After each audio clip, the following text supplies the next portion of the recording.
The Secret of Success. In every chapter of this book, mention is made of the money-making secret that has made fortunes for the exceedingly wealthy men whom I have carefully analyzed over a long period of years. The secret was first brought to my attention by Andrew Carnegie. The canny, lovable old Scotsman carelessly tossed it into my mind when I was but a boy.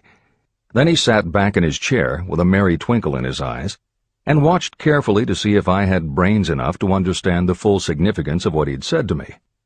When he saw that I had grasped the idea, he asked if I would be willing to spend 20 years or more preparing myself to take it to the world, to men and women who, without the secret, might go through life as failures. I said I would, and with Mr. Carnegie's cooperation, I have kept my promise. Editor's comments. In 1908, during a particularly down time in the U.S. economy and with no money and no work, Napoleon Hill took a job as a writer for Bob Taylor's magazine. He was hired to write success stories about famous men. Although it would not provide much in the way of income, it offered Hill the opportunity to meet and profile the giants of industry and business, the first of whom was the creator of America's steel industry, multimillionaire Andrew Carnegie, who was to become Hill's mentor. Carnegie was so impressed by Hill's perceptive mind that following their 3-hour interview, he invited Hill to spend the weekend at his estate so they could continue the discussion. During the course of the next 2 days, Carnegie told Hill that he believed any person could achieve greatness if they understood the philosophy of success and the steps required to achieve it. "It's a shame," he said, "that each new generation must find the way to success by trial and error when the principles are really clear-cut." Carnegie went on to explain his theory that his knowledge could be gained by interviewing those who had achieved greatness and then compiling the information and research into a comprehensive set of principles. He believed that it would take at least 20 years, and that the result would be the world's first philosophy of individual achievement. He offered Hill the challenge, for no more compensation than that Carnegie would make the necessary introductions and cover travel expenses. It took Hill 29 seconds to accept Carnegie's proposal. Carnegie told him afterward that had it taken him more than 60 seconds to make the decision, he would have withdrawn the offer. For a man who cannot reach a decision promptly, once he has all the necessary facts, cannot be depended upon to carry through any decision he may make. It was through Hill's unwavering dedication that this book was eventually written. For detailed information on the life of Hill, read or listen to the audiobook of A Lifetime of Riches, the Biography of Napoleon Hill, by Michael J. Ritt, Jr. and Kurt Landers. Michael Ritt worked as Hill's assistant for 10 years and was the first employee of the Napoleon Hill Foundation, where he served as executive director, secretary, and treasurer. The material in his book comes from his own personal knowledge of Hill, as well as from Hill's unpublished autobiography. That is the end of the editor's comment.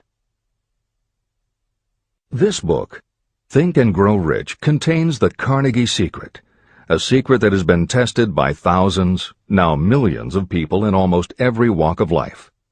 It was Mr. Carnegie's idea that the magic formula, which gave him a stupendous fortune, ought to be placed within reach of people who do not have the time to investigate how others had made their money.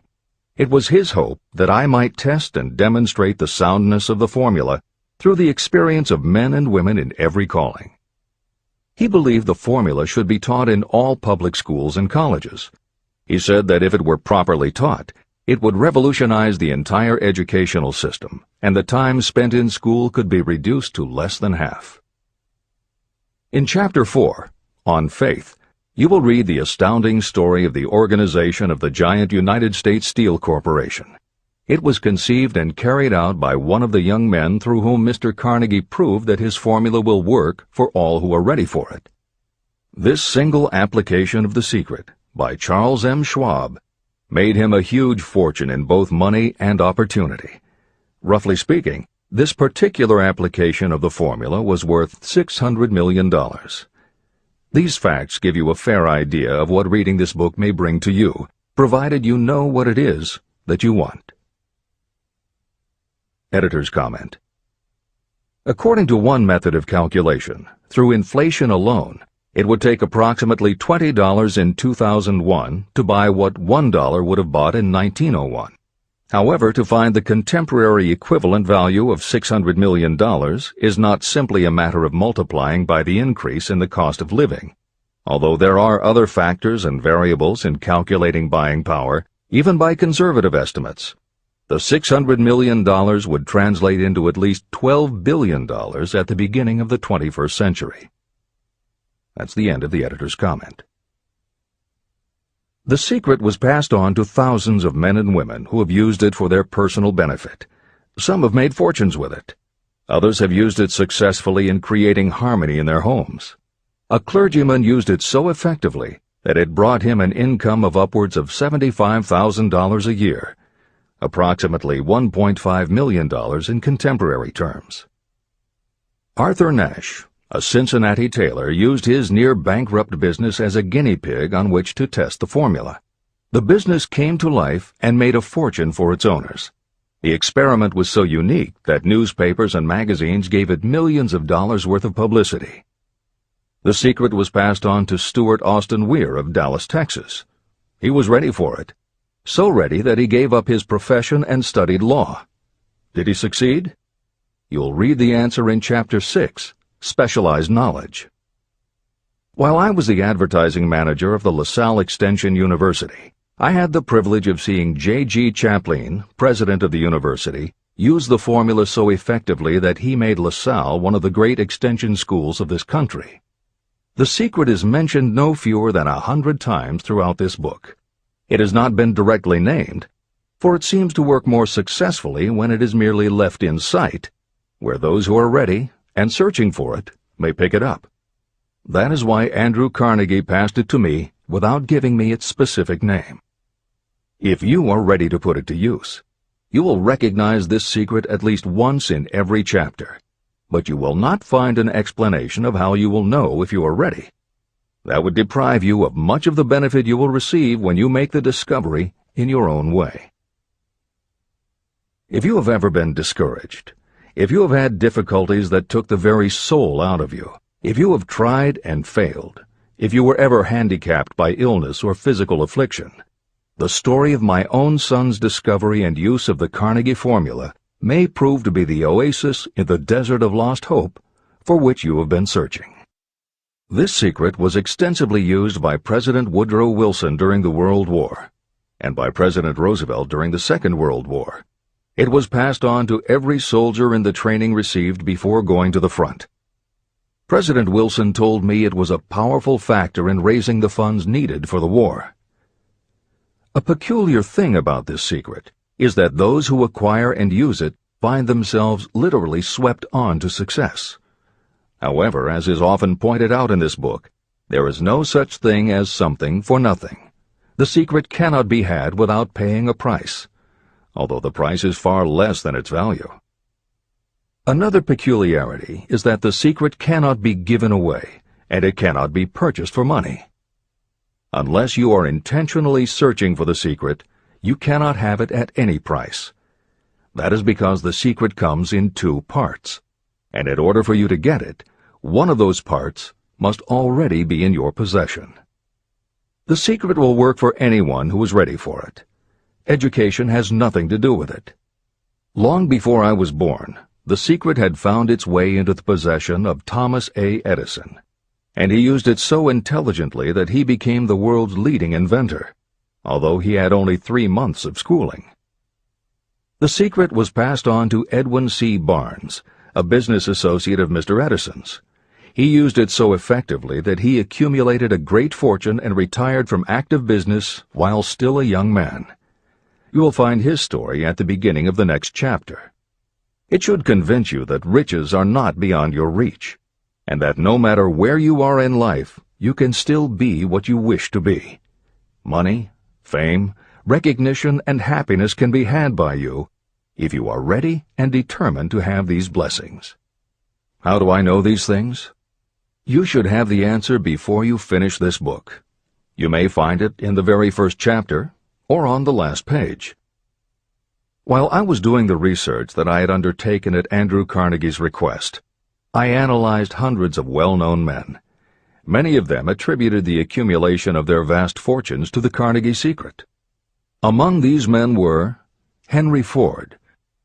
Founder of the Ford Automobile Company, Ford started with no money and little education, yet became one of the most successful self-made businessmen in American history. William Wrigley, Jr., a traveling salesman who found that his customers liked the chewing gum he gave away as a premium better than the goods he sold, so he started his own company. John Wanamaker. Known as the Merchant Prince, he created the world's first department store and was hailed for his innovations in marketing, customer service, and employee benefits. James J. Hill.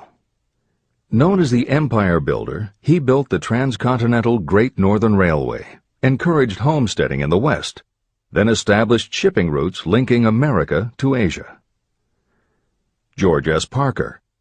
A school teacher who grew tired of fixing his students' pens, he created a new design, founded the Parker Pen Company, and turned a simple idea into a fortune. E. M. Statler. The son of a poor pastor, he started as a bellboy and worked his way up until he was able to start his own chain of Statler hotels, famous for their luxury and service with a smile. Henry L. Doherty. Started at age 12 as an office boy for Columbia Gas, he went on to acquire 53 utilities companies and patented 140 innovations for natural gas and oil production. Cyrus H. K. Curtis.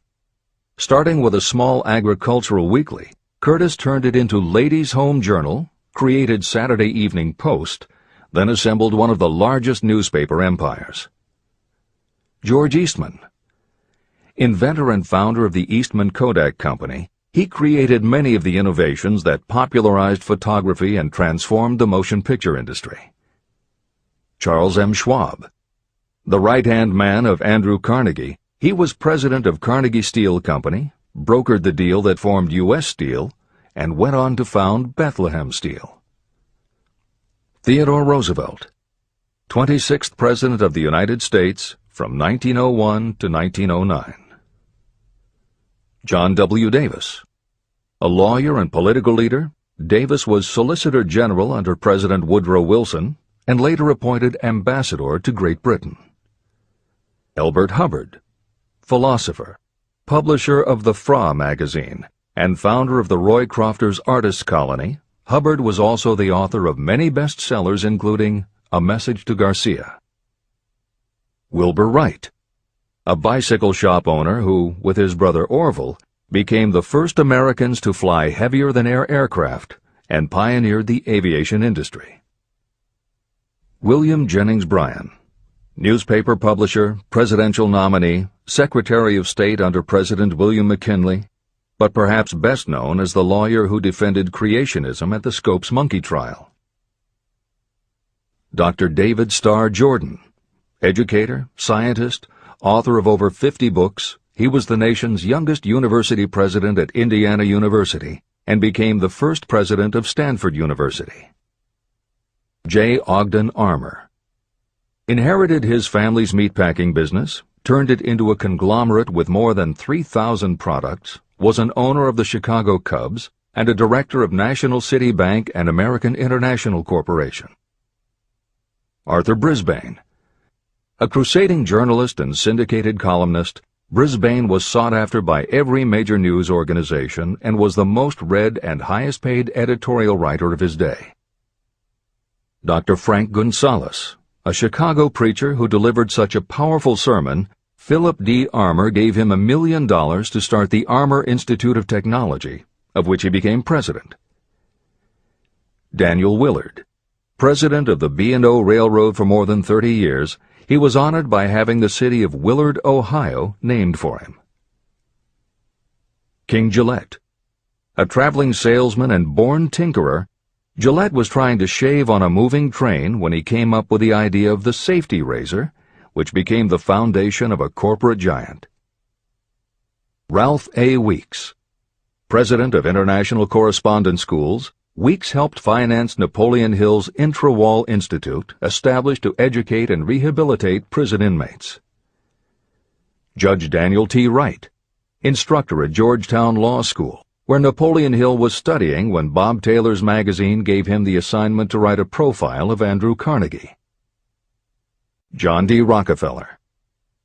With $1,000 in savings plus another $1,000 borrowed from his father, he started a kerosene company which he grew into the giant Standard Oil and one of the world's greatest fortunes. Thomas A. Edison. Inventor and entrepreneur, he perfected the electric light bulb, the phonograph, the motion picture camera, and owned the rights to more than 1,000 patented inventions. Frank A. Vanderlip. A poor boy who became a journalist, social reformer, and self-made millionaire, he was president of the National City Bank, now Citibank, and Assistant Secretary of the Treasury. F. W. Woolworth.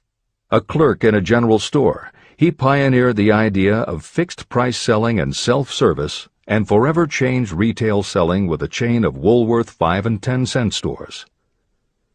Colonel Robert A. Dollar. Starting with a small schooner bought to haul lumber down the West Coast, he built the Dollar Steamship Company, the largest fleet of luxury liners sailing under the U.S. flag. Edward A. Filene. Founder of the Boston-based stores, he devised revolutionary methods of distribution and merchandising and became famous for the first bargain basement department. Edwin C. Barnes. The only man Thomas Edison ever had as a partner, Barnes took Edison's failing dictaphone and sold it so successfully it became a fixture in offices and made him a multimillionaire. Arthur Nash. A Cincinnati tailor who used his bankrupt business as a guinea pig for the Carnegie Secret and was so successful the newspapers made him famous as Golden Rule Nash. Clarence Darrow. Famed as a lawyer, public speaker, and defender of the underdog, Darrow is best known as the lawyer who defended teaching the theory of evolution at the Scopes monkey trial. Woodrow Wilson. 28th President of the United States of America from 1913 to 1921. William Howard Taft. 27th President of the United States of America from 1909 to 1913. Luther Burbank. World-renowned horticulturalist who introduced over 800 varieties of new plants in his effort to improve the quality of plants and thereby increase the world's food supply. Edward W. Buck. Although he had only 6 years' schooling, by the age of 20 he was editor of Ladies' Home Journal, which he helped to build into the world's most widely circulated magazine. Frank A. Munsey. A telegraph operator who quit to launch Argosy magazine, then parlayed his fortune into a newspaper empire that included the Washington Times and the New York Herald. Elbert H. Gary. Chairman of U.S. Steel, at the time the largest corporation in the world, Gary spearheaded the construction of its first major project, the Gary Works Steel Plant, and the city of Gary, Indiana. Dr. Alexander Graham Bell. Best known as the inventor of the telephone, Bell also perfected recording devices, advances in aircraft, and was a co-founder of the National Geographic Society. John H. Patterson. President of National Cash Register, Patterson was known as an advertising visionary and a genius at motivating his sales force, which made NCR the leader in its field. Julius Rosenwald. A small manufacturer who foresaw the future of mail order, he bought 25% of Sears Roebuck & Company, and together with Richard Sears built it into an icon of American business. Stuart Austin Weir. A construction engineer Hill met in the Texas oil fields who, inspired by the Carnegie Secret, went to law school after age 40 and also helped publish Napoleon Hill's magazine. Dr. Frank Crane. A noted psychologist, essayist, and author of the book 4-Minute Essays on subjects such as the price of liberty, pragmatism, the duty of the rich, and how to keep friends. J. G. Chaplin, president of the LaSalle Extension University at the time Napoleon Hill worked in the university's advertising and sales department, where he first realized his talent for motivating people. Jennings Randolph, a congressman, then U.S. Senator from West Virginia. Randolph was a lifelong admirer of Napoleon Hill, and it was he who encouraged Hill to act as advisor to President Franklin Delano Roosevelt. These names represent a small fraction of well-known Americans whose achievements, financial and otherwise, prove that those who understand and apply the Carnegie Secret reach high positions in life. Editor's comment. As Napoleon Hill says, the preceding list includes only some of the more than 500 multimillionaires and extraordinarily successful individuals whom Napoleon Hill interviewed prior to writing Think and Grow Rich. It does not include the equally impressive list of people he came in contact with after the publication, nor does it include the names of those who did not have the opportunity to meet Napoleon Hill personally, but who attribute their success to having read this book. It is said that Napoleon Hill and Think and Grow Rich have made more millionaires than any other person in history. It might equally well be said that Napoleon Hill inspired more motivational experts than any other man in history. It is practically impossible to find a motivational speaker who does not draw upon Hill's work. His influence can be seen in the writings of his early peers, Dale Carnegie and Norman Vincent Peale. Later, successful authors and speakers such as W. Clement Stone, Og Mandino, and Earl Nightingale either worked directly with Napoleon Hill or with the Napoleon Hill Foundation.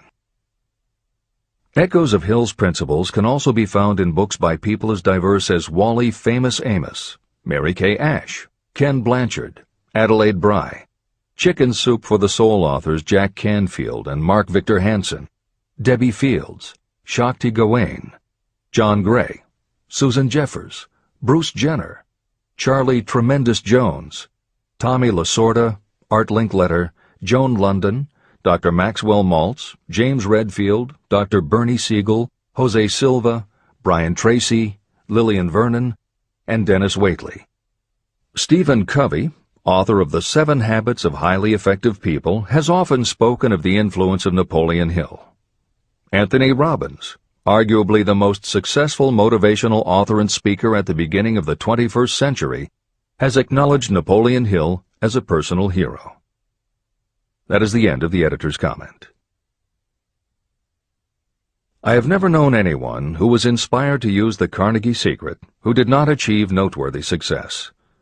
On the other hand, I have never known anyone to distinguish themselves or to accumulate riches of any consequence without possession of the secret. From these two facts, I draw the conclusion that the secret is more important for self-determination than anything you receive through what is popularly known as education. Somewhere, as you read, the secret will jump from the page and stand boldly before you, if you are ready for it. When it appears, you will recognize it. Whether you receive the sign in the first chapter or the last, stop for a moment when it presents itself, and make a note of the time and place. You will want to remember, because it will mark the most important turning point of your life. Remember, too, as you go through the book, that it deals with facts and not with fiction. Its purpose is to convey a great universal truth through which you, if you are ready, may learn what to do and how to do it. You will also receive the needed stimulus to make a start. As a final word of preparation, may I offer one brief suggestion which may provide a clue how the Carnegie Secret may be recognized?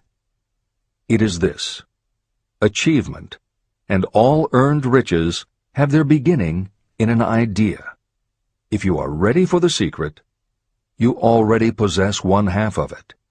Therefore, you will recognize the other half the moment it reaches your mind. Editor's comments. Unlike much of the business and motivational literature available, Think and Grow Rich is not written for readers to skip around from chapter to chapter, taking a concept here and an idea there to solve the problem of the moment. This book is written as a carefully integrated whole, to be read in its entirety, from beginning to end.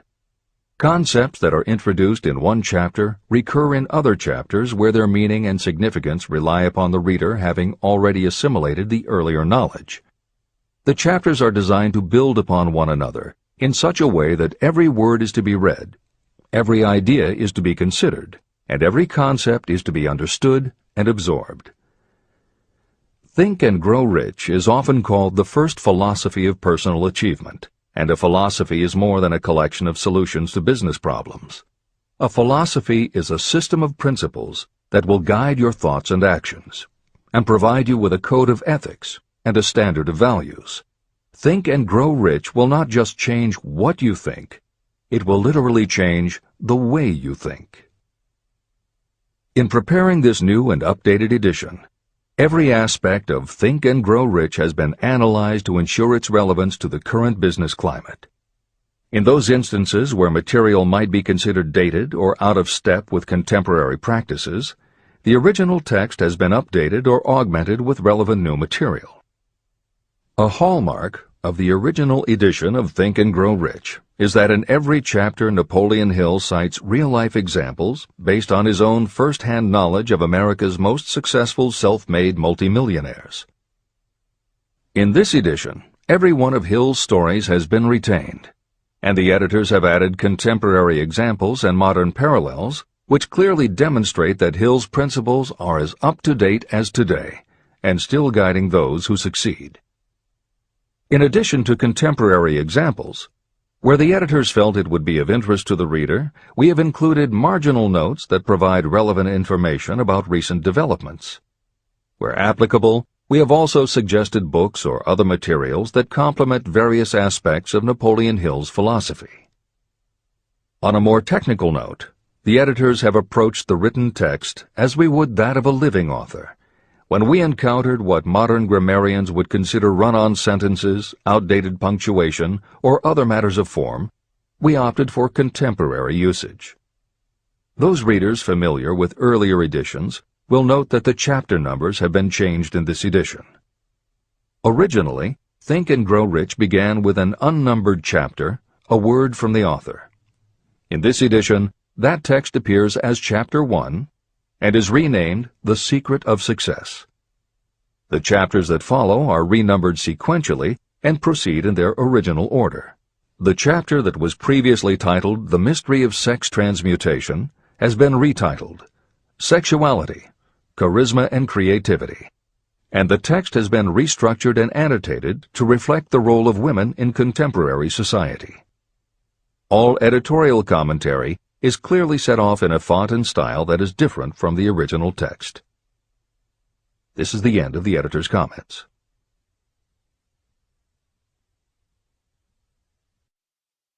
Both poverty and riches are the offspring of thought. Chapter 2. Thoughts are Things. The man who thought his way into partnership with Thomas A. Edison. Truly, thoughts are things, and powerful things, when they are mixed with definiteness of purpose, persistence, and a burning desire for their translation into riches or other material objects. Some years ago, Edwin C. Barnes discovered how true it is that you really can think and grow rich. His discovery did not come about at one sitting. It came little by little, beginning with a burning desire to become a business associate of the great Thomas Edison. One of the chief characteristics of Barnes' desire was that it was definite. He wanted to work with Edison, not for him. Pay close attention to the story of how he turned his desire into reality, and you'll have a better understanding of the principles that lead to riches. When this desire, or this thought, first flashed into his mind, he was in no position to act upon it. Two problems stood in his way. He did not know Mr. Edison, and he did not have enough money to buy a train ticket to West Orange, New Jersey, where the famed Edison Laboratory was located. These problems would have discouraged the majority of people from making any attempt to carry out the desire. But his was no ordinary desire. The Inventor and the Tramp. Edwin C. Barnes presented himself at Mr. Edison's laboratory and announced that he had come to go into business with the inventor. Years later, in speaking about that first meeting, Mr. Edison said about Barnes, "He stood there before me looking like an ordinary tramp, but there was something in the expression of his face which conveyed the impression that he was determined to get what he had come after. I had learned from years of experience with men that when a man really desires a thing so deeply that he is willing to stake his entire future on a single turn of the wheel in order to get it, he is sure to win. I gave him the opportunity he asked for, because I saw he had made up his mind to stand by until he succeeded. Subsequent events proved that no mistake was made." It could not have been the young man's appearance that got him his start in the Edison office. That was definitely against him. It was what he thought that counted. Barnes did not get his partnership with Edison on his first interview. What he did get was a chance to work in the Edison offices at a very nominal wage. Months went by. Nothing happened to bring nearer the goal that Barnes had set as his definite major purpose. But something important was happening in Barnes' mind. He was constantly intensifying his desire to become the business associate of Edison. Psychologists have correctly said, when one is truly ready for a thing, it puts in its appearance. Barnes was ready for a business association with Edison, and he was determined to remain ready until he got what he was seeking. He did not say to himself, well, what's the use? I guess I'll change my mind and try for a salesman's job. But he did say, I came here to go into business with Edison, and I'll accomplish my goal if it takes the remainder of my life. He meant it. What a different story people would tell if only they would adopt a definite purpose and stand by that purpose until it had time to become an all-consuming obsession. Maybe young Barnes did not know it at the time, but his bulldog determination and his persistence in focusing on a single desire was destined to mow down all opposition and bring him the opportunity he was seeking. When the opportunity came, it appeared in a different form and from a different direction than Barnes had expected. That is one of the tricks of opportunity. It has a sly habit of slipping in by the back door, and often it comes disguised in the form of misfortune or temporary defeat. Perhaps this is why so many people fail to recognize opportunity. Mr. Edison had just perfected a new device, known at that time as the Edison dictating machine. His salesmen were not enthusiastic about the machine. They did not believe it could be sold without great effort. Barnes saw his opportunity. It had crawled in quietly, hidden in a queer-looking machine that interested no one but Barnes and the inventor. Barnes knew he could sell the Edison dictating machine, and he told Edison so. Edison decided to give him his chance. And Barnes did sell the machine. In fact, he sold it so successfully that Edison gave him a contract to distribute and market it all over the nation. Out of that business association, Barnes made himself rich in money, but he did something infinitely greater. He proved that you really can think and grow rich.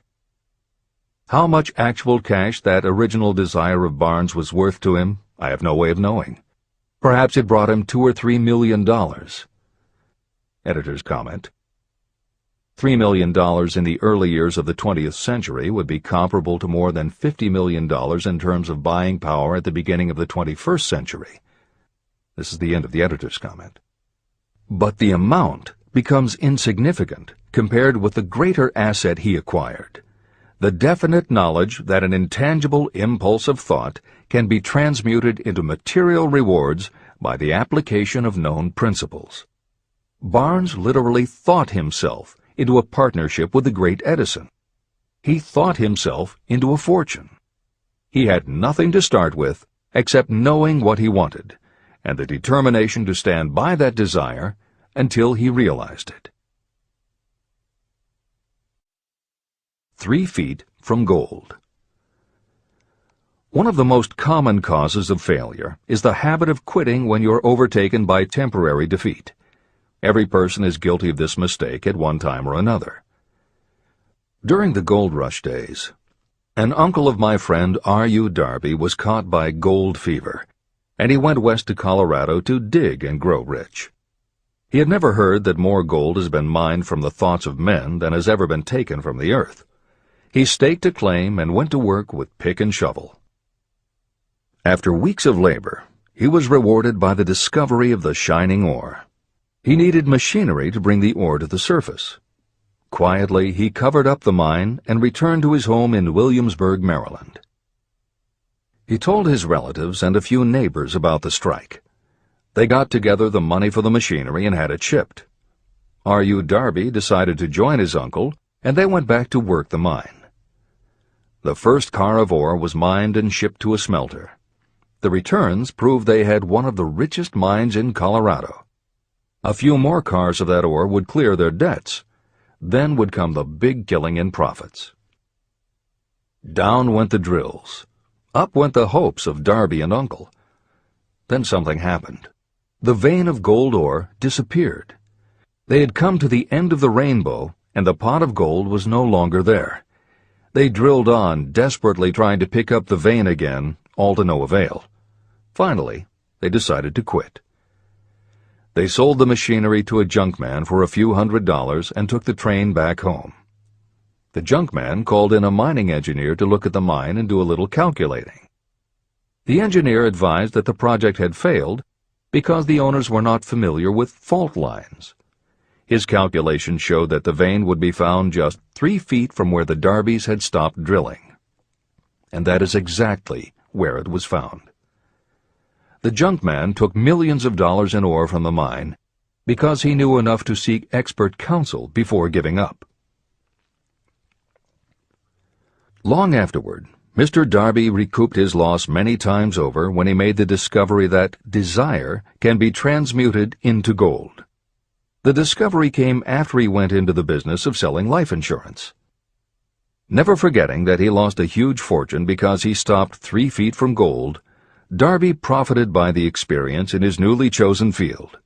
He simply said to himself, "I stopped 3 feet from gold, but I will never stop because men say no when I ask them to buy insurance."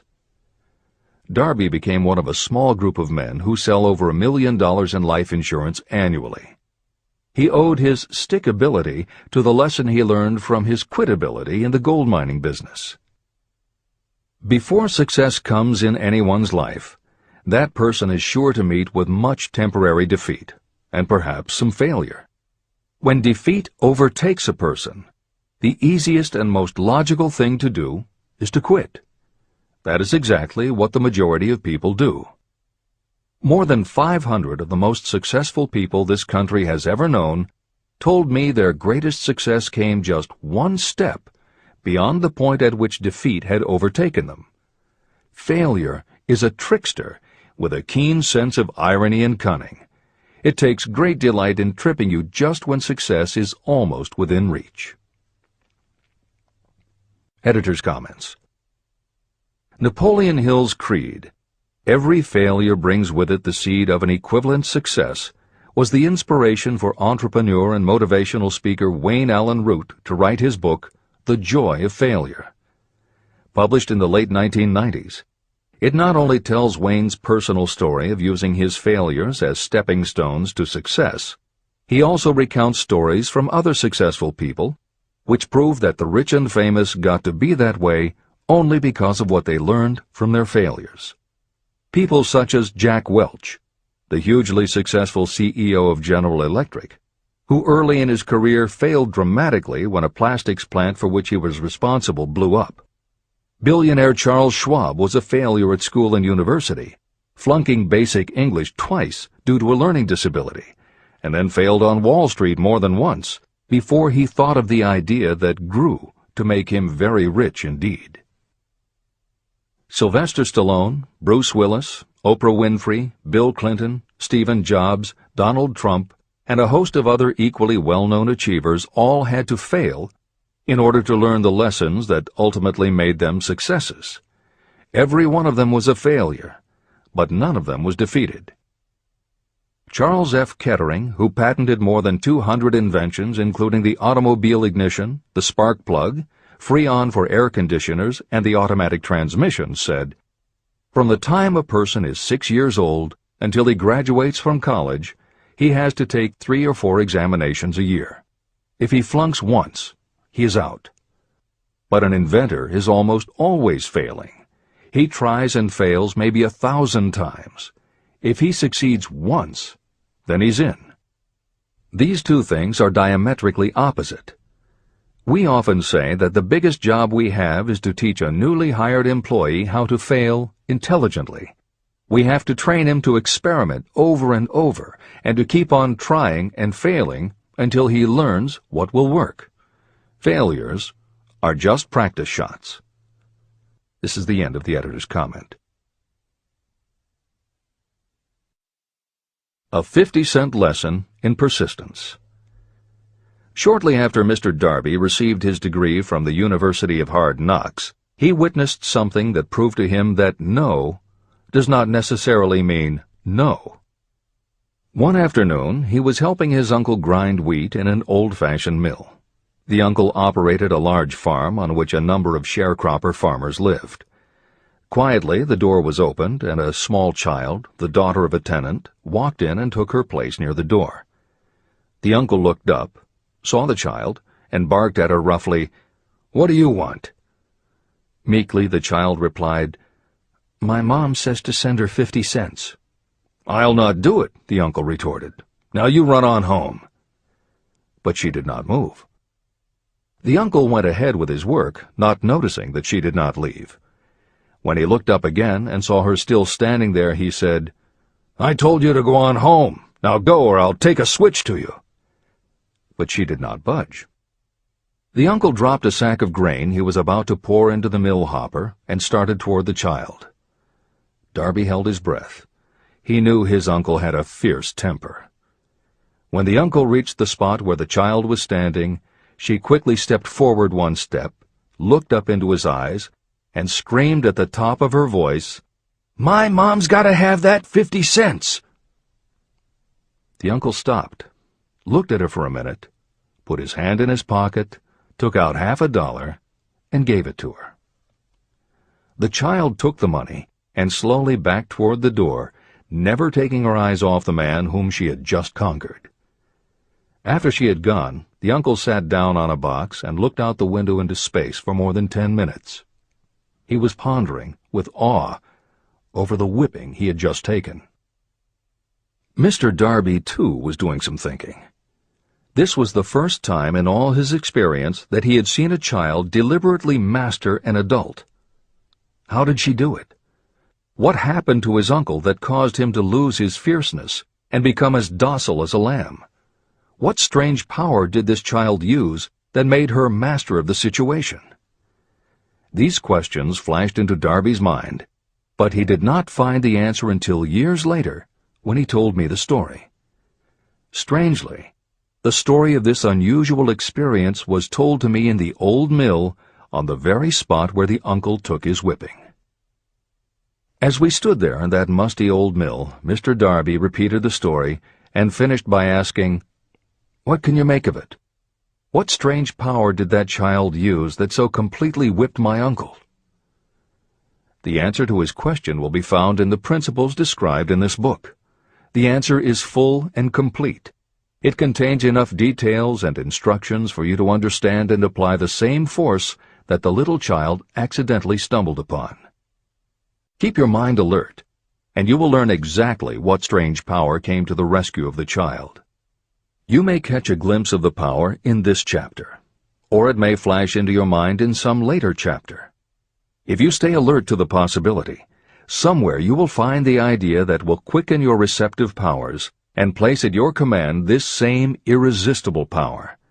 It may come in the form of a single idea, or it may come as a complete plan or a purpose.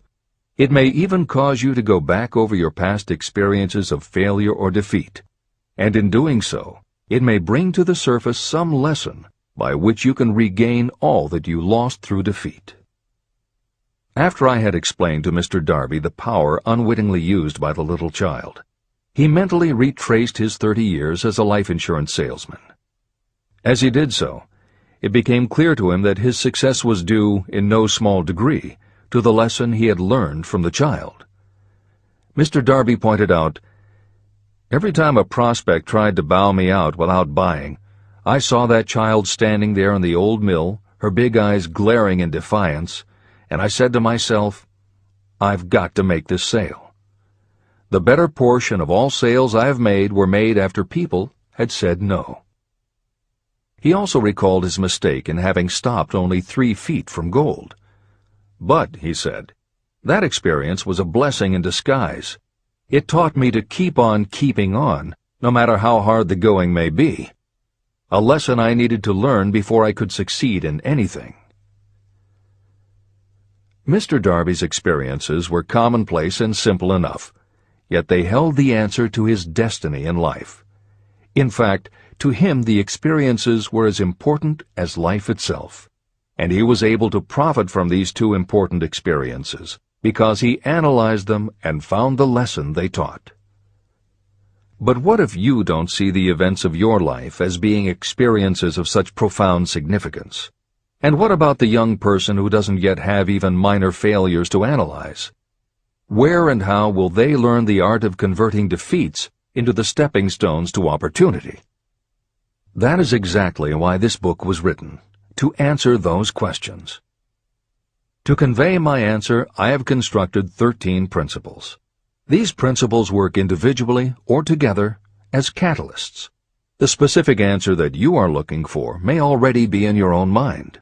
Reading these principles may be the catalyst that causes your answer to suddenly come to you as an idea, a plan, or a purpose. One sound idea is all you need to achieve success. These 13 principles contain the best and most practical ways and means of creating ideas.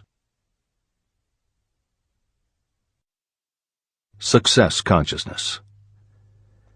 Before I go any further in the description of these principles, you should know this.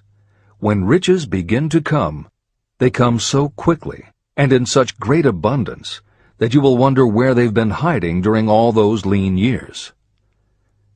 This is an astounding statement, especially when you take into consideration the popular belief that riches come only to those who work hard and long.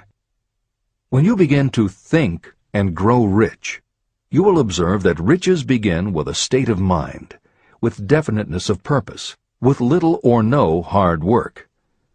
What you need to know now is how to acquire the state of mind that will attract riches. I spent 25 years researching the answer to that question, because I, too, wanted to know how wealthy men become that way. What you will learn is that as soon as you master the principles of this philosophy and begin to apply those principles, your financial status will begin to improve. Everything you touch will begin to transmute itself into an asset for your benefit. Impossible? Not at all. One of the main weaknesses the average person suffers is too much familiarity with the word impossible. We know all the rules that will not work. We know all the things that cannot be done. This book was written for those who seek the rules that have made others successful and are willing to stake everything on those rules. Success comes to those who become success conscious. Failure comes to those who allow themselves to become failure conscious. The object of this book is to help you learn the art of changing your mind from failure consciousness to success consciousness. Another weakness is the habit of measuring everything and everyone by your own impressions and beliefs.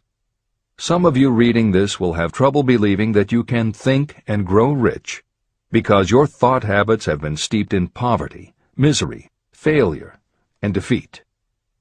This kind of thinking reminds me of the story about the man who came from China to study at the University of Chicago.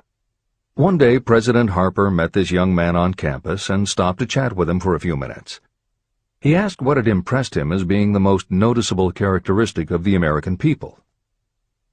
"Why," the student exclaimed, "the unusual shape of your eyes." It's all a matter of perspective and habit. The same is true of your belief in what a person can achieve. If you have formed the habit of seeing life only from your own perspective, you may make the mistake of believing that your limitations are in fact the proper measure of limitations. The impossible Ford V8 motor. When Henry Ford decided to produce his famous V8 motor, he chose to build an engine with the entire 8 cylinders cast in one block. Ford instructed his engineers to produce a design for the engine. The design was drawn up on paper, but the engineers agreed to a man that it was simply impossible to cast an 8-cylinder engine block in one piece. Ford said, "Produce it anyway." But they replied, "It's impossible." "Go ahead," Ford commanded, "and stay on the job until you succeed, no matter how much time is required." So the engineers went ahead. 6 months went by. Nothing happened. Another 6 months passed, and still nothing. The engineers tried every conceivable plan to carry out the orders, but the thing seemed out of the question. Impossible. At the end of the year, Ford again checked with his engineers, and again they told him they had found no way to carry out his orders. "Go right ahead," said Ford. "I want it, and I'll have it." They went ahead. And then, as if by a stroke of magic, the secret was discovered. The Ford determination had won once more. Henry Ford was a success because he understood and applied the principles of success. One of these principles is desire, knowing clearly what you want. Remember this Ford story as you continue reading this book. Pick out the lines in which the secrets of his stupendous achievement have been described. If you do this, if you can put your finger on those particular principles that made Henry Ford rich, you may equal his achievements in almost any calling for which you are suited. Editor's comments. To those readers who may interpret Ford's actions as nothing more than obstinacy, the editors would point out that he was employing a technique that has become a common part of strategic planning in many industries, including aerospace, computers, medicine, and the military. When launching large, complicated, long-term projects, the planners often know that at certain points along the way they will need components that simply do not yet exist. The fact that at the beginning there is no way to get from A to B does not deter them. There are many parts of the project they can get started on now, and they just assume that by the time they get to the point where they will need a technology or a device, they will have solved the problem of making it, and they have been proven right time and again. Stated simply, the technique is to clearly know what you want to accomplish, have faith in your ability to do it, and persist until you have accomplished your goal. This is the end of the editor's comments. Why you are the master of your fate. When the famed English poet William Henley wrote the prophetic lines, "I am the master of my fate, I am the captain of my soul," he should have informed us that the reason we are the masters of our fate, the captains of our souls, is that we have the power to control our thoughts. He should have told us that it is because in some way our brains become magnetized with the dominating thoughts that we hold in our minds. And it is as though our magnetized minds attract to us the forces, the people, and the circumstances of life that are in sync with our dominating thoughts. He should have told us that before we can accumulate riches in great abundance, we must magnetize our minds with intense desire for riches. That we must become money-conscious until the desire for money drives us to create definite plans for acquiring it. But, being a poet, Henley contented himself by stating a great truth in poetic form, leaving those who followed him to interpret the philosophical meaning of his lines. Little by little, the truth has unfolded itself, until I have come to know with certainty that the principles described in this book hold the secret of mastery over our economic fate. Principles that can change your destiny. We are now ready to examine the first of these principles, and as we do, I ask you to maintain a spirit of open-mindedness. Remember as you read that these principles are not my invention, nor are they the invention of any one person. These principles have worked for literally millions of people. You, too, can put them to work for you and your own enduring benefit. You will find it easy, not hard to do. Some years ago, I delivered the commencement address at Salem College in Salem, West Virginia. I emphasized with so much intensity the need to have a burning desire that one of the members of the graduating class became completely convinced and made it a cornerstone of his own philosophy. That young man became a congressman and an important factor in President Franklin D. Roosevelt's administration. He wrote me a letter in which he so clearly stated his opinion of the principle of desire outlined in the next chapter that I have chosen to publish his letter as an introduction to that chapter. It gives you an idea of the rewards to come. My dear Napoleon, my service as a member of Congress having given me an insight into the problems of men and women, I am writing to offer a suggestion which may become helpful to thousands of worthy people. In 1922, you delivered the commencement address at Salem College when I was a member of the graduating class. In that address, you planted in my mind an idea which has been responsible for the opportunity I now have to serve the people of my state, and will be responsible, in a very large measure, for whatever success I may have in the future. I recall, as though it were yesterday, the marvelous description you gave of the method by which Henry Ford, with but little schooling, without a dollar, with no influential friends, rose to great heights. I made up my mind then, even before you had finished your speech, that I would make a place for myself, no matter how many difficulties I had to surmount. Thousands of young people will finish their schooling this year and within the next few years.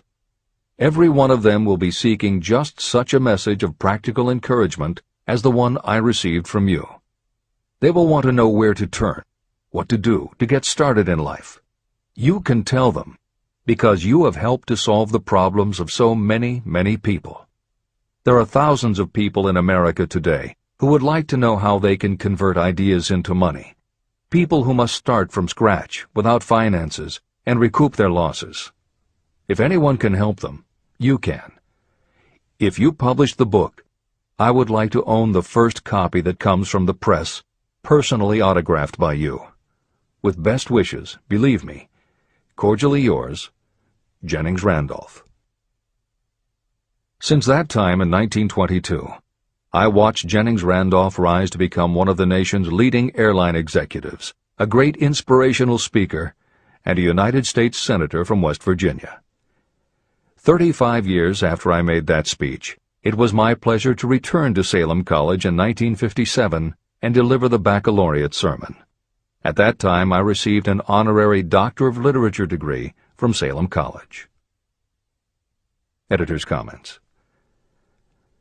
As you begin the next chapter, the editors would like to reinforce the earlier statement that what you are reading is not just a collection of theories out of which you can cherry-pick what you like.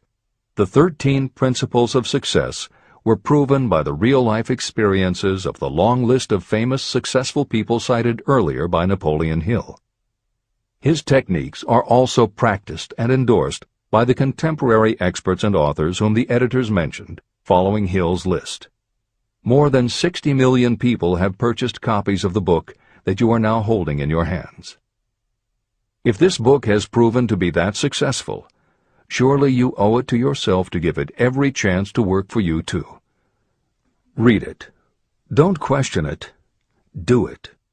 If you don't, if you think that you know better than Napoleon Hill, if you decide to pick and choose the parts that you will believe or follow, then, if you don't succeed, you will never know if your failure lies with this book or with you. This is the end of the editor's comments. Whatever the mind of man can conceive and believe, it can achieve. Chapter 3. Desire. The starting point of all achievement. The first step toward riches. When Edwin C. Barnes climbed down from the freight train in West Orange, New Jersey, he may have resembled a tramp, but his thoughts were those of a king. As he made his way from the railroad tracks to Thomas A. Edison's office, his mind was at work. He saw himself standing in Edison's presence. He heard himself asking Mr. Edison for an opportunity to carry out the one consuming obsession of his life, a burning desire to become the business associate of the great inventor. Barnes' desire was not a hope. It was not a wish. It was a pulsating desire which transcended everything else. It was definite. A few years later, Edwin C. Barnes again stood before Edison, in the same office where he first met the inventor. This time, his desire had been translated into reality. He was in business with Edison. The dominating dream of his life had become a reality. Barnes succeeded because he chose a definite goal, placed all his energy, all his willpower, all his effort. He put everything he had into achieving that goal. 5 years passed before the chance he had been seeking made its appearance. To everyone except himself, he appeared to be just another cog in the Edison business wheel. But in Edwin Barnes' own mind, he was the partner of Edison every minute from the very day that he first went to work there. It is a remarkable illustration of the power of a definite desire. Barnes won his goal because he wanted to be a business associate of Mr. Edison's more than he wanted anything else. He created a plan by which to attain that purpose, and he burned all bridges behind him. He stood by his desire until it became the dominating obsession of his life, and finally, a fact. When he went to West Orange, he did not say to himself, "I will try to induce Edison to give me a job of some sort." He said, "I will see Edison and put him on notice that I have come to go into business with him." He did not say, "I will keep my eyes open for another opportunity in case I fail to get what I want in the Edison organization." He said, "There is one thing in this world that I am determined to have, and that is a business association with Thomas A. Edison. I will burn all bridges behind me and stake my entire future on my ability to get what I want." He left himself no possible way of retreat. He had to win or perish. That is all there is to the Barnes story of success. Allow yourself no retreat. A long while ago, a great warrior faced a situation in which he had to make a decision that ensured his success on the battlefield. He was about to send his armies against a powerful foe whose men outnumbered his. He loaded his soldiers into boats, sailed to the enemy's country, and unloaded the soldiers and equipment. Then he gave the order to burn the ships that had carried them. Addressing his men before the first battle, he said, "You see the boats going up in smoke. That means we cannot leave these shores alive unless we win. We now have no choice. We win or we perish." They won. Every person who wins in any undertaking must be willing to burn his ships and cut all sources of retreat. That is the only way you can be sure of maintaining the state of mind known as a burning desire to win. It is essential to success. The morning after the Great Chicago Fire, a group of merchants stood on State Street, looking at the smoking remains of what had been their stores. They went into a conference to decide if they would try to rebuild or if they would leave Chicago and start over in a more promising section of the country. They decided to leave, all except one. The merchant who decided to stay and rebuild pointed a finger at the remains of his store and said, "Gentlemen, on that very spot I will build the world's greatest store, no matter how many times it may burn down." That was in 1871. The store was built. It still stands there today. The Marshall Field's department store is a towering monument to the power of that state of mind known as a burning desire. The easy thing would have been for Marshall Field to do exactly what his fellow merchants did. When the going was hard and the future looked dismal, they pulled up and went where the going seemed easier. Mark well this difference between Marshall Field and the other merchants. It is that difference which distinguishes those who succeed from those who fail. Every human being old enough to understand the value of money wishes for it, but wishing will not bring riches. Desiring riches, with a state of mind that becomes an obsession, then planning definite ways and means to acquire riches, and backing those plans with persistence, a persistence which does not recognize failure, that's what will bring riches. Editor's comments. In other of his writings, Napoleon Hill uses the term definiteness of purpose as being interchangeable with desire. The following explanation is adapted from the Napoleon Hill Foundation's book, Believe and Achieve. Desire, or definiteness of purpose, is more than goal setting. In simplest terms, your desire is your roadmap to achieving an overall career objective. Your goals represent specific steps along the way. Having a desire, or definiteness of purpose for your life, has a synergistic effect on your ability to achieve your goals. As you become better at what you do, you devote all of your resources toward reaching your objective.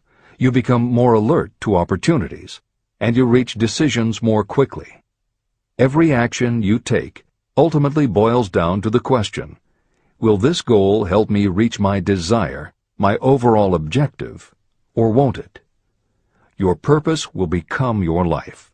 It will permeate your mind, both conscious and subconscious. This is the end of the editor's comments. 6 ways to turn desire into gold. The method by which your desire for riches can be transmuted into its financial equivalent consists of 6 definite, practical steps. 1.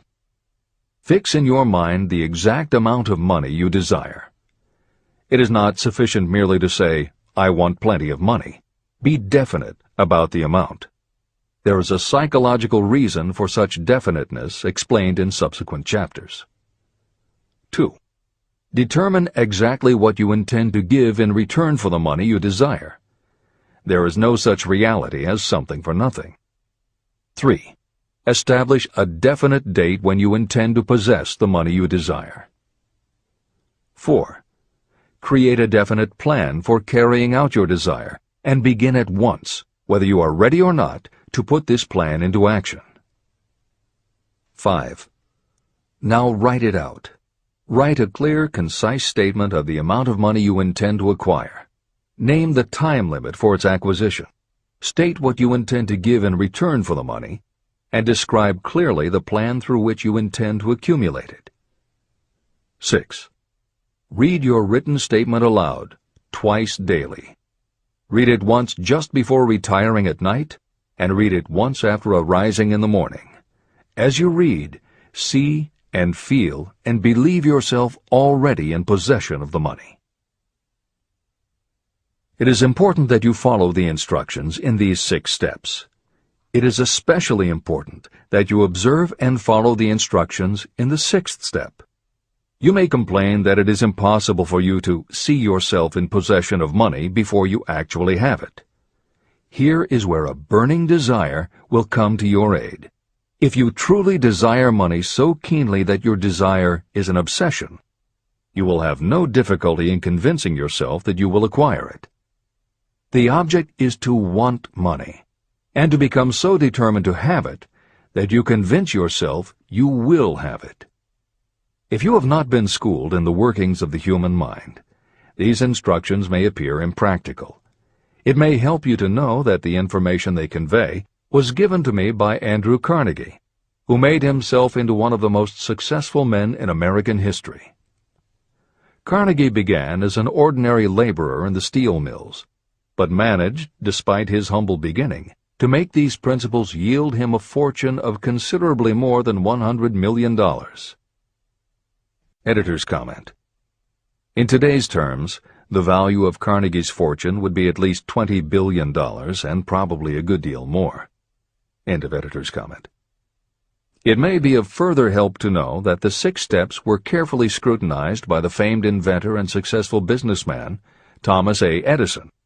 He gave his stamp of approval, saying they are not only the steps essential for the accumulation of money, but also for the attainment of any goal. Editor's comments. In the time since Napoleon Hill wrote these words, advances in our understanding of both the physiology of the brain and the psychology of the mind have yielded a much greater understanding of human motivation. Even so, the methods used by modern motivational experts are essentially the same techniques advised by Hill. Research studies confirm that there is sound psychological basis for doing as Hill advises. Be very specific when setting goals. Perform the physical act of committing those goals to paper, and repeat your stated goal aloud to yourself often. These techniques have gained wide acceptance among modern experts in the field. The psychological principle at work is similar to that which underlies autosuggestion and self-hypnosis, concepts that will be discussed in greater depth in Chapter 5, Autosuggestion, and in Chapter 13, The Subconscious Mind. Hill's instruction to see yourself as you will be when you have already achieved your objective is also a specific technique. Today it is commonly taught by motivational experts under the term creative visualization. In Chapter 4 on faith and in Chapter 5 on autosuggestion, Hill elaborates on his method. Before moving on, the editors would like to reinforce Hill's advice to follow his instructions to the letter. The editors know there is a tendency for the reader to assume that it is enough for them just to intellectually understand a concept. As you read Hill's 6 points, you probably found yourself thinking, sure, some people might need to write things down, but I'm not a kid, I get the idea. Or, okay, I understand that saying it out loud might help some less sophisticated people, but I already understand the point intellectually. If you feel that way, let us remind you that many of the most successful people whom you admire did not think they were too smart or too sophisticated to follow Hill's instructions. The editors would again point out that if Napoleon Hill believed the actual acts of writing and speaking your goals is important, and if psychologists and motivational experts agree, then you would be foolish not to follow this simple advice. Just do it. This is the end of the editor's comments. The steps call for no hard labor. They call for no sacrifice. To apply them does not call for a great amount of education. But the 6 steps do call for enough imagination to see and to understand that the accumulation of money cannot be left to chance or luck. You may as well know right here that you can never have riches in great quantity unless you can work yourself into a white heat of desire for money and actually believe you will possess it.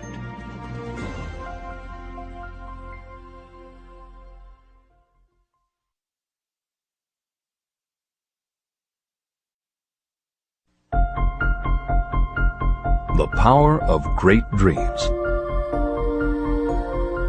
If you are in this race for riches, you should be encouraged by the following truth. The world in which we live is demanding new ideas, new ways of doing things, new leaders, new inventions, and new methods, styles, versions, and variations of everything all the time. Behind all this demand for new and better things, there is one quality that you must possess to win, and that is definiteness of purpose, the knowledge of what you want, and a burning desire to possess it. If you truly desire riches, remember that the real leaders of the world have always been people who harnessed and put into practical use the intangible, unseen forces of opportunity. Leaders are the people who convert those opportunities into cities, skyscrapers, factories, transportation, entertainment, and every form of convenience that makes things easier, faster, better, or just make life more pleasant. In planning to acquire your share of the riches, don't let anyone put you down for being a dreamer. To win the big stakes in this changing world, you must catch the spirit of the great pioneers, whose dreams have given to civilization all that it has of value. It is that spirit which serves as the lifeblood of our own country, your opportunity and mine to develop and market our talents. A burning desire to be and to do is the starting point from which the dreamer must take off. Dreams are not born of indifference, laziness, or lack of ambition. If the thing you wish to do is right, and you believe in it, go ahead and do it. Never mind what they say if you meet with temporary defeat. They do not know that every failure brings with it the seed of an equivalent success. Marconi dreamed of a system for sending sound from one place to another without the use of wires. It may interest you to know that Marconi's friends had him taken into custody and examined in a psychiatric hospital when he announced he had discovered a principle by which he could send messages through the air. Evidence that he did not dream in vain may be found in every radio and television set, cellular phone, communication satellite, and every other wireless device in the world. Fortunately, the dreamers of today fare better. Today, your world is filled with an abundance of opportunity that the dreamers of the past never knew. If you doubt this is true, if you are feeling crushed because of a recent failure, you are about to learn how your failure can be your most valuable asset. Almost everyone who succeeds in life gets off to a bad start and passes through many heartbreaking struggles before they arrive. The turning point in the lives of those who succeed usually comes at the moment of some crisis, through which they are introduced to their other selves. Editor's comments.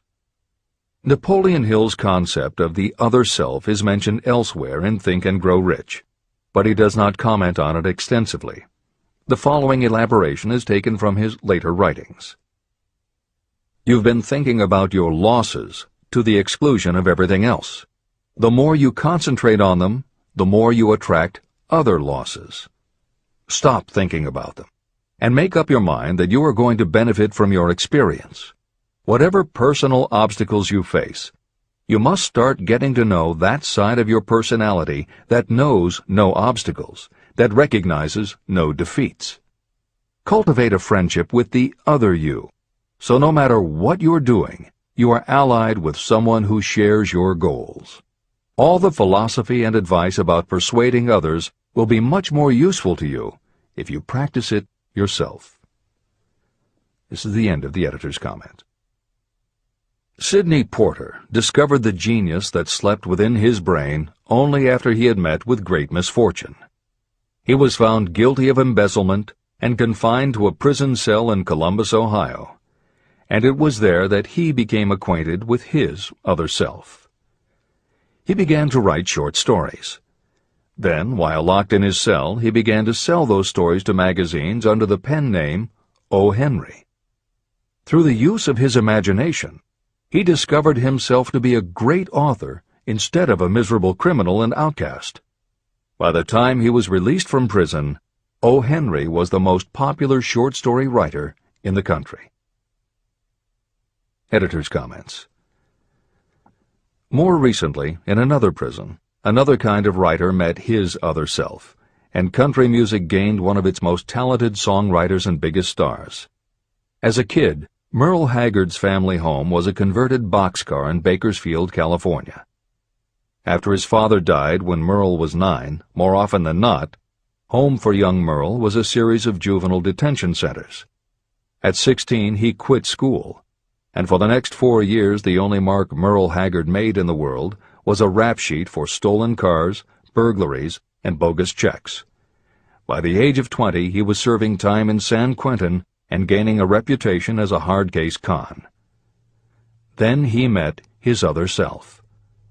Inspired by a concert Johnny Cash played for the inmates, plus conversations with men on death row and the time he spent in solitary confinement, Haggard learned that he had another self, and that self had something to say through his music.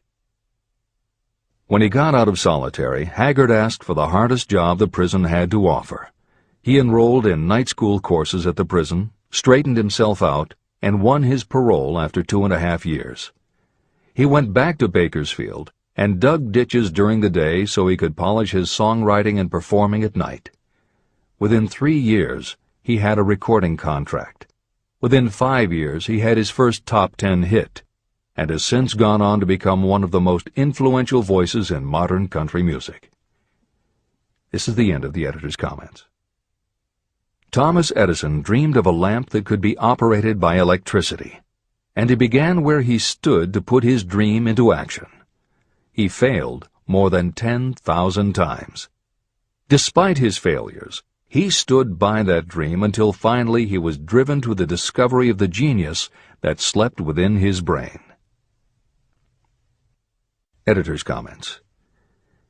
Dean Kamen got to know his other self very early in life. While he was a teenager, Kamen started his own company, building and selling control systems for automated sound and light shows. He was still in high school when he got the contract to automate the Times Square New Year's Eve ball. Though he went on to attend university, he never bothered to graduate because he was too busy working on something he called auto syringe, the first wearable infusion pump for administering drug therapies.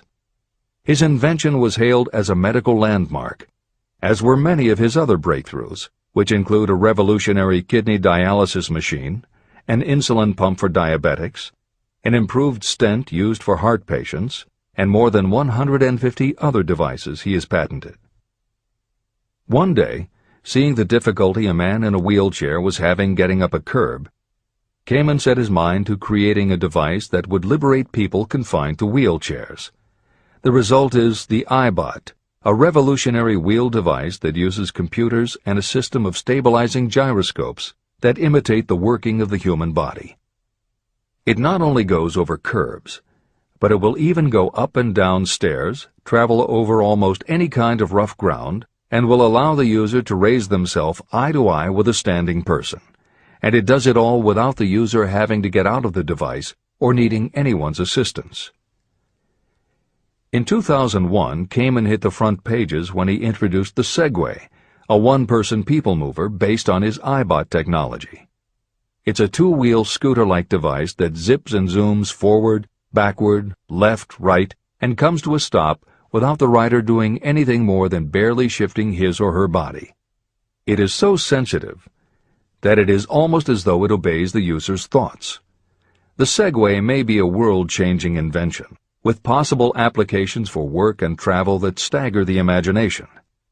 As this is being written, the Segway is already being used to navigate large warehouses and is being tested by police departments and postal employees. While traffic cops and City Hall wrangle over whether the Segway belongs on the sidewalk or the road, Dean Kamen is dreaming a new dream. This time, the dream is an invention that may literally bring light to some of the darkest corners of the earth. Kamen has developed a non-polluting electric generator that can use almost anything as fuel. But here's the extraordinary part. He has created a revolutionary closed system so that the engine's heat is used to purify 10 gallons of drinkable water every hour. This amazing invention could bring safe drinking water to parts of the world where contaminated water kills millions, and at the same time, it will provide a source of cheap, reliable electric power. Dean Kamen is not some academic hidden in a lab somewhere. Kamen is an inventor. But like Thomas Edison, he is also an entrepreneur and businessman, creating and marketing devices that are changing the public perception of what an inventor is. This is the end of the editor's comments. Henry Ford, poor and uneducated, dreamed of a horseless carriage. He went to work with what tools he possessed without waiting for opportunity to favor him, and now evidence of his dream belts the entire earth. He put more wheels into operation than any man who ever lived because he was not afraid to back his dreams. Editor's comments. Stephen Jobs and Steve Wozniak, two university dropouts, dreamed of making and selling computers that the average person could use. Like Ford, working with the tools they possessed, they built the first Apple computer in the Jobs family garage. And like Ford, they weren't afraid to back their dreams. After showing their prototype to a local retailer, they got an order for 25 machines. Jobs sold his Volkswagen, and Woz sold his expensive Hewlett-Packard scientific calculator to raise $1,300 to start their new company. They took the money, convinced the local electronics suppliers to grant them a line of credit, and started production of the Apple I. They revolutionized the computer hardware and software industry. Released in 1976 and priced at $666, the Apple I earned them $774,000. 2 years later, they introduced the Apple II, which in the next 3 years earned $140 million. In 1980, Apple went public, and after the first day of trading, the company had a market value of $1.2 billion. Wozniak left the company in 1981, but Jobs pushed through the development of the Macintosh in 1984. In 1985, Jobs left too, but in 1998 he came back to Apple to revitalize the floundering company with the creation of the iMac computers, the animation company Pixar, the iPod, and iTunes. In presenting stories of contemporary successes, the editors have followed Hill's style of using real people to illustrate the principles of success. But Napoleon Hill was granted a rare privilege. Unlike anyone before or after, he had the opportunity to personally meet the most powerful and successful people and learn firsthand the dreams that inspired them, the obstacles that confronted them, and how they found the courage within themselves to overcome their failures. Hill met many of the inventors and the empire builders who laid the foundations of 20th century American industry while they were still news, not history. Then, for more than 25 years, he studied the habits and learned the secrets of the next generations who built on the foundations, forged new industries, devised new systems, and dreamed new dreams. It was only because Hill was given such unprecedented access over such a long period that he was able to compare, contrast, analyze, and then formulate a philosophy of achievement based on the real stories of real people who had used these techniques to create their success. Think and Grow Rich revolutionized self-help writing, and to this day is the standard against which all motivational literature is measured. Its success also helped create the market for the thousands of business biographies that tell in detail how the dreams were born, plans were made, frustrations were faced, and triumphs achieved in every sector of modern business. And because this wealth of information is now available with little more than the click of a mouse, you can read, hear, or watch today's greatest entrepreneurs and most successful CEOs confirming in their own words the basic truth behind every one of the principles Napoleon Hill explains in this book. The products or services they sell may be different, but the story of their success is the same. Dreams, followed by failures, followed by lessons learned, then success.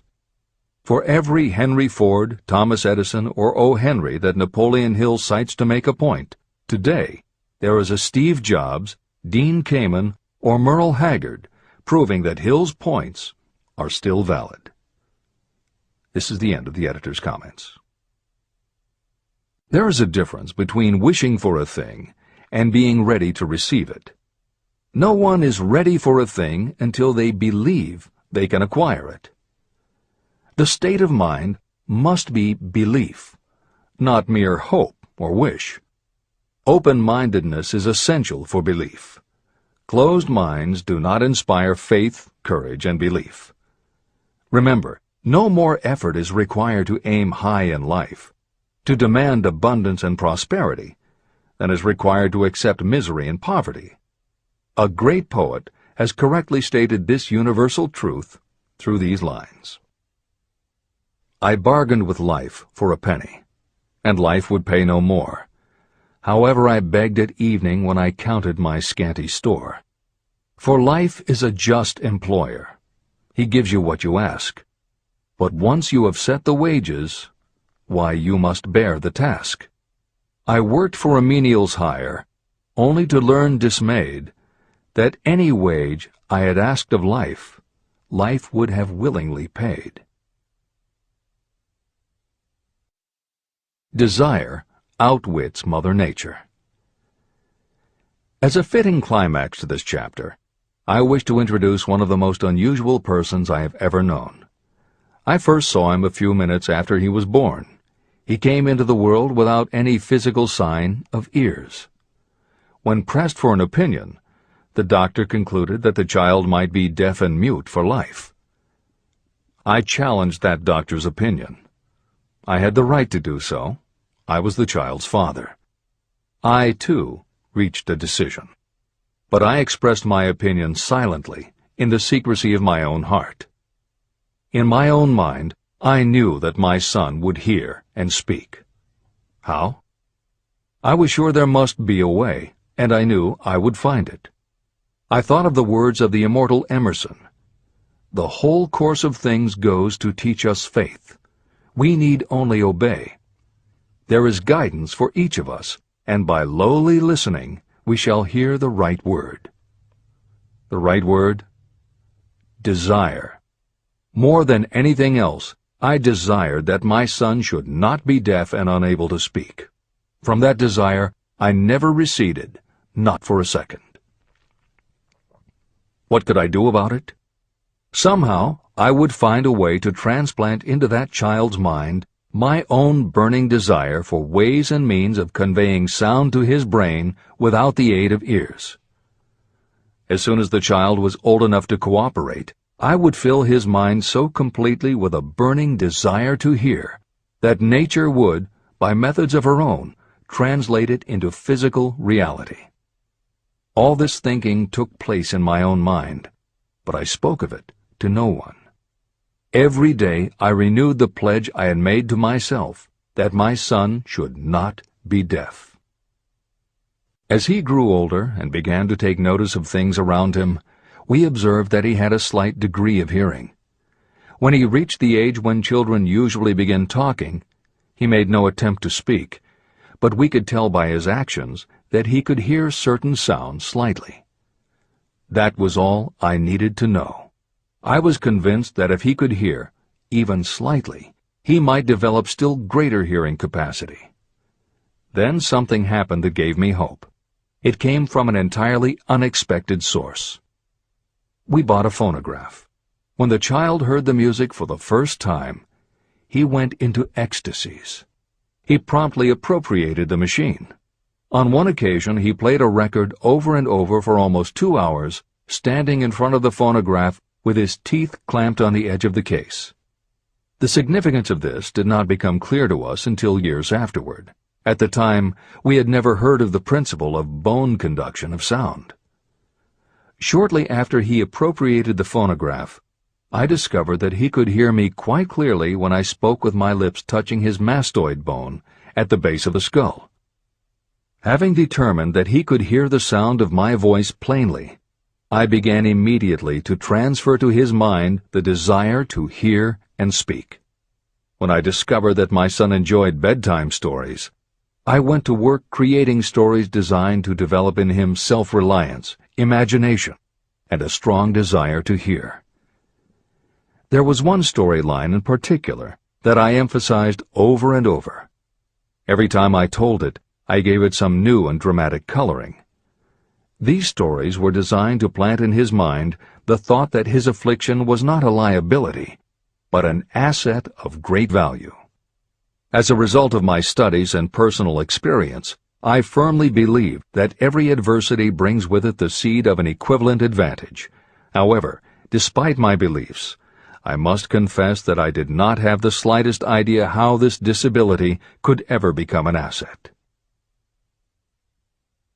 He won a new world with 6 cents.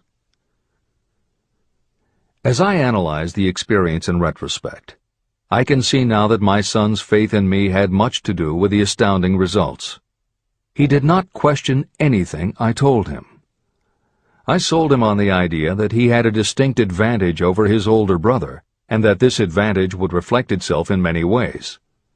For example, the teachers in school would observe that he had no ears, and because of this they would show him special attention and treat him with extraordinary kindness.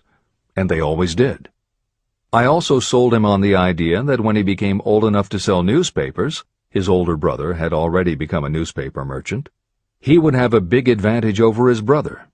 My reasoning was that people would pay him extra money for his wares because they could see that he was a bright, industrious boy, despite the fact that he had no ears. When he was about 7, he showed the first evidence that my method of stimulating his mind was bearing fruit. For several months he begged for the privilege of selling newspapers, but his mother would not give the project her consent. Finally, he took matters in his own hands. One afternoon, when he was left at home with the staff, he climbed through the kitchen window, shinnied to the ground, and set out on his own. He borrowed 6 cents in capital from the neighborhood shoemaker and invested it in papers, which he sold out. He took his earnings, reinvested in more newspapers, and kept repeating until late in the evening. After balancing his accounts and paying back the 6 cents he had borrowed from his banker, he had a net profit of 42 cents. When we got home that night, we found him in bed asleep with the money tightly clenched in his hand.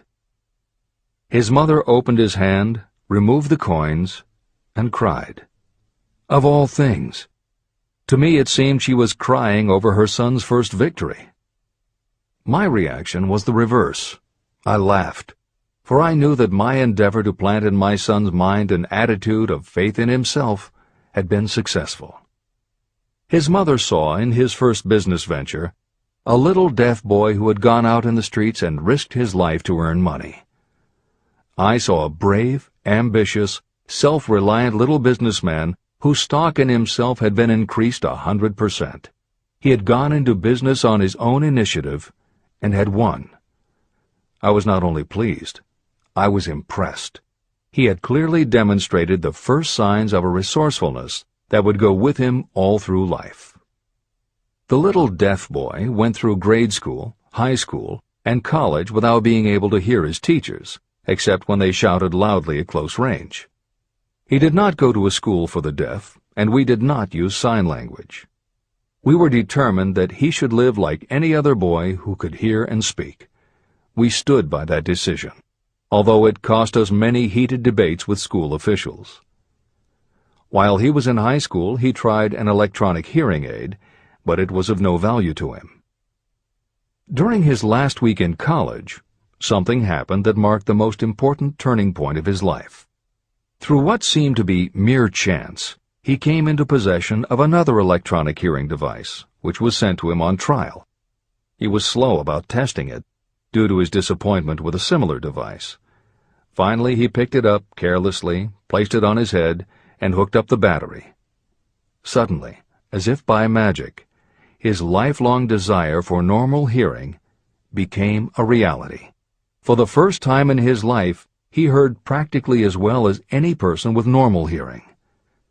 Overjoyed because of the changed world that had been brought to him, he rushed to the telephone, called his mother, and heard her voice perfectly.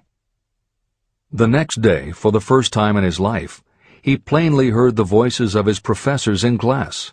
For the first time in his life, he could converse freely with other people without them having to speak loudly. Truly, he had come into possession of a changed world. His desire was finally paying dividends. But the victory was not yet complete.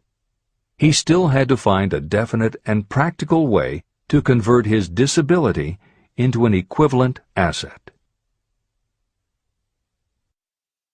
Thought that works miracles.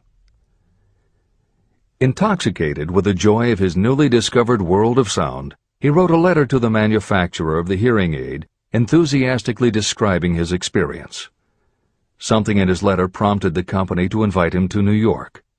He was escorted through the factory, and while talking with the chief engineer, telling him about his changed world, a hunch, an idea, or an inspiration, call it what you wish, flashed into his mind.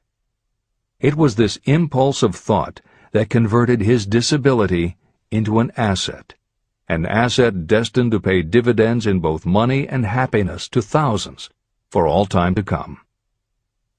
The sum and substance of that impulse was this. It occurred to him that he might be of help to the millions of people who go through life without the benefit of hearing devices, if he could find a way to tell them the story of his changed world. For an entire month, he carried out intensive research, during which he analyzed the entire marketing system of the manufacturer of the hearing device. Then he created a plan for reaching out to other hearing-impaired people all over the world, to share with them his newly discovered changed world. When this was done, he put in writing a 2-year plan based upon his findings. When he presented the plan to the company, he was instantly given a position for the purpose of carrying out his ambition. Little did he dream when he went to work that he was destined to bring hope and practical relief to thousands of people who, without his help, would have been limited forever by deafness. There's no doubt in my mind that Blair would have been deaf and unable to speak all his life if his mother and I had not managed to shape his mind as we did. When I planted in his mind the desire to hear and talk and live as other people, there went with that impulse some strange influence that caused nature to become bridge builder and span the gulf of silence between his brain and the outer world. Truly, a burning desire has devious ways of transmuting itself into its physical equivalent. Blair desired normal hearing. Now he has it. He was born with a condition that in those days might easily have sent a person with a less defined desire to the street with a bundle of pencils and a tin cup. The little white lie I planted in his mind when he was a child, by leading him to believe his impaired hearing would become a great asset, has justified itself. I am convinced it is a fact that there is nothing, right or wrong, that belief plus burning desire cannot make real. These qualities are free to everyone. Editor's comments. As Napoleon Hill was finishing this chapter on desire, it was reported that the famed opera singer Madame Schumann-Heink had died. A passage in her obituary struck Hill as being so appropriate to the subject of this chapter that he was moved to comment as follows. End of editor's comment. One short paragraph in the newspaper story about the famed opera singer Madame Schumann-Heink gives the clue to this unusual woman's stupendous success. I quote the paragraph because the clue it contains is none other than desire. Early in her career, Madame Schumann-Heink visited the director of the Vienna Court Opera to have him test her voice. But he did not test it. After taking one look at the awkward and poorly dressed girl, he exclaimed, none too gently, "With such a face, and with no personality at all, how can you ever expect to succeed in opera? My good child, give up the idea. Buy a sewing machine and go to work. You can never be a singer." Never is a long time. The director of the Vienna Court Opera may have known much about the technique of singing, but he knew little about the power of desire when it assumes the proportion of an obsession. If he had known more of that power, he would not have made the mistake of condemning genius without giving it an opportunity. Editor's comments. Although few readers of this edition will be familiar with Madame Schumann-Heink, every reader knows a half-dozen similar stories. It is true for every generation and every kind of music. At some time, even the biggest stars were failures. At some time, someone told them they weren't good enough. But every one of those times that they failed, their desire was bigger than their failure. That is why you know their stories. And it's also why you've never heard about the thousands of other performers who were also told they weren't good enough. The ones you've never heard of are the ones whose desire wasn't big enough. They are the ones who believed that failure was defeat. This is the end of the editor's comment. Several years ago, one of my business associates became ill. He became worse as time went on, and finally was taken to the hospital for an operation. The doctor warned me that there was little, if any, chance of my ever seeing him alive again. But that was the doctor's opinion. It was not the opinion of the patient. Just before he was wheeled away, he whispered to me, "Do not be disturbed, Chief. I will be out of here in a few days." The attending nurse looked at me with pity.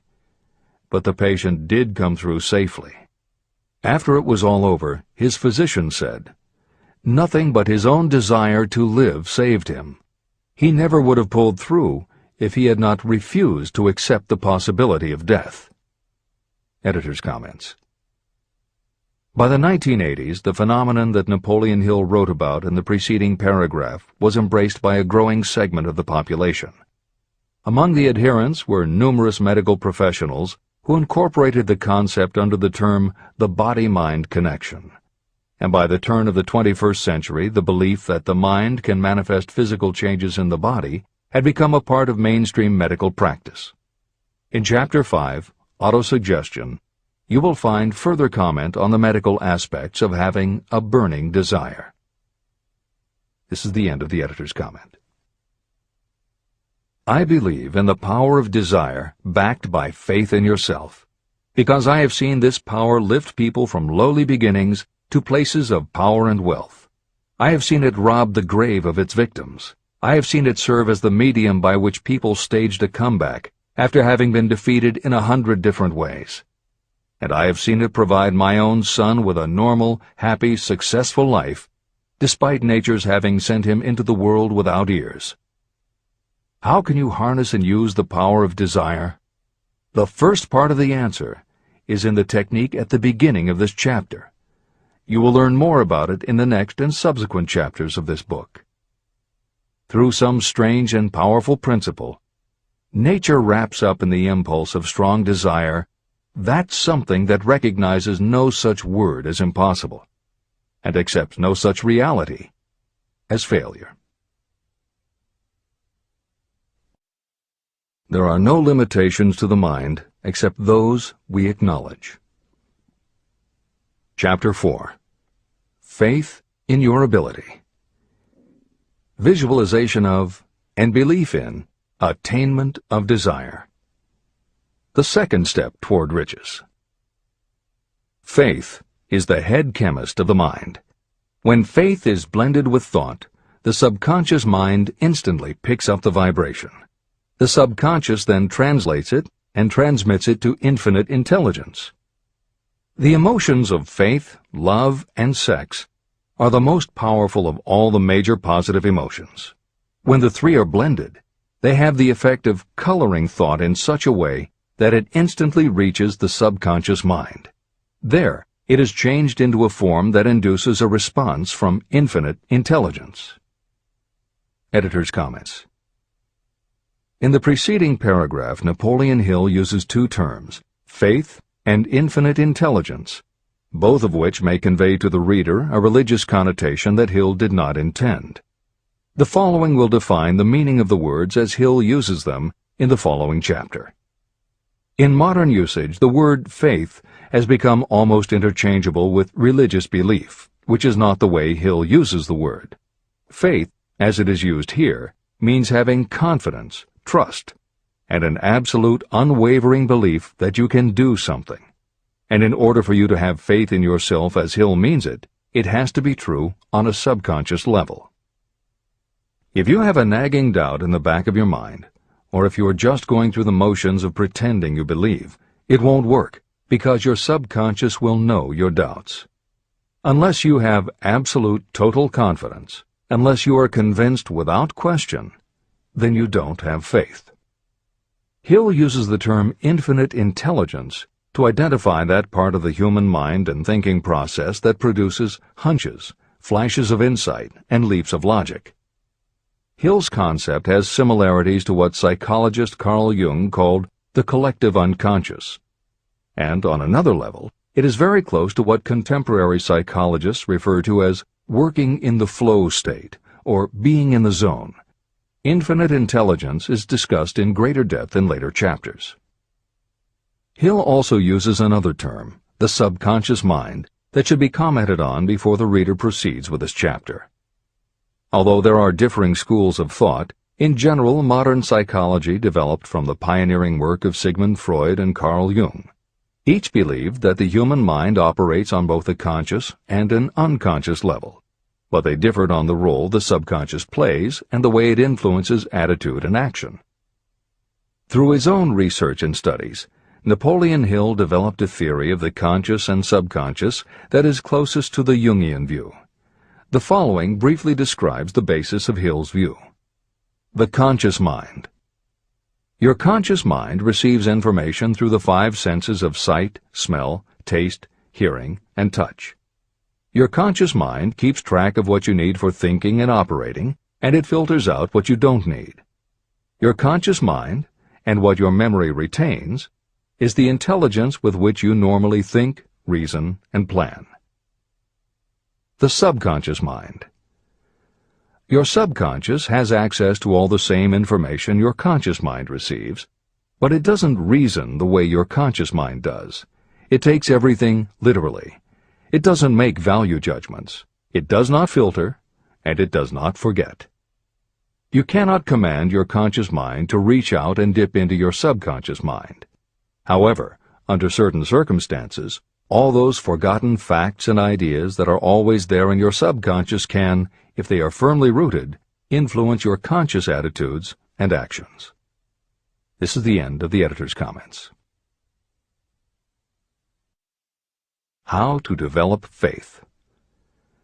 The following statement is very important in understanding the importance of autosuggestion in the transmutation of desire into its physical or monetary equivalent, namely, faith is a state of mind that may be induced or created by affirmation or repeated instructions to the subconscious mind through the principle of autosuggestion. The repetition of affirmations is like giving orders to your subconscious mind, and it is the only known method of voluntary development of the emotion of faith, absolute belief that you can do something. As an illustration, consider why you are reading this book. You want to acquire the ability to transmute the intangible thought impulse of desire into its physical counterpart, money. By following the instructions laid down in the later chapters on autosuggestion and the subconscious mind, you will learn techniques to convince your subconscious mind that you believe you will receive that for which you ask. Your subconscious will act upon that belief and pass it back to you in the form of faith, followed by definite plans for procuring that which you desire. Faith in yourself and your abilities is a state of mind that you will be able to develop at will after you have mastered the 13 principles in this book. This is true because faith is a state of mind that will develop naturally within you when you use and apply these principles. The emotions, or the feeling portion of thoughts, are what give your thoughts vitality, life, and action. The emotions of faith, love, and sex, when mixed with any thought impulse, give it even greater action. All thoughts that have been emotionalized, given feeling, and mixed with faith, absolute belief in your ability, begin immediately to translate themselves into their physical equivalent or counterpart. However, this is not only true of thought impulses that have been mixed with faith, but it is true with any emotion, including negative emotions.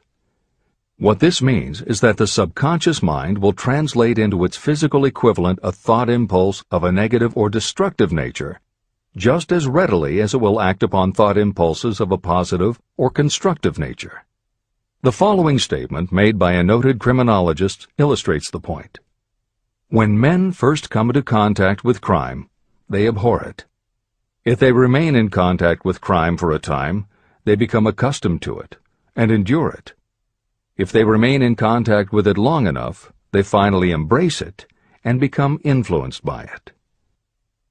This is the equivalent of saying that a negative impulse of thought that is repeatedly passed on to the subconscious mind often enough is finally accepted and acted upon by the subconscious mind. The subconscious then proceeds to translate that impulse into its physical equivalent by the most practical procedure available. This also accounts for the strange phenomenon that so many millions of people experience, referred to as bad luck. There are millions of people who believe themselves doomed to poverty and failure because of some strange force they call bad luck, over which they believe they have no control. But the truth is that they are the creators of their own misfortunes, because this negative belief in bad luck is picked up by the subconscious mind and translated into its physical equivalent. Your belief, or faith, is the element that will determine the action of your subconscious mind. Once again, let me stress that you will benefit by passing on to your subconscious mind any desire that you wish translated into its physical or monetary equivalent in a state of expectancy or belief that the transmutation will actually take place. The subconscious mind will transmute into its physical equivalent, by the most direct and practical way available, any order that is given to it in a state of belief or faith that the order will be carried out. At this point, it should also be noted that because of the way that the subconscious operates, there is nothing to stop you from deceiving your subconscious mind when giving it instructions through autosuggestion. That is what I did when I deceived my son's subconscious mind. To make this deception more realistic, when you call upon your subconscious mind, you must conduct yourself just as you would if you were already in possession of the material thing that you are demanding. Editor's comments.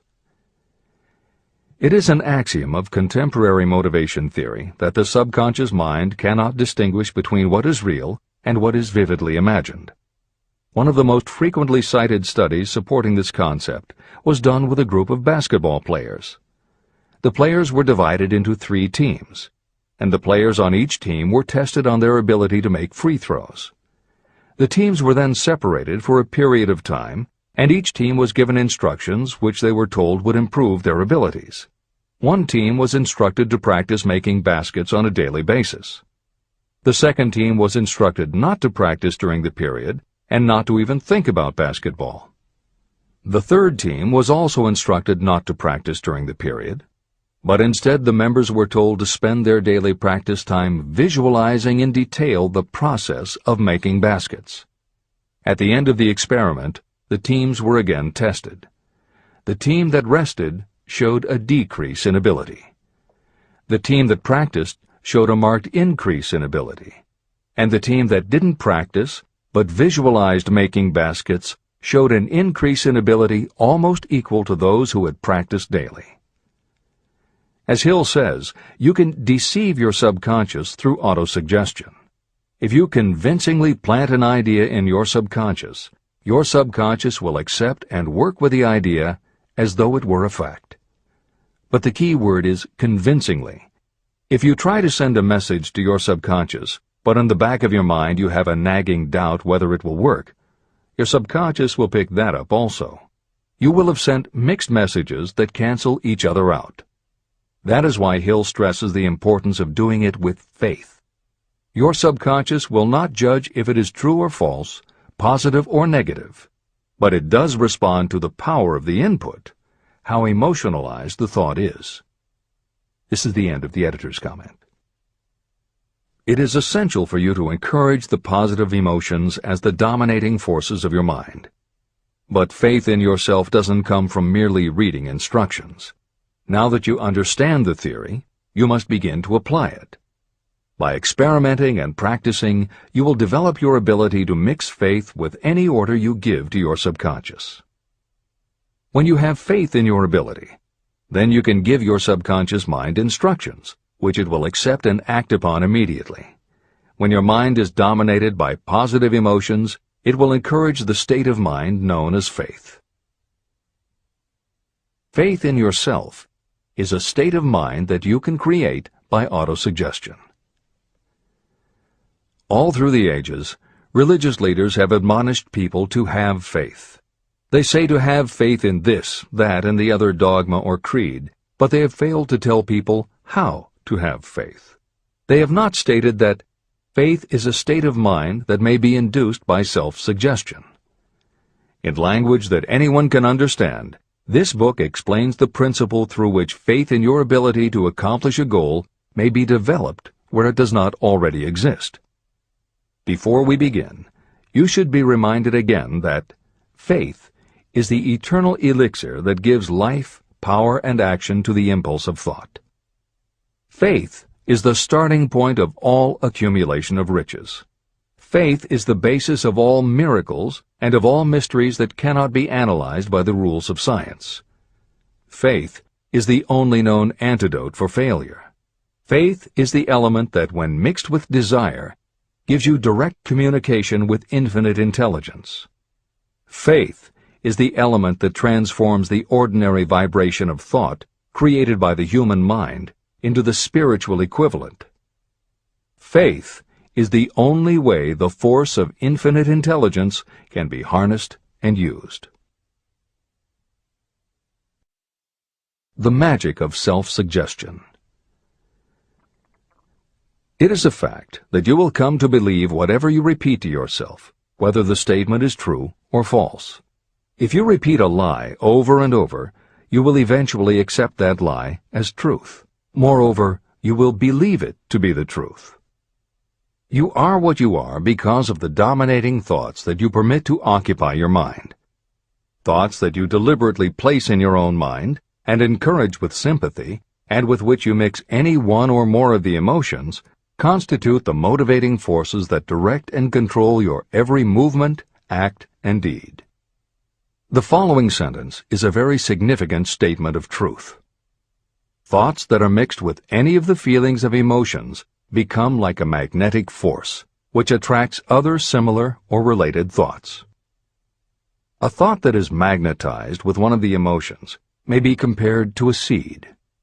When it is planted in fertile soil, it germinates, grows, and multiplies itself over and over again.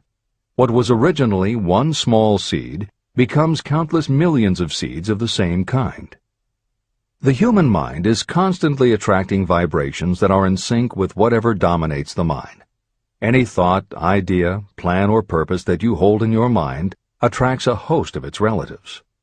Add these relatives to its own force, and it grows until it becomes the prime motivator of the person in whose mind it has been housed. Now, let us go back to the starting point. How can the original seed of an idea, plan, or purpose be planted in the mind? The answer? Any idea, plan, or purpose may be placed in the mind through repetition of thought. This is why you are asked to write out a statement of your major purpose, or definite chief aim. Commit it to memory, and repeat it out loud day after day until these vibrations of sound have reached your subconscious mind. You are what you are because of the dominating thoughts that you permit to occupy your mind. If you choose to, you can throw off any bad influences from your past and build your own life the way you want it to be. For instance, by taking inventory of your mental assets and liabilities, you might discover that your greatest weakness is lack of self-confidence. This can be overcome and translated into courage through the principle of autosuggestion. You can do this by writing out a set of simply stated positive thought impulses, memorizing them, and repeating them until they become a part of the working equipment of your subconscious mind. The following is an example for someone whose definite purpose is to overcome a lack of self-confidence. Self-confidence formula. 1. I know that I have the ability to achieve the object of my definite purpose in life. Therefore, I demand of myself persistent, continuous action toward its attainment, and I here and now promise to render such action. 2.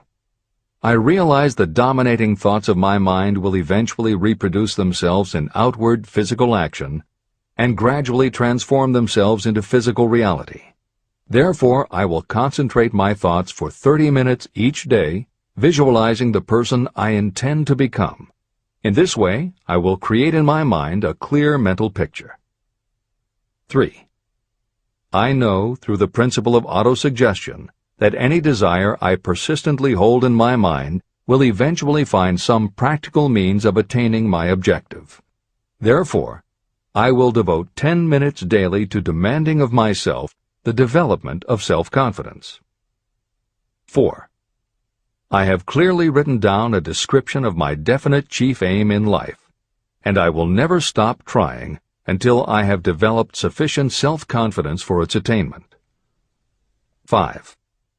I fully realize that no wealth or position can last unless it is built upon truth and justice. Therefore, I will engage in no transaction that does not benefit all whom it affects. I will succeed by attracting to myself the forces I wish to use and the cooperation of others. I will persuade others to help me because of my willingness to help others. I will eliminate hatred, envy, jealousy, selfishness, and cynicism by developing love for all humanity, because I know that a negative attitude toward others can never bring me success. I will cause others to believe in me because I will believe in them and in myself. I will sign my name to this formula, commit it to memory, and repeat it aloud once a day, with full faith that it will gradually influence my thoughts and actions so that I will become a self-reliant and successful person. Behind this formula is a law of nature that psychologists call autosuggestion or self-suggestion. It is a proven technique that will work for your success if it is used constructively. On the other hand, if used destructively, it will destroy just as readily. In this statement may be found a very significant truth, namely that those who go down in defeat and end their lives in poverty, misery, and distress do so because of negative application of the principle of autosuggestion. All impulses of thought have a tendency to clothe themselves in their physical equivalent. The disaster of negative thinking. The subconscious mind makes no distinction between constructive and destructive thought impulses. It works with the material we feed it through our thought impulses. The subconscious mind will translate into reality a thought driven by fear just as readily as it will translate into reality a thought driven by courage or faith. Just as electricity will turn the wheels of industry and render useful service if used constructively, it will snuff out life if wrongly used. So, too, will the law of autosuggestion lead you to peace and prosperity, or down into the valley of misery, failure, and death. It depends on your degree of understanding and application of it. If you fill your mind with fear or doubt, and if you do not believe in your ability to connect with and use the forces of infinite intelligence, then you will not be able to use those forces. The law of autosuggestion will take your lack of belief and use that doubt as a pattern by which your subconscious mind will translate it into its physical equivalent. Editor's comments. When you have faith in your ability to accomplish what you want, it not only firmly plants ideas in your subconscious, but it then works to reinforce itself. When you have faith in your abilities, part of what you must have faith in is that it is possible to tap into infinite intelligence. And because you have faith that it will work, your conscious mind won't be resistant. When your conscious doesn't resist, your subconscious mind can send creative ideas to your conscious mind more easily. Then, the more you see the power working in your life, the easier it is for you to act on faith the next time. Will it work for you? You will never know unless you relax your resistance and just have faith that it will. This is the end of the editor's comment. Like the wind that carries one ship east and another west, the law of autosuggestion will lift you up or pull you down according to the way you set your sails of thought. The law of autosuggestion, through which any person may rise to altitudes of achievement that stagger the imagination, is well described in the following verse. Observe the words that have been emphasized, and you will catch the deep meaning that the poet had in mind. If you think you are beaten, you are. If you think you dare not, you don't. If you like to win, but you think you can't, it is almost certain you won't. If you think you'll lose, you're lost. For out in the world we find, success begins with a fellow's will. It's all in the state of mind. If you think you are outclassed, you are. You've got to think high to rise. You've got to be sure of yourself before you can ever win a prize. Life's battles don't always go to the stronger or faster man, but soon or late the man who wins is the man who thinks he can. Editor's comments. As noted at the beginning of this chapter, the way in which Napoleon Hill uses the word faith is meant to have no religious connotation. However, it would be impossible for Hill to write this chapter without acknowledging the power of religious faith. Therefore, in the following 2 paragraphs, when Hill discusses Jesus Christ and Mahatma Gandhi as exemplifying the power of faith, he is referring to their personal faith, the absolute trust in his beliefs that Jesus exhibited, and Gandhi's total conviction and confidence in his cause. In this way, they perfectly exemplify thought impulse mixed with faith. This is the end of the editor's comment. If you wish evidence of the power of faith, study the achievements of men and women who have employed it. At the head of the list comes the Nazarene. The basis of Christianity is faith, no matter how many people may have perverted or misinterpreted the meaning of this great force. The sum and substance of the teachings and the achievements of Christ, which may have been interpreted as miracles, were nothing more nor less than faith. If there are any such phenomena as miracles, they are produced only through the state of mind known as faith. Consider Mahatma Gandhi of India, one of the most astounding examples of the possibilities of faith. Gandhi wielded more potential power than any man living in his time, and he had this power despite the fact that he had none of the orthodox tools of power, such as money, battleships, soldiers, and materials of warfare. Gandhi had no money, no home. He did not own a suit of clothes, but he did have power. How did he come by that power? He created it out of his understanding of the principle of faith and through his ability to transplant that faith into the minds of 200 million people. Gandhi accomplished the astounding feat of influencing 200 million minds to coalesce and move in unison as a single mind. What other force on earth, except faith, could do as much? How an idea built a fortune. Editor's comment. Although the following story is not exclusively about faith, and it makes no mention of autosuggestion or the subconscious mind, Napoleon Hill included it at this point in every edition of Think and Grow Rich. In fact, as Hill says, this story illustrates at least 6 of the 13 principles of success, but faith is at the center of it. If the central figure, Charles M. Schwab, had not mixed his big idea with absolute unwavering faith that he could pull it off, the whole history of American business would have been different. This is the end of the editor's comment. The event chosen for this illustration dates back to 1900, when the United States Steel Corporation was being formed. As you read the story, keep in mind the following fundamental facts and you will understand how ideas have been converted into huge fortunes. First, the United States Steel Corporation was born in the mind of Charles M. Schwab in the form of an idea he created through his imagination. Second, he mixed faith with his idea. Third, he formulated a plan for the transformation of his idea into physical and financial reality. Fourth, he put his plan into action with his famous speech at the University Club. Fifth, he applied and followed through on his plan with persistence and backed it with firm decision until it had been fully carried out. Sixth, he prepared the way for success by a burning desire for success. If you are one of those who have often wondered how great fortunes are accumulated, this story of the creation of the United States Steel Corporation will be enlightening.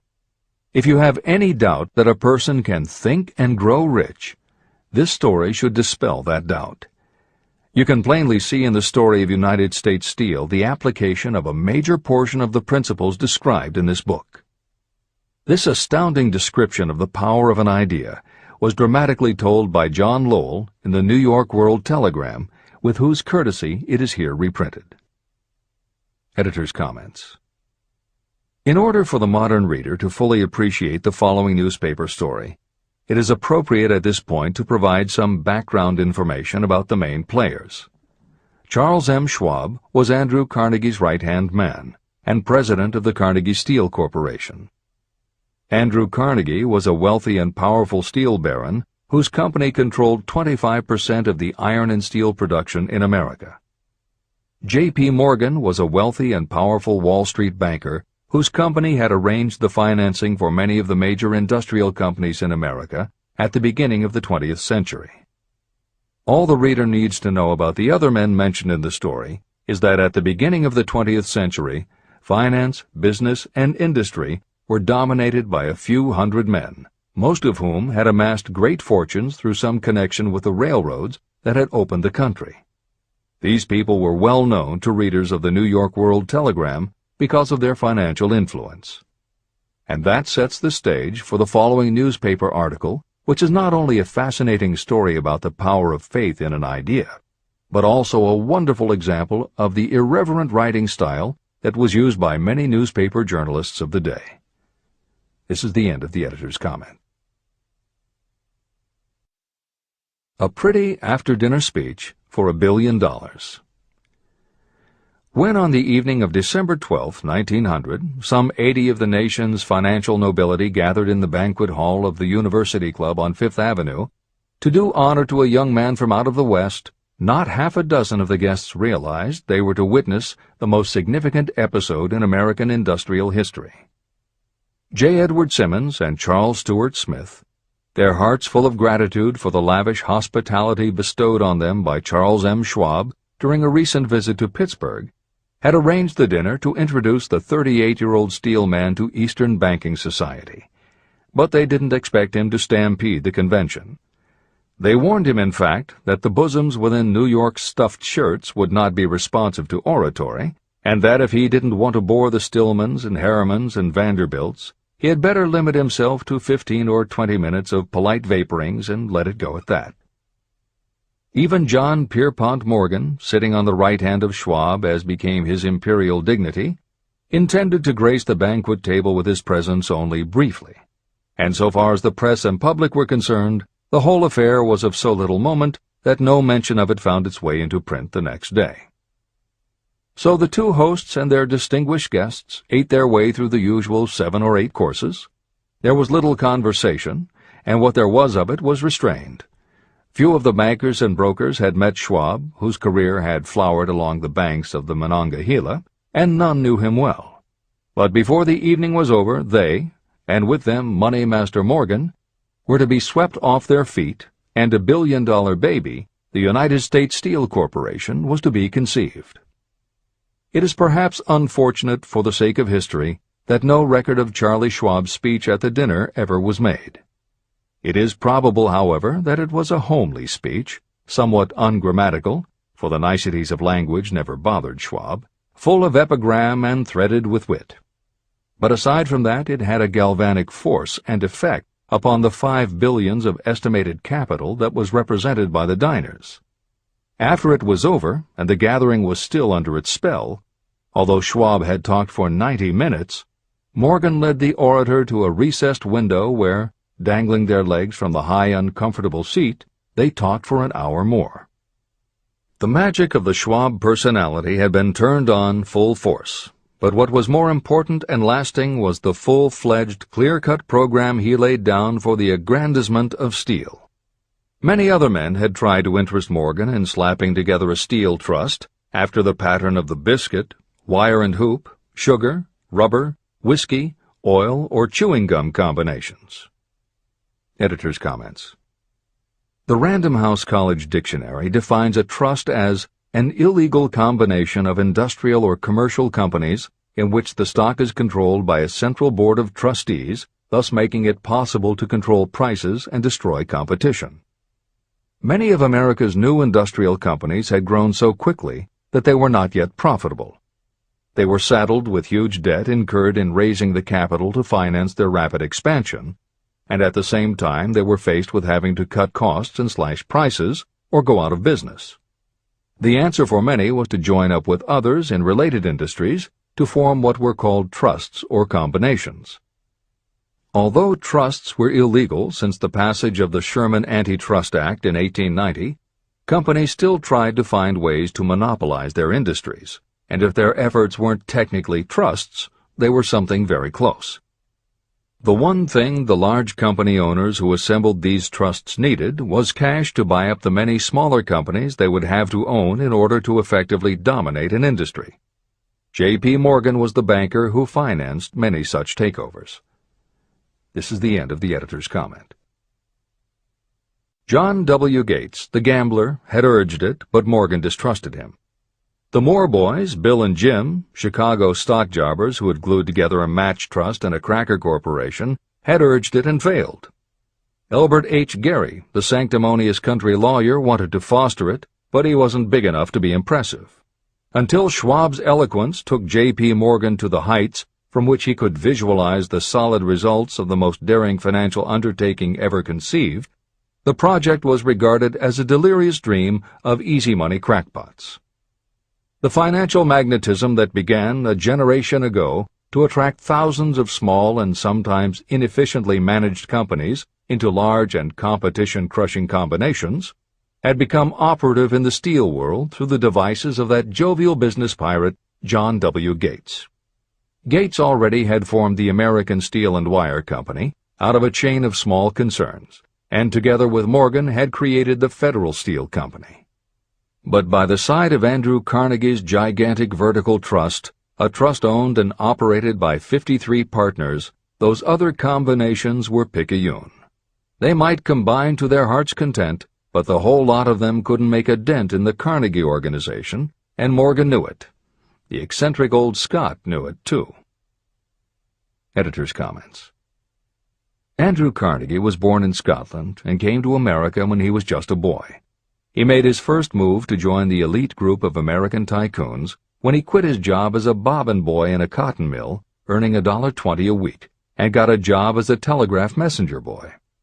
He soon taught himself to operate a telegraph key, which got him hired as personal telegrapher and secretary to the head of the Pennsylvania Railroad.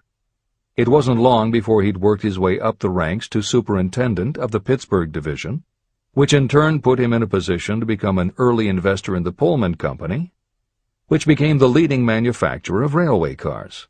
Carnegie's investment in Pullman and some successful real estate ventures gave him the capital to go into business for himself. At the end of the Civil War, Carnegie left railroading and started a company that built iron bridges for railroad companies. From building iron bridges, it was a short step to starting his own steel mill, which led him to acquire control of other steel mills, then his own coal fields to supply his smelters, then his own ore boats and rail lines to haul the ore and coal.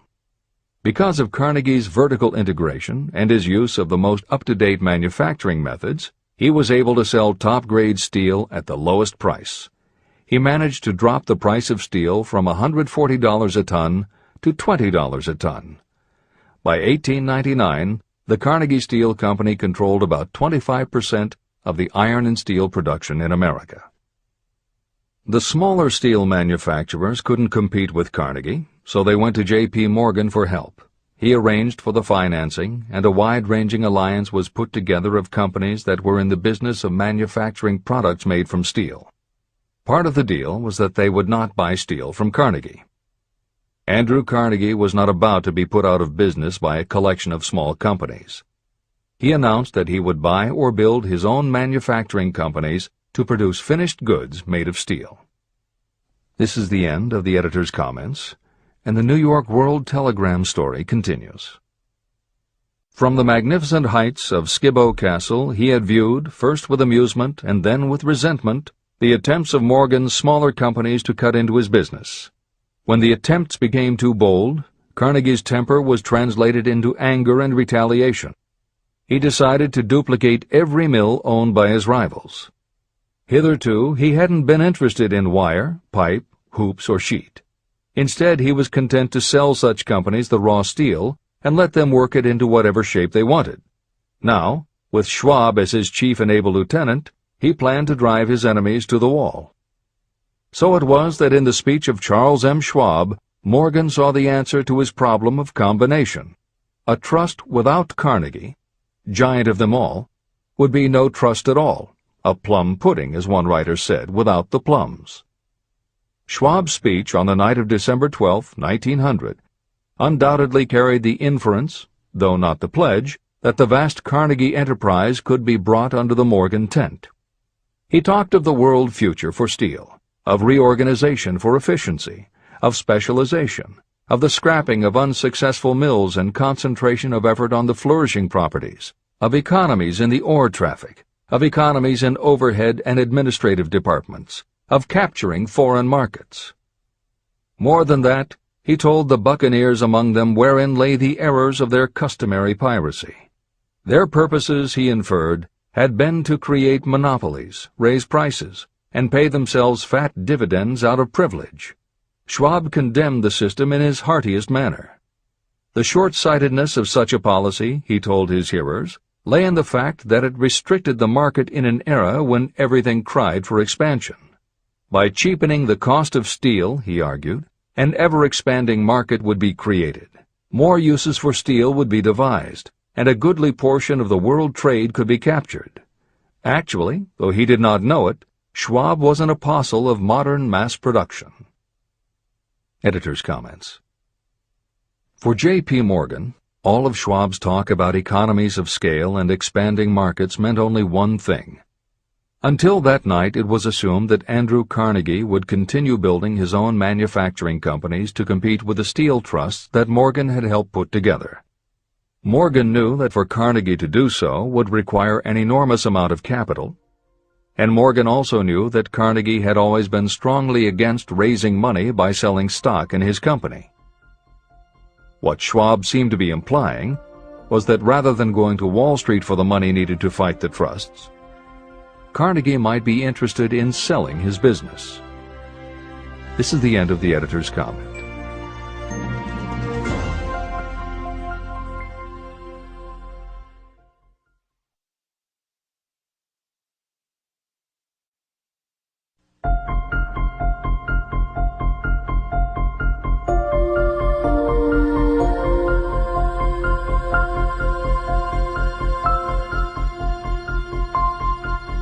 New York World Telegram story continues.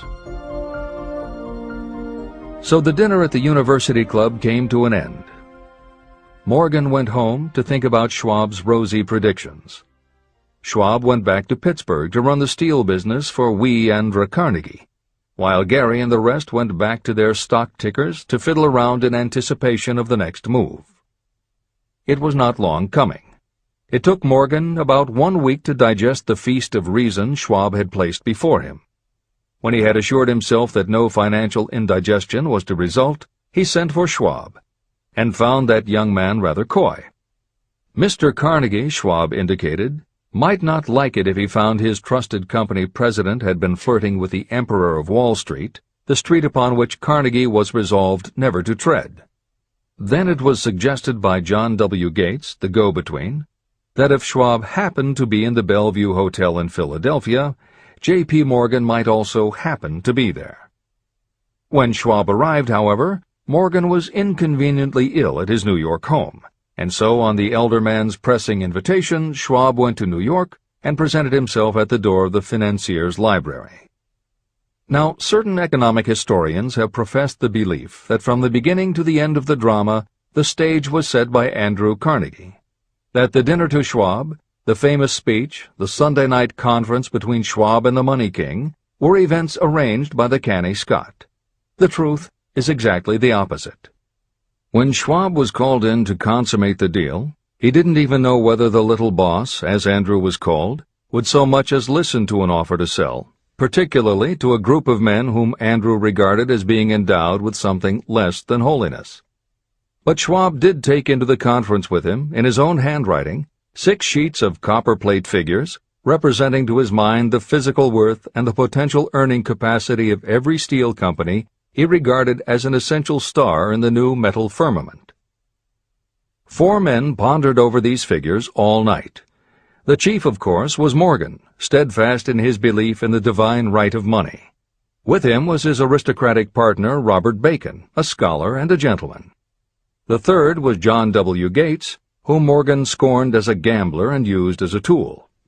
The fourth was Schwab, who knew more about the processes of making and selling steel than any whole group of men then living. Throughout that conference, the Pittsburgher's figures were never questioned. If he said a company was worth so much, then it was worth that much and no more. He was insistent, too, upon including in the combination only those concerns he nominated. He had conceived a corporation in which there would be no duplication, not even to satisfy the greed of friends who wanted to unload their companies upon the broad Morgan shoulders. When dawn came, Morgan rose and straightened his back. Only one question remained. "Do you think you can persuade Andrew Carnegie to sell?" he asked. "I can try," said Schwab.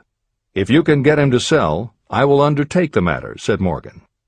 So far, so good. But would Carnegie sell? How much would he demand? Schwab thought about $320 million. What would he take payment in? Common or preferred stocks? Bonds? Cash? Nobody could raise $1/3 billion in cash. There was a golf game in January on the frost-cracking heath of the St. Andrews Links in Westchester, with Andrew bundled up in sweaters against the cold and Charlie talking volubly as usual to keep his spirits up. But no word of business was mentioned until the pair sat down in the cozy warmth of the Carnegie cottage nearby. Then, with the same persuasiveness that had hypnotized 80 millionaires at the University Club, Schwab poured out the glittering promises of retirement in comfort, of untold millions to satisfy the old man's social caprices. Carnegie capitulated, wrote a figure on a slip of paper, handed it to Schwab and said, "All right, that's what we'll sell for." The figure was approximately $400 million, and was reached by taking the $320 million mentioned by Schwab as a basic figure, and adding to it $80 million to represent the increased capital value over the previous 2 years. Later, on the deck of a transatlantic liner, the Scotsman said ruefully to Morgan, "I wish I had asked you for $100 million more." "If you had asked for it, you'd have gotten it," Morgan told him cheerfully. There was an uproar, of course. A British correspondent cabled that the foreign steel world was appalled by the gigantic combination. President Hadley of Yale declared that unless trusts were regulated, the country might expect an emperor in Washington within the next 25 years.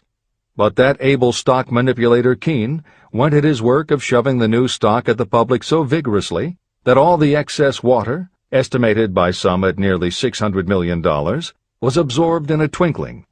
So Carnegie had his millions, and the Morgan Syndicate had $62 million for all its trouble, and all the boys, from Gates to Gary, had their millions. Editor's comment. The 38-year-old Charles M. Schwab had his reward, too. He was made president of the new corporation, United States Steel, and remained in control until 1930. When Schwab left U.S. Steel, he went on to found the mammoth Bethlehem Steel Corporation, of which he also became president. This is the end of the editor's comment. Riches begin with thought. The dramatic story of big business that you've just finished is a perfect illustration of the method by which desire can be transmuted into its physical equivalent. That giant organization was created in the mind of one man. The plan by which the organization was provided with the steel mills that gave it financial stability was created in the mind of the same man.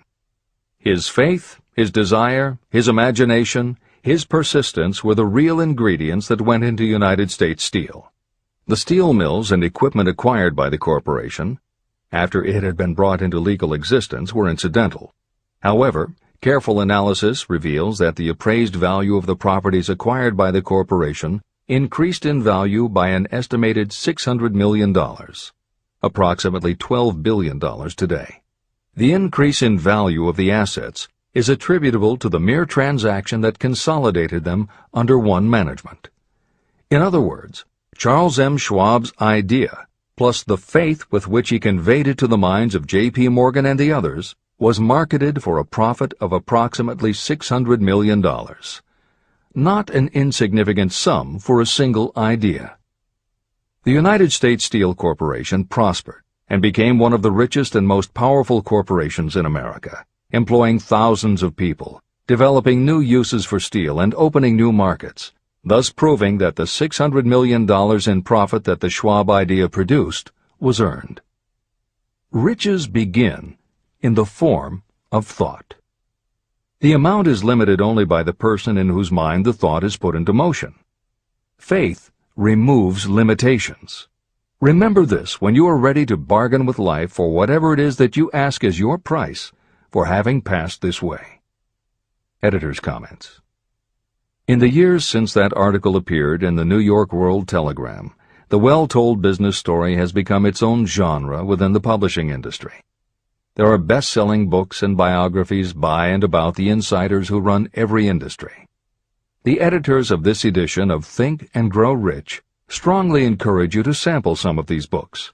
They can be entertaining and inspirational, and in them you will be able to see examples of Hill's principles of success at work in the real world. The best of them are not only entertaining and inspirational, but they are filled with ideas and techniques you can adapt and use. There are literally too many bestsellers from which to select a best of listing for inclusion here. Any such choice the editors might make would not necessarily be the best, but merely reflective of the interests of the person doing the choosing. However, there are 2 books the editors recommend that are not by or about a single individual or industry. These books are In Search of Excellence by Tom Peters and Breakthroughs by P.R. Nyack and John N. Ketteringham. Each of these books deals with a broad spectrum of industries, and within each industry they single out certain companies and individuals for analysis. Both were published at the beginning of the business book trend in the 1980s, but there are few books since then that better convey the importance of faith in a good idea.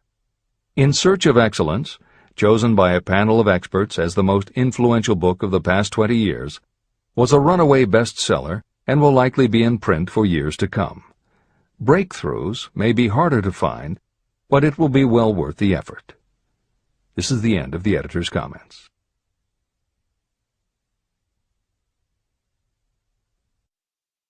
A quitter never wins, and a winner never quits.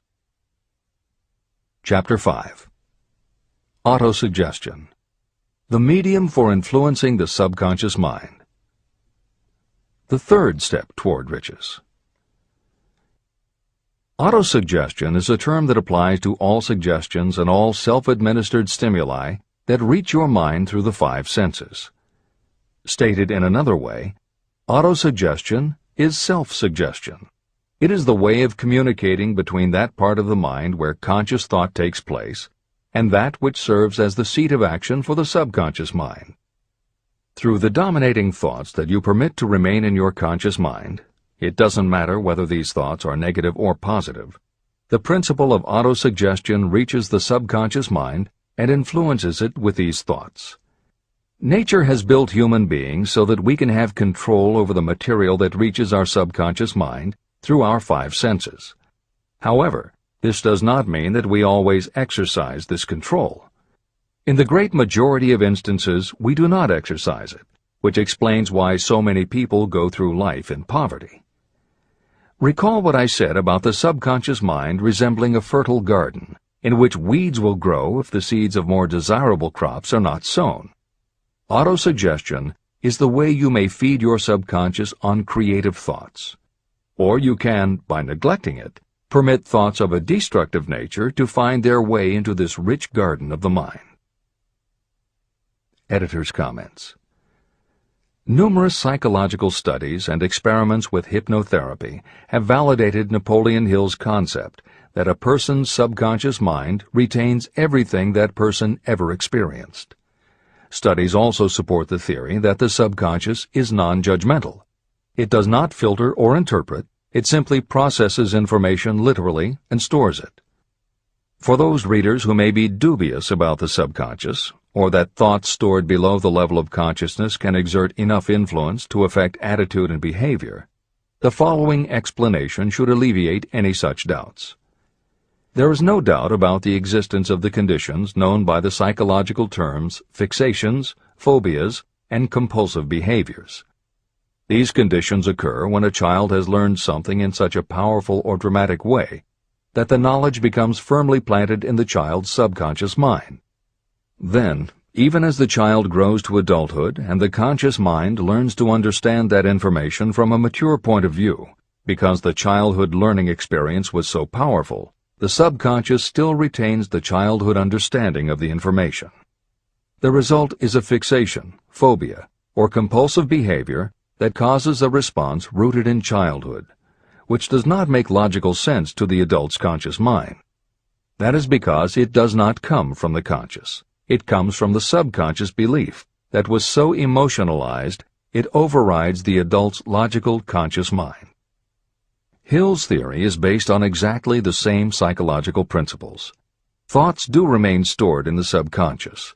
They remain just as they were when they were input, and the more highly emotionalized the thoughts are when they are input, the more influence they exert on attitude and behavior. It is this aspect of the subconscious that will allow you to use autosuggestion as a tool with which to input the positive thoughts that will help you achieve the success you desire. This is the end of the editor's comments. See and feel money in your hands. You were instructed in the last of the 6 steps described in Chapter 3 on Desire to read aloud twice daily the written statement of your desire for money. You were also directed to see and feel yourself already in possession of the money. By following these instructions, you communicate the object of your desire directly to your subconscious mind in a spirit of absolute faith. Through repetition of this procedure, you will create thought habits that reinforce your efforts to transmute desire into its monetary equivalent. Read these steps again, very carefully, before you proceed further.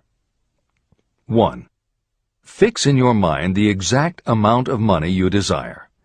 It is not sufficient merely to say, "I want plenty of money." Be definite about the amount. 2. Determine exactly what you intend to give in return for the money you desire. There is no such reality as something for nothing. 3. Establish a definite date when you intend to possess the money you desire. 4. Create a definite plan for carrying out your desire and begin at once, whether you are ready or not, to put this plan into action.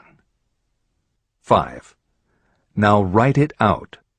Write a clear, concise statement of the amount of money you intend to acquire, name the time limit for its acquisition, state what you intend to give in return for the money, and describe clearly the plan through which you intend to accumulate it.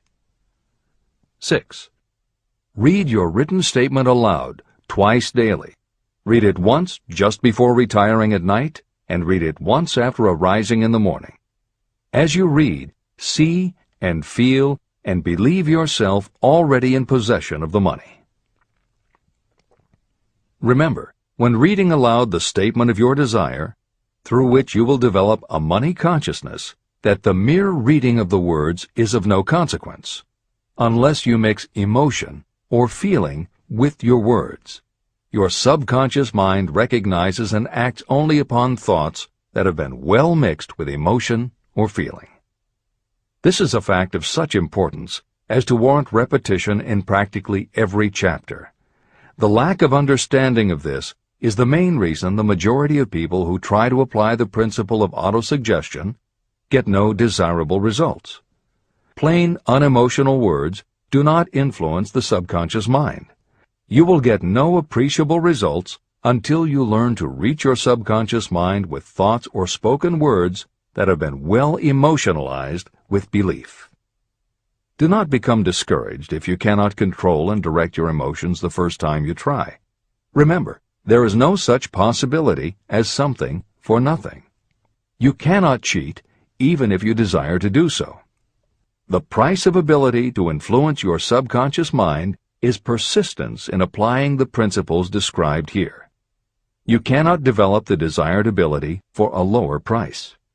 You, and you alone, must decide whether or not the reward, the money consciousness, is worth the price you must pay for it in effort.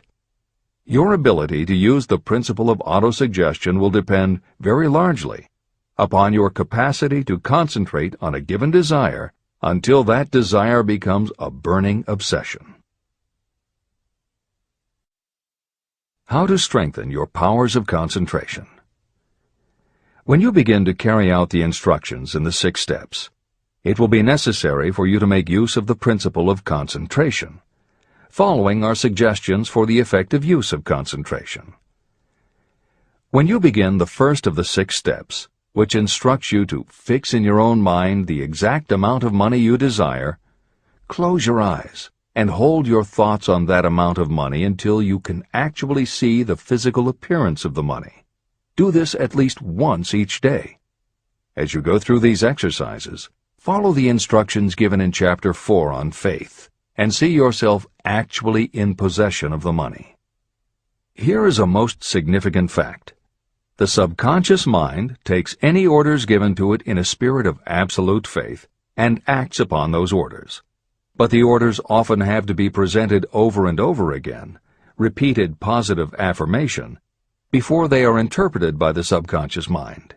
Because of this, you might consider the possibility of playing a perfectly legitimate trick on your subconscious mind. Make it believe, because you believe it, that you must have the amount of money you are visualizing. Make it believe that this money is already awaiting your claim, so the subconscious mind must hand over to you practical plans for acquiring the money that is yours. Give this thought to your imagination, and see what your imagination can or will do to create practical plans for the accumulation of money through transmutation of your desire. Do not wait for a definite plan through which you will exchange services or merchandise in return for the money you are visualizing. Just start right now to see yourself in possession of the money, demanding, and expecting that your subconscious mind will hand over the plans you need. Be on the alert for these plans, and when they appear, put them into action immediately. When the plans appear, they will probably flash into your mind in the form of an inspiration or intuition from infinite intelligence. Treat it with respect and act upon it as soon as you receive it. In the fourth of the 6 steps, you are instructed to create a definite plan for carrying out your desire and begin at once to put this plan into action. Do the same thing here. Close your eyes and create in your mind a vivid image of you carrying out the instructions. Do not trust to your reason when creating your plan for accumulating money through the transmutation of desire. Your reasoning faculty may be lazy, and if you depend entirely upon it to serve you, it may disappoint you. When visualizing the money you intend to accumulate, see yourself rendering the service or delivering the merchandise you intend to give in return for this money. This is important. Editor's comments. The basic principle underlying autosuggestion is closely related to self-hypnosis, and both techniques played an important role in the development of modern psychology.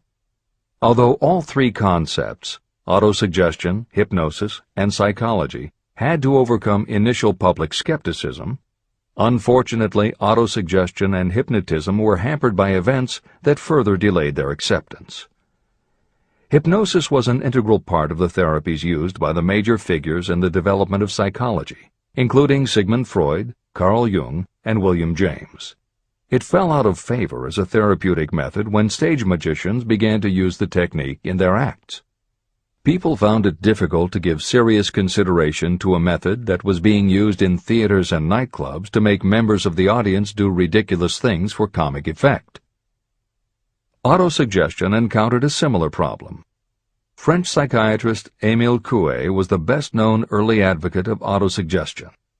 A contemporary of Sigmund Freud, Coué operated a clinic that treated patients diagnosed with psychosomatic ailments, individuals who have convinced themselves they are ill and even show symptoms but do not actually have a disease. Coué treated his patients with an autosuggestion technique that involved the repetition of statements he termed positive affirmations. Coué devised a general, non-specific phrase that would give the subconscious a positive instruction, but was open enough that it did not tell the subconscious how to do it. The positive affirmation was, "Every day, in every way, I am getting better and better."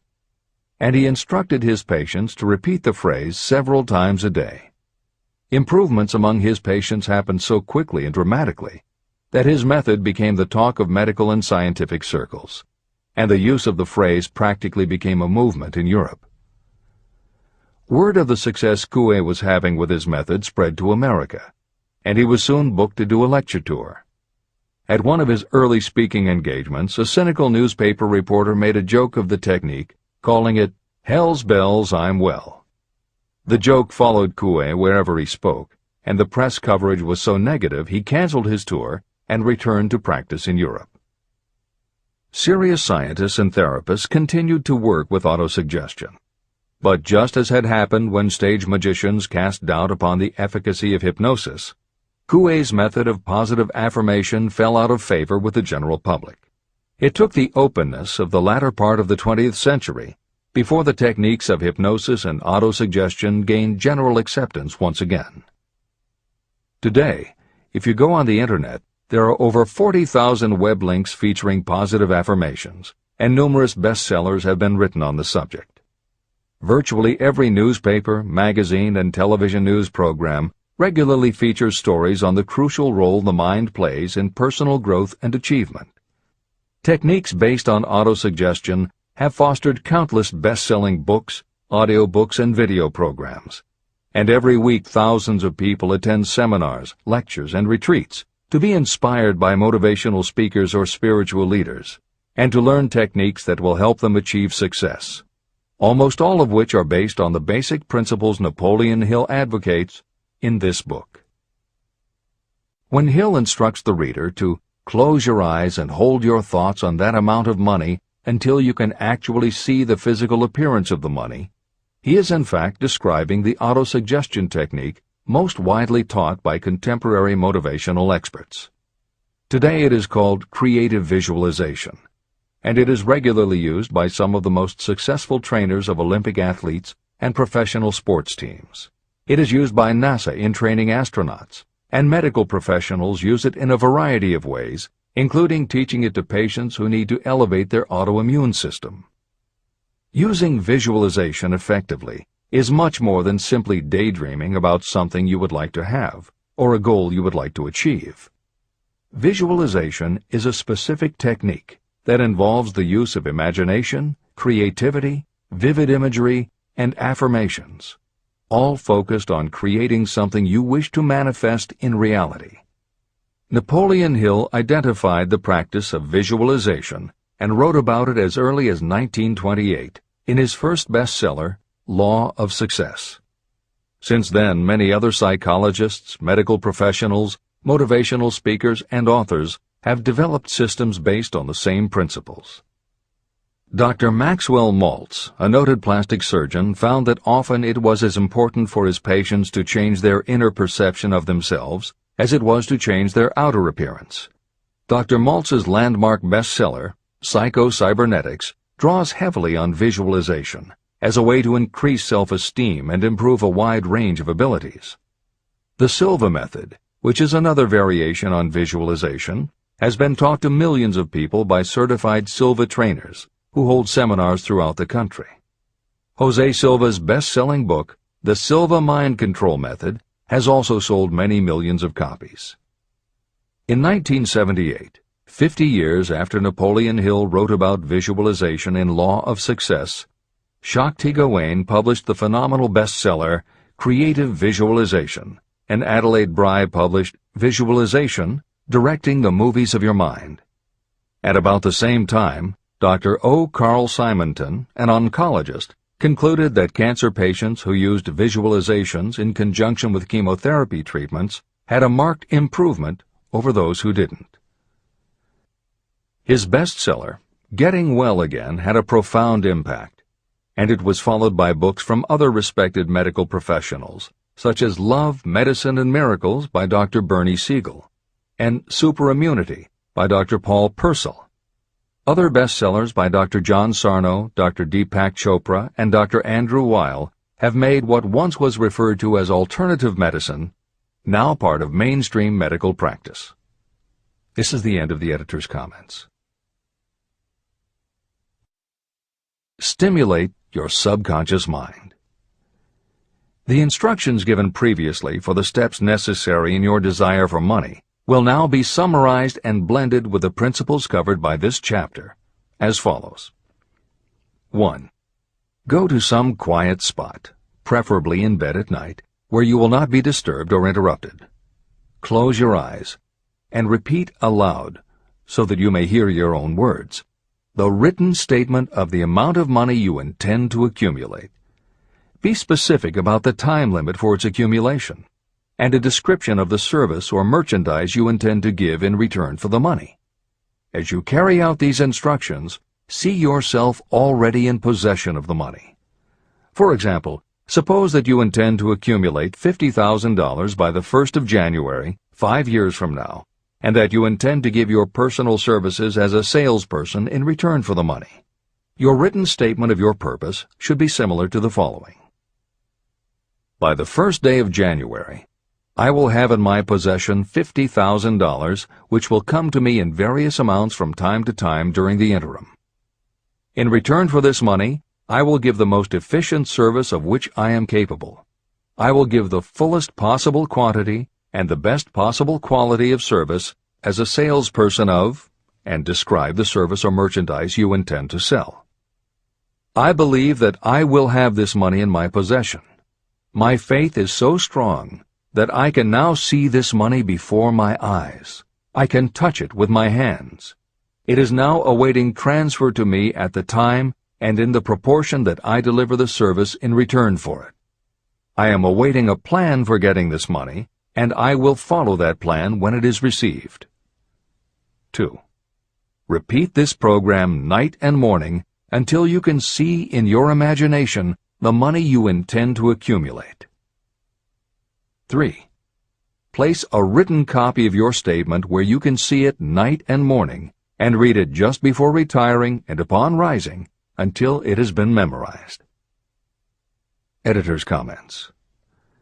The following is another suggestion, adapted from Hill's later writings, which appear in Napoleon Hill's Keys to Success. Surround yourself with books, pictures, mottos, and other suggestive devices. Pick things that symbolize and reinforce achievement and self-reliance.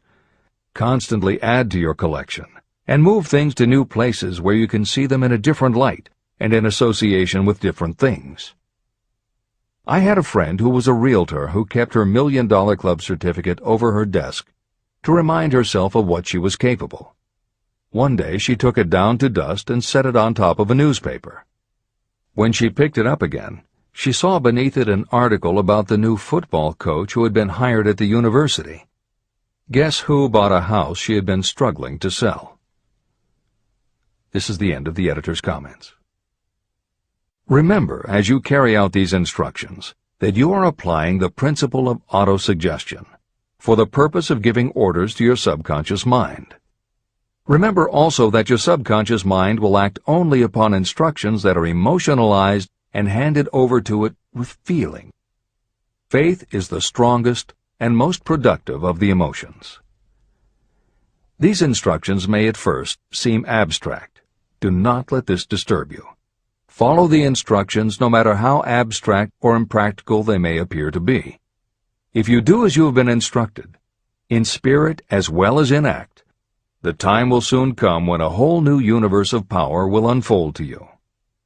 Skepticism, in connection with all new ideas, is characteristic of all human beings. If you follow the instructions, your skepticism will soon be replaced by belief, and belief will become crystallized into absolute faith. Many philosophers have made the statement that man is the master of his own earthly destiny, but most of them have failed to say why he is the master. The reason that man may become the master of himself and of his environment is because he has the power to influence his own subconscious mind. The actual performance of transmuting desire into money is through autosuggestion. That is the principle by which you can reach and influence the subconscious mind. The other principles are simply tools with which to apply autosuggestion. Keep this thought in mind, and you will at all times be conscious of the important part the principle of autosuggestion is to play in your efforts to accumulate money through the methods described in this book. After you have read the entire book, come back to this chapter and follow in spirit and in action this instruction. Read the entire chapter aloud once every night until you become thoroughly convinced that the principle of autosuggestion is sound and that it will accomplish for you all that has been claimed for it. As you read, underscore with a pencil every sentence that impresses you. Follow the foregoing instruction to the letter, and it will open the way for a complete understanding and mastery of the principles of success. Every adversity, every failure, and every heartache carries with it the seed of an equivalent or a greater benefit. Chapter 6. Specialized Knowledge. Personal experiences or observations. The fourth step toward riches. There are two kinds of knowledge. One is general, the other is specialized. General knowledge, no matter how great in quantity or variety it may be, is of little use in the accumulation of money. The faculties of the great universities possess practically every form of general knowledge known to civilization. Most of the professors have little money. They specialize in teaching knowledge, but they do not specialize in the organization or the use of knowledge. Knowledge will not attract money unless it is organized and directed through practical plans for the specific purpose of accumulating money. Lack of understanding of this fact has been the source of confusion to millions of people who falsely believe that knowledge is power. It is nothing of the sort. Knowledge is only potential power. It becomes power only when and if it is organized into definite plans of action and directed to a definite end. The missing link in all systems of education is that educational institutions fail to teach their students how to organize and use the knowledge after they have acquired it. Many people made the mistake of assuming that because Henry Ford had little schooling, he was not a man of education. Those who made this mistake did not understand the real meaning of the word educate. That word is derived from the Latin word educo, meaning to educe, to draw out, or to develop from within. An educated person is not necessarily one who has an abundance of general or specialized knowledge. An educated person is one who has so developed the faculties of their mind that he or she may acquire anything they want or its equivalent without violating the rights of others. During the World War, a Chicago newspaper published editorials in which, among other statements, Henry Ford was called an ignorant pacifist. Mr. Ford objected to the statements and sued the paper for libeling him. When the suit was tried in the courts, the attorneys for the paper called Mr. Ford to the witness stand for the purpose of proving to the jury that he was ignorant. They asked Mr. Ford a great variety of questions. All of them intended to prove that while he might possess considerable specialized knowledge about manufacturing automobiles, he was in the main ignorant. Mr. Ford was asked such questions as, who was Benedict Arnold, and how many soldiers did the British send over to America to put down the rebellion of 1776? In answer to the last question, Mr. Ford replied, I do not know the exact number of soldiers the British sent over, but I have heard that it was a considerably larger number than ever went back. Finally, Mr. Ford became tired of this line of questioning. In reply to a particularly offensive question, he leaned over, pointed his finger at the lawyer who had asked the question, and said, If I should really want to answer the foolish question you have just asked, or any of the other questions you have been asking me, let me remind you that I have a row of electric push buttons on my desk, and by pushing the right button I can summon to my aid men who can answer any question I desire to ask concerning the business to which I am devoting most of my efforts. Now, will you kindly tell me why I should clutter up my mind with general knowledge for the purpose of being able to answer questions when I have men around me who can supply any knowledge I require? That answer floored the lawyer. Every person in the courtroom realized it was the answer not of an ignorant man, but of a man of education. Any person is educated who knows where to get knowledge when they need it and how to organize that knowledge into definite plans of action. Through the assistance of his mastermind group, Henry Ford had at his command all the specialized knowledge he needed to become one of the wealthiest men in America. It was not essential that he have this knowledge in his own mind. You can get all the knowledge you need.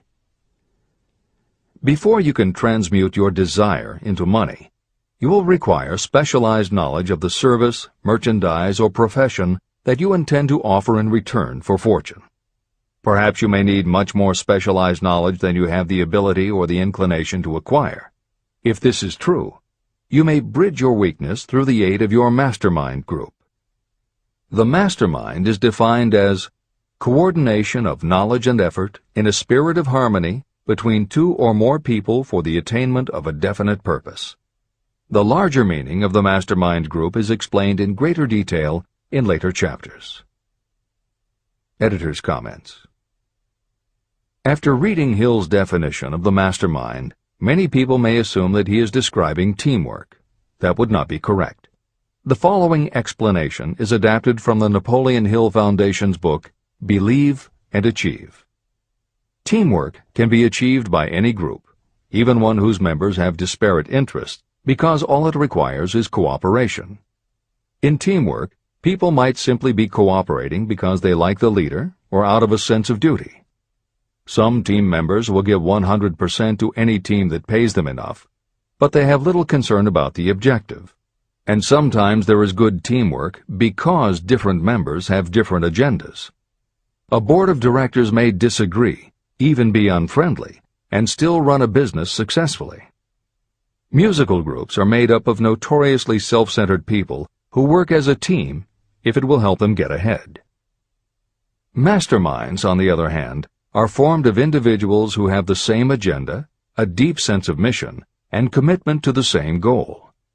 Masterminds represent the highest order of thinking by a group of knowledgeable people, each contributing their absolute best according to their abilities, expertise, and background. If you have ever been a part of a meeting when everything just clicked and ideas built upon other ideas, with each member contributing until out of the group activity came the best possible idea or solution, that was a mastermind at work. Napoleon Hill believed that you must make the mastermind experience a regular part of your life if you really want to succeed.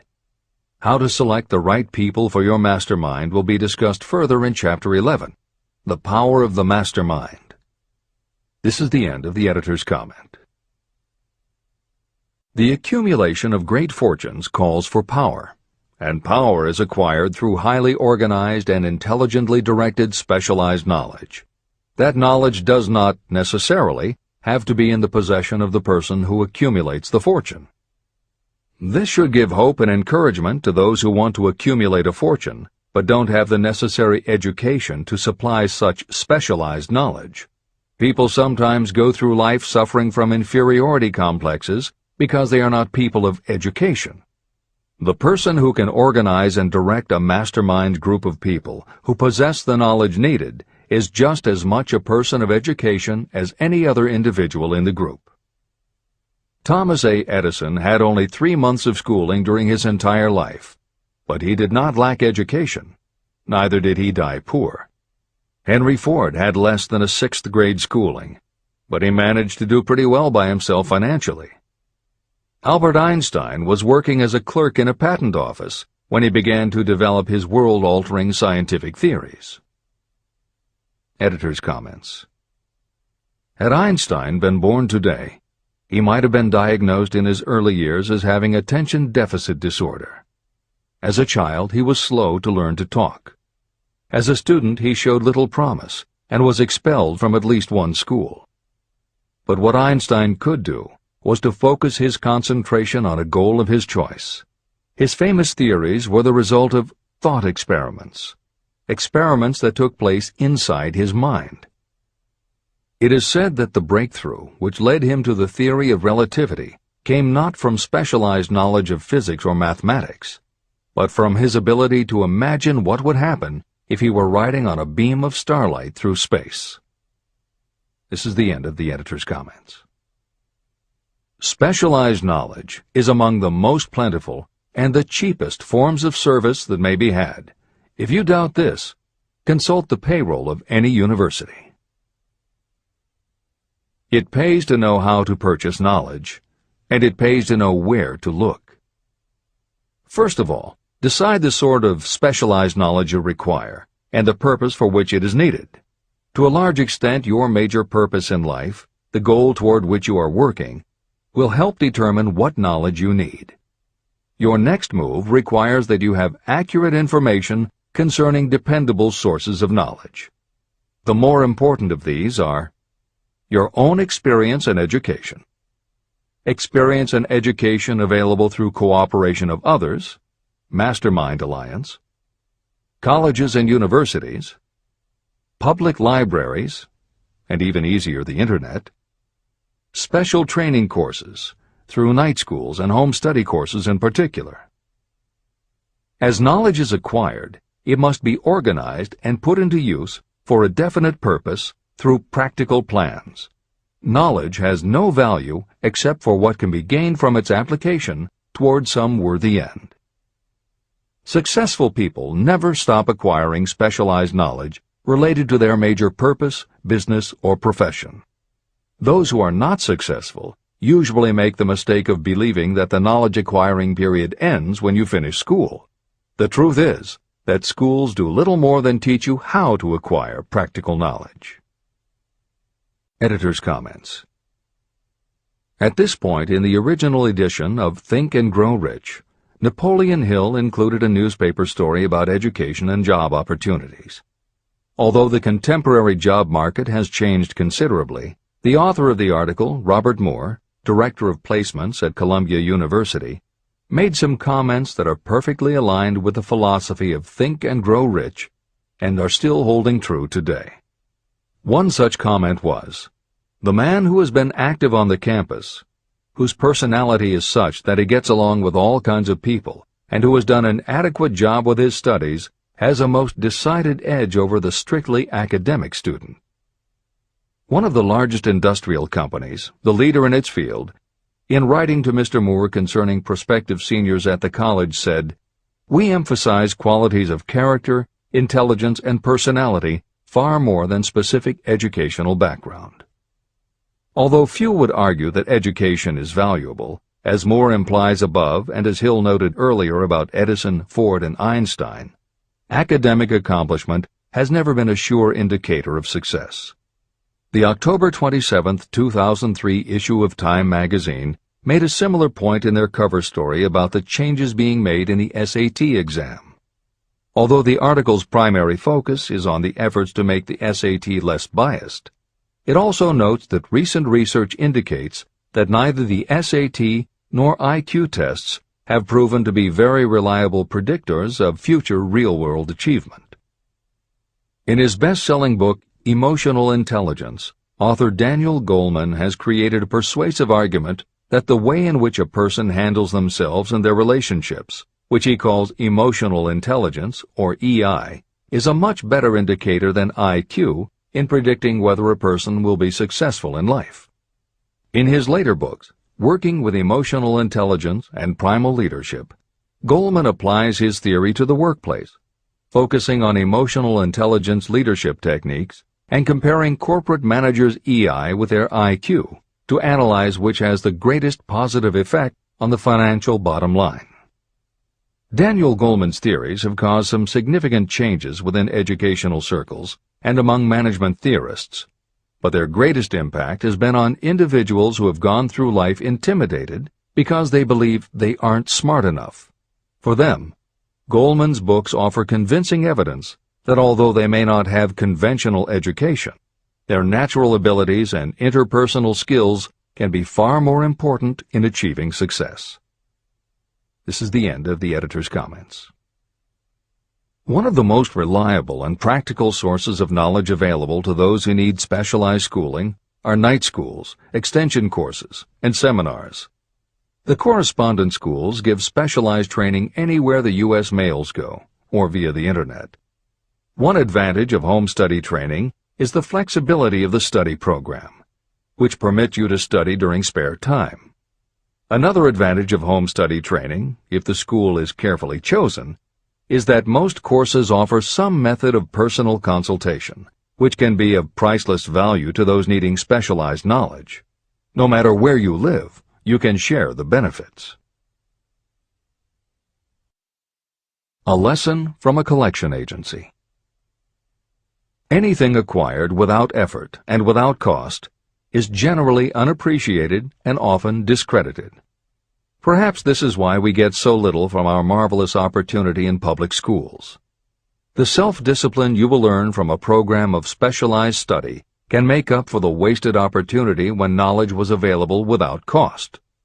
Being asked to pay, whether you make good grades or poor, has the effect of causing you to follow through with the course when you would otherwise drop it.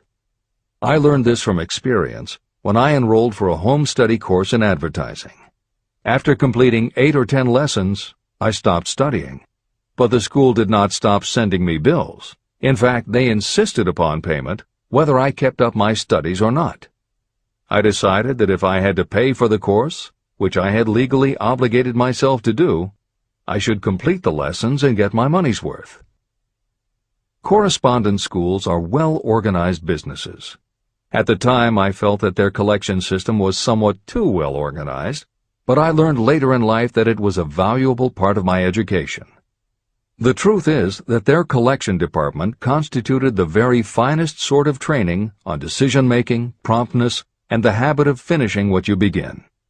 The collection system that forced me to finish the course turned out to be worth much in the form of money earned. The road to specialized knowledge. We have in this country what is said to be the greatest public school system in the world. One of the strange things about human beings is that they value only that which has a price. The free schools of America and the free public libraries do not impress people because they are free. This is the major reason why so many people find it necessary to acquire additional training after they finish school and go to work. It is also one of the major reasons why employers give greater consideration to employees who take specialized training courses. They have learned that those who have the ambition to give up a part of their spare time to studying at home have in them those qualities that make for leadership. There is one weakness in people for which there is no remedy. It is the universal weakness of lack of ambition. People who give up some of their spare time to take courses seldom remain at the bottom very long. By taking such courses, they open the way for the upward climb, remove many obstacles from their path, and attract the interest of those who have the power to help them. The home study method of training is especially suited to people who have already started working. They often find that after having left school, they still need additional specialized knowledge, but cannot spare the time to go back to school. Stuart Austin Weir was a construction engineer. He followed this line of work until the Depression hit and severely limited the construction business. He took inventory of himself and decided to change his profession to law. He went back to school and took special courses to prepare himself as a corporation lawyer. He completed his training, passed the bar examination, and quickly built a lucrative law practice as a patent attorney. Just to keep the record straight, and to anticipate the excuses of those who will say, "I couldn't go to school because I have a family to support," or "I'm too old," I will add that Mr. Weir was past 40 and married when he went back to school. Moreover, by carefully selecting highly specialized courses, Mr. Weir completed in 2 years the work that it takes the majority of law students 4 years to do. It pays to know how to purchase knowledge. A simple idea that paid off. Here's another specific example about a salesman in a grocery store who found himself suddenly unemployed. Having had some bookkeeping experience, he took a special course in accounting, familiarized himself with all the latest bookkeeping and office equipment, and went into business for himself. Starting with a grocer for whom he had formerly worked, he made contracts with more than 100 small merchants to keep their books at a very nominal monthly fee. His idea was so practical that he soon found it necessary to set up a portable accounting office in a light delivery truck. He now has a fleet of these bookkeeping offices on wheels. He employs a large staff of assistants who provide small merchants with accounting services equal to the best that money can buy at very nominal cost. Specialized knowledge plus imagination were the ingredients that went into this unique and successful business. Last year, the owner of that business paid income taxes of almost 10 times as much as was paid by the grocery store that fired him. Editor's comments. It would be impossible to write a contemporary book about success without including the story of Bill Gates. And although the connection between the world's wealthiest man and Hill's story about a man who started a mobile accounting business may not be immediately obvious, the fact is that this is a very apt place to include the story of Microsoft. Just as with the mobile accountant, The two defining characteristics of Bill Gates' success are specialized knowledge and imagination. Everyone had recognized at an early age that Bill Gates was a very bright student, but he had little interest in anything other than science and math. And when the mothers group at his school arranged for the students to learn about computing, that became his passion. By the time he was 13, he taught himself computer programming, and throughout high school and his years at university, his life revolved around computer clubs and odd jobs working for companies that had something to do with computers. Although at various times he toyed with the idea of a career in science or law, it is probably fair to say that while he was still in school, Bill Gates knew, in general terms, what his burning desire in life would be. He paid little attention to general knowledge, but devoted himself to assembling the specialized knowledge he would need to achieve his definite major purpose. Gates' burning desire heated up the day his friend and fellow computer club member Paul Allen bought a copy of the January 1975 issue of Popular Electronics. On the cover was a picture of an inexpensive desktop computer, the Altair 8800, which could be built from a kit. Gates and Allen knew in their gut that there were other students just like them who would love to get their hands on one of these things. At the time, it took a lot of imagination to foresee the impact computers might have on the average person. And even though they didn't own an Altair, they decided they could write a computer program for it. That took even more imagination. They contacted Ed Roberts, the founder of the company that made the Altair, and pitched their idea. Roberts told them he was getting offers from all over, and his policy was that whoever wrote it first would get the job. For the next 2 months, they tore apart the manual, gleaning the specialized knowledge they would need to write the program. They were the first to deliver a workable operating system, and Roberts bought it from them for $3,000 plus a royalty on sales. With their vision of the future burning in their imaginations, Gates and Allen used the advance and their royalties to launch a company that would be in the business of writing computer programs. They named their new company Microsoft and called old friends from their high school computer club to staff it. Bill Gates was 19, and Paul Allen was only a few years older. They and about 9 of their friends started writing programs for Apple Computer, Commodore, and anyone else who would contract with the company for their services. For the next 5 years, Bill Gates and Paul Allen had their share of imaginative ideas, but mostly they concentrated on learning the specialized knowledge needed to run and grow a successful business. Then in 1980, IBM, which had finally decided to get into the small computer business, needed help getting up to speed. They approached Microsoft to write an operating system for the new computer venture. Once again, specialized knowledge and imagination were the qualities that guided Bill Gates. In their imagination, Gates and Allen could see an even bigger future than before, and through specialized knowledge of what computers were capable of, they knew the role they could play in that future. They then made 2 business moves that are the foundation of the Microsoft success.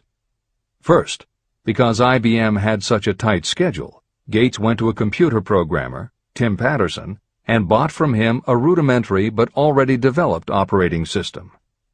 Gates then set to work modifying the system, and he renamed it MS-DOS, for Microsoft Disk Operating System. The other move that was crucial to their success was the negotiation with IBM. They started from the position that they would not sell an operating system to IBM. What they would do was license the system to IBM in exchange for a royalty on every copy sold with an IBM computer. And it would not be an exclusive license, which meant that Microsoft could also license the system to other computer companies.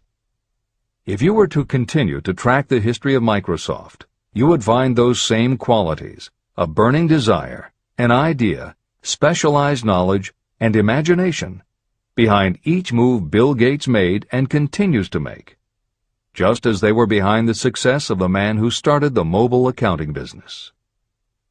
This is the end of the editor's comments. The beginning of the successful mobile accounting business was an idea. I know this is true because I was the one who gave him that idea. Now I'd like to pass on the story of another idea. and it was my accountant friend who indirectly suggested this one to me.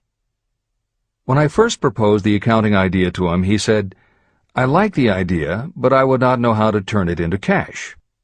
In other words, he did not know how to market his bookkeeping knowledge after he had acquired it.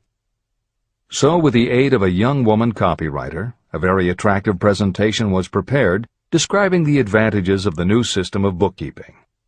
The brochure told the story of this new business so effectively that its owner soon had more accounts than he could handle. There are thousands of people all over the country who need the services of a merchandising specialist capable of preparing an attractive way to market personal services. This idea was born of the necessity to solve a specific problem. But it did not stop by serving merely one person. The woman who created the presentation has a keen imagination. She saw in her newly born brainchild the making of a new profession to serve thousands of people who need practical guidance in marketing personal services. Spurred to action by the success of her first prepared plan to market personal services, this woman turned to solving a similar problem for her son.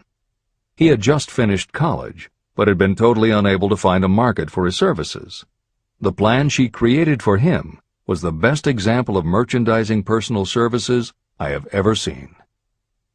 When the presentation had been completed, it contained nearly 50 pages of beautifully typed, properly organized information. It told the story of her son's natural abilities, schooling, personal experiences, and a great variety of other information. The book also contained a complete description of the position her son desired, together with a marvelous word picture of the exact plan he would use in filling his position. The preparation of the presentation required several weeks of her time, during which she sent her son to the public library almost daily to get specific data needed to sell his services to best advantage. She also sent him to all the competitors of his prospective employer, where he gathered information concerning their business methods. This was of great value in the formation of the plan he intended to use in filling the position he sought. When the plan was finished, it contained more than half a dozen very fine suggestions that would benefit the prospective employer. You don't have to start at the bottom. You may be inclined to ask, why go to all this trouble to secure a job? The answer is, doing a thing well is never trouble. The plan prepared by this woman for her son helped him get the job at the first interview and at a salary fixed by himself. Moreover, and this too is important, the position did not require the young man to start at the bottom. He began as a junior executive at an executive salary. Why go to all this trouble? Well, for one thing, this young man's planned presentation saved him no less than 10 years of working his way up. The idea of starting at the bottom and working your way up may appear to be sound, but the major objection to it is this. Too many of those who begin at the bottom never manage to lift their heads high enough to be seen by those who count. And the outlook from the bottom is not very bright or encouraging. It has a tendency to kill off ambition. You get into a rut, and you accept your fate because you form the habit of daily routine.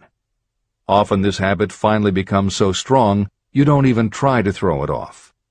And that is another reason why it pays to start 1 or 2 steps above the bottom.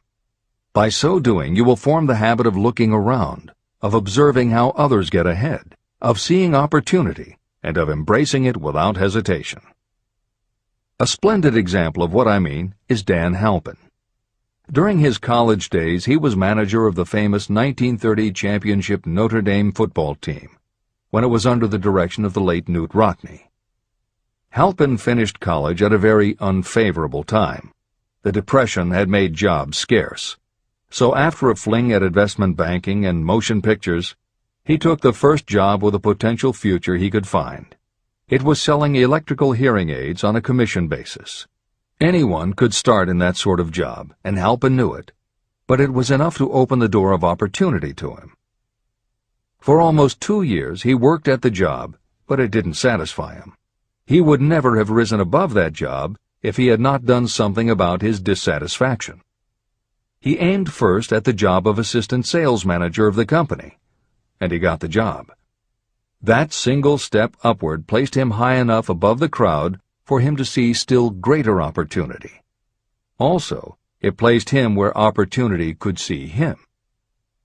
In his new position, he did so well selling hearing aids that A.M. Andrews, chairman of the board of the Dictograph Products Company, a competitor of the company for which Halpin worked, asked to meet with him. Mr. Andrews wanted to know something about that man Dan Halpin, who was taking big sales away from the long-established Dictograph Company. When the interview was over, Halpin was the new sales manager in charge of the Acousticon division of Dictograph. Then, to test young Halpin's mettle, Mr. Andrews went away to Florida for 3 months, leaving him to sink or swim in his new job. He did not sink. Knute Rockne's spirit of all the world loves a winner and has no time for a loser inspired him to put so much into his job that he was elected vice president of the company. Vice president was a job that most would be proud to earn through 10 years of loyal effort, but Halpin turned the trick in little more than 6 months. One of the major points I'm trying to emphasize through this entire philosophy is that we rise to high positions or remain at the bottom because of conditions we can control, but only if we desire to control them. I am also trying to emphasize another point, that both success and failure are largely the results of habit. I have not the slightest doubt that Dan Halpin's close association with the greatest football coach America ever knew planted in his mind the same kind of desire to excel that made the Notre Dame football team world famous. Truly, there's something to the idea that hero worship is helpful, provided you worship a winner. My belief in the theory that business associations are vital factors, both in failure and in success, was clearly demonstrated when my son Blair was negotiating with Dan Halpin for a position. Mr. Halpin offered him a beginning salary of about 1/2 what he could have gotten from a rival company. I brought parental pressure to bear, and encouraged Blair to accept the job with Mr. Halpin. I believe that close association with people who refuse to compromise with circumstances is an asset that can never be measured in terms of money. The bottom is a monotonous, dreary, unprofitable place for any person. That is why I have taken the time to describe how lowly beginnings can be overcome by proper planning. Make your ideas pay off through specialized knowledge. The woman who prepared the personal service sales plan for her son now receives requests from all parts of the country, from others who want to market their personal services for more money. But don't think that all her plan consists of is clever salesmanship to help her clients get more money for the same services they formerly sold for less. She looks after the interests of the purchaser as well as the seller of personal services. She prepares her plans so that the employers receive full value for the additional money they pay. If you have the imagination and seek a more profitable outlet for your personal services, this suggestion may be the stimulus for which you have been searching. The idea could earn you an income far greater than that of the average doctor, lawyer, or engineer whose education required several years in college. Editor's comments. Mary Kay Ash was literally researching and writing down specialized knowledge when the idea for a new business was born in her imagination. Mary Kay had quit her job as a very successful sales manager in the gift business because she had become discouraged by seeing the men she had trained earning more and being promoted ahead of her. She decided to write an advice book for career women, but as she assembled the knowledge women would need to get ahead, she realized she was writing a business plan for the kind of business she would like to run. She took her life savings of $5,000, went out and found a skincare cream she liked, acquired the rights to it, and began to contact her friends and friends of friends to see if they would like to be beauty consultants for her new company. But what she was offering wasn't just a chance to sell skincare products. It was a very imaginative combination of philosophy and opportunity that gave women the chance to achieve both personal satisfaction and financial success. The company showed a modest profit in its first year, and continued to grow each year until, by the beginning of the 21st century, There are over 1 million independent beauty consultants in 30 countries with wholesale sales of more than $1.5 billion. 3 times Mary Kay Cosmetics was named as one of the 100 best companies to work for in America, and Lifetime Television Network named Mary Kay the businesswoman of the century. She became one of the most in-demand motivational speakers and the best-selling author of 3 books. Neil Balter also started his company based on specialized knowledge and imagination. He got his specialized knowledge from his job as a carpenter's apprentice. His imagination came into play the day he was hired by a customer who wanted to clear up a messy closet by having shelves installed. Now that kind of job must have been offered to thousands of carpenters, but not one of them had the imagination to see in it what Neil Balter saw. When he finished the work, Balter didn't just see nicely fitted shelves. He saw that he had created a solution for a problem that was common to every household in America. He took the money he earned from the job and started his own business, California Closet Company, which specialized in shelves and fittings designed to attractively organize closet space for maximum efficiency. But Balter's imagination didn't stop once he had his own business up and running. Now he could imagine an even bigger operation. So he went out to find new specialized knowledge about operating and franchising a business.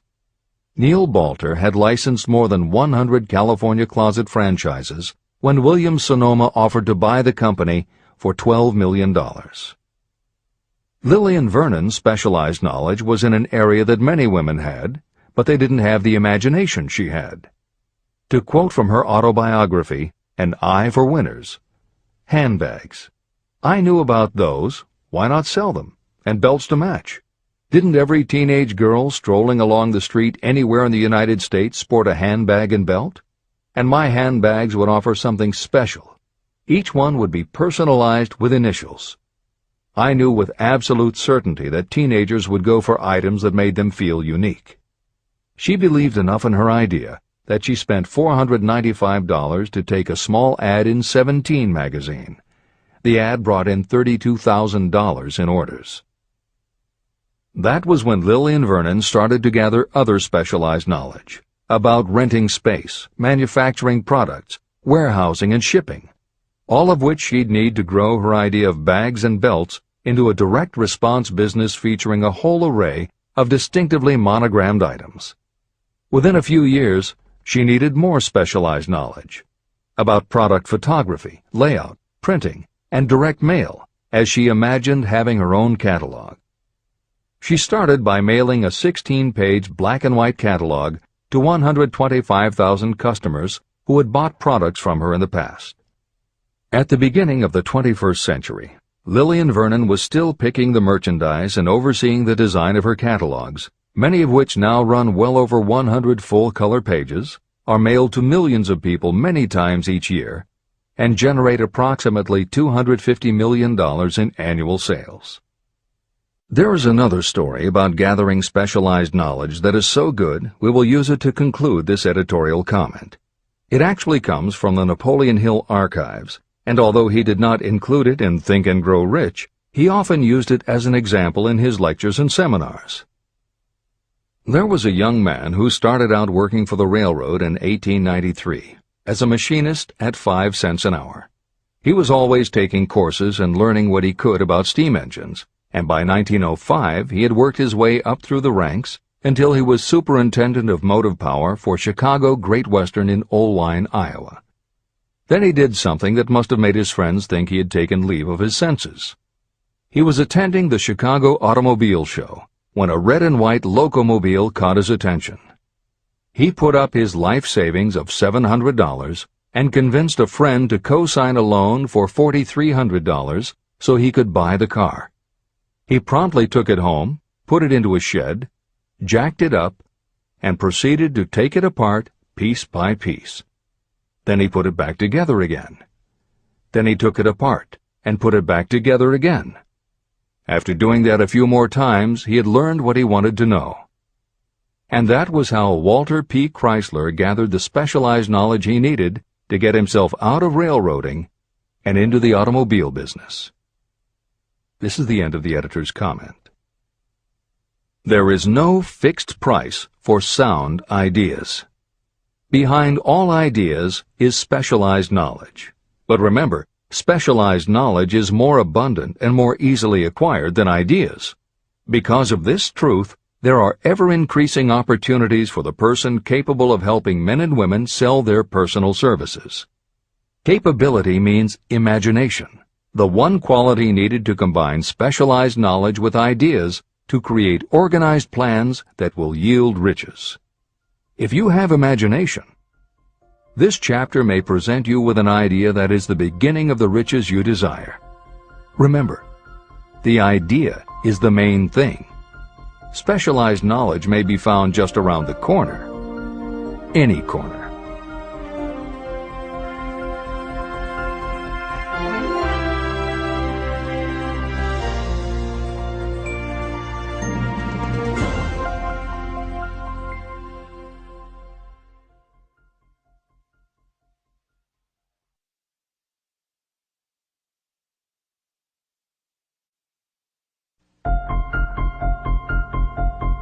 Happiness is found in doing, not merely in possessing. Chapter 7. Imagination, the workshop of the mind. The fifth step toward riches. The imagination is literally the workshop where all plans are created. It is where the impulse, the desire, is given shape, form, and action through the aid of the imaginative faculty of the mind. It has been said that we can create anything that we can imagine. Through the aid of imagination, we have discovered and harnessed more of nature's forces during the past 50 years than during the entire history of the human race previous to that time. And even with all we have accomplished, we have come nowhere near the limit of what we are capable. Our only limitation, within reason, lies in the development and use of our imagination. The human imagination offers so much possibility, it is as though we have merely discovered that we have an imagination, and have just started to use it in a very elementary way. Two forms of imagination. The imaginative faculty functions in two forms. One is known as synthetic imagination, and the other as creative imagination. Editor's comments. In modern usage, the word synthetic has taken on a negative connotation, implying that something is artificial, not the real thing. Today the word synthesized, which is defined as something made up from component parts, would better describe what Hill had in mind, and has been substituted here accordingly. This is the end of the editor's comment. Synthesized imagination. Through this faculty, you arrange old concepts, ideas, or plans into new combinations. Synthesized imagination does not create anything. It merely works with the material of experience, education, and observation with which it is fed. It is the faculty used by most inventors, with the exception of those geniuses who draw upon the creative imagination when they cannot solve problems through synthesized imagination. Creative imagination. Through the faculty of creative imagination, the finite human mind has direct communication with infinite intelligence, the faculty through which hunches and inspirations are received. It is by this faculty that all basic or new ideas are handed over to mankind. It is through this faculty that we pick up vibes from other people, and in that way one individual may tune in or communicate with the subconscious minds of others. This concept is explained in greater detail later. The creative imagination works automatically, but only when your conscious mind is motivated, energized, and working at such a high rate that it becomes very perceptive and receptive, such as when the conscious mind is stimulated through the emotion of a strong desire. The great leaders of business, industry, and finance, and the great artists, musicians, poets, and writers became great because they developed the faculty of creative imagination. Editor's comment. At this point, it should be noted that both kinds of imagination are equally valuable to you, and they work together so seamlessly, it is often hard to tell where one ends and the other begins. For instance, when Jeff Bezos created the idea of Amazon.com, was it synthesized imagination or creative imagination? At the time, Many people were getting onto the idea of the Internet as a sales medium. From this, it could be concluded that he was drawing upon experience, education, and observation, which would mean he was using synthesized imagination. But why did he decide to sell books? Was that synthesized or creative?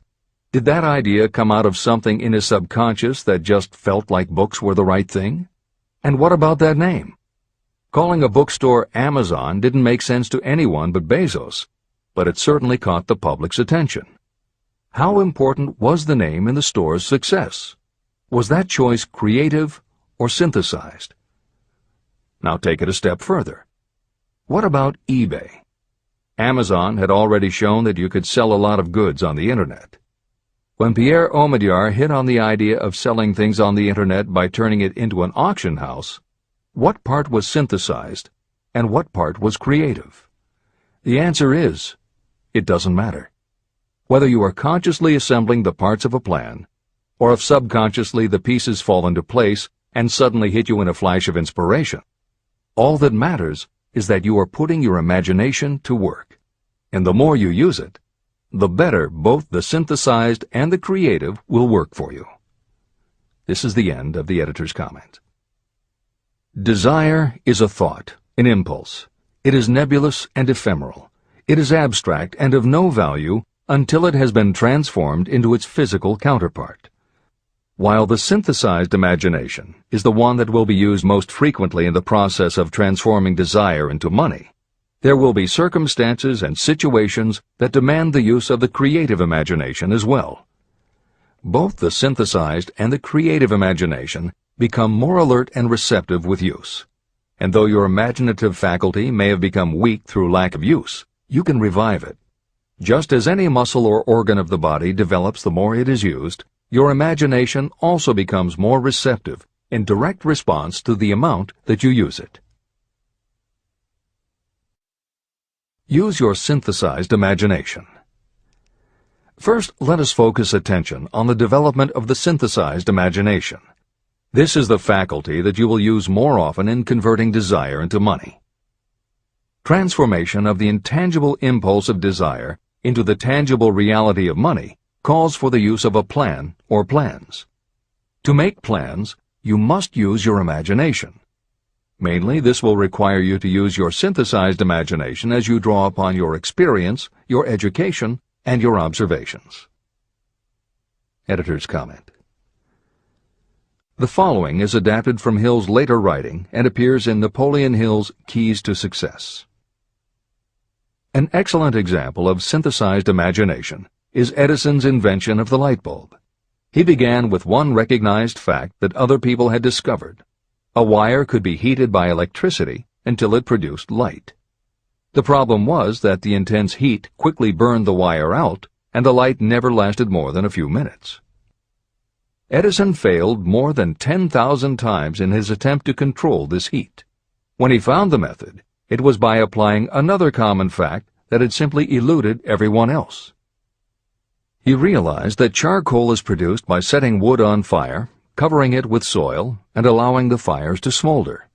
The soil permits only enough air to reach the fire to keep it burning without blazing, and that way the wood isn't burned up. When Edison recognized this fact, his imagination immediately associated it with the idea of heating the wire. He placed the wire inside a bottle, pumped out most of the air, and produced the first incandescent light. It burned for 8.5 hours.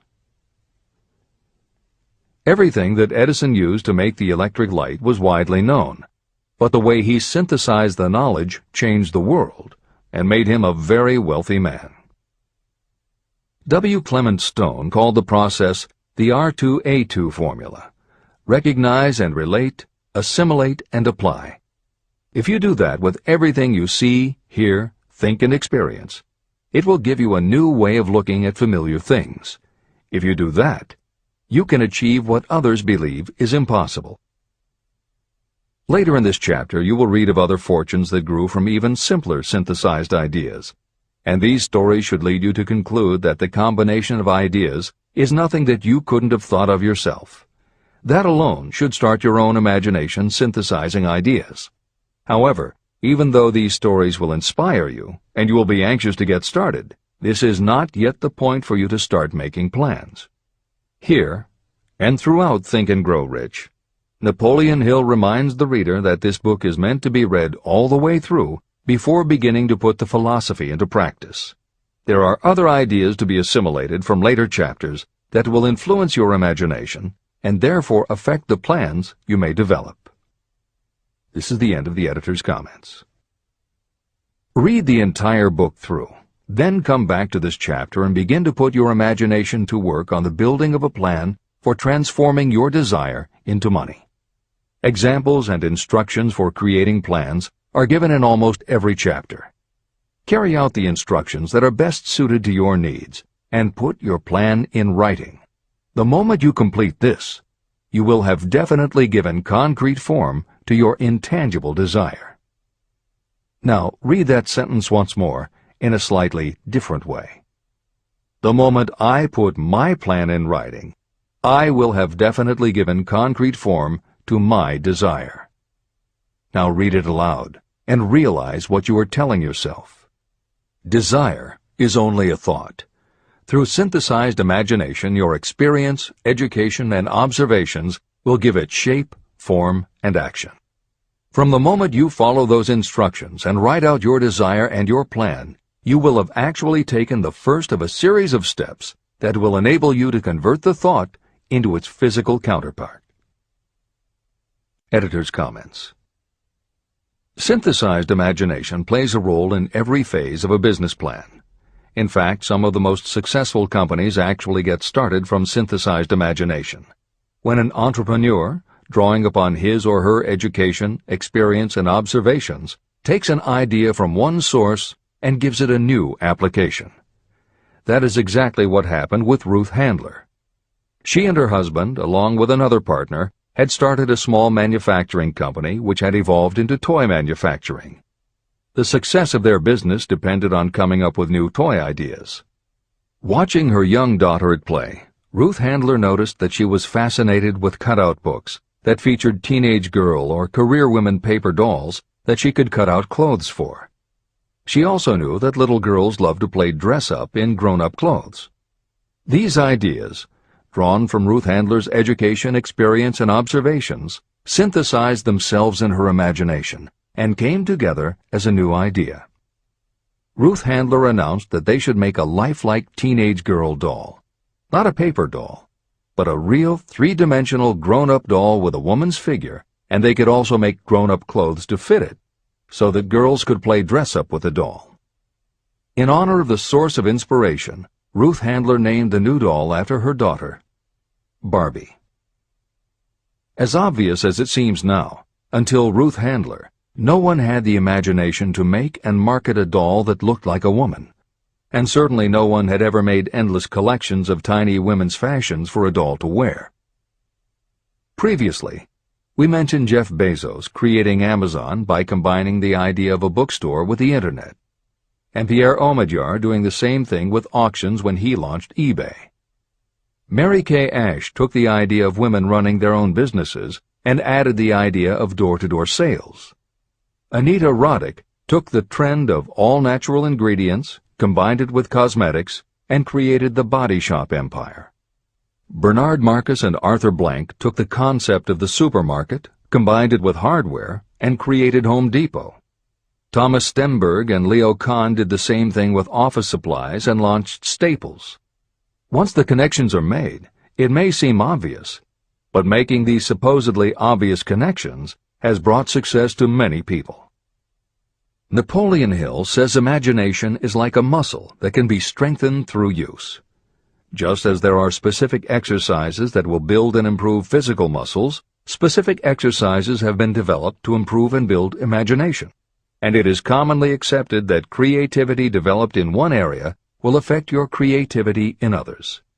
Dr. Edward de Bono, one of the most highly regarded experts in the field, has written more than 25 books, including the bestsellers Lateral Thinking and 6 Thinking Hats, that are literally designed to make you think.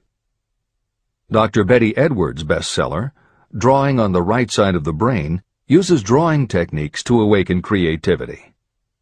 Dr. Gabrielle Rico's bestseller, Writing the Natural Way, uses a technique called clustering as a way to break writer's block. And Tony Buzan uses a similar method for opening your mind that he terms mind mapping.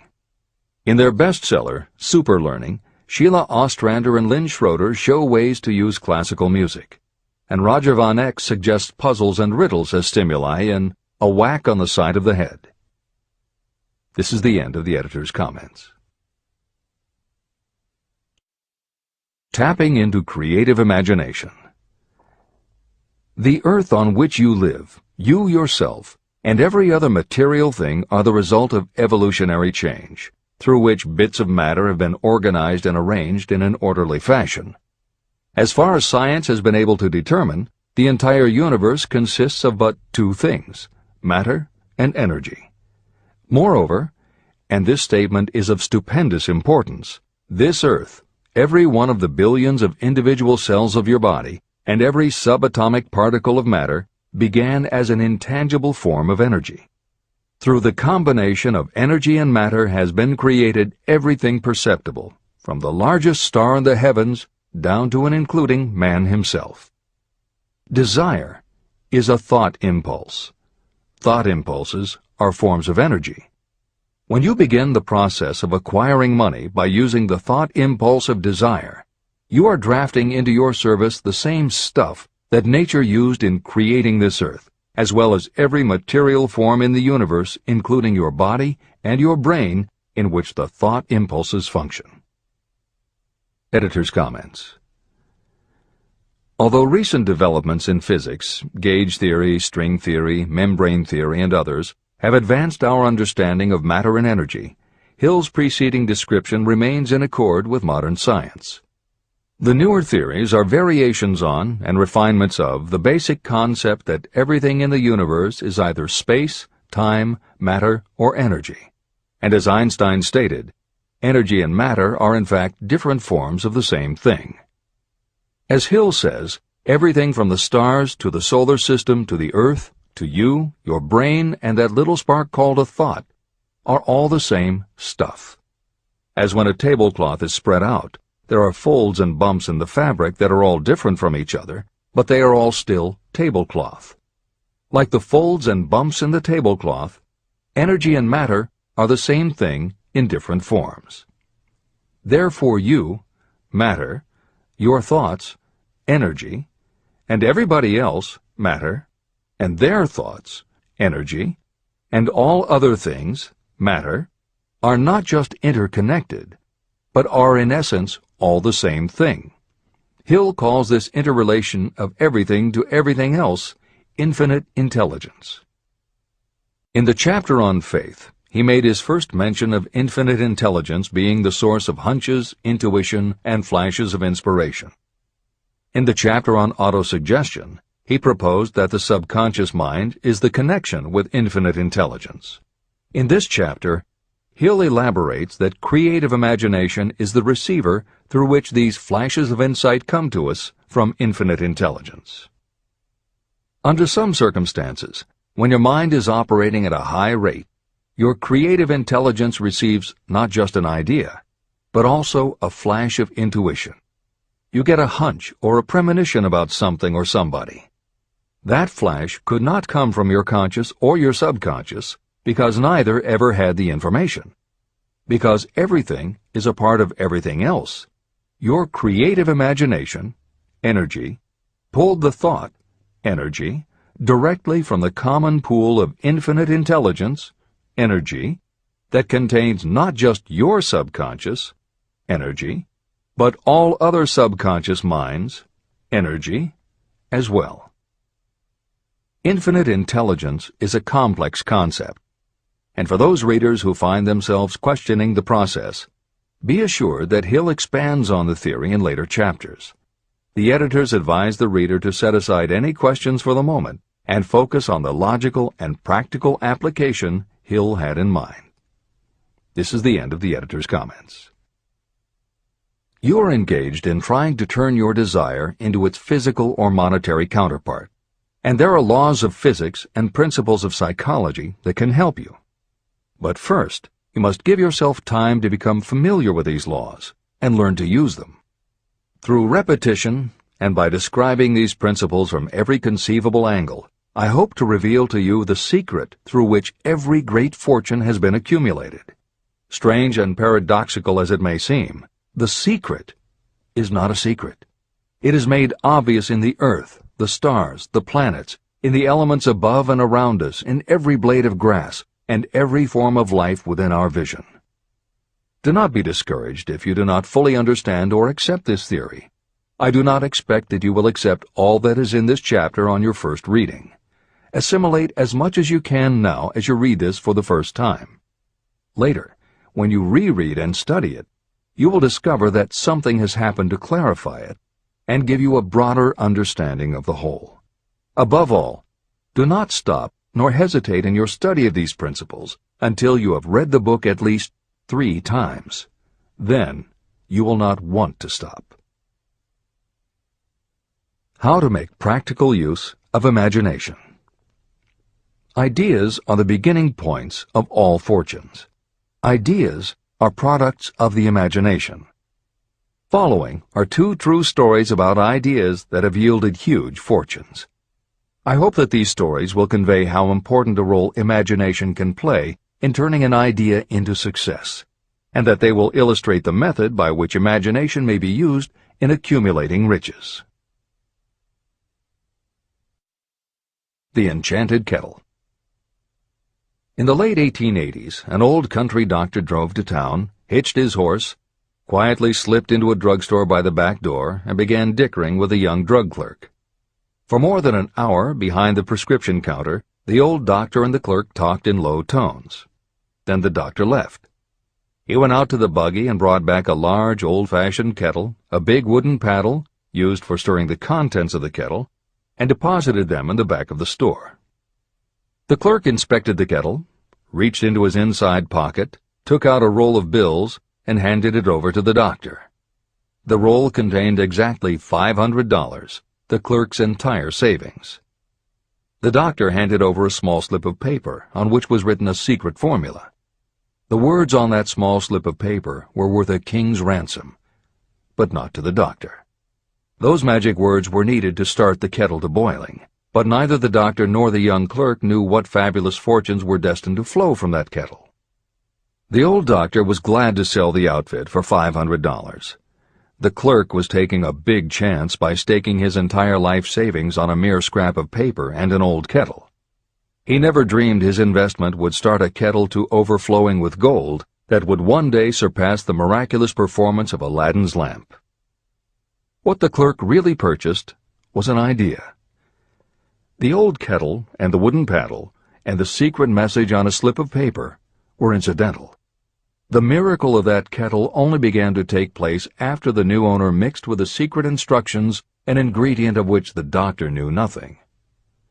See if you can discover what it was that the young man added to the secret message, which caused the kettle to overflow with gold. Here you have a story of facts stranger than fiction, facts that began in the form of an idea. Just look at the vast fortunes of gold this idea has produced. It has paid, and still pays, huge fortunes to men and women all over the world who distribute the contents of the kettle to millions of people. The old kettle is now one of the world's largest consumers of sugar, thus providing jobs to thousands of men and women engaged in growing sugarcane and in refining and marketing sugar. The old kettle consumes annually millions of bottles and cans, providing jobs to huge numbers of workers. The old kettle gives employment to an army of clerks, stenographers, copywriters, and advertising experts throughout the nation. It has brought fame and fortune to scores of artists who have created magnificent pictures describing the product. The old kettle has converted Atlanta, which was a small southern city, into the business capital of the South, where it now benefits, directly or indirectly, every business and practically every resident of the city. The influence of this idea now benefits every civilized country in the world, pouring out a continuous stream of gold to all who touch it. Gold from the kettle built and maintains one of the most prominent colleges of the South, where thousands of young people receive the training essential for success. If the product of that old brass kettle could talk, it would tell thrilling tales in every language, tales of love, of business, of professional men and women who are daily being stimulated by it. I am sure of at least one such tale of romance, for I was a part of it, and it all began not far from the very spot on which the drug clerk purchased the old kettle. It was there that I met my wife, and it was she who first told me of the enchanted kettle. It was the product of that kettle we were drinking when I asked her to accept me for better or worse. Whoever you are, wherever you may live, whatever your occupation, just remember every time you see the words Coca-Cola that its vast empire of wealth and influence grew out of a single idea. And that idea, the mysterious ingredient the drug clerk, Asa Candler, mixed with a secret formula, was imagination. Stop and think of that for a moment. Keep in mind that the steps to riches described in this book are the very same principles through which the influence of Coca-Cola has been extended to every city, town, village, and crossroads of the world. Now here's the most important thing to remember. The ideas you create may have the possibility of duplicating the enormous success of this worldwide thirst killer. Editor's comments. Harlan Sanders, too, had a recipe in a magic kettle. Actually, his kettle was a pressure cooker, but neither his cooker nor his recipe of 11 herbs and spices would be mentioned here if he didn't also have imagination. Harlan Sanders owned and operated a successful motel and cafe in Corbin, Kentucky. Then, when the new interstate highway came through, it bypassed Sanders' location. In a short time, his business went broke, leaving him with little more than his recipe for fried chicken and a way to make it quickly in a pressure cooker. At 62 years of age, the Colonel, as people called him, had to find a new way to make a living. That's when the magic ingredient, imagination, came in.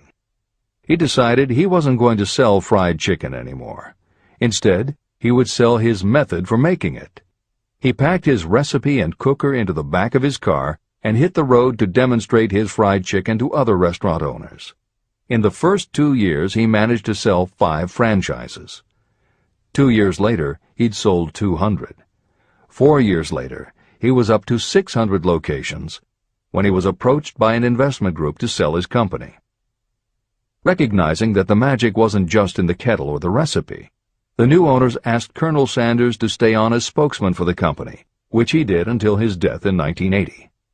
Today, there are almost 12,000 KFC locations in more than 80 countries with sales of nearly $10 billion a year.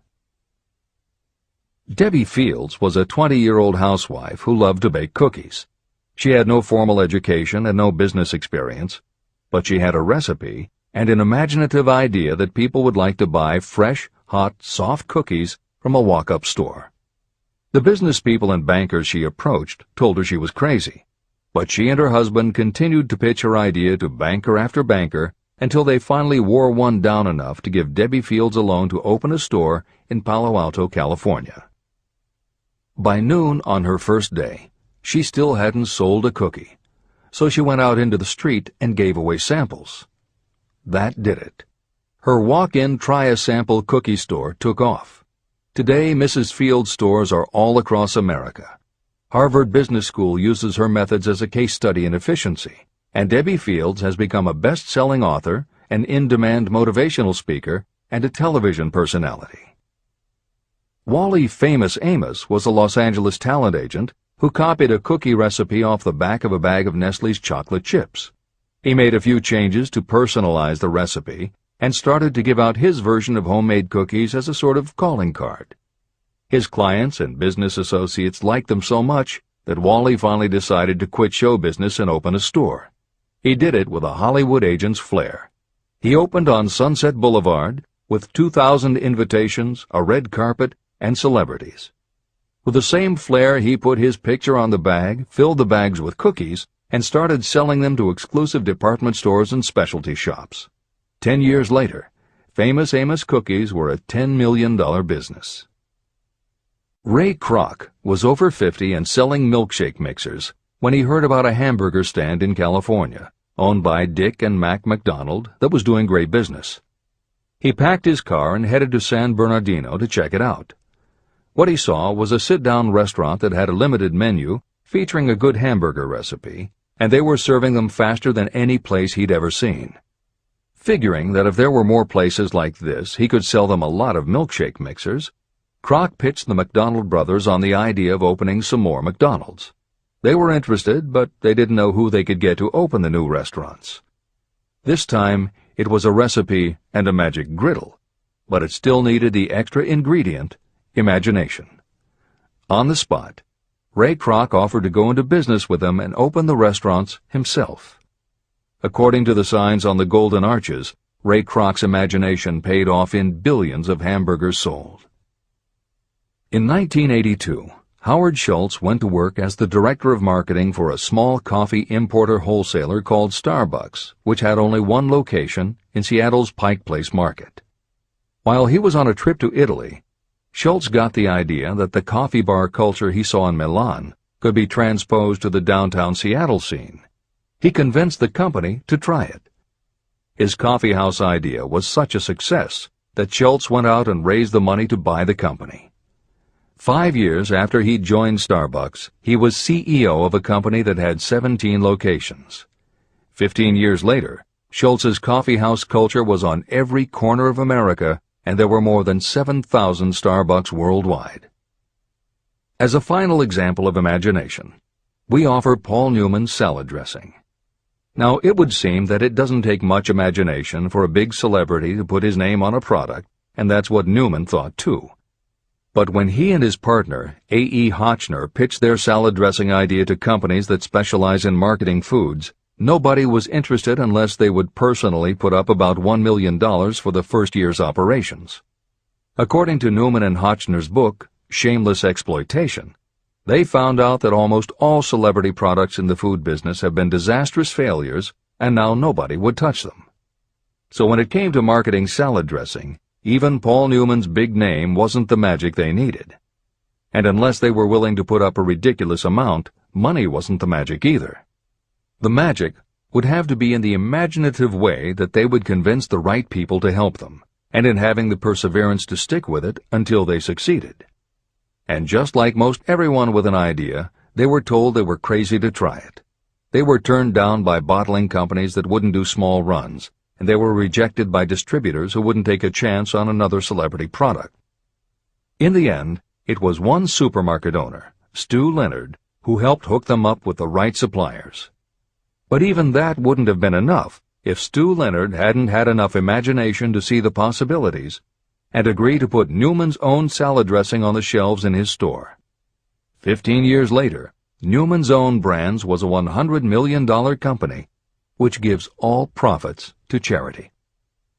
This is the end of the editor's comments. What I would do if I had $1 million. The following story proves the truth of that old saying, where there's a will, there's a way. It was told to me by that beloved educator and clergyman Frank W. Gonzalez, who began his preaching career in the Stockyards region of Chicago. While Dr. Gonzalez was going through college, he observed many defects in our educational system, defects that he believed he could correct if he were the head of a college. He made up his mind to organize a new college in which he could carry out his ideas without being handicapped by orthodox methods of education. He needed $1 million to put the project across. Where was he to lay his hands on so large a sum of money? That was the question that absorbed most of this ambitious young preacher's thought, but he couldn't seem to make any progress. Every night, he took that thought to bed with him. He got up with it in the morning. He took it with him everywhere he went. He turned it over and over in his mind until it became a consuming obsession with him. Being a philosopher as well as a preacher, Dr. Gonzalez recognized, as do all who succeed in life, that definiteness of purpose is the starting point from which one must begin. He recognized, too, that definiteness of purpose takes on life and power when backed by a burning desire to translate that purpose into its material equivalent. He knew all these great truths, yet he did not know where or how to lay his hands on $1 million. The normal thing would have been to give up and quit, saying, well, my idea's a good one, but I can't do anything with it because I can't raise the $1 million.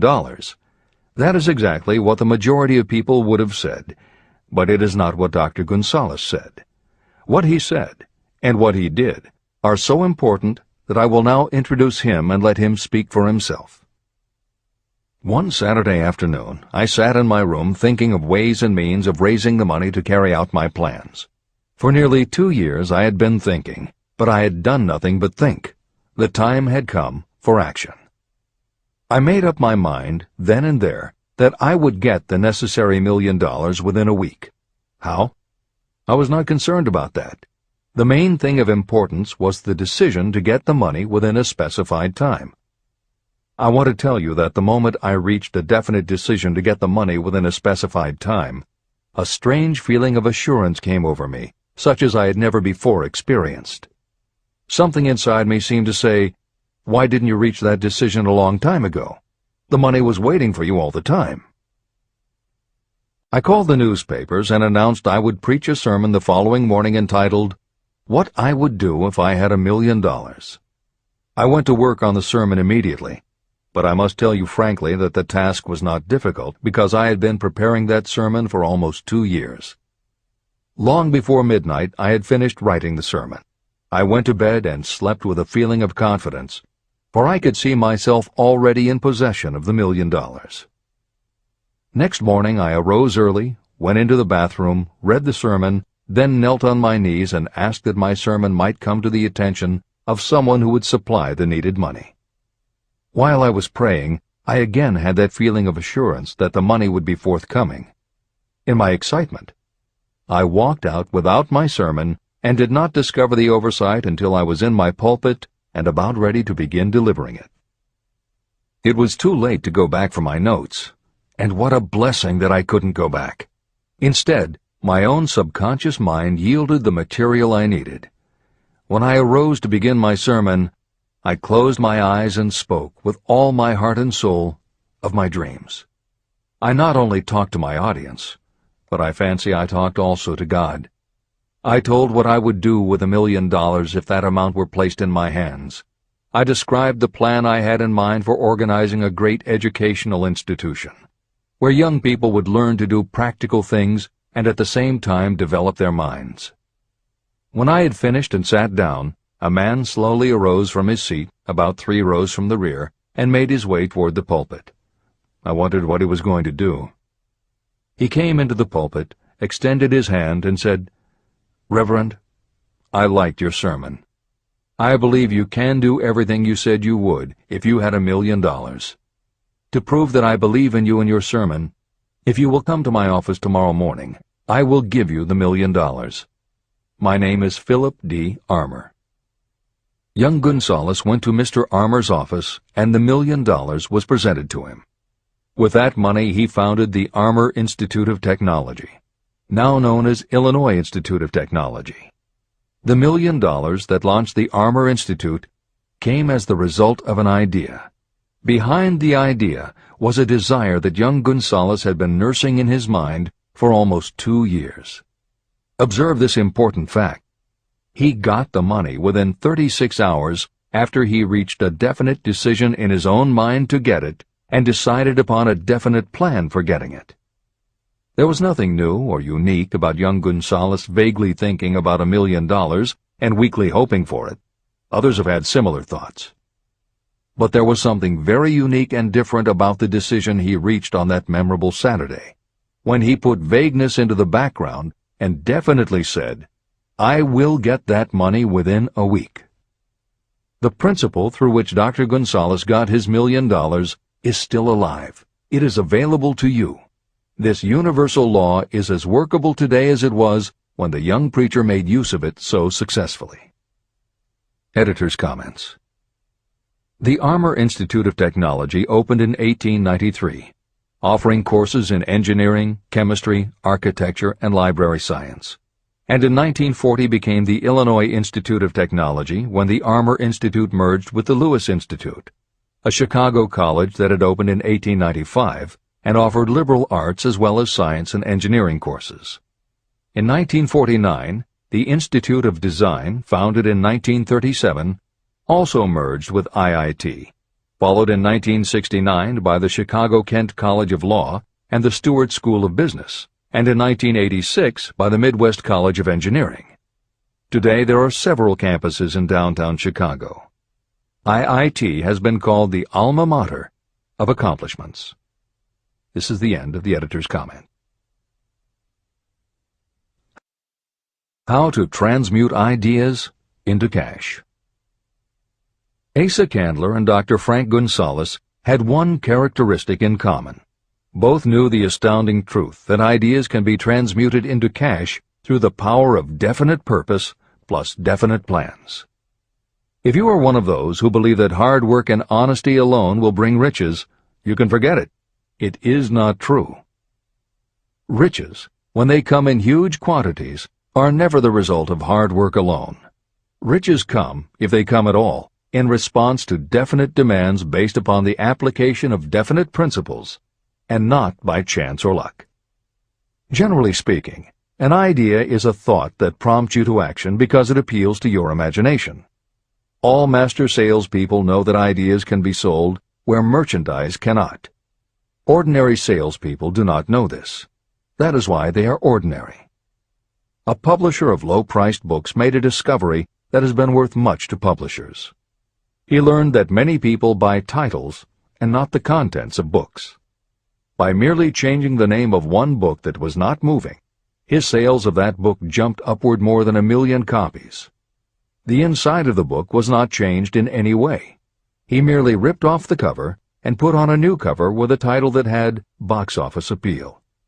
That, as simple as it may seem, was an idea. It was imagination. Editor's comment. For those readers who think that replacing the cover of a book is just too simple, or that they couldn't do it anyway because they are not book publishers, the editors would point out that if you had had that simple idea before the publisher did, he probably would have been glad to sell you those failed books at pennies on the dollar. Then you could have been the one to change the cover, and suddenly you would have been the publisher of a bestseller.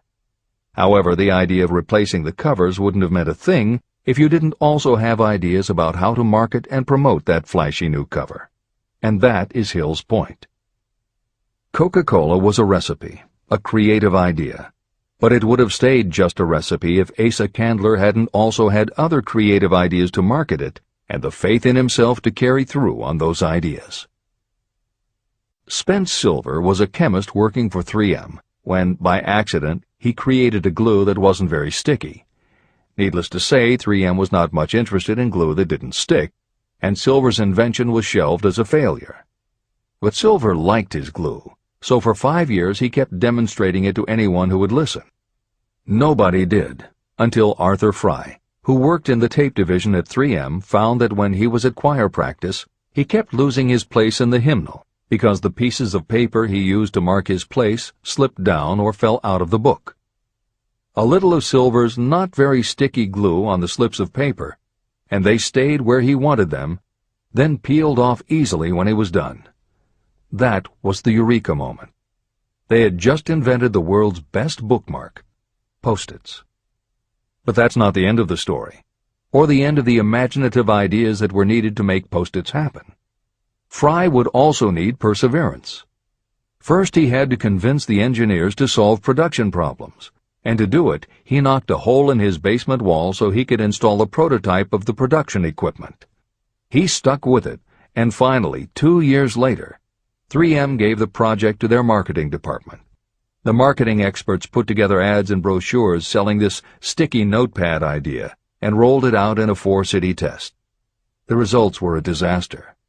Nobody got it, so nobody bought it. Who would pay money for scratch paper? The Post-it project was about to be scrapped when Jeffrey Nicholson and Joseph Ramey added their imaginations. Like Silver and Fry, Nicholson and Ramey had faith in the idea because they saw how people in their office fell in love with these little sticky pieces of paper once they started working with them. So Nicholson and Ramey went to Richmond, Virginia, one of the 4 test cities that had failed, and they went up and down the business district, going into offices and giving pads of Post-its to receptionists, secretaries, and anyone else who would listen. Whereas 3M's conventional marketing machinery had failed, Giving Post-its to the people who would actually use them did the trick.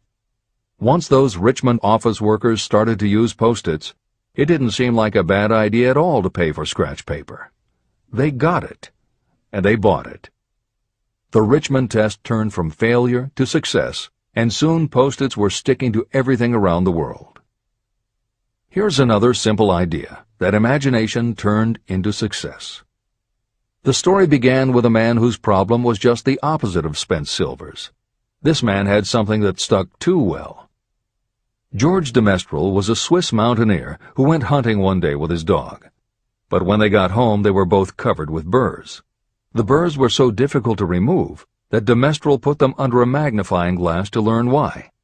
He saw that they were covered with tiny hooks which attached themselves to fur and fabric. That was when the flash hit. If burrs stuck where you didn't want them, why couldn't you put tiny hooks on things so they would stick where you did want them? Like everyone else mentioned in this book, de Mestral had an imaginative idea, but that was just the beginning. He also had the faith in himself to keep going when people laughed at his idea, which many did, until he eventually found a French textile plant that would help him do what he wanted. However, even when they finally worked out a way to use cotton fabric to make what they called locking tape, they couldn't afford to mass-produce it. And that's when de Mestral accidentally discovered that when you sew nylon under infrared light, it naturally made little hooks. Now they could manufacture it economically. All they needed was a name. One side was fuzzy like velvet, and the other side was crochet, the French word for hook. Take half vel and half crow, combine it with imagination. The result is Velcro, and a Swiss mountaineer becomes a business tycoon. The Sony Corporation once tried to make a very small stereo tape recorder that would work with standard-size cassettes, but they couldn't do it. They could make a small playback machine, but at the time the electronics needed to also make it a recording machine just couldn't be made small enough. They concluded that the design was a failure. Then one day Sony's honorary chairman, Masaru Ibuka, walked into the laboratory and saw that a few of the engineers were using the prototypes of the failed tape recorder to listen to music tapes. They didn't seem to care that it couldn't record. They just liked to be able to walk around listening to their favorite music. Then came the imaginative idea that made all the difference. Ibuka remembered that another division was working on lightweight headphones. That was the flash. Ibuka's imagination made the connection that the rest of the engineers had not. In Ibuka's view, they hadn't made a failed recorder. They had created a successful private stereo listener. They added the headphones, named it the Walkman, and it revolutionized both the music business and the electronics industry. Clarence Saunders was a grocery clerk in a small southern retail store. One day he was standing with a tray in his hands waiting his turn in a cafeteria. He had never earned more than $20 a week before then, and no one had ever noticed anything about him that indicated unusual ability, but something took place in his mind as he stood in the line of waiting people that put his imagination to work. That was when he came up with the idea that this same self-serve concept would also work at the grocery store. Clarence Saunders took the idea to his boss. Naturally, his boss told him he was crazy. So Clarence Saunders quit his job, went out and did what he needed to do to raise the money, and opened the first self-serve grocery store. He called it Piggly Wiggly, and Clarence Saunders, the $20-a-week grocery clerk, rapidly became the multi-million-dollar chain store groceryman of America. Sylvan Goldman was the owner of a number of Piggly Wiggly stores in Oklahoma, and like any good businessman, he spent a lot of time watching his customers go up and down the aisles, putting their choices into their baskets or net shopping bags. One night, while trying to figure out how to get his customers to buy more at one time, he found himself staring at a basket sitting on the seat of a wooden folding chair. Eureka! He called in his mechanic, Fred Young. They put some wheels on the bottom of the legs, added another basket below the seat, and the shopping cart was born. As this edition is being readied for publication, there are about 35 million shopping carts in America, and approximately 1.25 million new carts are sold each year. Thomas Stemberg, whom we also mentioned earlier, was another supermarket executive who watched his customers as they shopped. By this time, shopping carts were well established in supermarkets, and it was because his customers were pushing shopping carts up and down the aisles that he got his flash of inspiration. He was so sure of his idea that he convinced another supermarket executive, Leo Kahn, to join him. Together, they took the supermarket concept and applied it to selling office supplies. And in 1986 they opened their first store in Brighton, Massachusetts. They called it Staples. In 1989 they took the company public, and 10 years later there were more than 1,000 Staples stores with revenues exceeding $7 billion. We'll end this commentary with another set of connected stories, which make the point that sometimes the most imaginative part of marketing is in the timing. If you were to go shopping in the late 1800s, it usually meant bartering with a merchant who would then have to get the goods from storage shelves kept behind the counter. In the 1870s, fixed pricing was just starting to be used by storekeepers. Merchants were trying the idea by setting out a table of merchandise that was all priced the same, usually 5 cents. Frank Winfield Woolworth was a clerk in a general store, and he convinced the store owner to let him try the 5-cent table idea. Although it worked, the owner wasn't impressed. So Woolworth borrowed $350 from his boss, and in 1879 opened his first 5-cent store in Utica, New York. It was an entire store full of goods where everything cost a nickel. A year later, he had 4 stores, and the 4th one, in Lancaster, Pennsylvania, was the first that he named F.W. Woolworth's 5 and 10 cent store. 20 years later, he had 238 stores. By the time of his death in 1919, there were over 1,000 F.W. Woolworth locations. He had established the first nationwide chain of general merchandise stores, and he had built the tallest building in New York City as his headquarters. The Woolworth Company stayed true to the original idea and didn't carry any merchandise that cost more than a dime until 1932, when the top price was raised to 20 cents. But as times changed, the fixed price was dropped, the merchandise became more varied, and the company kept growing until it had over 8,000 stores worldwide, selling everything from notions to appliances and furniture. Then in the 1960s and 1970s, something started to happen. The mood of America was changing, but the Woolworth stores weren't. And that was when Sam Walton opened the first Walmart in Rogers, Arkansas, in 1962. Walton got into the retail business after the Second World War, when his father-in-law loaned him the money to buy a franchise Butler Brothers store in Bentonville, Arkansas. By 1962, Sam and his brother Bud owned 16 variety stores in Arkansas, Missouri, and Kansas. It was in these stores that Sam Walton first started adding the magic ingredient of imagination. In addition to his flair for promotion, Sam tried new approaches to the way household goods and general merchandise could be sold at retail. He insisted on clean, well-lighted interiors, and he introduced the concept of self-service, with aisles wide enough for shopping carts and checkout counters at the front of the store. He also started buying direct from manufacturers, and he created profit-sharing plans that kept his family of employees loyal, hard-working, and neighborly. In 1962, he incorporated those and other imaginative ideas when he opened his first store that he called Walmart. The basic magic was that he sold brand-name merchandise at discount prices, but there was also magic in the way he kept a friendly hometown feel to his store, even though it was what is now called a big box store. Sam Walton's Walmart store was a success, so he just kept building and opening more of them, first in small towns and rural areas, then in larger towns, then big cities, and it wasn't long before he had a national chain. By 1992, when Sam Walton died, there were more than 1,700 Walmart stores. It was the biggest retailer in the country, it employed more than 600,000 people, and Sam Walton was the richest man in America. In 2003, the stores numbered more than 3,200 in the U.S. and more than 1,100 in foreign countries. The company employed more than 1,300,000 people worldwide and served more than 1 million customers a week.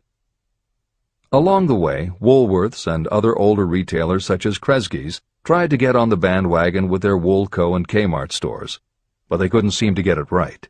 They had given up their old five-and-dime identity to become higher-priced general retailers, and when Walmart came along and redefined that part of the market, the others seemed to have run out of the kind of imagination they'd had in the beginning. Now, here's the twist to the story. David Gold was running a liquor store that he had inherited from his father.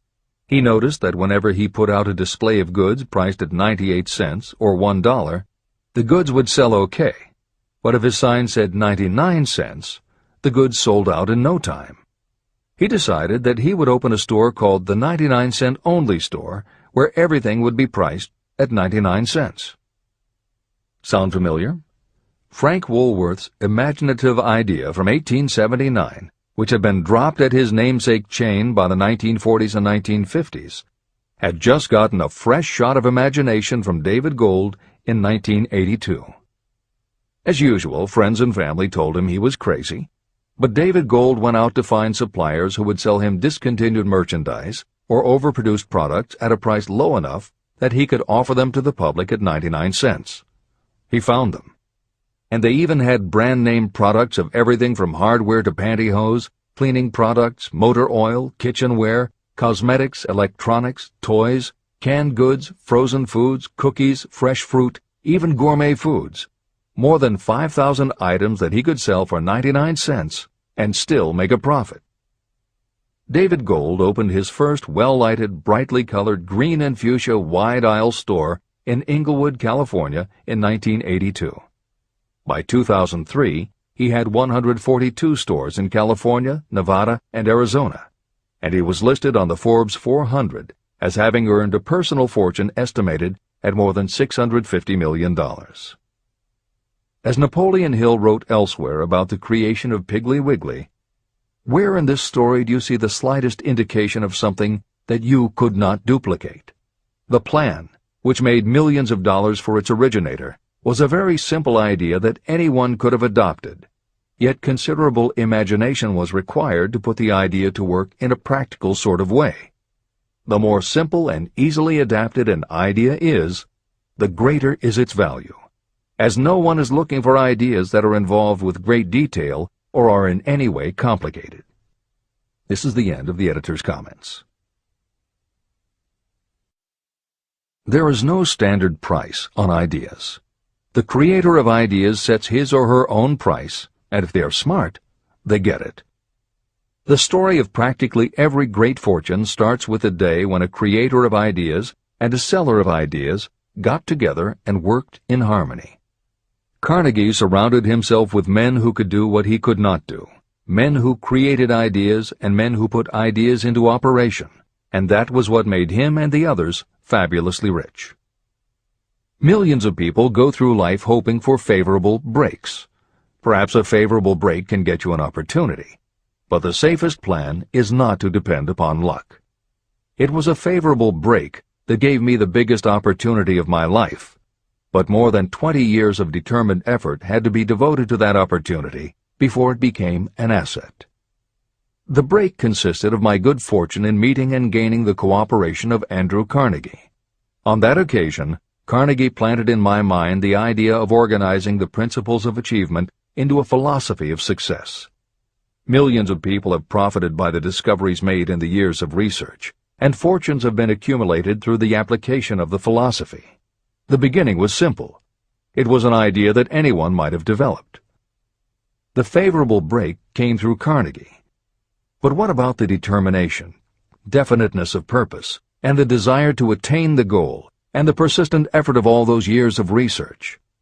It was no ordinary desire that survived disappointment, discouragement, temporary defeat, criticism, and the constant reminding that I was wasting my time. It was a burning desire, an obsession. When the idea was first planted in my mind by Mr. Carnegie, it was coaxed, nursed, and enticed to remain alive.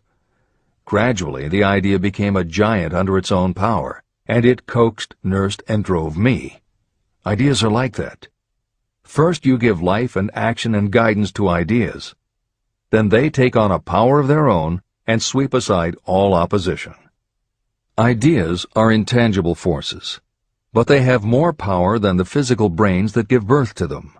They have the power to live on after the brain that creates them has returned to dust. Tell the world what you intend to do, but first, show it. Chapter 8. Organized Planning. The crystallization of desire into action. The sixth step toward riches. You have learned that everything we create or acquire begins in the form of desire. Desire is taken on the first lap of its journey from the abstract to the concrete in the workshop of the imagination, where plans for its transition are created and organized. In Chapter 3, Desire, you were instructed to take 6 practical steps to begin translating your desire for money into its monetary equivalent. One of the steps you must take is the formation of a definite, practical plan or plans through which this transformation may be made. Following are the basic instructions for making practical plans.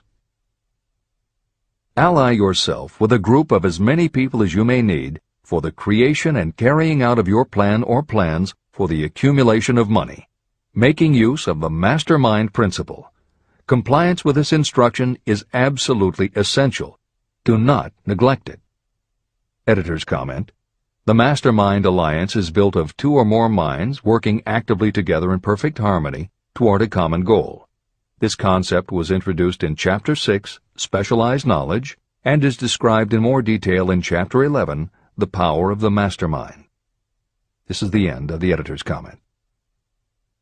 Before forming your Mastermind Alliance, decide what advantages and benefits you may offer the individual members of your group in return for their cooperation. No one will work indefinitely without some form of compensation.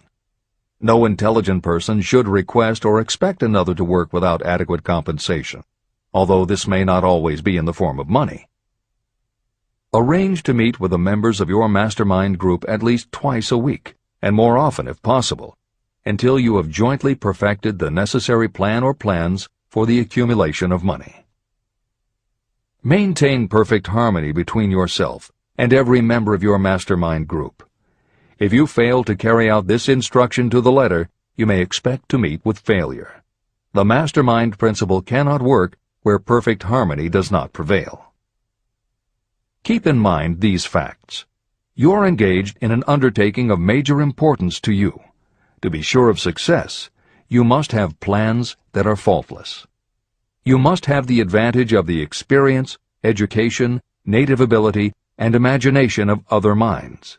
This is the way it has been done by every person who has accumulated a great fortune.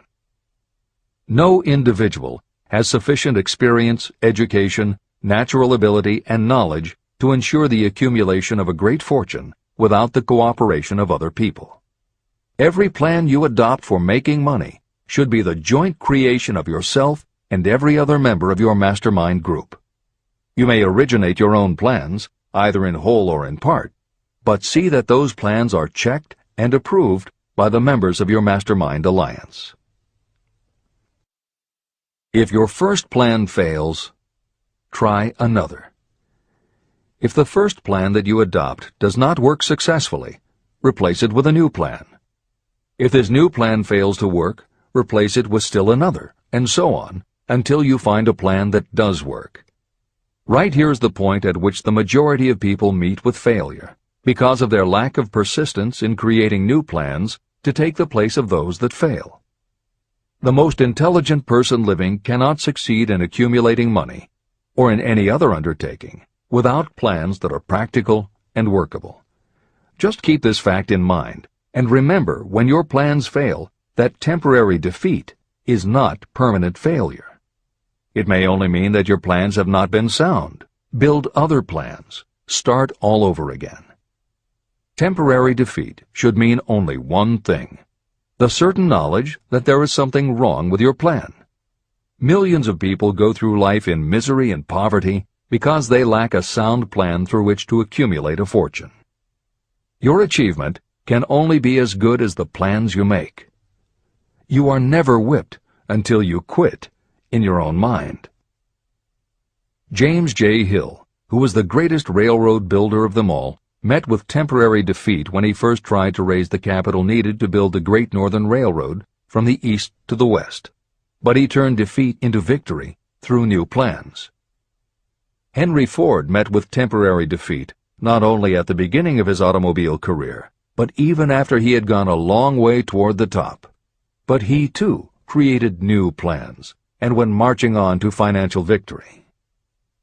We see people who have accumulated great fortunes, but we often recognize only their triumph, and we overlook the temporary defeats that they had to surmount before arriving. No follower of this philosophy can reasonably expect to accumulate a fortune without experiencing temporary defeat. When defeat comes, accept it as a signal that your plans are not sound. Rebuild those plans and set sail once more toward your goal. If you give up before your goal has been reached, you're a quitter. A quitter never wins, and a winner never quits. Write this sentence on a piece of paper in letters an inch high and place it where you will see it every night before you go to sleep and every morning before you go to work. When you begin to select members for your mastermind group, choose those who do not take defeat seriously. Some people foolishly believe that only money can make money. This is not true. Desire, transmuted into its monetary equivalent through the principles in this book, is the way money is made. Money, of itself, is nothing but inert matter. It cannot move, think, or talk, but it can hear when someone who desires it calls it to come. Intelligent planning is essential for success in any undertaking designed to accumulate riches. Following are detailed instructions to those who must begin the accumulation of riches by selling personal services. It should encourage you to know that practically all the great fortunes began either from selling personal services or from the sale of ideas. When you think about it, what else except ideas and personal services can you give in return for riches if you don't have products or property? Leaders and followers. Broadly speaking, there are two types of people in the world. One type is known as leaders, and the other as followers. Decide at the outset whether you intend to become a leader in your chosen calling or remain a follower. The difference in compensation is vast. The follower cannot expect to make as much as a leader, although some followers make the mistake of thinking they should. It is no disgrace to be a follower. On the other hand, it is no credit to remain a follower. Most great leaders began as followers. They became great leaders because they were intelligent followers. With few exceptions, the person who cannot follow a leader intelligently cannot become an efficient leader. The person who can follow a leader most efficiently is usually the person who develops into leadership most rapidly. An intelligent follower has many advantages, including the opportunity to acquire knowledge from the leader. The major attributes of leadership. The following are important factors of leadership. 1. Unwavering courage based upon knowledge of yourself and your occupation. No follower wishes to be dominated by a leader who lacks self-confidence and courage. Certainly no intelligent follower will be dominated by such a leader for very long. 2. Self-control. The person who cannot control himself can never control others. Self-control sets a strong example for your followers, which the more intelligent followers will emulate. 3. A keen sense of justice. Without a sense of fairness and justice, no leader can command and retain the respect of their followers. 4. Definiteness of decision. Those who waver in decisions show that they are not sure of themselves and therefore cannot lead others successfully. 5. Definiteness of plans. Successful leaders must plan their work and work their plans. Leaders who move by guesswork, without practical definite plans, are like a ship without a rudder. Sooner or later, they will land on the rocks. 6. The habit of doing more than paid for. One of the penalties of leadership is the necessity of the leaders to willingly do more than they require of their followers. 7. A pleasing personality.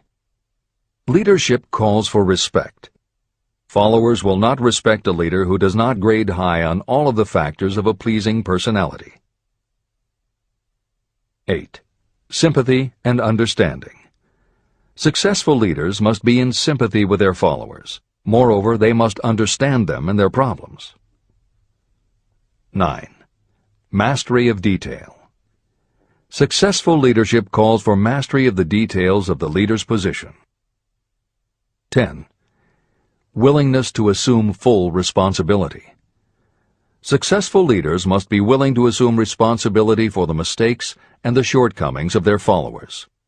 If a leader tries to shift this responsibility, that leader will not remain the leader. If one of your followers makes a mistake or is incompetent, you must consider that it is you who failed. 11. Cooperation. The successful leader must understand and apply the principle of cooperative effort and be able to induce followers to do the same. Leadership calls for power, and power calls for cooperation. There are two forms of leadership. The first, and by far the most effective, is leadership by consent of and with the sympathy of the followers. The second is leadership by force, without the consent and sympathy of the followers. History is filled with evidences that leadership by force cannot endure. The downfall and disappearance of dictators and kings is significant. It means that people will not follow forced leadership indefinitely. Napoleon, Mussolini, Hitler were examples of leadership by force. Their leadership passed. Editor's comment.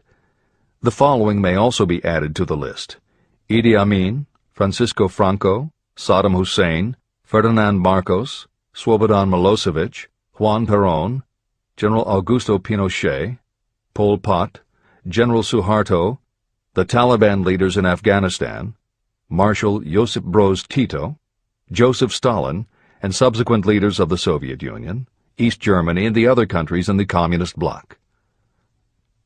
This is the end of the editor's comment. Those that remain see their power eroding and slipping away.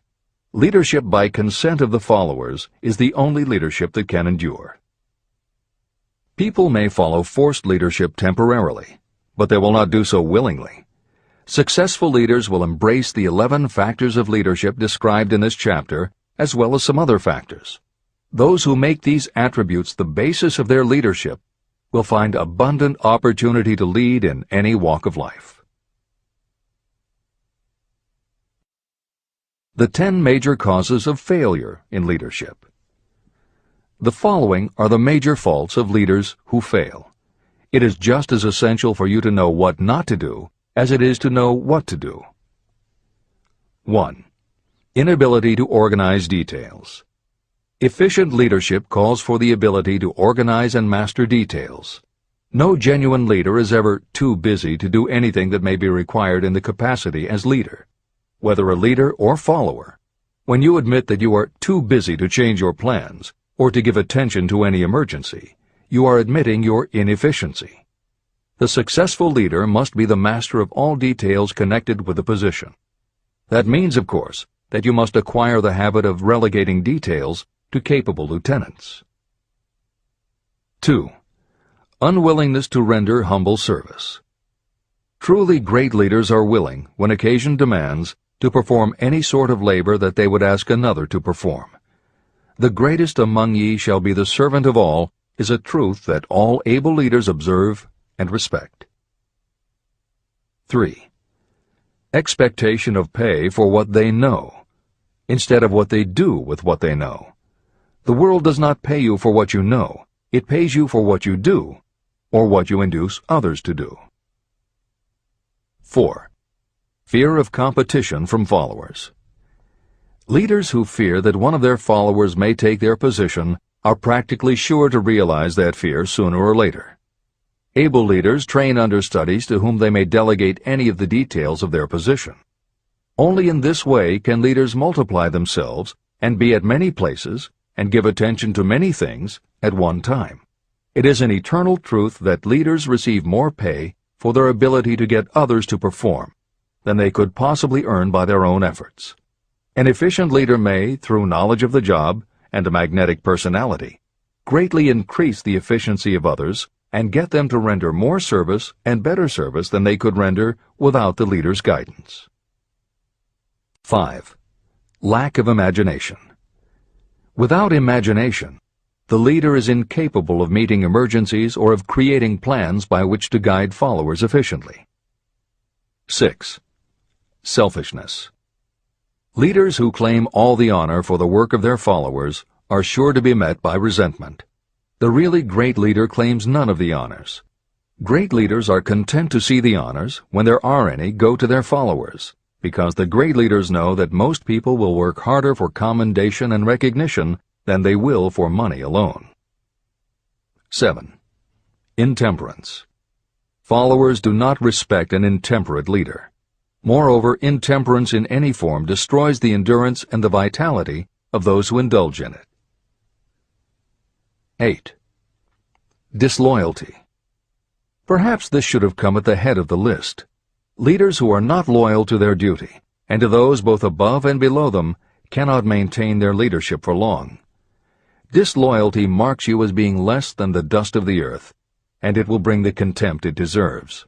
Lack of loyalty is one of the major causes of failure in every walk of life. 9. Emphasis of the authority of leadership. The efficient leader leads by encouraging, and not by trying to instill fear in the hearts of those who follow. Leaders who try to impress their followers with their authority come within the category of leadership through force. If you are a real leader, you will have no need to advertise that fact. It is apparent in your conduct, by your sympathy, understanding, fairness, and a demonstration that you know your job. 10. Emphasis of title. Competent leaders require no title to give them the respect of their followers. Leaders who make too much of their titles generally have little else to emphasize. The doors to the office of the real leader are open to all and free from formality or ostentation. These are among the most common causes of failure in leadership. Any one of these faults is sufficient to cause failure. Study the list carefully if you aspire to leadership, and make sure that you are free of these faults. Editor's comment. Warren Bennis, a professor who teaches management and organization, said, "A manager is someone who does things right. A leader is someone who does the right thing." Admiral Grace Hopper was the ranking female Navy officer when she was interviewed for 60 Minutes. She said, "You manage things. You lead people." This is the end of the editor's comment.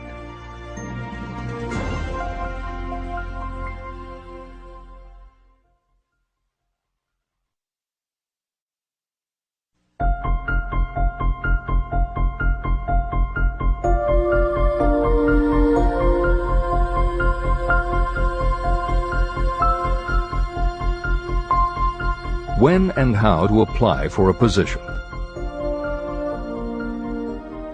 The information described here is the net result of many years of experience during which thousands of men and women were helped to market their services effectively.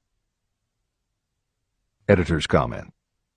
The Internet, email, and faxed resumes have radically changed the way employers search for new employees, and the way that most people apply for jobs.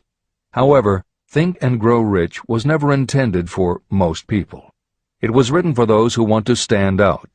If you are such a person, the editors of this revised and updated edition strongly advise that you give serious thought to each of the following suggestions about how to apply for a position and how to prepare a resume. If you are tempted to think the suggestions are too obvious, simplistic, or out of date, we assure you they are not. In those instances where it is appropriate to update the material, we have added commentary. This is the end of the editor's comment. 1. Employment agencies. Care must be taken to select only reputable companies that can show adequate records of achievement of satisfactory results. Editor's comment. As anyone in the job market knows, Today, employment agencies range from companies that supply temporary office help to headhunters who connect high-level executives with companies seeking experienced management talent. If you are seeking a mid to upper-level position, the old adage that you get what you pay for is particularly true. This is the end of the editor's comment. 2. Advertising in newspapers, trade journals, magazines. Classified advertising may produce satisfactory results for those applying for entry-level, clerical, or salaried positions. For those seeking executive positions, a well-written and well-designed display ad, though more expensive, may be more desirable. The copy should be prepared by an expert who understands how to inject sufficient selling qualities to produce replies. Editor's comment. For individuals, the display ad approach is not very common in the contemporary job market. But for that reason, if you are sure of the position you want, a well-written and well-designed ad selling yourself and placed in the right trade paper or industry journal might be just the thing to get the attention you want. However, if you attempt this approach, be prepared that it will be an expensive experiment. In effect, you will have gone into the advertising business, and it is a rule of thumb in advertising that a single ad rarely sells anything. It usually requires multiple exposures before the buyer, the potential employer, is motivated to buy, hire, a product, you. This is the end of the editor's comment. 3. Personal letters of application. These should be directed to particular firms or individuals that could need the kind of service or experience you have to offer. Letters should be neatly typed always and signed by hand. You should include a complete resume or outline of your qualifications. Both the letter of application and the resume should be prepared by an expert. Editor's comment. In the contemporary job market, sending a letter of application when no job has been advertised can, in fact, be a very successful approach. But this is only for those who truly know what they want and will take the time to prepare a convincing presentation. Managers in a position to hire always have an eye out for good prospective employees. If they receive a well-constructed and intriguing presentation that clearly states you are interested in a position whenever one is available, it will not be thrown away. And the first thing good managers do when a position comes open is go to their files. When that happens, if your presentation made a good and convincing impression, it will be there. The only question is, are you willing to make yourself available when they are ready for you? If you are just blanketing everyone with a stock letter in hopes of getting a job, it very likely won't work. This approach is not for someone looking for a job. This approach is only for those who really want a specific career. This is the end of the editor's comment. 4. Application in person. In some instances, it may be more effective if the applicant personally offers his or her services to prospective employers, in which event a complete written statement of qualifications for the position should be presented, as prospective employers will often wish to discuss your record with associates.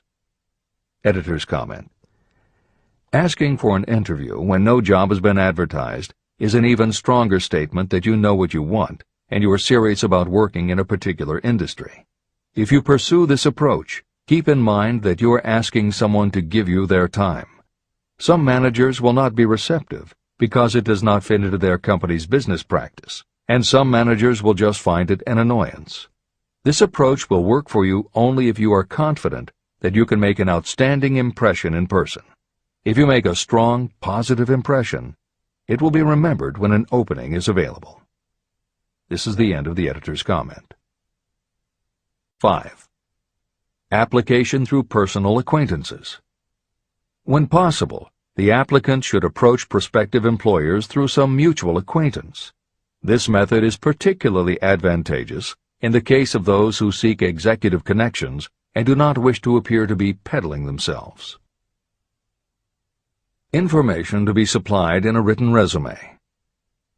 A good resume should be prepared as carefully as a lawyer would prepare the brief for a case to be tried in court.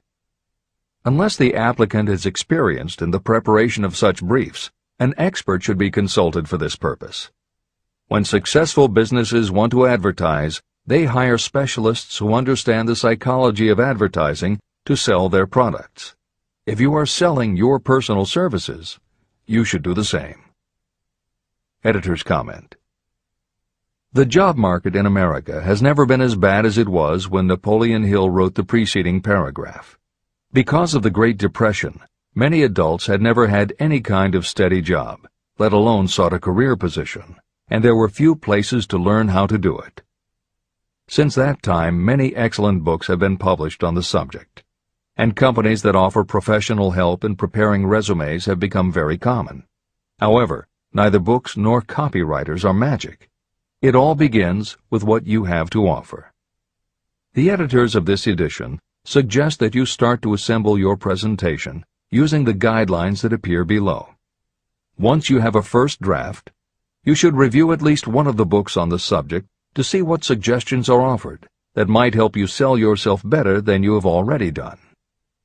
Then, depending how satisfied you are, you might also want to seek advice from a professional who specializes in such presentations. We offer 2 notes of caution. First, make sure that your presentation does not look like something turned out by a resume mill. Having received many resumes over the years, the editors warn you that some professionals use the same stock phrases, buzzwords, and formats for every client, and this can be a dead giveaway that someone else prepared your resume, or that you have simply copied from a book. Your intention should be to make yours stand out. The second word of caution is, don't go overboard in trying to stand out. There is a balance between catching an employer's attention and looking like you are trying too hard. For instance, if you are a New York marketing executive applying to a Los Angeles company, sending your application with a bag of fresh bagels by next morning FedEx would probably make a good impression, whereas sending a dartboard with your picture in the center might be viewed as just a little too cute and a little too much. Clever is good, but professional is a must. Never be so clever that you don't look professional. Following are a set of guidelines for preparing your resume. Because part of your search for a position will involve responding to ads for job openings, and because it has become common to respond by faxing applications and resumes, Napoleon Hill's guidelines should be used to prepare 2 separate presentations. As Hill suggests below, you should prepare an elaborate presentation to be used when mailed or presented in person. But you should also prepare a second, shorter version that is designed specifically to be faxed. Take care to make your fax version complete and interesting, but it should be no more than 3 pages. The following information should appear in your presentation. 1. Education. State briefly but definitely what schooling you've had and in what subjects you specialized in school, giving the reasons for that specialization. Editor's comments. Never exaggerate. This is very serious advice, and it applies not only to education, but also the next 2 categories, experience and references. Smart employers will check in all 3 areas. Labor laws have become so demanding that employers filling responsible positions are very cautious about whom they hire in the first place. There are rules about such things as the difference between salaried and hourly employment, sexual harassment, what constitutes grounds for dismissal, what questions can and cannot be asked in job interviews, and a host of other things that leave the employer open to potential lawsuits. Consequently, smart employers, the kind you want to work for, will check your education, experience, and references. Also, bear in mind, you are providing information that will follow you for the rest of your career. If you keep up with the news, you know that in recent times even executives headed for the top have been dismissed. Military men have resigned in disgrace. Politicians have been removed from office, and professors have been forced to resign, all because someone looked into their background and found that they had exaggerated their qualifications. This is the end of the editor's comments. 2. Experience. If you have had experience in connection with positions similar to the one you seek, describe it fully. Give the names and addresses of former employers. Be sure to clearly point out any special experience you may have had that would equip you to fill the position you seek. 3. References. Practically every business firm wants to know as much as possible about the background of prospective employees who seek positions of responsibility.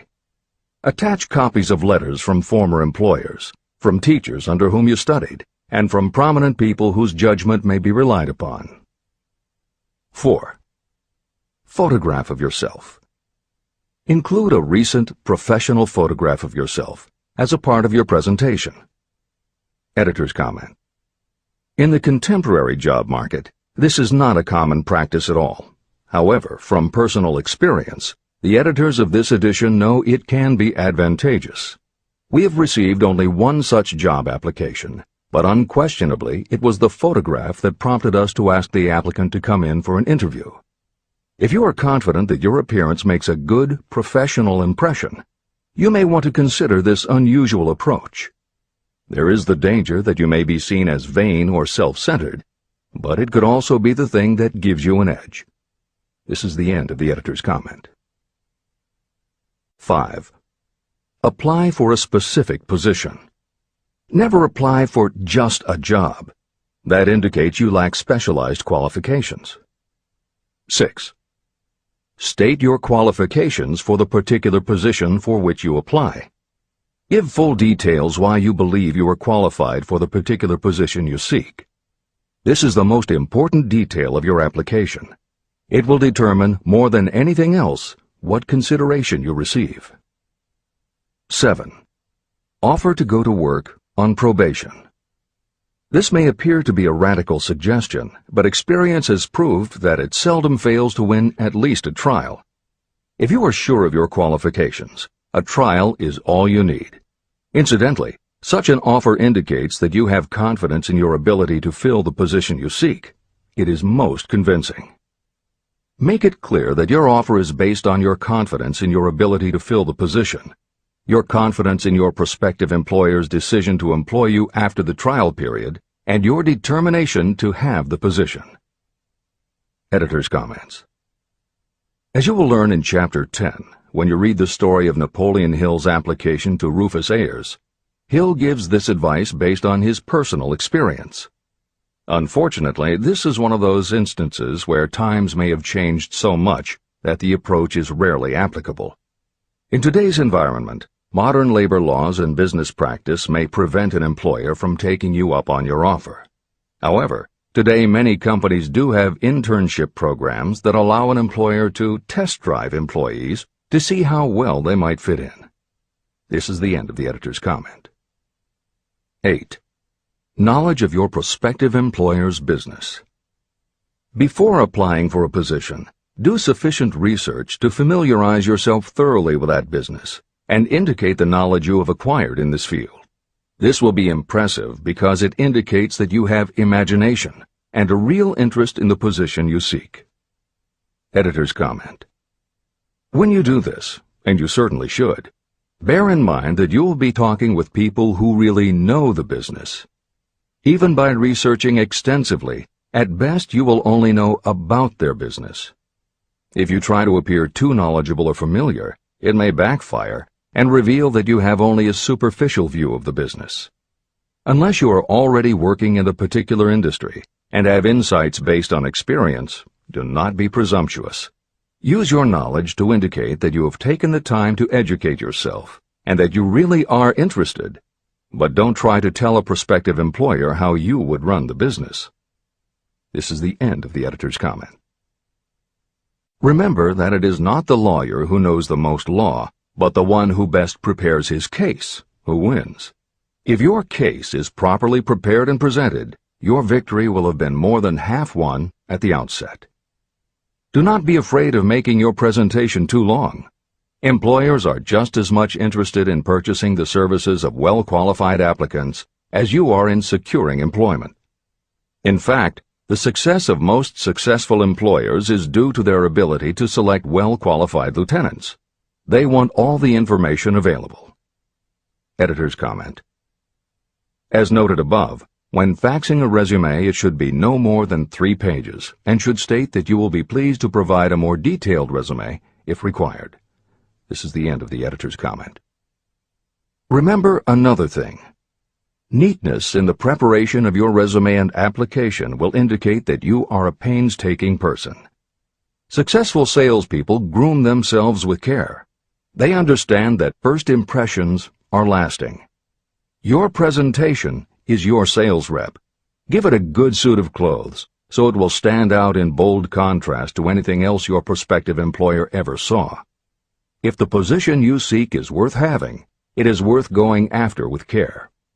More important, if you sell yourself in a manner that shows off your individuality, you probably will receive more money from the very start than you would if you applied for employment in the usual conventional way. When your resume package has been completed, you should prepare individual and personalized copies for each company or person to whom it will be presented. This personal touch is sure to command attention.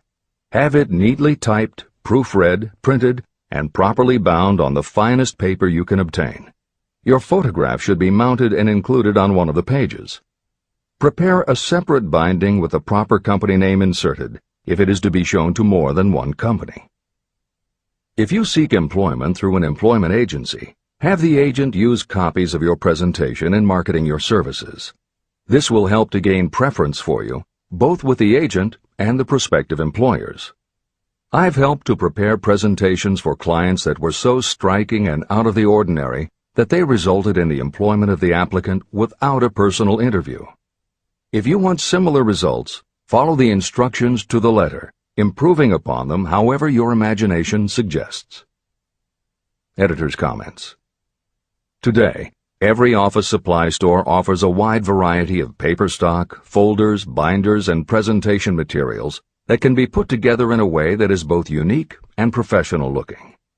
With all of those possibilities available, if you simply present standard sheets of paper stapled in the corner, the response will very likely be standard too. If you apply a little creativity, you should have no trouble preparing a presentation that is tailored to the company to which you are applying, appropriate for the position you seek, and reflective of your personality and style. This is the end of the editor's comments. How to get the exact position you desire. Everyone enjoys doing the kind of work for which he or she is best suited. An artist loves to work with paints, a craftsman with his or her hands, a writer loves to write. Those with less definite talents have their preferences for certain fields of business and industry. If America does anything well, it offers a full range of occupations. 1. Decide exactly what kind of a job you want. If the job doesn't already exist, perhaps you can create it. 2. Choose the company or individual for whom you wish to work. 3. Study your prospective employer as to policies, personnel, and chances for advancement. 4. By analysis of yourself, your talents, and your capabilities, figure what you can offer. Plan specific ways and means of giving advantages, services, developments, or ideas that you believe you can successfully deliver. 5. Forget about a job. Forget whether or not there is an opening. Forget the usual routine of, have you got a job for me? Concentrate on what you can give. 6. Once you have your plan in mind, put it on paper in neat form and in full detail. 7. Present it to the proper person with authority, and the rest will come automatically. Every company is looking for people who can give something of value, whether it is ideas, services, or connections. Every company has room for the person who has a definite plan of action that is to the advantage of that company. This procedure may take a few days or weeks of extra time, but the difference in income, in advancement, and in gaining recognition will save years of hard work at small pay. It has many advantages, the main one being that it will often save you from 1 to 5 years of your time in reaching a chosen goal. Every person who starts, or gets in halfway up the ladder, does so by deliberate and careful planning. The new way of marketing services. Men and women who market their services must recognize the change that has taken place in connection with the relationship between employer and employee. The future relationship should be more in the nature of a partnership, consisting of the employer, the employee, and the public they serve. In the past, employers and employees have bartered among themselves, not considering that in reality they were bargaining at the expense of the third party, the public they served. Both the employer and the employee should consider themselves as fellow employees whose business it will be to serve the public efficiently. Editor's comment.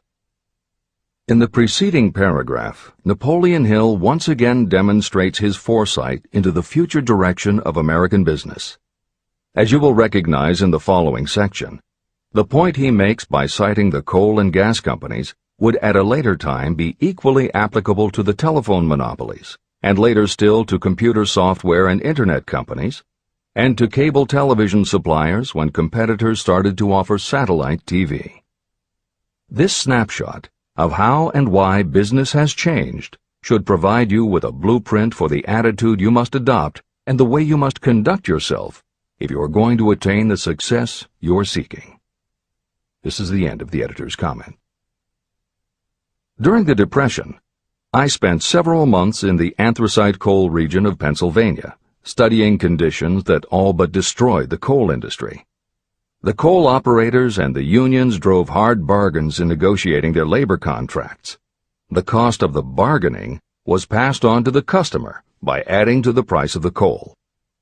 However, in the end, they discovered their actions had worked against them. What their delays and high prices had actually accomplished was to open the market to their competitors. Inadvertently, they had built up a wonderful business for the manufacturers of oil-burning stoves and furnaces, as well as for the producers of oil. A similar experience happened to the gas companies. We can all remember the time when the gas meter reader pounded on the door hard enough to break the panels.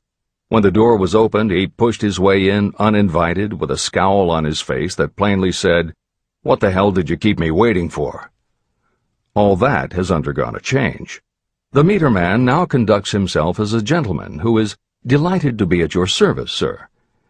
Before the gas companies learned that their scowling meter men were offending customers, their competitors, the polite salesmen of oil burners came along and did a land office business. These illustrations are mentioned here to show that we are where we are and what we are because of our own conduct. If there is a principle of cause and effect that controls business, finance, and transportation, this same principle controls individuals and determines their economic status. Courtesy and service are the watchwords of merchandising today, and they apply to the person who is marketing personal services even more directly than to the employer. In the final analysis, you are employed by the customer. If you fail to serve well, both you and your employer will pay for it by the loss of the privilege of serving. What is your QQS rating? In the preceding, the causes of success in marketing services effectively and permanently have been clearly described. Unless those causes are studied, analyzed, understood, and applied, no one can market services effectively and permanently. Every man or woman must be their own sales force of their personal services. The quality and the quantity of service rendered, and the spirit in which it is rendered, determine the price and the duration of employment. To market your personal services effectively, which means a permanent market at a satisfactory price under pleasant conditions, you must adopt and follow the QQS formula. QQS means that quality plus quantity plus the proper spirit of cooperation equals perfect salesmanship of service. Remember the QQS formula, but do more. Apply it as a habit. Analyze the formula to make sure you understand exactly what it means. Quality of service means the performance of every detail in connection with your position in the most efficient manner possible with the object of greater efficiency always in mind. Quantity of service means the habit of rendering all the service of which you are capable at all times with the purpose of increasing the amount of service rendered as you develop greater skill through practice and experience. Emphasis is again placed on the word habit. Spirit of service means the habit of agreeable, harmonious conduct, which will induce cooperation from associates and fellow employees. Adequate quality and adequate quantity of service is not sufficient to maintain a permanent market for your services. The spirit in which you deliver service is a strong determining factor in connection with both the price you receive and the duration of your employment. Andrew Carnegie stressed this point in his description of the factors that lead to success in the marketing of personal services. He emphasized again and again the necessity for harmonious conduct. He stressed the fact that he would not retain any man, no matter how great a quantity or how efficient the quality of his work, unless he worked in a spirit of harmony. Mr. Carnegie insisted upon his people working with each other in an agreeable manner. To prove that he placed a high value on this quality, he helped many who met his standards to become very wealthy. Those who did not conform had to make room for others who did. The importance of a pleasing personality has been stressed because it is so important in rendering service in the proper spirit.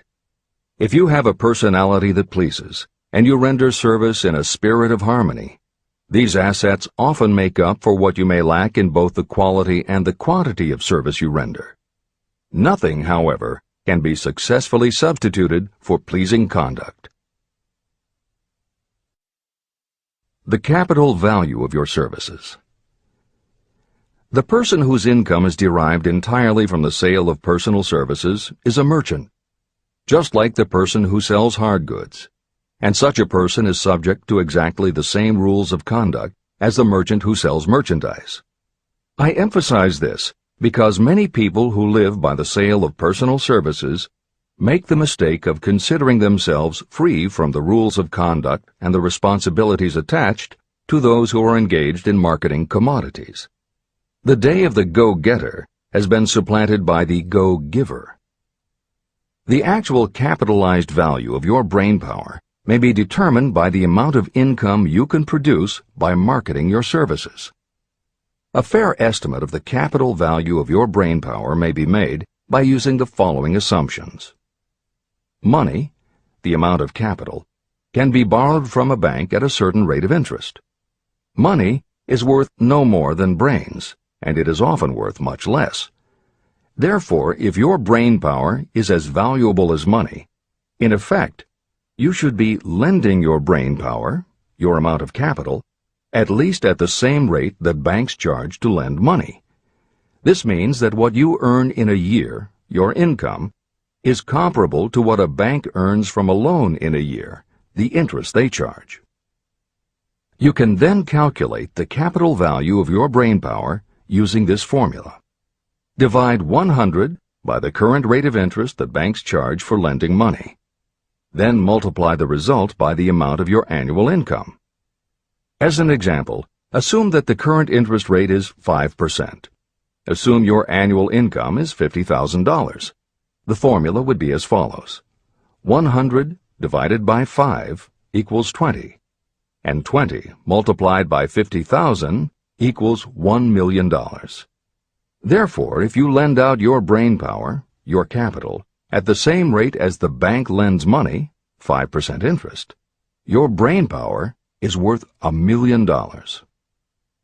Competent brains, if effectively marketed, represent a much more desirable form of capital than the money that is required to conduct a business dealing in commodities. This is true because brains are a form of capital that cannot be permanently depreciated by economic depressions, nor can this form of capital be stolen or spent. Moreover, the money that is essential for the conduct of business is as worthless as a sand dune until it has been mixed with efficient brains. The 31 major causes of failure. Life's greatest tragedy consists of men and women who earnestly try and fail. The tragedy lies in the overwhelmingly large majority of people who fail as compared with the few who succeed. I have had the privilege of analyzing several thousand men and women, 98% of whom were classed as failures. My analysis proved that there are 13 major principles through which people accumulate fortunes. Each of the 13 principles of success has its own chapter in this book, and there are 31 major reasons for failure. The 31 causes of failure are listed below. As you go through the list, measure yourself point by point.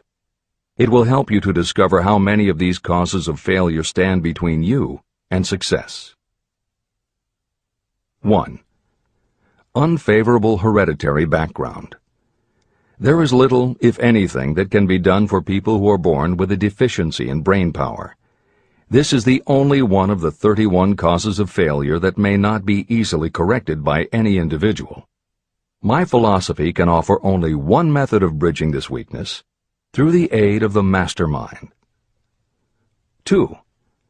Lack of a well-defined purpose in life. There is no hope of success for the person who does not have a central purpose or definite goal at which to aim. 98 out of every 100 of those whom I have analyzed had no such aim. Perhaps this was the major cause of their failure. 3. Lack of ambition to aim above mediocrity. I can offer no hope for those who are so indifferent they do not want to get ahead in life and are not willing to pay the price. 4. Insufficient education. This is a handicap that may be overcome with comparative ease. Experience has proven that the best educated people are often those who are self-made or self-educated. It takes more than a college degree to make you a person of education.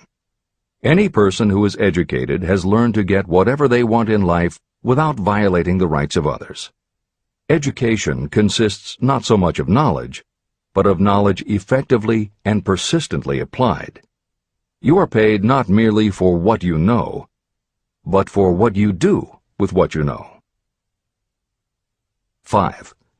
Lack of self-discipline. Discipline comes through self-control. This means that you must control all negative qualities. Before you can control conditions, you must first control yourself. Self-mastery is the hardest job you will ever tackle.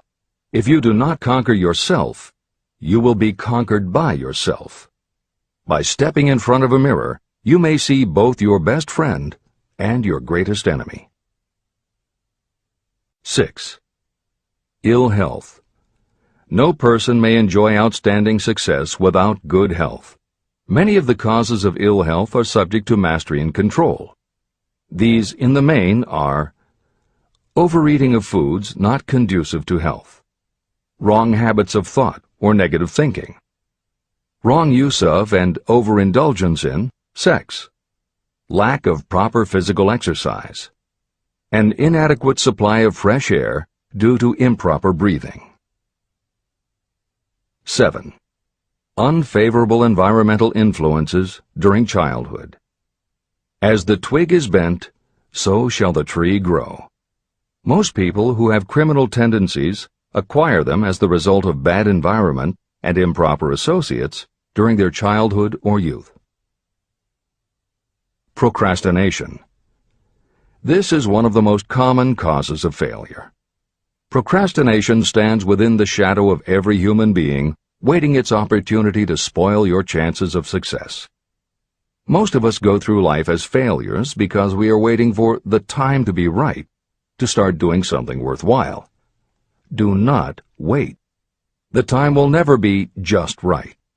Start where you stand, work with whatever tools you have at your command, and you will acquire better tools as you go along. 9. Lack of persistence. Most of us are good starters, but poor finishers of everything we begin. People are prone to give up at the first signs of defeat. There is no substitute for persistence. The person who makes persistence his or her watchword discovers that failure finally becomes tired and makes its departure. Failure cannot cope with persistence. 10. Negative personality. There is no hope of success for the person who repels people through a negative personality. Success comes through the application of power, and power is attained through the cooperative efforts of other people. A negative personality will not induce cooperation. 11. Lack of control of sexual urges. Sexual energy is the most powerful of all the stimuli that move people into action. Because it is the most powerful of the emotions, if it is controlled, it can be converted into other creative channels. 12. Uncontrolled desire for something for nothing. The gambling instinct drives millions of people to failure. Evidence of this may be found in the Wall Street stock market crash of 1929, during which millions of people tried to make money by gambling on stock margins. Editor's comments. For those who are not familiar with the stock market and buying on margin, the following is a simplified explanation of what caused the crash of '29. The first thing to understand is that prior to the Great Depression there was widespread optimism about the expanding economy. Businesses were booming, and the people who had invested in those companies were making fortunes almost overnight. When the average person saw how much money was being made, they wanted to get in on it, and there was a way for them to do it. Even average people who didn't have enough ready cash to buy stocks could do so because brokers allowed customers to purchase stocks on margin by making what amounted to a down payment. However, part of the purchase agreement stated that when the brokers called in the margin accounts, which they could do at any time, the customers would have to come up with the rest of the cash immediately to pay the balance owing on the original purchase price. That is why Hill used the term gambling when he referred to the stock market. These average people weren't investing in companies. They were betting on the future rise in value. The idea, in the average person's mind, was that they would only have to scrape together enough to pay the margin, which was a small percentage of the full cost. Then when the price of the stock went up, they would sell, which would give them more than enough money to pay the broker the balance owing on the purchase price, and they could pocket the difference. This worked fine as long as stock prices continued to rise, but when the stock market crashed, the stockbrokers called in the margins, and the people who had bought at prices they really couldn't afford suddenly found that they had to come up with the cash. And that was why so many average people got wiped out in the crash of '29. They gambled money they didn't have by buying on margin. This is the end of the editor's comments.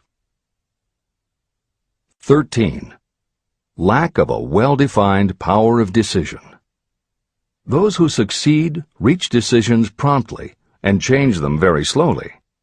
Those who fail reach decisions very slowly and change them frequently and quickly.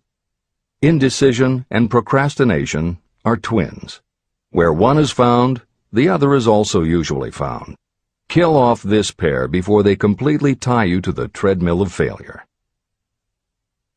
14.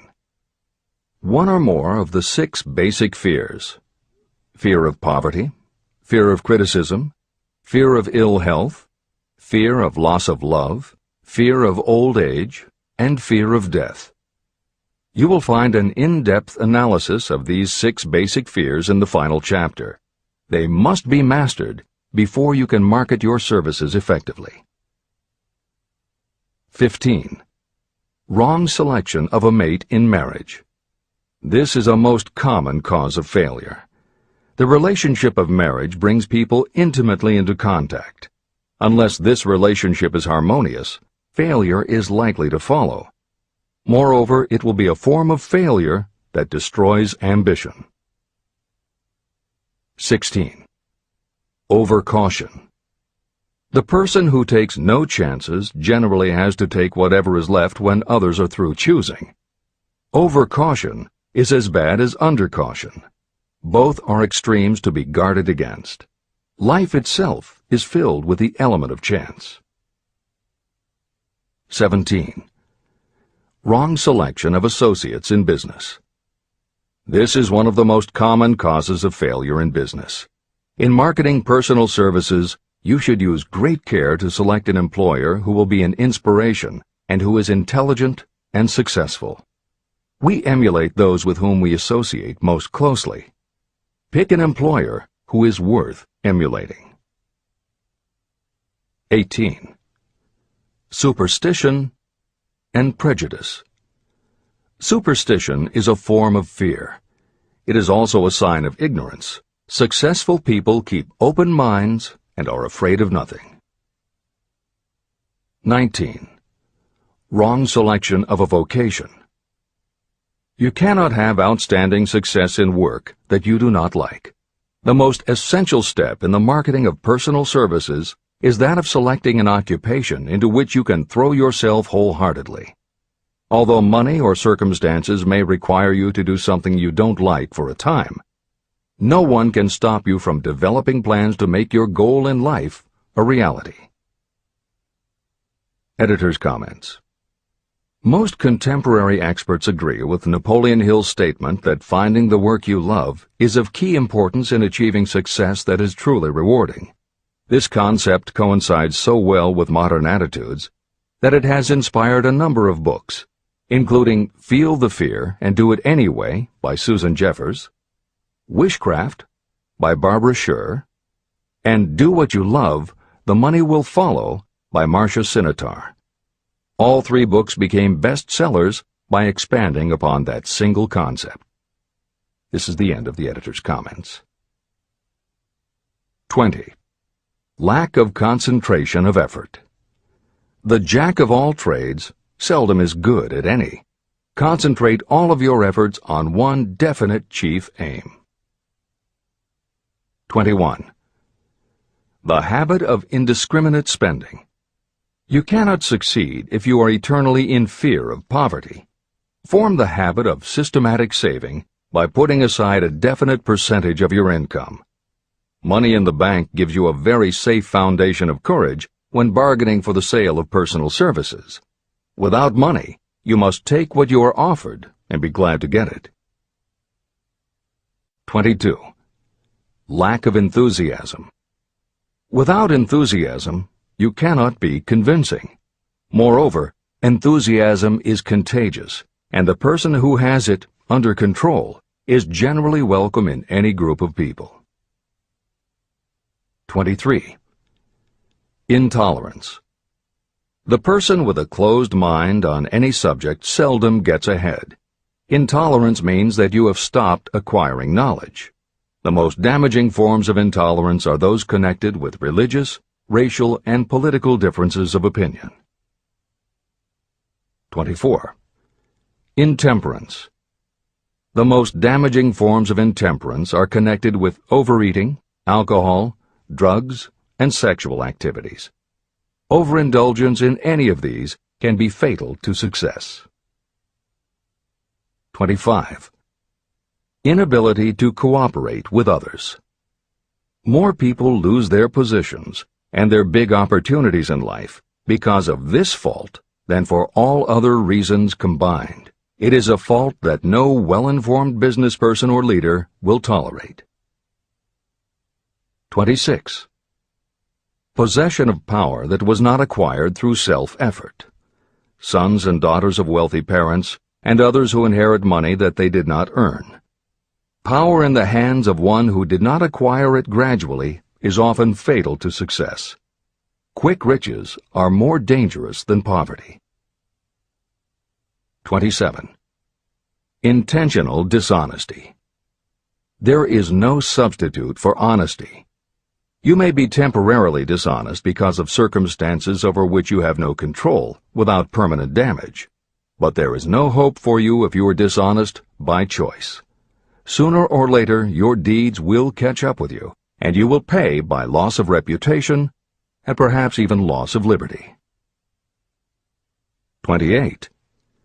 Egotism and vanity. These qualities serve as red lights that warn others to keep away. They are fatal to success. 29. Guessing instead of thinking. Most people are too indifferent or lazy to acquire facts with which to think accurately. They prefer to act on opinions created by guesswork or snap judgments. 30. Lack of capital. This is a common cause of failure among those who start out in business for the first time.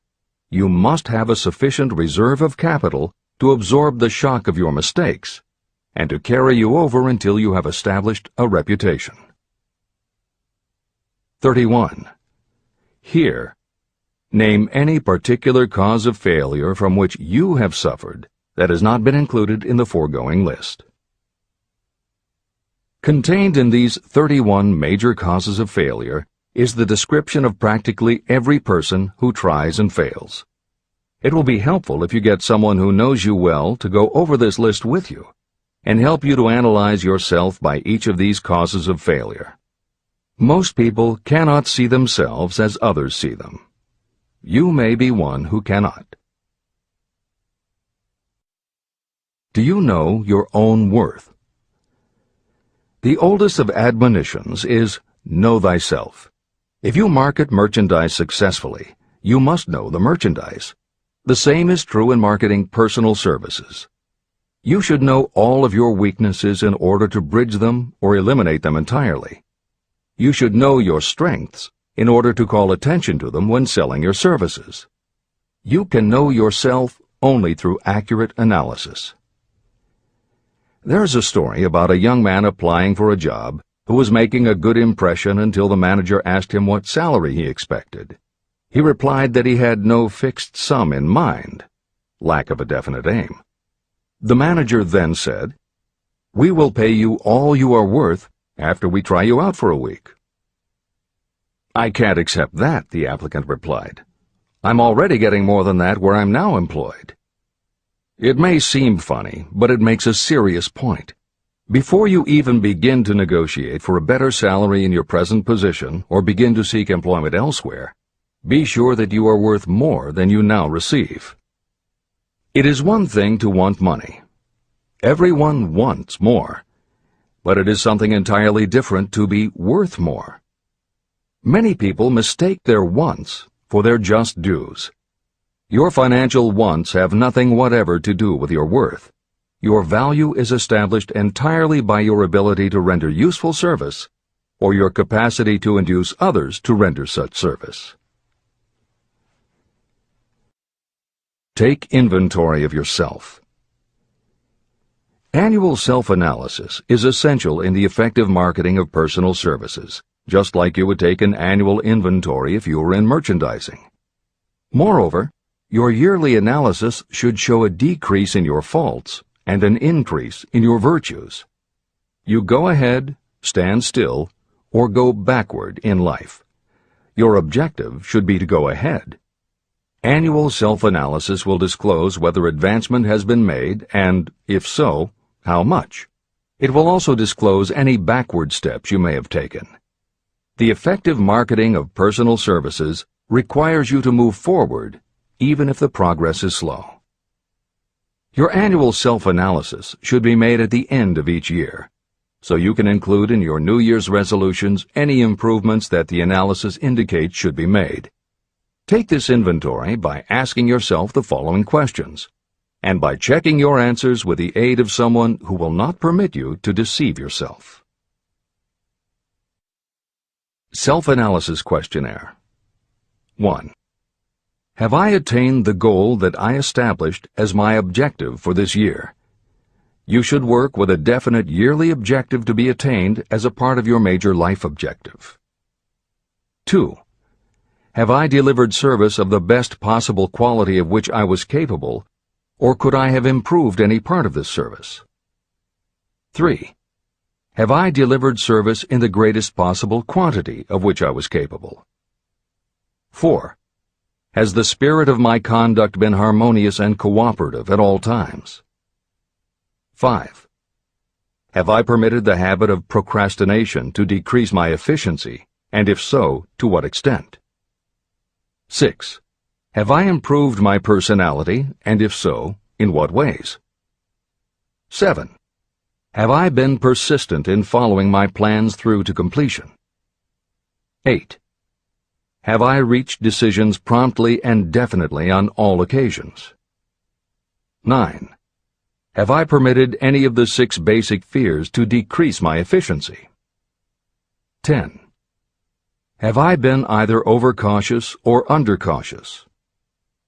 11. Has my relationship with my associates in work been pleasant or unpleasant? If it has been unpleasant, has the fault been partly or wholly mine? 12. Have I dissipated any of my energy through lack of concentration of effort? 13. Have I been open-minded and tolerant in connection with all subjects? 14. In what ways have I improved my ability to render service? 15. Have I been intemperate in any of my personal habits? 16. Have I expressed, either openly or secretly, any form of egotism? 17. Has my conduct toward my associates been such that they respect me? 18. Have my opinions and decisions been based upon guesswork or accuracy of analysis and thought? 19. Have I followed the habit of budgeting my time, my expenses, and my income, and have I been conservative in these budgets? 20. How much time have I devoted to unprofitable effort which I might have used to better advantage? 21. How may I rebudget my time and change my habits so I will be more efficient during the coming year? 22. Have I been guilty of any conduct that was not approved by my own conscience? 23. In what ways have I rendered more service and better service than I was paid to render? 24. Have I been unfair to anyone, and if so, in what way? 25. If I had been the purchaser of my own services for the year, would I be satisfied with my purchase? 26. Am I in the right vocation, and if not, why not? 27. Has the purchaser of my services been satisfied with the service I have rendered, and if not, why not? 28. What is my present rating on the fundamental principles of success? Make this rating fairly and frankly, and have it checked by someone who is courageous enough to do it accurately. After you have finished reading through to the end of this book at least once, and you are sure you have assimilated the information in this chapter, you will be ready to create a practical plan for marketing your personal services. In this chapter, you should have found adequate descriptions of every principle essential in planning the sale of personal services.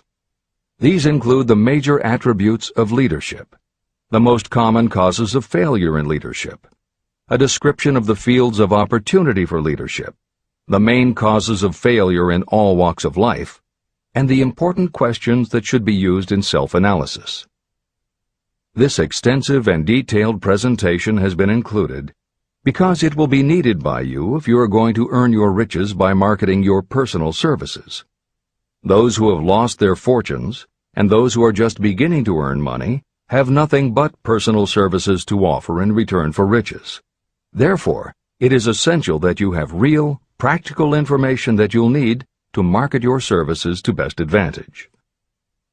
Complete assimilation and understanding of the information will help you to market your services, and it will help you to become more analytical and capable of judging people.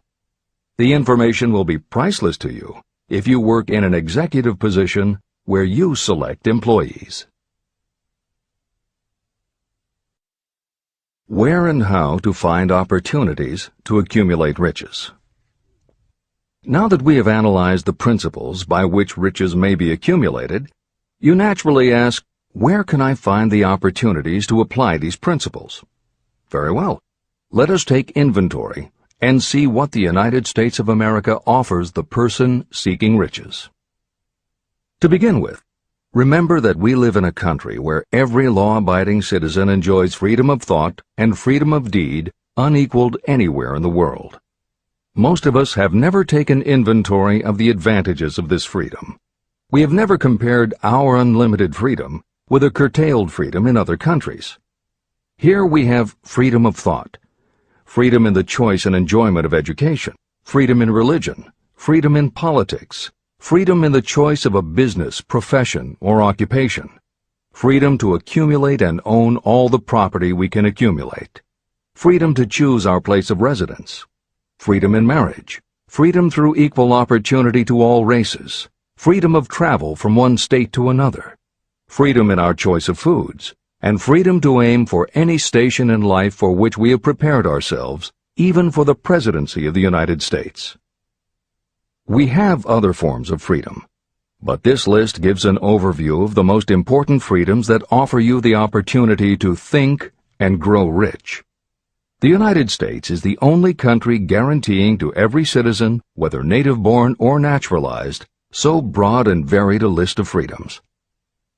Next, let us recount some of the blessings that our widespread freedom has placed within our hands. Take the average American family of average income and sum up the benefits available to every member of the family in this land of opportunity and plenty. Food. Next to freedom of thought and deed comes food, clothing, and shelter, the three basic necessities of life. Because of our universal freedom, the average American family has available at its door the choicest selection of food to be found anywhere in the world, and at prices within its financial range. Shelter. This family lives in a comfortable apartment or house, complete with light, heat, water, and many conveniences. The toast they had for breakfast was toasted in an electric toaster, which cost but a few dollars. The apartment is cleaned with a vacuum cleaner that is run by electricity. Hot and cold water is available at all times in the kitchen and the bathroom. The food is kept cool in a refrigerator. Clothes are washed and dried, dishes are cleaned, and numerous labor-saving devices are run on power obtained by putting a plug into a wall socket.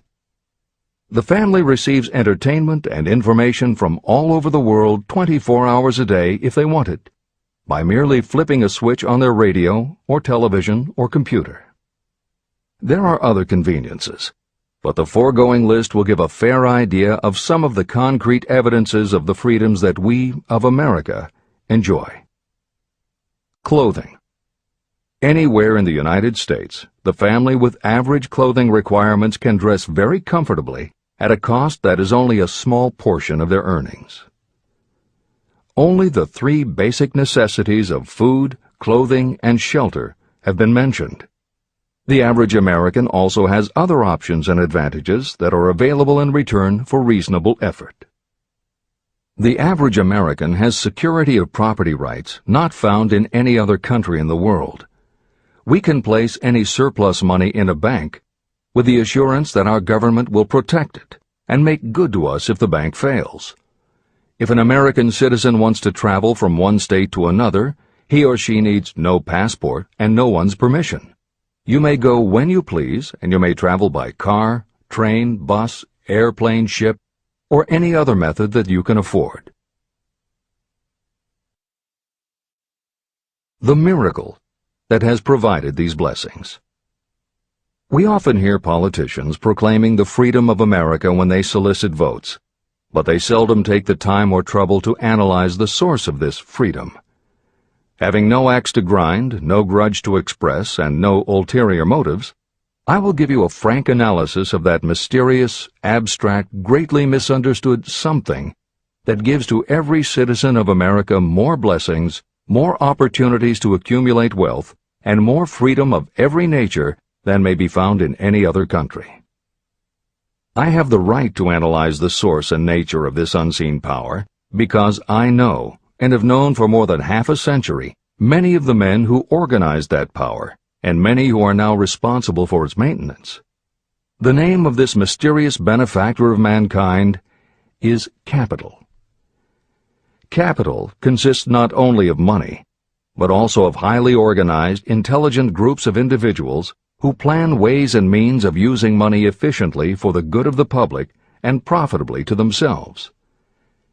These groups consist of scientists, educators, chemists, inventors, business analysts, publicists, transportation experts, accountants, lawyers, doctors, and other men and women who have highly specialized knowledge in all fields of industry and business.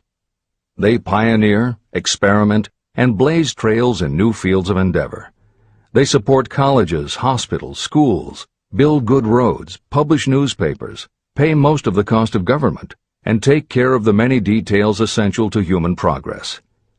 Stated briefly, the capitalists are the brains of civilization because they supply the entire fabric of which all education, enlightenment, and human progress consist.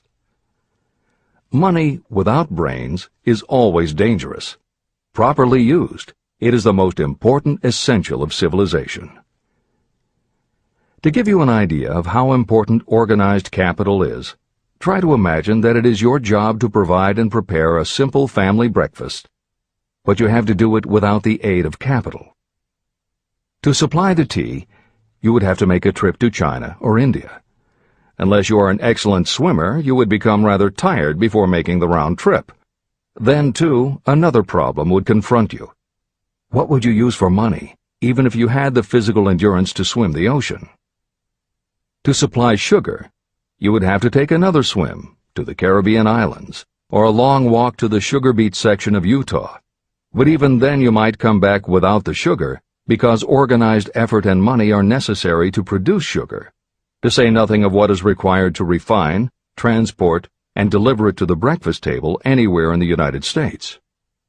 Eggs you could obtain easily enough from nearby farms, but you might have a very long walk to Florida or California and back before you could serve grapefruit juice. You would have another long walk to Kansas or one of the other wheat-growing states when you went after wheat bread. Dry cereal would have to be omitted from the menu because it would not be available except through the labor of a trained group of workers and suitable machinery, all of which call for capital. After resting, you could take off for another little swim down to South America, where you would pick up a couple of bananas. On your return, you could take a short walk to the nearest farm having a dairy and pick up some butter and cream. Then your family would be ready to sit down and enjoy breakfast. Seems absurd, doesn't it? Well, the procedure described would be the only possible way these simple items of food could be delivered if we had no capitalistic system. The capital cornerstone of our lives. The sum of money required for the building and maintenance of the planes, trucks, trains, and cargo ships used in the delivery of that simple breakfast is so huge that it staggers imagination. It runs into billions of dollars. Not to mention the armies of trained employees required to run all those planes, trucks, ships, and trains. But transportation is only a part of the requirements of modern civilization in capitalistic America. Before there can be anything to haul, something must be grown from the ground, or manufactured and prepared for market. This calls for more billions of dollars for equipment, machinery, packaging, marketing, and to pay the wages of millions of men and women. Transportation systems do not spring up from the earth and function automatically. They come in response to the call of civilization. They come through the labor and ingenuity and organizing ability of people who have imagination, faith, enthusiasm, decision, and persistence. These men and women are known as capitalists. They are motivated by the desire to build, construct, achieve, render useful service, earn profits, and accumulate riches. And because they render service without which there would be no civilization, they earn for themselves great riches. Just to keep the record simple and understandable, I will add that these capitalists are the same men and women who are often denounced as the greedy establishment or Wall Street. I'm not attempting to present a case for or against any group or any system of economics. The purpose of this book, a purpose to which I have faithfully devoted more than half a century, is to present to anyone who wants the knowledge the most dependable philosophy through which individuals may accumulate riches in whatever amounts they desire. The reasons I have analyzed the economic advantages of the capitalistic system are: 1. To point out that all who seek riches must recognize and adapt themselves to the system that controls all approaches to fortunes, large or small. 2. to present the side of the picture opposite to the one portrayed by politicians and demagogues, and the media, who often refer to organized capital as if it were something poisonous. This is a capitalistic country. It was developed through the use of capital. We who claim the right to partake of the blessings of freedom and opportunity, we who seek to accumulate riches here, should know that neither riches nor opportunity would be available to us if organized capital had not provided these benefits. There is only one dependable method of accumulating and legally holding riches, and that is by rendering useful service. No system has ever been created by which anyone can legally acquire riches through mere force of numbers, or without giving in return an equivalent value of one form or another. Your opportunities in the midst of riches. America provides all the freedom and all the opportunity to accumulate riches that any honest person may require.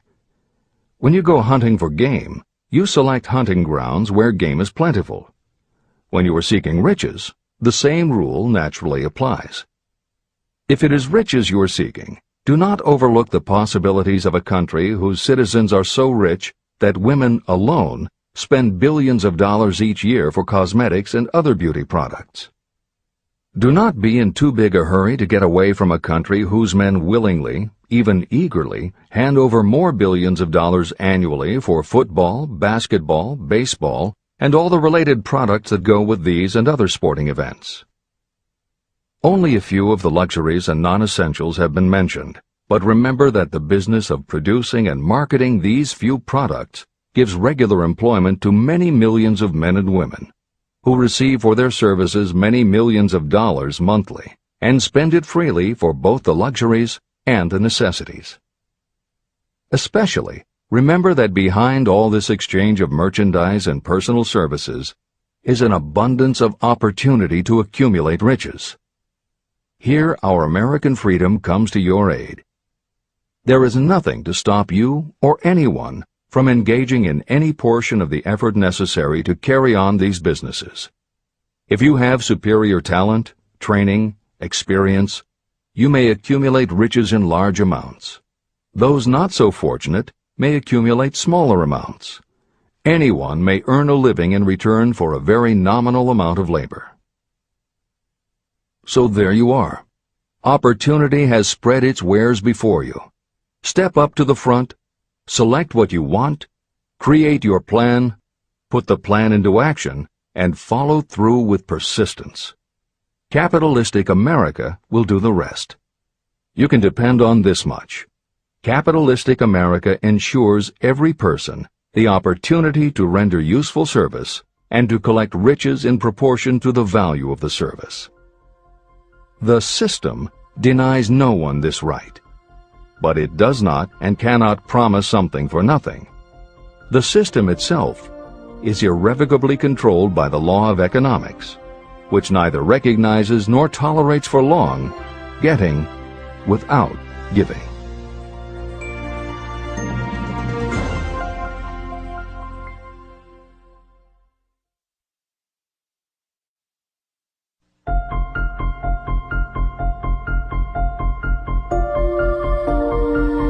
Conceit is a fog that envelops a man's real character beyond his own recognition. It weakens his native ability and strengthens all his inconsistencies. Chapter 9. Decision. The mastery of procrastination. The seventh step toward riches. Analysis of over 25,000 men and women who had experienced failure reveals that lack of decision was near the head of the list of the 31 major causes of failure. Procrastination, the opposite of decision, is a common enemy which practically every person must conquer. You will have an opportunity to test your capacity to reach quick and definite decisions when you finish reading this book and begin to put the principles into action. My analysis of several hundred people who had accumulated fortunes well beyond the $1 million mark disclosed the fact that every one of them had the habit of reaching decisions promptly and of changing these decisions slowly. People who fail to accumulate money, without exception, have the habit of reaching decisions, if at all, very slowly, and of changing these decisions quickly and often. One of Henry Ford's most outstanding qualities was his habit of reaching decisions quickly and definitely and changing them slowly. This quality was so pronounced in Mr. Ford that it gave him the reputation of being obstinate. It was this quality that prompted Mr. Ford to continue to manufacture his famous Model T, the world's ugliest car, when all of his advisors and many of the purchasers of the car were urging him to change it. Perhaps Mr. Ford delayed too long in making the change, but the other side of the story is that Mr. Ford's firmness of decision yielded a huge fortune before the change in model became necessary. Some say that Mr. Ford's definiteness of decision was just obstinacy, but even this quality is preferable to slowness in reaching decisions and quickness in changing them. Editor's comments. Henry Ford's consistency extended also to the color of the Model T, 15 million of which in 19 years of production from 1908 to 1927 were made only in black and with little change in the design. Shortly after its introduction, Napoleon Hill met with Ford to talk about the principles of success. According to Hill, in Michael Ritt's biography of Napoleon Hill, A Lifetime of Riches, Henry Ford was cold, indifferent, unenthusiastic, and spoke only when forced to, unless he was talking about his car. Early on, few people other than Carnegie could foresee the success Ford would achieve, which Hill later attributed to Ford's self-control and concentrated effort. At Hill's first meeting with him in 1911, Ford was interested only in talking about the Model T. After Ford took him for a spin around the factory, Hill bought one for $680. This is the end of the editor's comments. Making your own decisions. The majority of people who fail to accumulate the money they need are generally easily influenced by the opinions of others. They permit gossip, rumors, other people's opinions, and the news reporters to do their thinking for them. Opinions are the cheapest commodities on earth. Everyone has a flock of opinions they are ready to tell anyone who will listen. If you are too influenced by other people's opinions when you reach decisions, you will not succeed in any undertaking, much less in that of transmuting your own desire into money. If you are influenced by the opinions of others, you will have no desire of your own. Keep your own counsel. Rely on yourself to reach your own decisions when you begin to put these principles into practice, and follow through on your decisions. Take no one into your confidence except the members of your mastermind group, and be very sure that you choose for your group only those who will be in complete sympathy and harmony with your purpose. Close friends and relatives, while not meaning to do so, often handicap one through opinions. And for some reason, even friends often seem to think that ridiculing you and your plans is funny. Thousands of men and women carry inferiority complexes with them all through life because some well-meaning but ignorant person destroyed their confidence through opinions or ridicule. You have a brain and mind of your own. Use it, and reach your own decisions. If you need facts or information from others to help you reach decisions, acquire the facts or information you need quietly, without disclosing your purpose. It is characteristic of people who have a smattering of knowledge to try to give the impression that they know more than they do. Such people generally do too much talking and too little listening. Keep your eyes and ears open and your mouth closed if you wish to acquire the habit of prompt decision. Those who talk too much do little else. If you talk more than you listen, you may miss some important piece of knowledge that might have been very useful to you. By talking too much, you may also disclose your plans and purposes to people who will take great delight in defeating you because they envy you. Remember, every time you open your mouth in the presence of a person who really has knowledge, you tip your hand and show that person your exact stock of knowledge, or you tip your hand to your lack of it. The mark of genuine wisdom is modesty and silence. Keep in mind that every person is, like you, seeking the opportunity to accumulate money. If you talk about your plans too freely, you may be surprised when you learn that some other person has beat you to it by using the plans you bragged about. Let one of your first decisions be to keep a closed mouth and open ears and eyes. As a reminder to yourself, copy the following epigram in large letters and place it where you will see it daily. Tell the world what you intend to do, but first, show it. This is the equivalent of saying that deeds and not words are what count most. The value of decisions depends upon the courage required to render them. The great decisions that served as the foundation of civilization were reached by assuming great risks, which often meant the chance of death. Lincoln's decision to issue his famous Proclamation of Emancipation, which gave freedom to African Americans, was rendered with full understanding that his act would turn thousands of friends and political supporters against him. When the rulers of Athens gave Socrates the choice of disclaiming his teachings or being sentenced to death, Socrates' decision to drink the cup of poison, rather than compromise in his personal belief, was a decision of courage. It turned time ahead 1,000 years and gave to people then unborn the right to freedom of thought and of speech. 56. Who risked the gallows? The greatest decision of all time, as far as any American citizen is concerned, was reached in Philadelphia on July 4, 1776, when 56 men signed their names to a document that they well knew would bring freedom to all Americans, or leave every one of the 56 hanging from a gallows. You have heard of this famous document, the Declaration of Independence. But have you taken from it the great lesson in personal achievement it so plainly taught? We all remember the date of this momentous decision, but few of us realize what courage that decision required. We remember our history as it was taught. We remember dates and the names of the men who fought. We remember Valley Forge and Yorktown. We remember George Washington and Lord Cornwallis. But we know little of the real forces behind these names, dates, and places.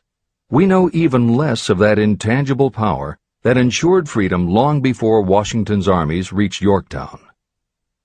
It is nothing short of tragedy that the writers of history have missed entirely even the slightest reference to the irresistible power that gave birth and freedom to the nation destined to set up new standards of independence for all the peoples of the earth. I say it is a tragedy because it is the same power that must be used by every individual who overcomes the difficulties of life and forces life to pay the price asked. Let us briefly review the events that gave birth to this power. The story begins with an incident in Boston on March 5, 1770. British soldiers were patrolling the streets, openly threatening the citizens by their presence. The colonists resented armed men marching in their midst.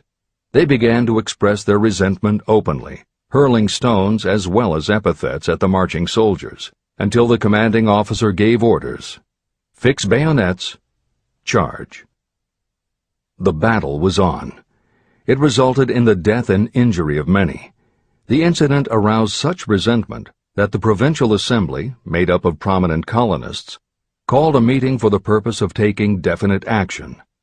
Two of the members of that assembly were John Hancock and Samuel Adams.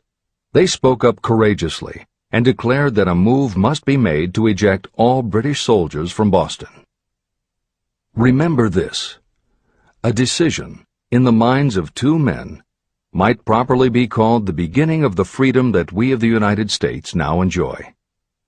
Remember, too, that the decision of these two men called for faith and courage because it was dangerous. Before the assembly adjourned, Samuel Adams was appointed to call on Hutchinson, the governor of the province, and demand the withdrawal of the British troops. The request was granted, and the troops were removed from Boston, but the incident was not closed. It had caused a situation that was destined to change the entire trend of civilization. Richard Henry Lee became an important factor in this story, because he and Samuel Adams corresponded frequently, sharing freely their fears and their hopes concerning the welfare of the people of their provinces. From this practice, Adams conceived the idea that a mutual exchange of letters between the 13 colonies might help to bring about the coordination of efforts so badly needed in connection with the solution of their problems. In March of 1772, 2 years after the clash with the soldiers in Boston, Adams presented this idea to the Assembly. He made a motion that a correspondence committee be established among the colonies, with definitely appointed correspondents in each colony, for the purpose of friendly cooperation for the betterment of the colonies of British America. It was the beginning of the organization of the far-flung power destined to give freedom to you and to me. A mastermind group had already been organized. It consisted of Adams, Lee, and Hancock. The Committee of Correspondence was organized.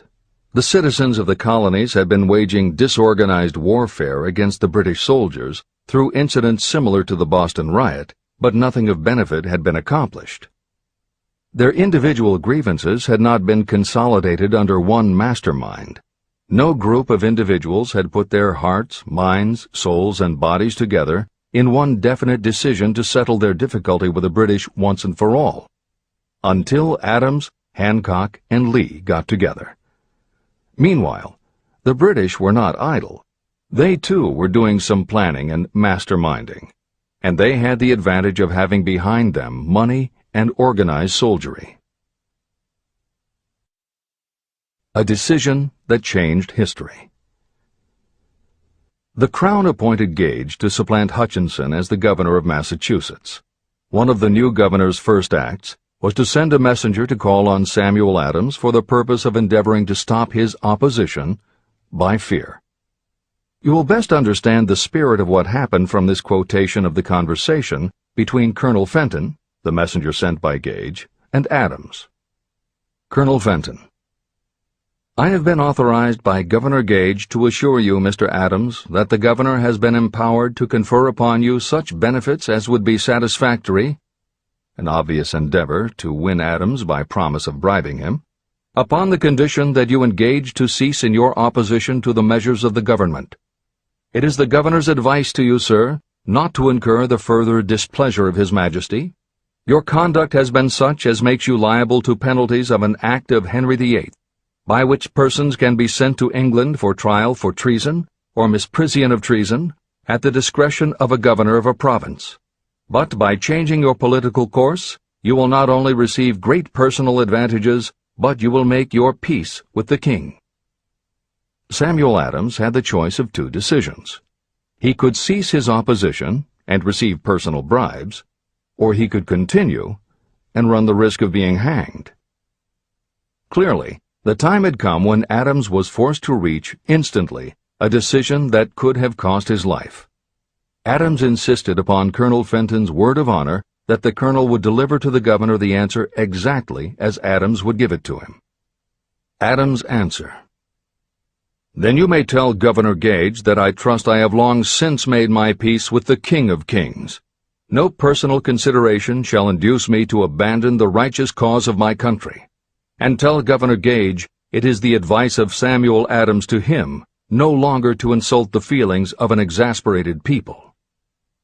When Governor Gage received Adams' caustic reply, he flew into a rage and issued a proclamation that read, I do hereby, in His Majesty's name, offer and promise His most gracious pardon to all persons who shall forthwith lay down their arms and return to the duties of peaceable subjects, excepting only from the benefit of such pardon Samuel Adams and John Hancock, whose offenses are of too flagitious a nature to admit of any other consideration but that of condign punishment. Adams and Hancock were on the spot. The threat of the irate governor forced the two men to reach another decision, equally as dangerous. They hurriedly called a secret meeting of their staunchest followers. After the meeting had been called to order, Adams locked the door, placed the key in his pocket, and informed all present that it was imperative that a Congress of the colonists be organized, and that no man should leave the room until the decision for such a Congress had been reached. Great excitement followed. Some weighed the possible consequences of such radicalism. Some expressed grave doubt as to the wisdom of so definite a decision in defiance of the Crown. Locked in that room were two men immune to fear, blind to the possibility of failure, Hancock and Adams. Through the influence of their minds, the others were induced to agree that, through the Correspondence Committee, arrangement should be made for a meeting of the First Continental Congress to be held in Philadelphia, September 5, 1774. Remember this date. It is more important than July 4, 1776. If there had been no decision to hold a Continental Congress, there could have been no signing of the Declaration of Independence. Before the first meeting of the new Congress, another leader, in a different section of the country, was deep in the throes of publishing a summary view of the rights of British America. He was Thomas Jefferson, of the province of Virginia, whose relationship to Lord Dunmore, representative of the Crown in Virginia, was as strained as that of Hancock's and Adams with their governor. Shortly after his famous Summary of Rights was published, Jefferson was informed that he was subject to prosecution for high treason against His Majesty's government. Inspired by the threat, one of Jefferson's colleagues, Patrick Henry, boldly spoke his mind, concluding his remarks with a sentence that shall remain forever a classic. "If this be treason, then make the most of it." It was such men as these who, without power, without authority, without military strength, without money, sat in solemn consideration of the destiny of the colonies, beginning at the opening of the First Continental Congress and continuing at intervals for 2 years, until on June 7, 1776, Richard Henry Lee arose, addressed the chair, and to the startled assembly made this motion: "Gentlemen, I make the motion that these united colonies are, and of right ought to be, free and independent states, that they be absolved from all allegiance to the British Crown, and that all political connection between them and the state of Great Britain is, and ought to be, totally dissolved." The most momentous decision ever placed on paper. Lee's astounding motion was discussed fervently and at such length that he began to lose patience. Finally, after days of argument, he again took the floor and declared in a clear, firm voice, "Mr. President, we have discussed this issue for days. It is the only course for us to follow. Why then, sir, do we longer delay? Why still deliberate? Let this happy day give birth to an American Republic. Let her arise, not to devastate and to conquer, but to re-establish the reign of peace and of law." Before his motion was finally voted upon, Lee was called back to Virginia because of serious family illness. But before leaving, he placed his cause in the hands of his friend, Thomas Jefferson, who promised to fight until favorable action was taken. Shortly thereafter, the President of the Congress, Hancock, appointed Jefferson as chairman of a committee to draw up a Declaration of Independence. Long and hard the committee labored on a document that would mean, when accepted by the Congress, that every man who signed it would be signing his own death warrant should the colonies lose in the fight with Great Britain that was sure to follow. The document was drawn, and on June 28th, the original draft was read before the Congress. For several days it was discussed, altered, and made ready. On July 4th, 1776, Thomas Jefferson stood before the Assembly and fearlessly read the most momentous decision ever placed on paper. When in the course of human events it becomes necessary for one people to dissolve the political bands which have connected them with another, and to assume among the powers of the earth the separate and equal station to which the laws of nature and of nature's God entitled them, a decent respect to the opinions of mankind requires that they should declare the causes which impel them to the separation. When Jefferson finished, the document was voted upon, accepted, and signed by the 56 men, every one staking his own life upon his decision to write his name. By that decision came into existence a nation destined to bring to mankind forever the privilege of making decisions. Analyze the events that led to the Declaration of Independence, and be convinced that this nation, which now holds a position of commanding respect and power among all nations of the world, was born of a decision created by a mastermind consisting of 56 men. Note well the fact that it was their decision that ensured the success of Washington's armies, because the spirit of that decision was in the heart of every soldier who fought with him, and served as a spiritual power which recognizes no such thing as failure. Note also, with great personal benefit, that the power that gave this nation its freedom is the same power that must be used by every individual who becomes self-determining. This power is made up of the principles described in this book. It will not be difficult to detect in the story of the Declaration of Independence at least 6 of these principles: desire, decision, faith, persistence, the mastermind, and organized planning. Know what you want, and you will generally get it. Throughout this philosophy, you will find the suggestion that thought, backed by strong desire, will transmute itself into its physical equivalent. The story of the founding of America and the story of the organization of the United States Steel Corporation are perfect examples of the method by which thought makes this astounding transformation. In your search for the secret of the method, do not look for a miracle, because you will not find it. You will find only the eternal laws of nature. These laws are available to every person who has the faith and the courage to use them. They may be used to bring freedom to a nation or to accumulate riches. Those who reach decisions promptly and definitely know what they want and generally get it. The leaders in every walk of life decide quickly and firmly. That is the major reason why they are leaders. The world has a habit of making room for the people whose words and actions show that they know where they are going. Indecision is a habit that usually begins when a person is young. It becomes more and more of a habit as the youth goes through grade school, high school, and even through college without definiteness of purpose. The habit of indecision goes with the student into the occupation he or she chooses. Generally, a young person just out of school seeks any job that can be found. Young people take the first job they can find because they have fallen into the habit of indecision. The vast majority of people working today are in the positions they hold because they lack the definiteness of decision to plan a definite position and the knowledge of how to choose an employer. Definiteness of decision always requires courage, sometimes very great courage. The 56 men who signed the Declaration of Independence staked their lives on the decision to affix their signatures to that document. The person who reaches a definite decision to go after a specific job and make life pay the price he or she asks does not stake his or her life on that decision. They stake their economic freedom.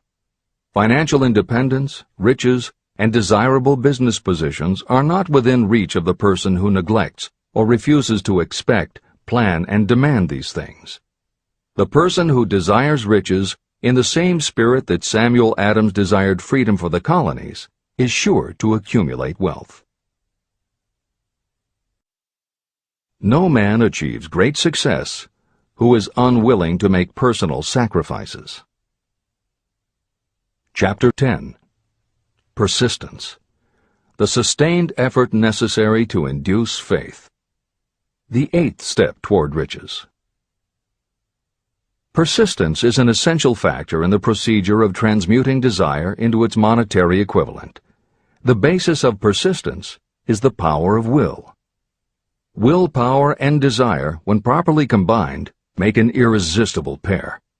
Those who accumulate great fortunes are sometimes called cold-blooded or ruthless.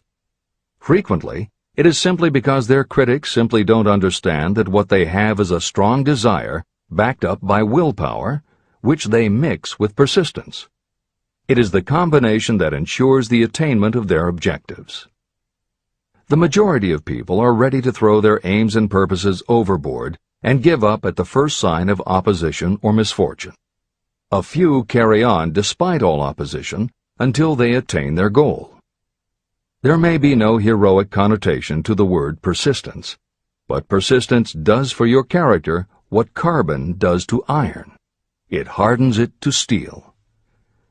The building of a fortune will involve the application of the entire 13 factors of this philosophy. These principles must be understood, and they must be applied with persistence by all who accumulate money. Your test of persistence. If you are reading this book with the intention of seriously applying the knowledge, the first test of your persistence will come when you begin to follow the 6 steps described in the 3rd chapter. Desire. Unless you are one of the few people who already have a definite goal and a definite plan for its attainment, you may read the instructions, but you will never actually apply them in your daily life. Lack of persistence is one of the major causes of failure. Moreover, my experience with thousands of people has proved that lack of persistence is a weakness common to the majority of people. However, it is a weakness that may be overcome by effort. The ease with which lack of persistence may be conquered will depend entirely upon the intensity of your desire. The starting point of all achievement is desire. Keep this constantly in mind. Weak desires bring weak results, just as a small amount of fire makes a small amount of heat. If you are lacking in persistence, this weakness may be remedied by building a stronger fire under your desires. Continue reading through to the end of this book. Then go back to Chapter 3 and start immediately to carry out the instructions for using the 6 steps. The eagerness with which you follow these instructions will indicate clearly how much or how little you really desire to accumulate money. If you find that you are indifferent, you may be sure that you have not yet acquired the money consciousness that you must possess before you can be sure of accumulating a fortune. Fortunes gravitate to those whose minds have been prepared to attract them, just as surely as water gravitates to the ocean. If you are weak in persistence, focus on the instructions in Chapter 11, Power of the Mastermind.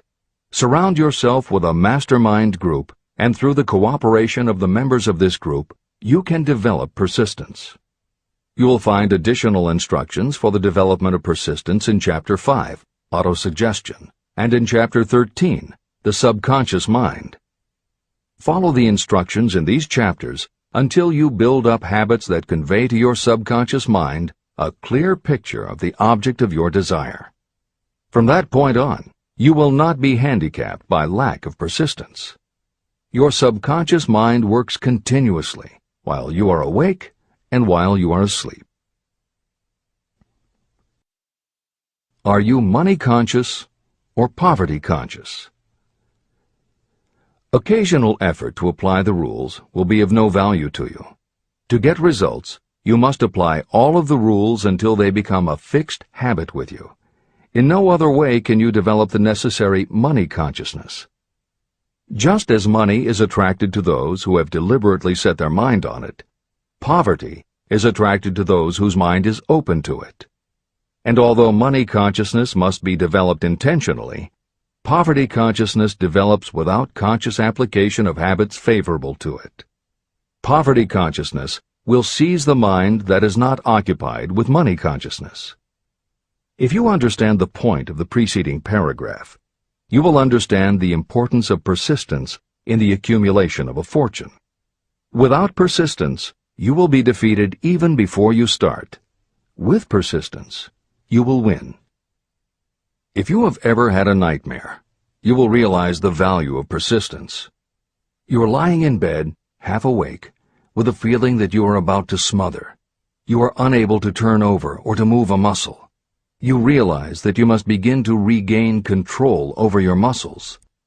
Through persistent effort of willpower, you finally manage to move the fingers of one hand. By continuing to move your fingers, you extend your control to the muscles of one arm until you can lift it. Then you gain control of the other arm. You finally gain control over the muscles of one leg, and then extend it to the other leg. Then, with one supreme effort of will, you regain complete control over your muscular system and snap out of your nightmare. You did it step by step. You may find it necessary to snap yourself out of your mental inertia in a similar way. First, by moving slowly, then increasing your speed until you gain complete control over your will. Be persistent, no matter how slowly you may have to move at first. With persistence will come success. Snap out of mental inertia. If you select your mastermind group with care, you will have in it at least one person who will aid you in the development of persistence. Some people who have accumulated great fortunes did so because of necessity. They developed the habit of persistence because circumstances forced them to become persistent. Those who have cultivated the habit of persistence seem to enjoy insurance against failure. No matter how many times they are defeated, they finally arrive up toward the top of the ladder. Sometimes it appears that there is a hidden guide whose duty is to test us through all sorts of discouraging experiences. Those who pick themselves up after defeat and keep on trying finally arrive, and the world says, "I knew you could do it." The hidden guide lets no one enjoy great achievement without passing the persistence test. Those who can't take it simply do not make the grade. Those who can take it are rewarded for their persistence, and in return they get the goal they are pursuing. But that is not all. They receive something infinitely more important than material compensation: the knowledge that every failure brings with it the seed of an equivalent advantage. Persist past your failures. The people who learn from experience the importance of persistence will not accept defeat as being anything more than temporary. They are the ones whose desires are so persistently applied that defeat is finally changed into victory. We see that an overwhelmingly large number of people go down in defeat, never to rise again. We also see the few who take the punishment of defeat as an urge to greater effort. But what we do not see, what most of us never suspect of existing, is the silent but irresistible power that comes to the rescue of those who fight on in the face of discouragement. If we speak of this power at all, we call it persistence and let it go at that. One thing is sure: if you do not have persistence, you will not achieve noteworthy success in any calling. As I am writing these lines, I can look out the window and see, less than a block away, the great mysterious Broadway, the graveyard of dead hopes and the front porch of opportunity. From all over the world, people have come to Broadway seeking fame, fortune, power, love, or whatever it is that human beings call success. Once in a great while, someone steps out from the long procession of seekers, and the world hears that another person has conquered Broadway. But Broadway is not easily nor quickly conquered. Broadway acknowledges talent, recognizes genius, and pays off in money only after a person has refused to quit. The secret is always inseparably attached to one word: persistence. Editor's comments. Today we think of making it on Broadway in terms of the theater, but here Napoleon Hill uses Broadway as a metaphor for the New York arts, publishing, and entertainment industries in general. In the original edition of Think and Grow Rich, Hill used this introduction to tell of Fannie Hurst, one of the best-selling authors of the day, who pounded the streets of New York for 4 years and received 36 rejection slips from one publisher alone before her persistence paid off and she finally got published. Although Napoleon Hill chose Fannie Hurst to illustrate his point about overcoming poverty and adversity, he knew all about both from personal experience. Hill's own story is one of very humble beginnings and devastating failures that would have defeated most people. It was only through his extraordinary persistence that the original edition of the book you hold in your hands was published. And for that reason, the editors of this edition have included this brief biography of Napoleon Hill. The following is adapted from A Lifetime of Riches, the biography of Napoleon Hill, written by Michael J. Ritt, Jr. and Kirk Landers, and also draws upon Napoleon Hill's first bestseller, his 4-volume masterwork, Law of Success. In it, Hill told of the 7 turning points in his own life, and those excerpts told in his words are told in the first person. Born into poverty in the backwoods of Virginia, young Nap, as he was called, was the local gun-toting troublemaker. He would probably have ended up a criminal had his widowed father not met and married Martha Ramey Banner. Nap's new stepmother set out to change the family's mountain ways, and she started by trading Napoleon a typewriter for his 6-shooter pistol. She told him, "If you become as good with a typewriter as you are with that gun, you may become rich and famous and known throughout the world." Her faith and encouragement turned young Nap around, and by the age of 15, he was submitting stories to the local newspapers and doing everything he could to get himself out of his meager circumstance. After completing high school and 1 year at a business college, he wrote an audacious letter to Rufus Ayers, one of the most powerful men in the coal industry. Hill wrote to apply for a job, but he said that he didn't want a salary. In fact, he said he would pay Ayers.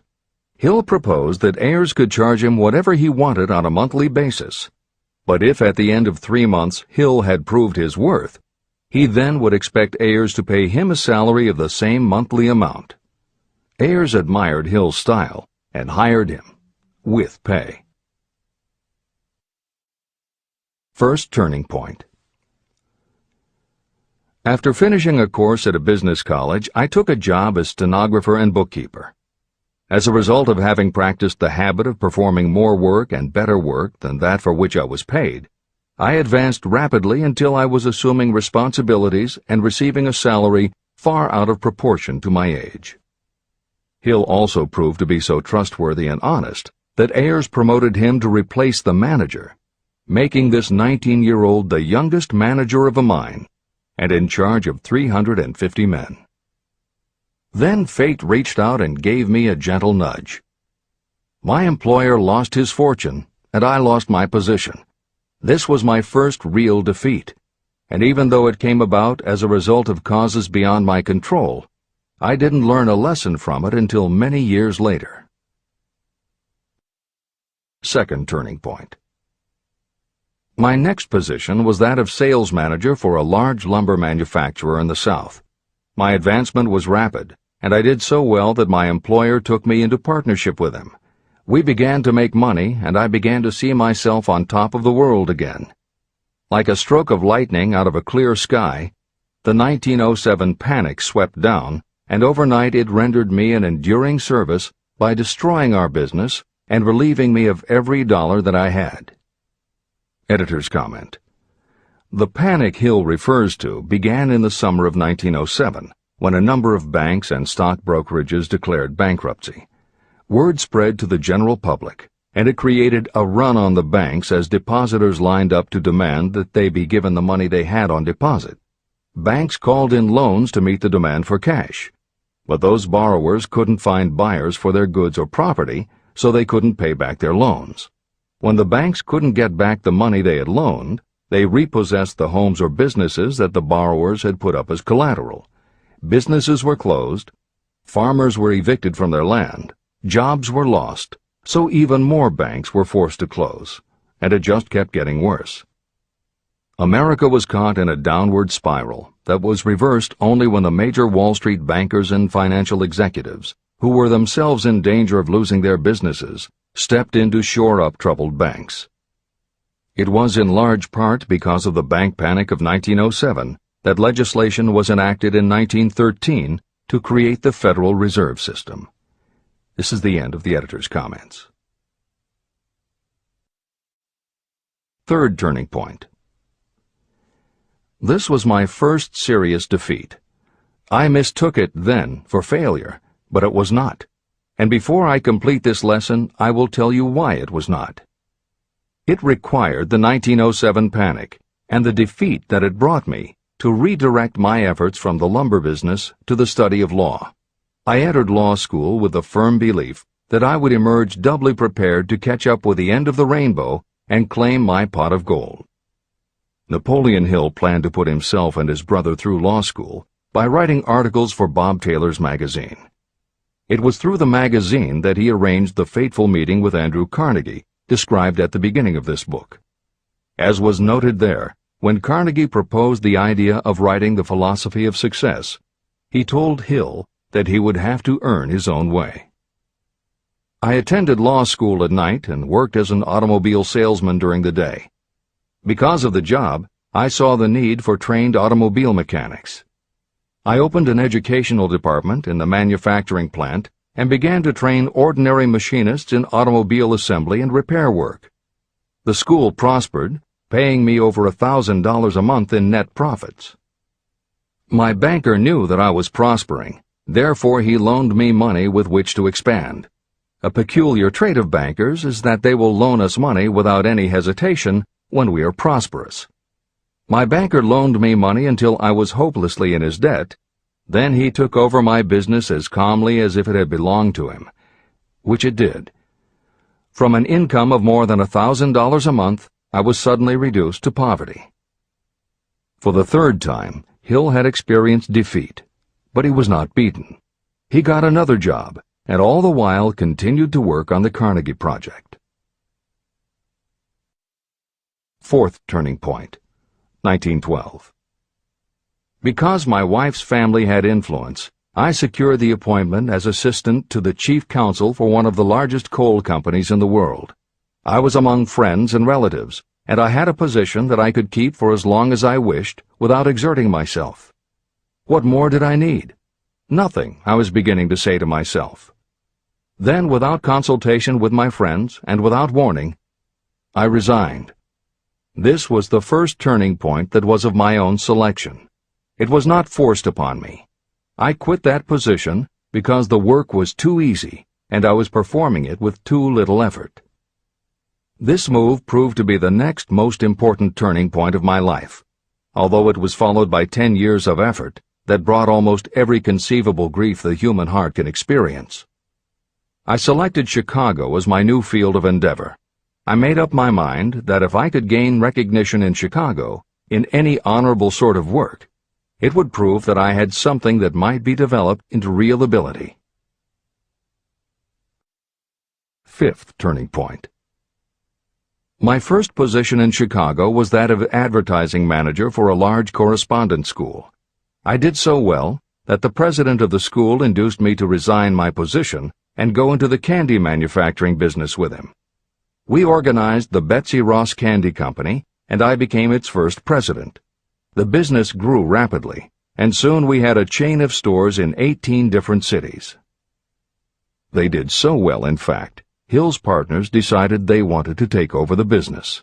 They had Hill arrested on a false charge, and then offered to withdraw the charge if he would turn over to them his interest in the business. Outraged at the suggestion, Hill refused. When the case went to court, his partners failed to appear for the hearing. Hill sued them for malicious damage to his character. The judge's ruling completely vindicated Hill and allowed him the option to have his partners thrown in jail. Being arrested seemed at the time a terrible disgrace, even though the charge was false. It was not a pleasant experience, and I would not wish to go through a similar experience again, but I must admit that it was worth all the grief it cost me, because it gave me the opportunity to find out that revenge was not a part of my makeup. Sixth turning point. This turning point came shortly after my dreams of success in the candy business had been shattered, when I turned my efforts to teaching advertising and salesmanship as a department of one of the colleges in the Midwest. My school prospered from the very beginning. I had a resident class and also a correspondence school through which I was teaching students in nearly every English-speaking country. It was 1917, and in April of that year, President Woodrow Wilson declared the United States would enter the war against Germany. Hill contacted the president, who he had previously met through Andrew Carnegie, and offered his services to help the war effort. Hill was given the position of creating public relations materials and helping to sell war bonds. When not operating his school, he threw himself into his war work, for which he insisted that he be paid only $1 a year. Then came the second military draft, and it practically destroyed my school, as it caught most of those who were enrolled as students. At one stroke, I charged off more than $75,000 in tuition fees. Once more, I was penniless. Despite the fact that Hill had to scrape just to get by, he continued to work for President Wilson and continued to refuse to take any compensation. Though Hill had a family to support, and the ridicule of his relatives put a tremendous strain on relations, he also continued to work on the Carnegie Project. Hill later said, "Believe me, there were times when between the needling of my relatives and the hardships I endured, it was not easy to maintain a positive mental attitude and persevere. Sometimes in barren hotel rooms, I almost believed my family was right. The thing that kept me going was my conviction that one day I would not only successfully complete my work, but also be proud of myself when it was finished." Seventh turning point. To describe the seventh of the turning points in my life, I must go back to November 11th, 1918. Armistice Day, the end of the World War. The war had left me without a penny, as I have already said, but I was happy to know that the slaughter had ceased and reason was about to reclaim civilization. The time had come for another turning point. I sat down at my typewriter, and to my astonishment, my hands began to play a tune on the keyboard. I had never written so rapidly or so easily before. I did not plan or think about what I was writing. I just wrote whatever came into my mind. What Hill wrote was a long essay in which he described a new idealism based on the golden rule that he thought could emerge from the war. He declared that he would help spread the word, and promised that somehow he was going to find the money to launch a new magazine to be called Hill's Golden Rule. He took his essay to George Williams, a Chicago printer he had met while working at the White House, and by early January of 1919, Hill's Golden Rule magazine was on the newsstands. The first issue was 48 pages. In the beginning, with no money to pay anyone else, Hill wrote and edited every word himself, changing his writing style for each article as well as using a variety of pen names. Additional staff was hired later, which soon led to problems on the inside and on the outside, and Williams attempted to buy out Hill's share of the business. But when Hill realized that one stipulation of the buyout prevented him from any involvement in a competing publication, in October of 1920, he simply left. By April of 1921, he had raised the money for a new publication, Napoleon Hill's magazine, the foundation of which was again the Golden Rule. But it also expanded into presenting many of the principles of success that would become the basis of Hill's later books. The magazine's acceptance and success also led to Hill's success as a speaker and motivator, which led to even greater success for the magazine. At the same time, Napoleon Hill was working with one of the inmates of a penitentiary to develop a correspondence course, which he took to the prisons to encourage prisoner rehabilitation.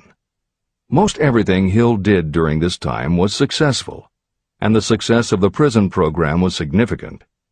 But the greed of two members of the board of directors, one of whom was the prison chaplain, eventually led in 1923 to the demise of not only the educational rehabilitation programs, but also the magazine and numerous other successful offshoot ventures.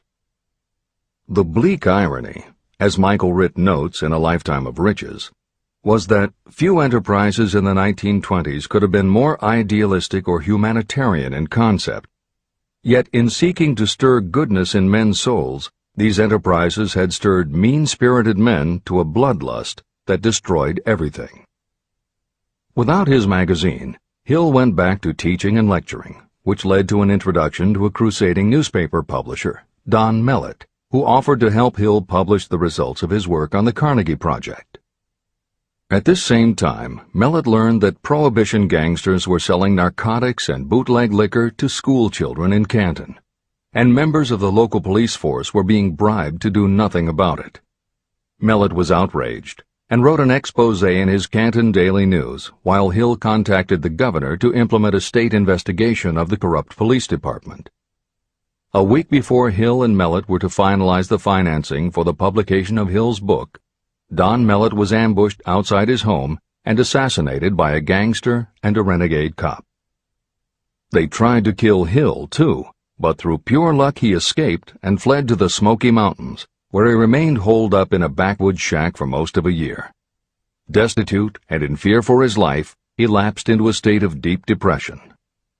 Then, in one extraordinary night of self-analysis, he willed himself out of his depression and resolved to finish the challenge Carnegie had posed almost 20 years earlier.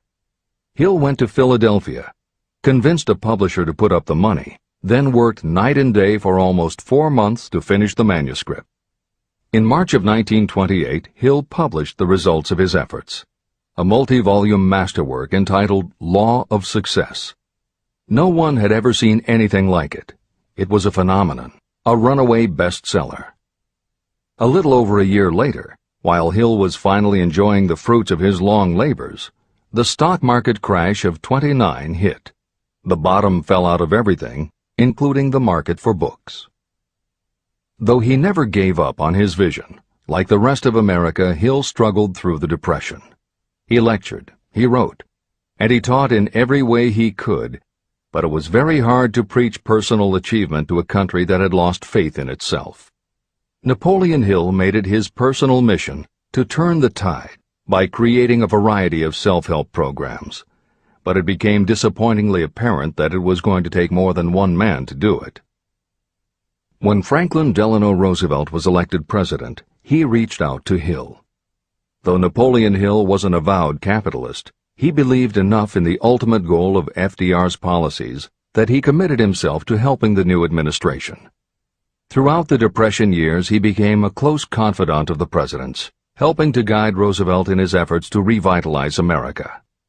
It is said that it was Hill who gave FDR the famous line, "We have nothing to fear but fear itself."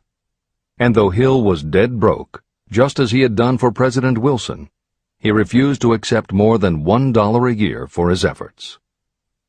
In 1937, as America was finally beginning to see glimmerings of hope that the Great Depression might end, Hill convinced his publisher that America now needed a book to help shake off the mental and emotional stigma of those terrible times. He was right. They released Think and Grow Rich to such resounding success that it sold well over 1 million copies even before the Depression ended. At this writing, it has sold more than 60 million copies worldwide, and to this day it still sells more than 1 million copies a year in its various editions. Take your own persistence inventory. Persistence is a state of mind. Therefore, it can be cultivated. Like all states of mind, persistence is based upon definite causes, among them these. Definiteness of purpose. Knowing what you want is the first and most important step toward the development of persistence. A strong motive will force you to surmount difficulties. Desire. It is comparatively easy to acquire and maintain persistence in pursuing the object of intense desire. Self-reliance. Belief in your ability to carry out a plan encourages you to follow the plan through with persistence. Self-reliance can be developed through the principle described in Chapter 5, Autosuggestion. Definiteness of plans. Organized plans, even ones that may be weak or impractical, encourage persistence. Accurate knowledge. Knowing that your plans are sound, based upon experience or observation, encourages persistence. Guessing, instead of knowing, destroys persistence. Cooperation. Sympathy, understanding, and cooperation with others tend to develop persistence. Willpower. The habit of concentrating your thoughts on making plans to attain your definite purpose leads to persistence. Habit. Persistence is the direct result of habit. The mind absorbs and becomes a part of the daily experiences upon which it feeds. Fear, the worst of all enemies, can be overcome by forcing yourself to perform and repeat acts of courage. Everyone who has seen active service in war knows this. Take inventory of yourself and determine what you are lacking in this essential quality of persistence. Measure yourself point by point and see how many of the previous 8 factors of persistence you lack. The analysis may lead to discoveries that will give you a new understanding of yourself and what you need to get ahead. The following is a list of the real enemies that stand between you and achievement. These are not only the symptoms indicating weakness of persistence, but also the deeply seated subconscious causes of this weakness. Study the list carefully, and face yourself squarely if you really wish to know who you are and what you are capable of doing. These are the weaknesses that must be mastered by anyone who really wants to accumulate riches. 1. Failure to recognize and to define clearly exactly what you want. 2. Procrastination, with or without cause, usually backed up with a long list of alibis and excuses. 3. Lack of interest in acquiring specialized knowledge. 4. Indecision, and the habit of passing the buck instead of facing issues squarely, also backed by alibis and excuses. 5. The habit of relying upon excuses instead of making definite plans to solve your problems. 6. Self-satisfaction. There is little remedy for this, and no hope for those who suffer from it. 7. Indifference, usually reflected in your readiness to compromise rather than meet opposition and fight it. 8. The habit of blaming others for your mistakes and accepting circumstances as being unavoidable. 9. Weakness of desire because you neglected to choose motives that will push you to take action. 10. Willingness to quit at the first sign of defeat, based upon one or more of the 6 basic fears. 11. Lack of organized plans that you have written out so they can be analyzed. 12.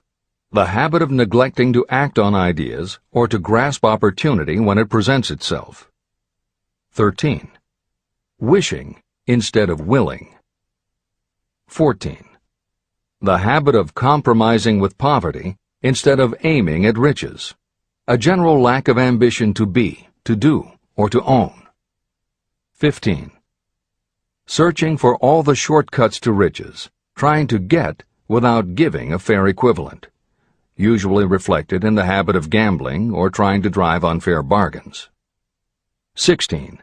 Fear of criticism, resulting in failure to create plans and put them into action because of what other people might think, do, or say. This is one of your most dangerous enemies because it often exists in your subconscious mind and you may not even know it is there. See the 6 basic fears in the last chapter. If you fear criticism.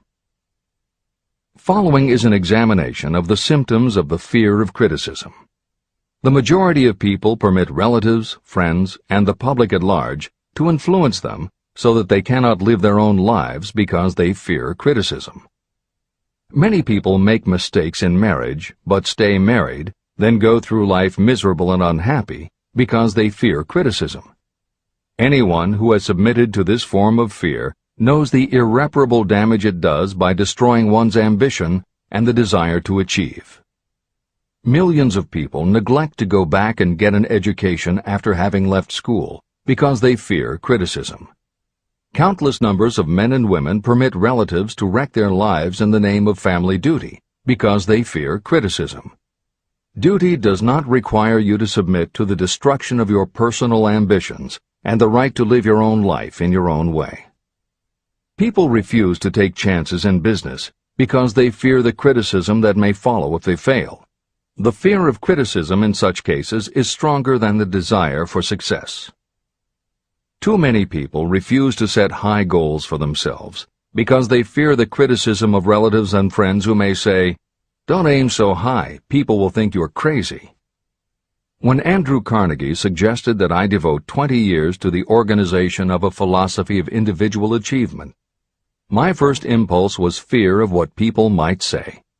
His suggestion was far greater than anything I had ever conceived for myself. My first instinct was to create excuses, all of them traceable to the fear of criticism. Something inside of me said, "You can't do it. The job is too big and requires too much time. What will your relatives think of you? How will you earn a living?"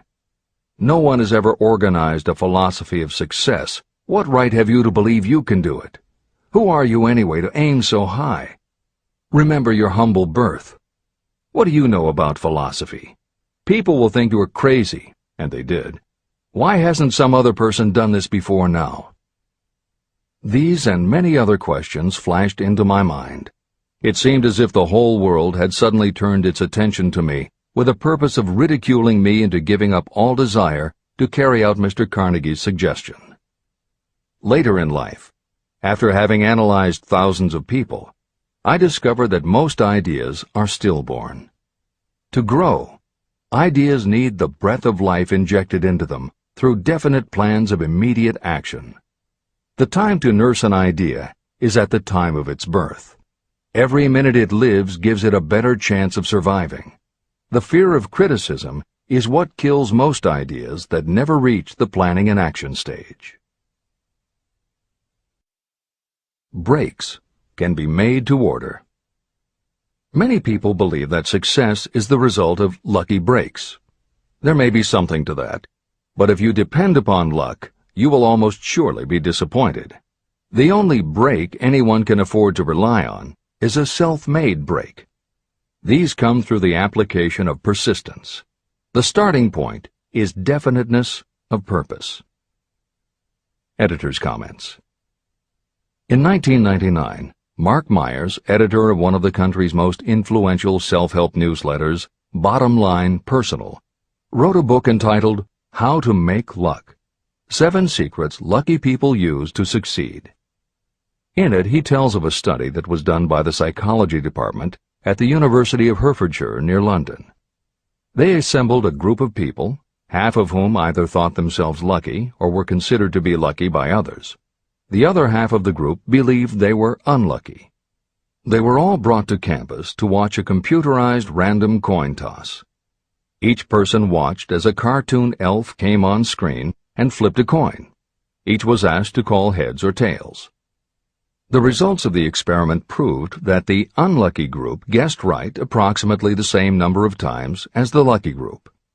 In follow-up interviews, the researchers concluded that the only difference between so-called lucky and unlucky people was that the lucky people tended to remember the good things that had happened in their lives, and those that thought they were unlucky tended to dwell on the bad things. The scientific fact is that luck, in terms of calling a coin toss, spinning a wheel, or turning a card, is completely random, and there's nothing we can do about it. All we can control is what we say and do. Everything else that happens to us depends upon the actions of others and the random world in which we live. Then why do some people seem to be so lucky and get all the lucky breaks? Myers says it is because, unlike luck, lucky breaks are something you can control, and lucky people, whether they know it or not, have taken specific steps to make their good luck. You can influence lucky breaks in 2 ways. You have to intentionally put yourself in luck's way, and you must make people want to help you because they believe that you deserve their help. Once you have let the world know you are ready for a break, luck is largely a matter of being introduced to opportunities by people who open doors for us. Myers calls these people gatekeepers. Gatekeepers offer help not only out of goodwill, but also because they hope you will help them in return when you are in a position to do so. People who are lucky make it a point to impress their gatekeepers so that they will be the first to come to mind when opportunities arise. Your gatekeepers must believe that you deserve a break, and that it is worth it to them to give you one. One of the best ways to do that is simply to behave and act lucky. If you act like a loser, people think you are a loser. If you perceive yourself as lucky, it will be easier for others to see you that way. And if you are believed to be a lucky person, your chances of receiving lucky opportunities will increase, partly because others hope some of your luck will rub off on them. This is the biggest secret lucky people know. They know that when they seem lucky, more people want to help them. There are people waiting to make a difference in your life if you show them you are willing to make an effort and that you are enthusiastic. Mark Meyer's book is devoted to explaining ways to do that. As Hill says, the only lucky break anyone can afford to rely upon is a self-made break. These come through the application of persistence. The starting point is definiteness of purpose. This is the end of the editor's comments. If you stop the first 100 people you meet on the street and ask them what they want most in life, 98 of them would not be able to tell you. If you press them for an answer, some will say security, many will say money, a few will say happiness, and others will say fame and power. Some might tell you they want social recognition, ease in living, the ability to sing, dance, or write. But none of them will be able to give you the slightest indication of a plan by which they hope to attain these vaguely expressed wishes. Riches do not respond to wishes. They respond only to definite plans backed by definite desires through constant persistence. How to develop persistence. There are 4 simple steps that lead to the habit of persistence. They call for no great amount of intelligence, no particular amount of education, and little time or effort. These necessary steps are: 1. A definite purpose, backed by a burning desire for its fulfillment. 2. A definite plan, expressed in continuous action. 3. A mind closed tightly against all negative and discouraging influences, including negative suggestions of relatives, friends, and acquaintances. 4. A friendly alliance with one or more persons who will encourage you to follow through with both plan and purpose. These 4 steps are essential for success in all walks of life. An important purpose of the 13 principles of this philosophy is to enable you to take those 4 steps as a matter of habit. They are steps by which you may control your economic destiny. They are steps that lead to freedom and independence of thought. They are steps that lead to riches, in small or great quantities. They are steps that lead the way to power, fame, and worldly recognition. They are 4 steps that guarantee favorable breaks. They are steps that convert dreams into physical realities. They are steps that lead also to the mastery of fear, discouragement, indifference. There is a magnificent reward for anyone who learns to take these 4 steps. It is the privilege of writing your own ticket and of making life yield whatever price is asked. How to master difficulties.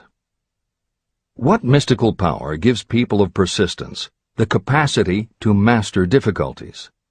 Does the quality of persistence set up in your mind some form of spiritual, mental, or chemical activity that gives you access to supernatural forces? Does infinite intelligence throw itself on the side of the person who still fights on when the whole world seems to be against them? These and many other similar questions were in my mind as I watched Henry Ford start from scratch and build an industrial empire with little more than persistence. Or Thomas A. Edison, who, with less than 3 months of schooling, became the world's leading inventor.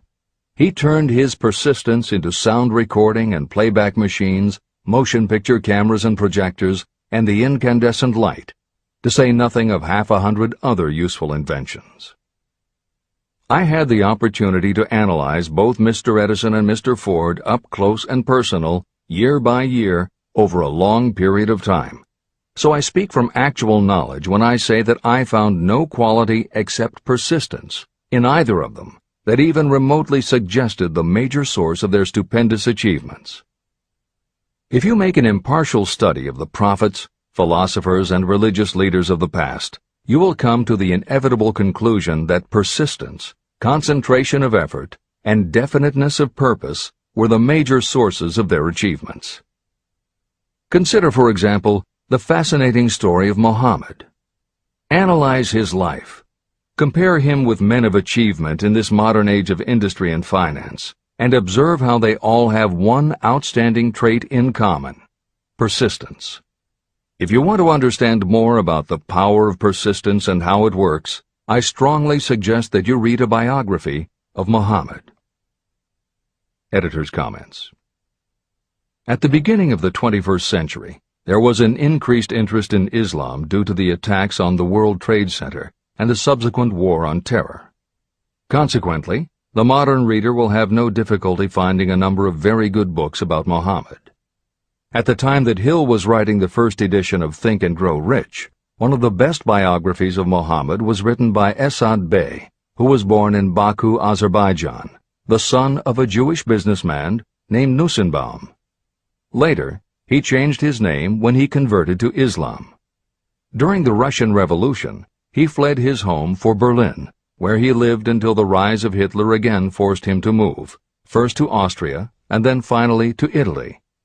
It is believed by some that this man, known as Esad Bey, also wrote under another pen name, Kurban Said, and was in fact the author of the acclaimed Azerbaijani novel, Ali and Nino. That Napoleon Hill was very impressed with this particular biography of Muhammad is clear from his recommendation, which follows. I strongly suggest that you read a biography of Muhammad, especially the one by Esad Bey. This brief review of that book, which appeared in the Herald Tribune, will provide a preview of the rare treat in store for those who take the time to read the entire story of one of the most astounding examples of the power of persistence known to civilization. The Last Great Prophet. Reviewed by Thomas Sugru. Muhammad was a prophet, but he never performed a miracle. He was not a mystic. He had no formal schooling. He did not begin his mission until he was 40. When he announced that he was the messenger of God, bringing word of the true religion, he was ridiculed and labeled a lunatic. Children tripped him, and women threw filth upon him. He was banished from his native city, Mecca, and his followers were stripped of their worldly goods and sent into the desert after him. When he had been preaching 10 years, he had nothing to show for it but banishment, poverty, and ridicule. Yet before another 10 years had passed, he was dictator of all Arabia, ruler of Mecca, and the head of a new world religion which was to sweep to the Danube and the Pyrenees before exhausting the impetus he gave it. That impetus was threefold: the power of words, the efficacy of prayer, and man's kinship with God. His career never made sense. Muhammad was born to impoverished members of a leading family of Mecca. Because Mecca, the crossroads of the world, home of the magic stone called the Kaaba, great city of trade and the center of trade routes, was unsanitary, its children were sent to be raised in the desert by Bedouins. Muhammad was thus nurtured, drawing strength and health from the milk of nomad, vicarious mothers. He tended sheep and soon hired out to a rich widow as leader of her caravans. He traveled to all parts of the Eastern world, talked with many men of diverse beliefs, and observed the decline of Christianity into warring sects. When he was 28, Khadijah, the widow, looked upon him with favor and married him. Her father would have objected to such a marriage, so she got him drunk and held him up while he gave the paternal blessing. For the next 12 years, Muhammad lived as a rich and respected and very shrewd trader. Then he took to wandering in the desert, and one day he returned with the first verse of the Koran and told Khadijah that the archangel Gabriel had appeared to him and said that he was to be the messenger of God. The Koran, the revealed word of God, was the closest thing to a miracle in Muhammad's life. He had not been a poet. He had no gift of words. Yet the verses of the Koran, as he received them and recited them to the faithful, were better than any verses which the professional poets of the tribes could produce. This, to the Arabs, was a miracle. To them, the gift of words was the greatest gift. The poet was all-powerful. In addition, the Koran said that all men were equal before God, that the world should be a democratic state, Islam. It was this political heresy, plus Muhammad's desire to destroy all the 360 idols in the courtyard of the Kaaba, which brought about his banishment. The idols brought the desert tribes to Mecca, and that meant trade. So the businessmen of Mecca, the capitalists, of which he had been one, set upon Muhammad. Then he retreated to the desert and demanded sovereignty over the world. The rise of Islam began. Out of the desert came a flame which would not be extinguished. A democratic army, fighting as a unit and prepared to die without wincing. Muhammad had invited the Jews and Christians to join him, for he was not building a new religion. He was calling all who believed in one God to join in a single faith. If the Jews and Christians had accepted his invitation, Islam would have conquered the world. They didn't. They would not even accept Muhammad's innovation of humane warfare. When the armies of the Prophet entered Jerusalem, not a single person was killed because of his faith. When the Crusaders entered the city, centuries later, not a Muslim man, woman, or child was spared. But the Christians did accept one Muslim idea, the place of learning, the university.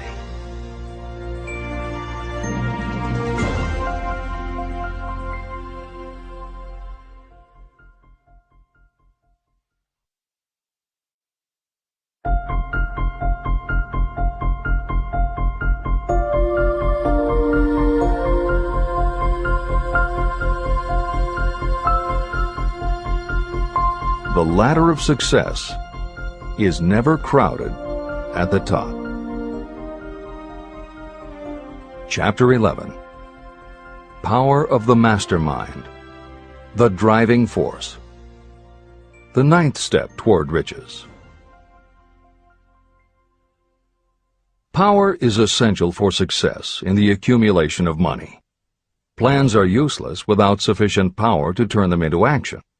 This chapter will describe the method by which an individual may attain and apply power. Power may be defined as organized and intelligently directed knowledge.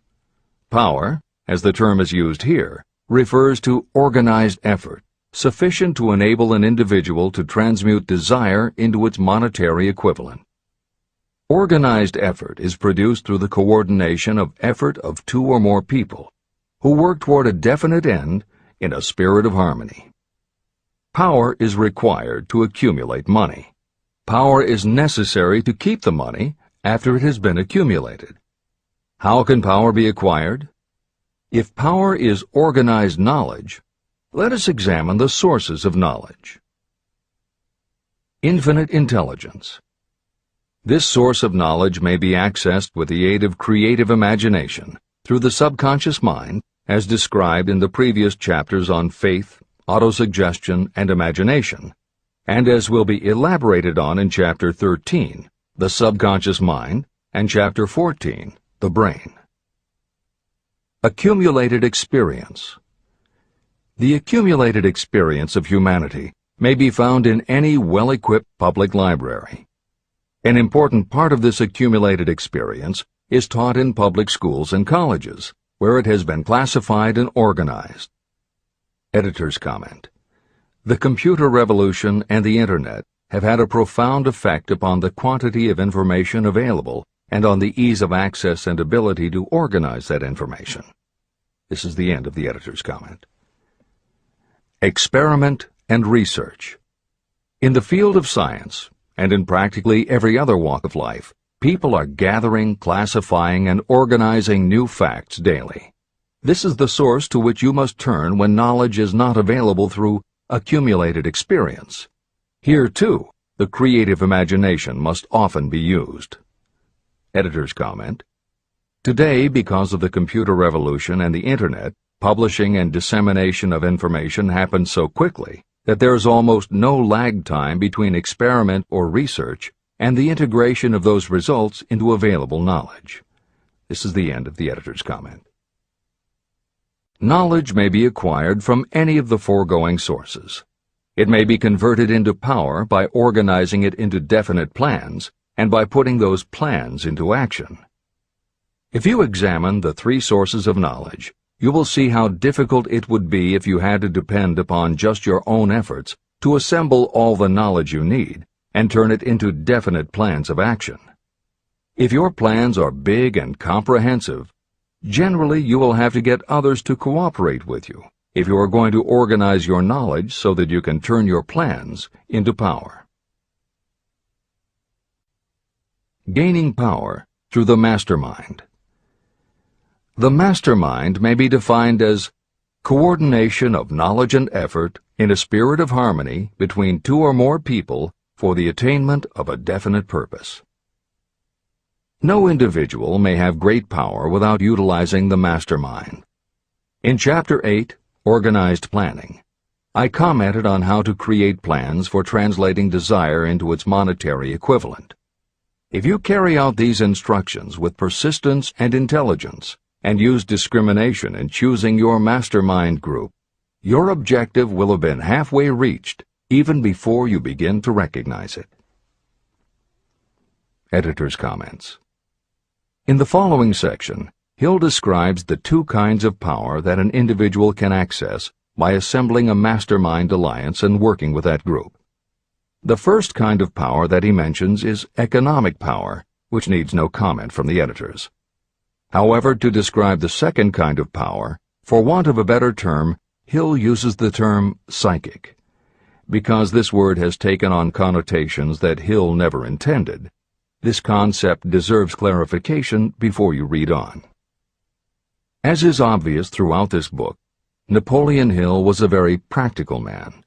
His use of the word psychic in this chapter has nothing to do with seances, fortune-telling, magic, or any other aspect of the paranormal. The word psychic is defined as of or pertaining to the human mind, and Hill uses the term to describe something pertaining to the mind that everyone reading this book has experienced. It is that feeling you get when you are working together with other people. Everyone is very focused on the same goal, and it is going so well that you seem to be in tune with each other. When that happens, you not only work well with the others, but your own work and ideas also seem to be operating on a higher and better plane than usual. This is the end of the editor's comments. So you may better understand the potential power available to you through a properly chosen mastermind group, I will explain the two characteristics of the mastermind principle. One kind of power is economic, and the other psychic. Economic power. The economic feature is obvious. Economic advantages may be created by any person who surrounds himself with the advice, counsel, and personal cooperation of a group of people who are willing to lend him or her wholehearted aid in a spirit of perfect harmony. This form of cooperative alliance has been the basis of nearly every great fortune. Your understanding of this great truth may definitely determine your financial status. Psychic power. What I refer to as the psychic phase of the mastermind principle is a little more difficult to comprehend. You'll get a better sense of the meaning from this statement. No two minds ever come together without creating a third, invisible, intangible force, which may be likened to a third mind. The human mind is a form of energy. When the minds of two people are coordinated in a spirit of harmony, the energy of each mind seems to pick up on the energy of the other mind, which constitutes the psychic phase of the mastermind. The mastermind principle, or rather the economic feature of it, was first called to my attention by Andrew Carnegie. Discovery of this principle was responsible for the choice of my life's work. Mr. Carnegie's mastermind group consisted of a staff of approximately 50 people with whom he surrounded himself for the purpose of manufacturing and marketing steel. He knew little of the technical side of the steel business. His strength was his ability to get others to work together in perfect harmony toward achieving a common goal. Carnegie attributed his entire fortune to the power he accumulated through this mastermind alliance. If you analyze the record of anyone who has accumulated a great fortune, and many of those who have accumulated modest fortunes, you will find that they have either consciously or unconsciously employed the mastermind principle. Great power can be accumulated through no other principle. How to multiply your brain power. The human brain may be compared to an electric battery. It is a fact that a group of batteries will provide more energy than a single battery. It is also a fact that the amount of energy provided by each individual battery depends upon the number and capacity of the cells it contains. The brain functions in a similar fashion. Some brains are more efficient than others. A group of brains coordinated or connected in a spirit of harmony will provide more thought energy than a single brain, just as a group of electric batteries will provide more energy than a single battery. Through this metaphor, you can see that the mastermind principle holds the secret of the power wielded by those who surround themselves with others of great brain power. The following will further define the so-called psychic phase of the mastermind principle. When a group of individual minds are coordinated and function in harmony, the increased energy created through that alliance becomes available to every individual mind in the group. Henry Ford began his business career under the handicap of poverty, illiteracy, and ignorance.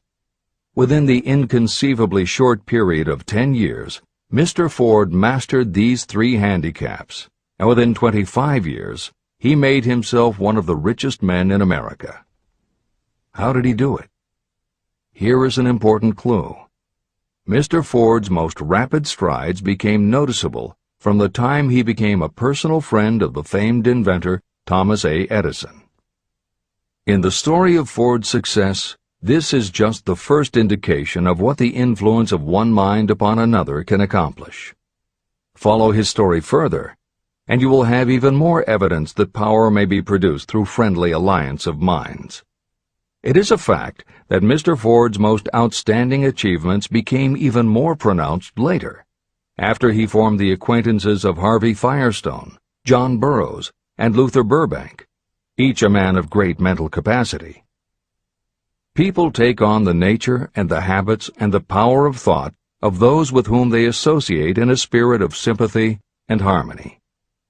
Through his association with Edison, Burbank, Burroughs, and Firestone, Mr. Ford added to his own brain power the intelligence, experience, knowledge, and spiritual forces of these four men. Henry Ford used the mastermind principle in exactly the way it is described in this book. This principle is available to you. I have already mentioned Mahatma Gandhi. Let me review the method by which he attained his stupendous power. It may be explained in a few words. He came by power through inducing over 200 million people to coordinate with mind and body in a spirit of harmony for a definite purpose. In brief, Gandhi accomplished a miracle. For it is a miracle when 200 million people can be induced, not forced, to cooperate in a spirit of harmony. If you doubt that this is a miracle, try to get even 2 people to cooperate in a spirit of harmony for any length of time. Every person who manages a business knows how difficult it is to get employees to work together in a spirit even remotely resembling harmony. Editor's comments. The first step in putting together your mastermind alliance is to clearly know your desire. Your desire will tell you what you need. It could be a small group, just 2 or 3 people, as was the case with Stephen Jobs and Steve Wozniak when they formed Apple, Bill Gates and Paul Allen launching Microsoft, or Steven Spielberg, Jeffrey Katzenberg, and David Geffen creating DreamWorks SKG. Or it could be a large group, such as the Mastermind Alliance of 30 regional directors of Century 21 Real Estate, which founder Arthur Bartlett firmly believes was essential to the company's success. Napoleon Hill suggests that in most cases it should be a dozen people or less, and generally the smaller the better. Choosing the people means finding those who not only share your vision, but who will also share their ideas, information, and contacts with you. They will let you use the full strength of their experience, training, and knowledge as if it were your own, and they will do it in a spirit of perfect harmony. The question that immediately comes to every reader's mind is, where do I find people who will help me to that degree? Napoleon Hill cannot answer that question for you, but he does tell you what to look for. Where you look is up to you. And if you really do have the desire to succeed, you will start looking and you won't give up until you find the right people. Napoleon Hill's description of the mastermind that appears below is augmented with additional material from articles and speeches he wrote after the publication of Think and Grow Rich. These were compiled for publication by Hill's friend, mentor, and business associate, W. Clement Stone, and appear in two books, Napoleon Hill's Keys to Success and Believe and Achieve. This is the end of the editor's comments. Finding your mastermind members. Ally yourself with a group of as many people as you may need in order to assemble a mastermind that will assist you in creating and carrying out your plan or plans for the accumulation of money. Compliance with this instruction is absolutely essential. Choose to associate with people who share common values, goals, and interests, yet who each have a strong desire to contribute to the overall effort. Trial and error will be part of the process, but there are two qualities to keep foremost in your mind. The first is ability to do the job. Do not select people for your alliance merely because you know them and like them. Such people are valuable to you because they improve the quality of your life, but they are not necessarily suited to a mastermind alliance. Your best friend may not be the most knowledgeable marketing professional, but perhaps he or she can introduce you to someone who is.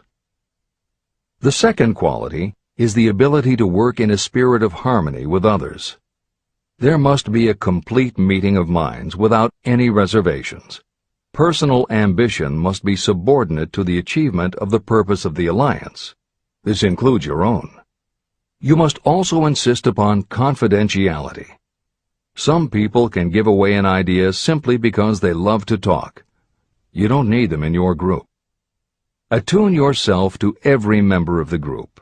Try to imagine how you would react in a given situation if you were in his or her shoes. Pay attention to body language. Sometimes facial expressions and movements say far more about what a person feels than the words that come out of his or her mouth. Be sensitive to what is not being said. Sometimes what is left out is far more important than what is included. Don't try to force the group along too quickly. Allow for those who want to test ideas by playing devil's advocate. Compensating your mastermind. Before forming your mastermind alliance, decide what advantages and benefits you may offer the individual members of your group in return for their cooperation. No one will work indefinitely without some form of compensation. No intelligent person should request or expect another to work without adequate compensation. Wealth will obviously have the most appeal to your members. Be fair and generous in your offer.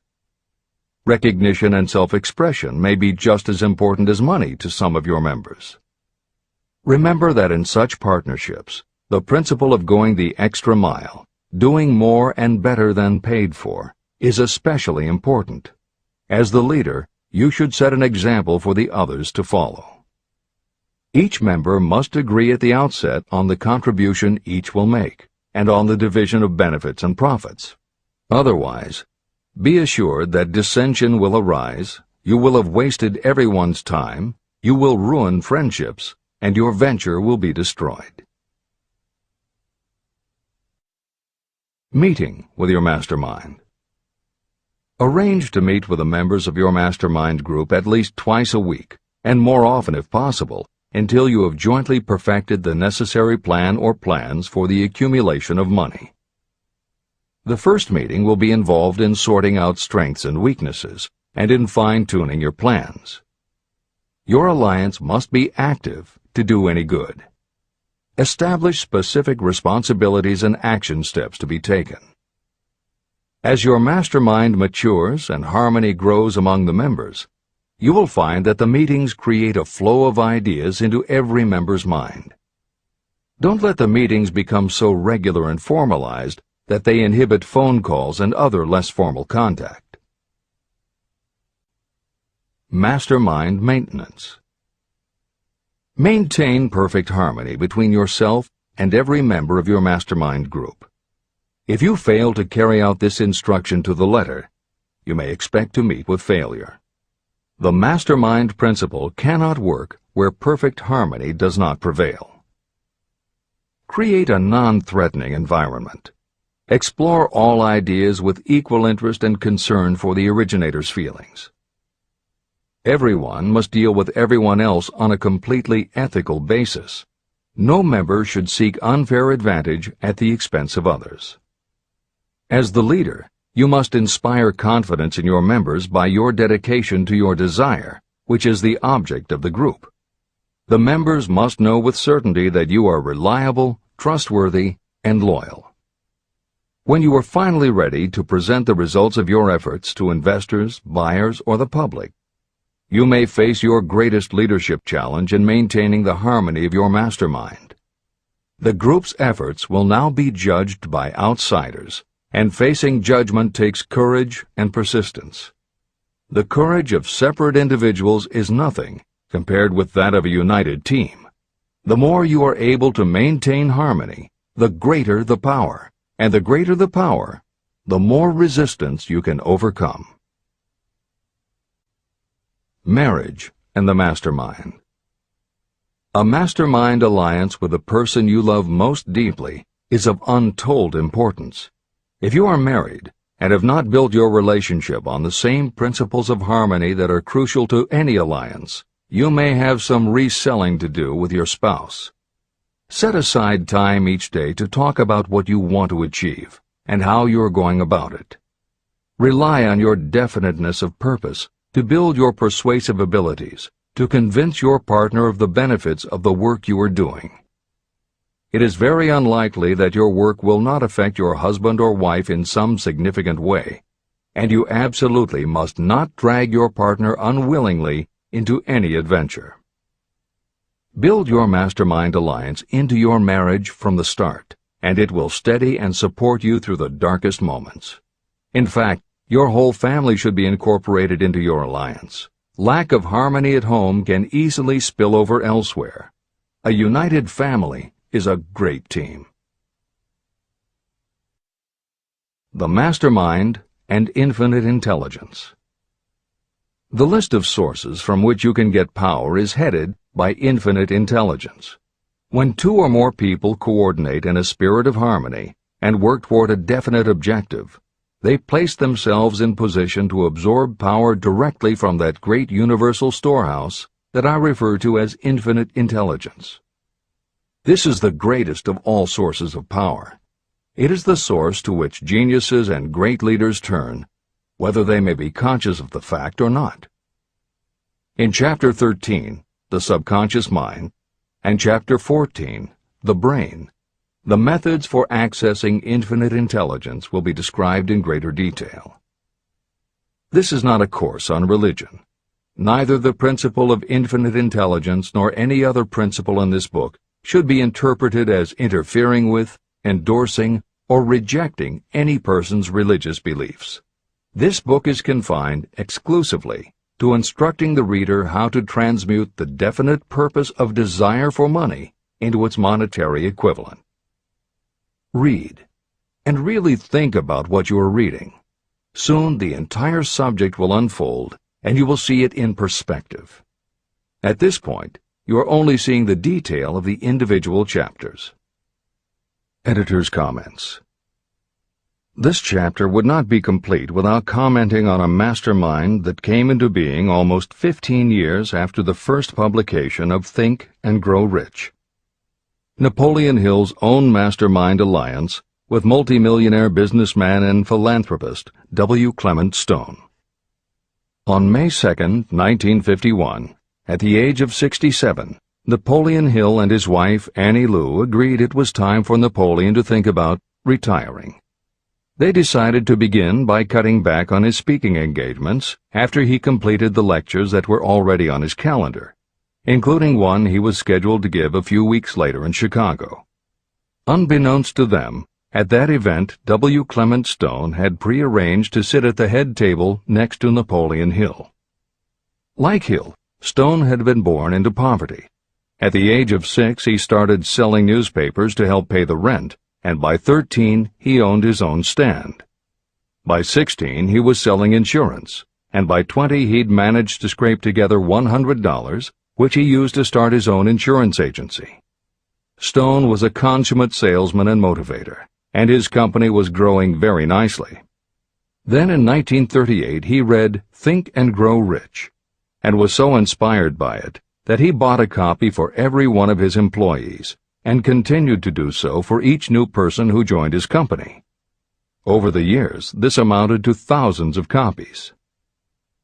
When Stone was introduced to Hill, he told him about all the copies he had purchased of Think and Grow Rich, and said that he firmly believed it was Hill's book that had transformed his sales force and turned his company from modest to extraordinary success. Napoleon Hill and W. Clement Stone found that they were in such complete accord that by the end of their first meeting, Hill had decided to postpone his retirement and join with Stone in a venture dedicated to creating a better world for this and future generations. Within a year, they launched Napoleon Hill Associates. They published new books by Hill, including How to Raise Your Own Salary and The Master Key to Riches. They reissued Hill's earlier bestsellers, and they co-authored a new bestseller, Success Through a Positive Mental Attitude. They also launched Success Unlimited magazine, created PMA Science of Success home study courses, made television programs, radio shows, a documentary film entitled A New Sound in Paris, which showed the amazing changes that happened when the entire town of Paris, Missouri, adopted the Napoleon Hill philosophy. And they both crisscrossed America speaking, teaching, giving interviews, and spreading the philosophy to as many people as possible. In addition to his work with Napoleon Hill Associates, Hill also consulted to W. Clement Stone's company, Combined Insurance Company of America. Hill designed and implemented a new training program for the sales force, which was so successful he astounded the business world by helping Stone grow his company from $30 million in assets to $100 million in less than 10 years. When W. Clement Stone passed away in 2002, his company, now known as Aon Corporation, had revenues of $2 billion a year. W. Clement Stone had personally given more than $275 million to various charitable and philanthropic organizations. There has perhaps never been a greater example of coordination of knowledge and effort in a spirit of harmony between two or more people for the attainment of a definite purpose. The sheer volume of work and scope of influence achieved in a 10-year period by Napoleon Hill and W. Clement Stone leaves little question as to the power and importance of a mastermind alliance. This is the end of the editor's comments. The power of positive emotions. Money is shy and elusive. It must be wooed and won by methods not unlike those used by a determined lover. And the power you use in the wooing of money is not greatly different from what you use to attract the one you love. It is the power of positive emotion. That power, when successfully used in the pursuit of money, must be mixed with faith. It must be mixed with desire. It must be mixed with persistence. It must be applied through a plan, and that plan must be set into action. When money comes in large quantities, it flows to the one who accumulates it as easily as water flows downhill. There exists a great unseen stream of power, which may be compared to a river that flows in two directions. One side flows in one direction, carrying all who get into that side of the stream onward and upward to wealth. The other side flows in the opposite direction, carrying all who are unfortunate enough to get into it and can't pull themselves out downward to misery and poverty. Everyone who has accumulated a great fortune has recognized the existence of this stream of life. It consists of one's thinking process. Positive emotions form the side of the stream that carries you to fortune. Negative emotions form the side that carries you down to poverty.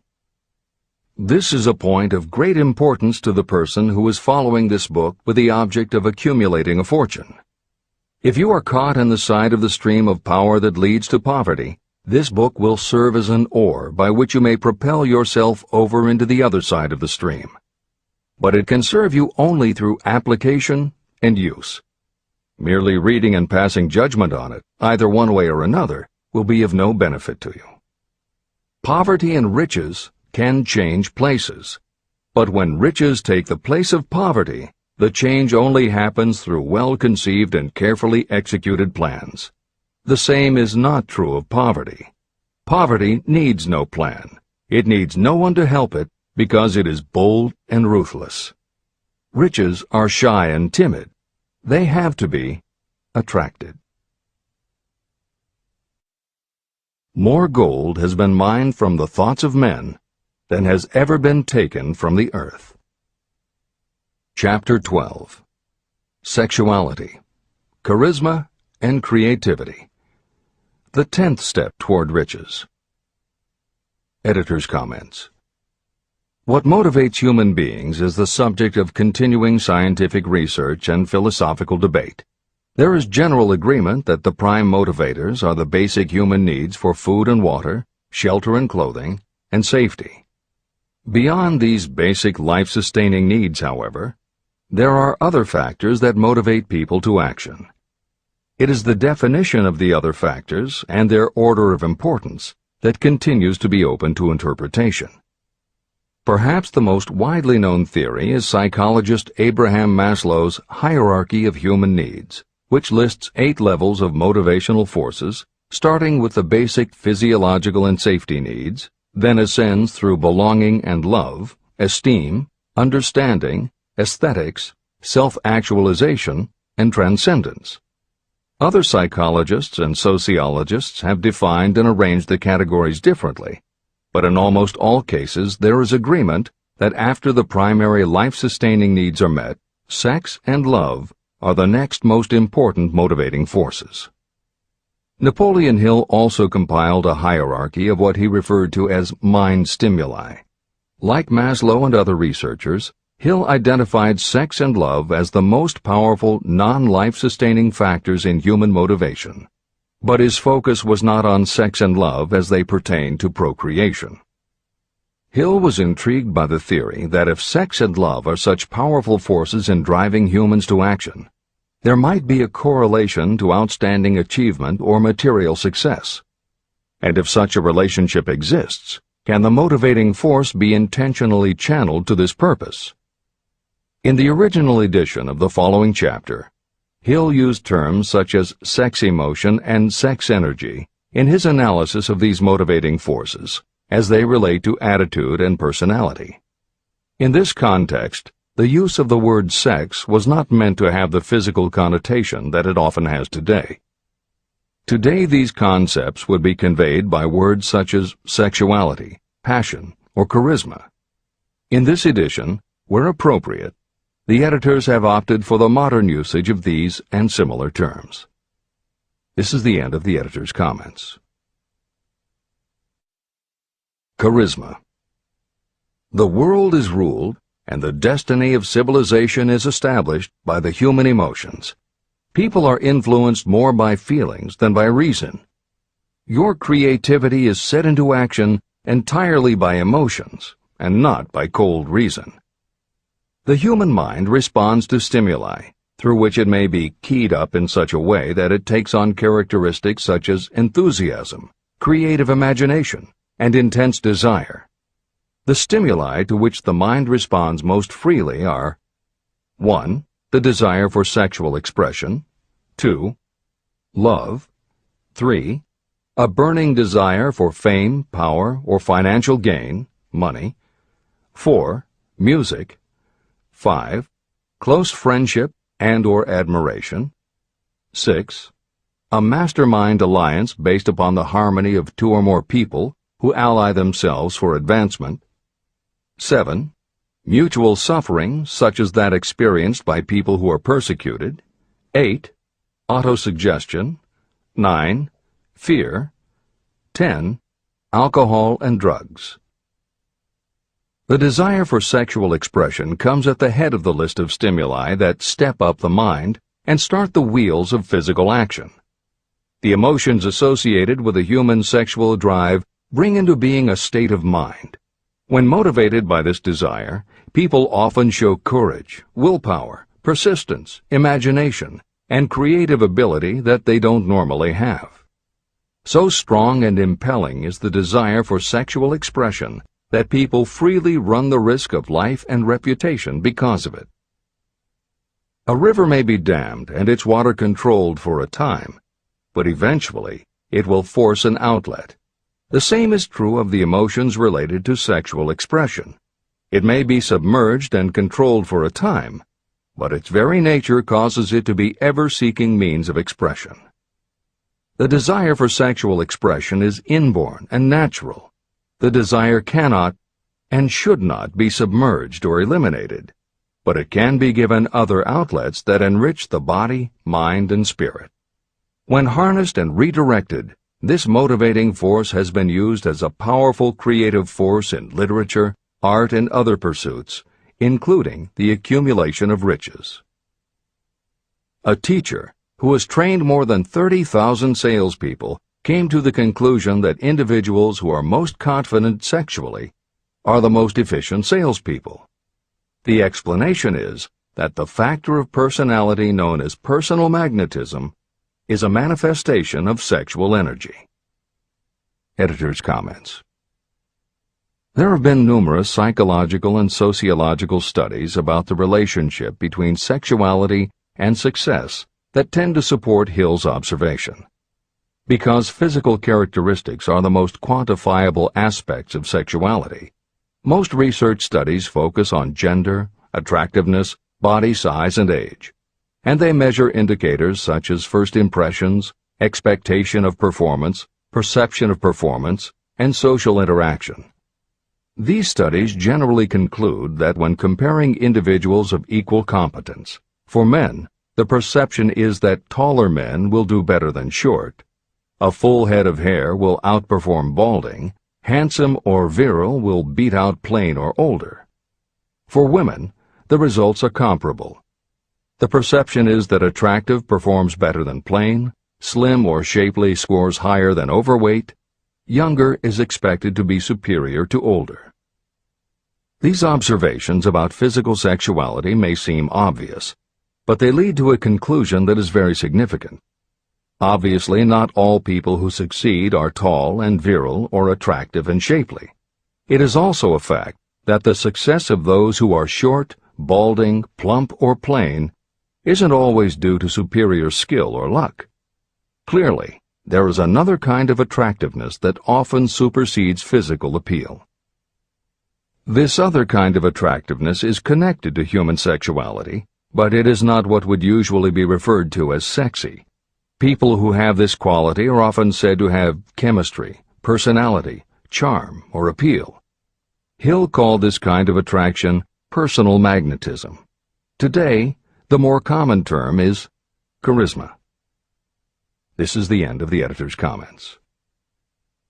When employing salespeople, a good sales manager looks for personal magnetism or charisma as the first requirement.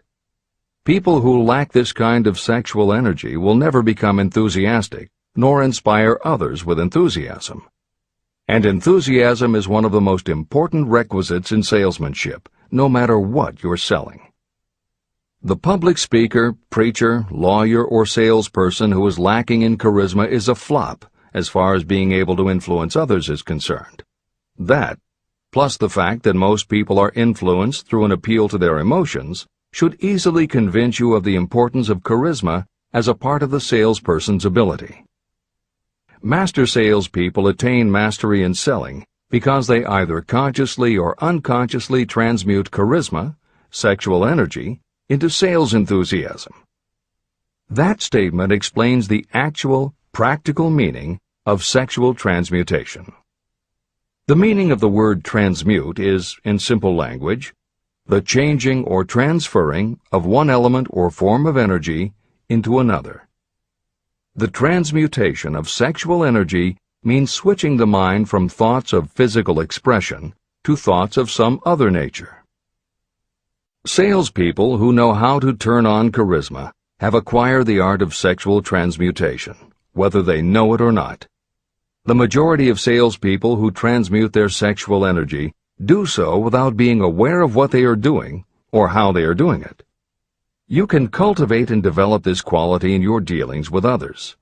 Through cultivation and understanding, this vital motivating force may be drawn upon and used to great advantage in relationships between people. This energy may be communicated to others in the following ways. The handshake. The touch of the hand indicates instantly the presence of charisma or the lack of it. The tone of voice. Charisma or sexual energy is the factor with which the voice may be colored or made musical and charming. Posture and carriage of the body. People with charisma move briskly and with grace and ease. The vibrations of thought. People with charisma project sexuality through their personality in a way that influences those around them. Clothing and style. People who are charismatic are usually very careful about their personal appearance. They usually select clothing of a style becoming to their personality, physique, complexion, etc. Editor's comments. Having established a link between sexuality and success in the form of charisma, in the following section, Napoleon Hill explores how sexuality might also be a motivating factor in success by enhancing creativity. To illustrate the connection, Hill draws upon the biographies of historical figures who exhibited both charisma and exceptional creativity. In the time since Hill conducted his research, many women have risen to positions of power and influence. Their accomplishments have been well documented and are readily available in bookstores and libraries.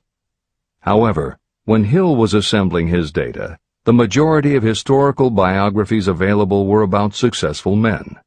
Further, the successful industrialists and political leaders he had personally studied during the previous 30 years were also men. Because of this limitation, Hill does not theorize about the role men might play in motivating the success of women. This issue is addressed in a later editorial comment. This is the end of the editor's comments. Creativity. It seemed quite significant to me when I made the discovery that practically every great leader I had the privilege of analyzing was a man whose achievements were largely inspired by a woman. In most instances, the woman was a wife, of whom the public had heard little or nothing. In a few of the cases I studied, the source of inspiration was the other woman. The pages of history are filled with the records of great men whose achievements may be traced directly to the influence of women who aroused the creative faculties of their minds. Napoleon Bonaparte was one of these. When inspired by his first wife, Josephine, he was irresistible and invincible. When his better judgment or reasoning faculty prompted him to put Josephine aside, he began to decline. His defeat and exile to St. Helena were not far distant. Abraham Lincoln was a notable example of a great leader who achieved his greatness through the discovery and use of his faculty of creative imagination.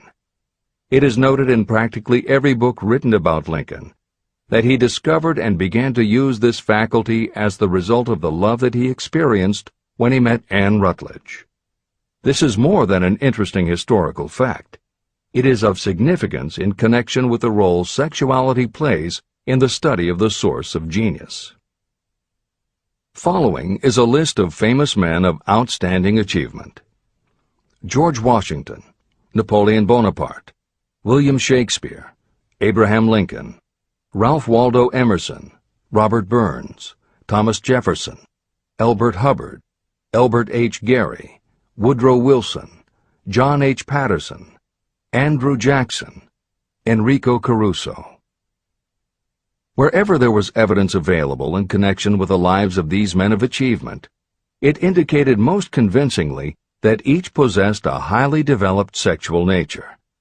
An analysis of the information taken from biographies and historical writings leads to the following conclusions.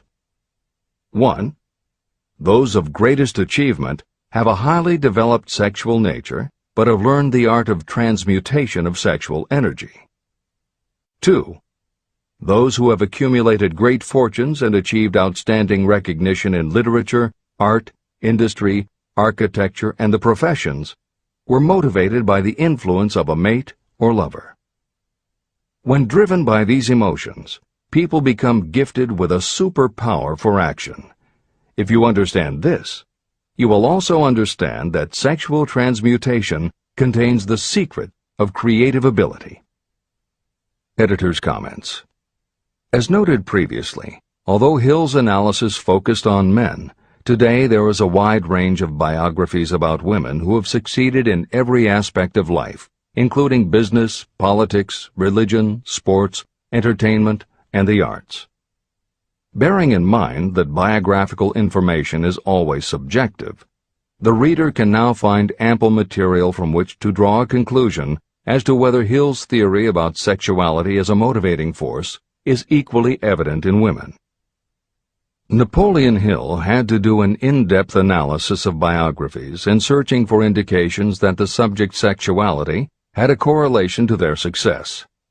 Today, we just turn on the television, and we're inundated with intimate details about both men and women suggesting that the best and the brightest are apparently also the sexiest.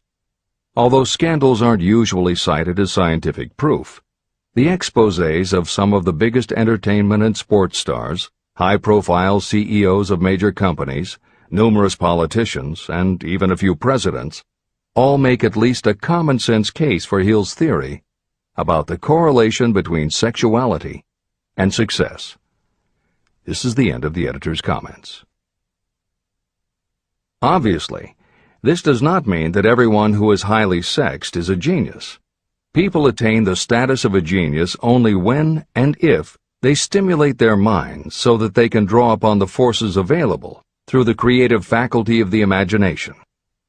Although it is the most important of the stimuli or motivators, the mere possession of sexual energy is not sufficient to produce a genius.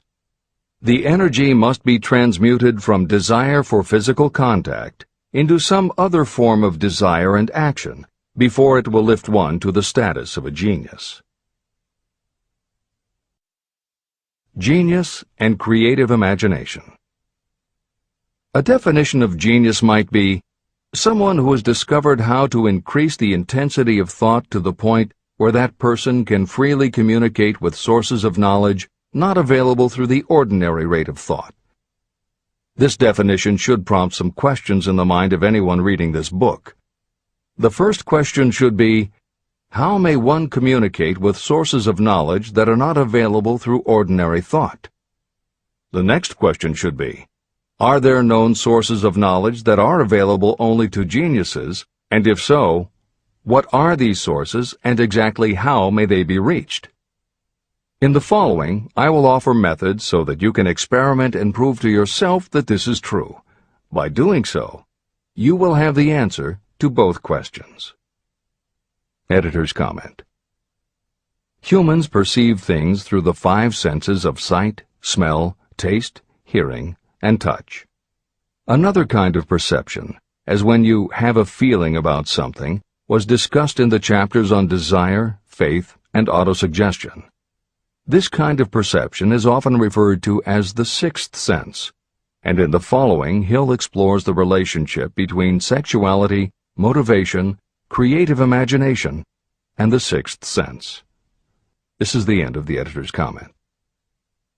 The reality of a 6th sense has been fairly well established. This 6th sense is creative imagination.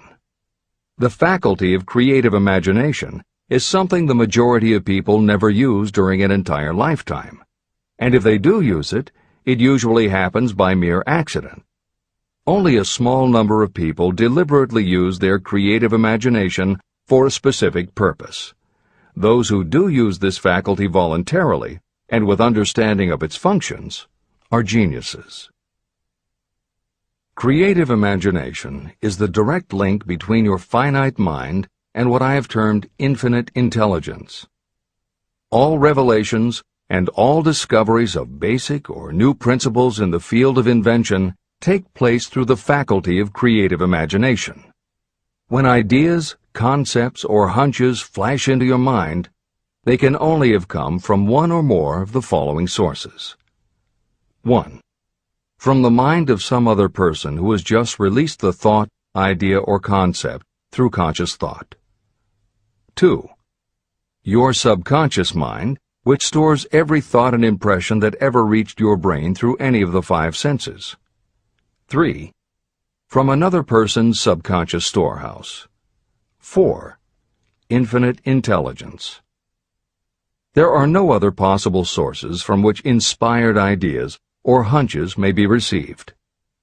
When brain action has been stimulated through one or more of the 10 mind stimulants listed at the beginning of this chapter, it has the effect of lifting you far above the horizon of ordinary thought. It permits you to envision distance, scope, and quality of thoughts not available on the lower plane, such as when you are solving routine problems of business. When you are lifted to a higher level of thought through mind stimulation, it is as though you have taken off in an airplane. You can now see over and beyond the horizon that limits your vision when you are on the ground. Not only that, but while you are on this higher level of thought, you are not even aware of such things as the problems of gaining the 3 basic necessities of food, clothing, and shelter. You are in a world of thought in which the ordinary workaday thoughts have been removed, just as the hills and valleys that obstruct your vision on the ground don't interfere when you are in an airplane. While on this exalted plane of thought, the creative faculty of the mind is given freedom for action. The way has been cleared for the 6th sense to function. It becomes receptive to ideas that could not reach the individual under any other circumstances. The 6th sense is the faculty that marks the difference between a genius and an ordinary individual. Developing your creative imagination.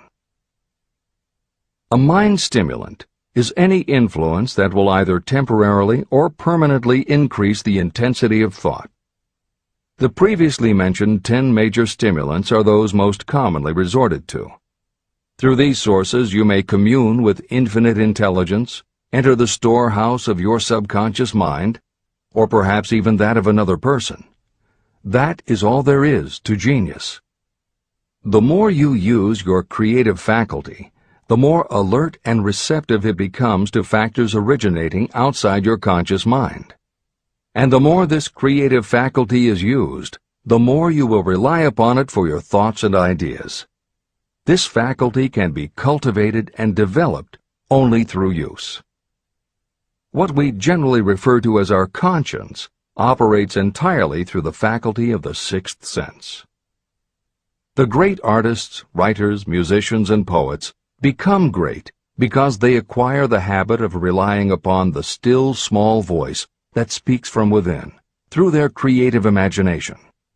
Anyone with a keen imagination knows that some of their best ideas come through so-called hunches.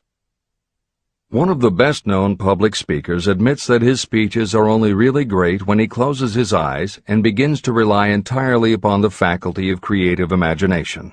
When asked why he closed his eyes just before the climax of his speech, he replied, "I do it because then I speak through ideas that come to me from within."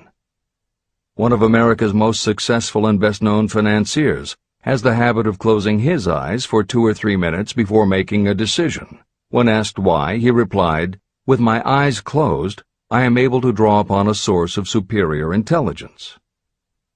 Dr. Elmer R. Gates created more than 200 useful patents through the process of cultivating and using his creative faculty.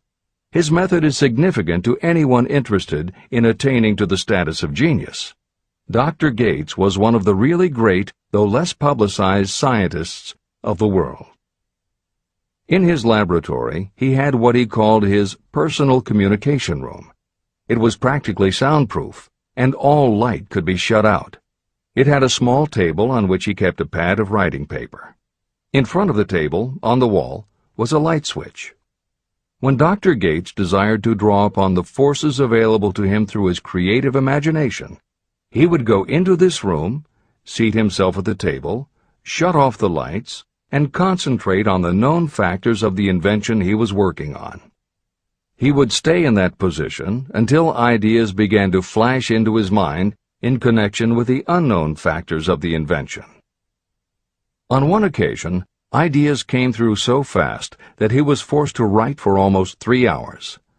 When the thoughts stopped flowing, he examined his notes and found they contained a minute description of principles that had no parallel in the known data of the scientific world. Moreover, the answer to his problem was right there in those notes. Dr. Gates earned his living by sitting for ideas. He did it for individuals and corporations, and some of the most sensible people and largest traditional corporations in America paid him to do it. The part of your mind that you generally use for reasoning may be faulty, because it is largely guided by your accumulated experience. Not all knowledge that you have learned through experience is accurate. Many times your creative ideas are much more reliable because they come from sources that are more reliable than those available to the reasoning faculty of the mind. Methods used by geniuses are available to you. The major difference between the genius and the ordinary inventor is that the genius makes use of both the synthesized and the creative faculties of imagination.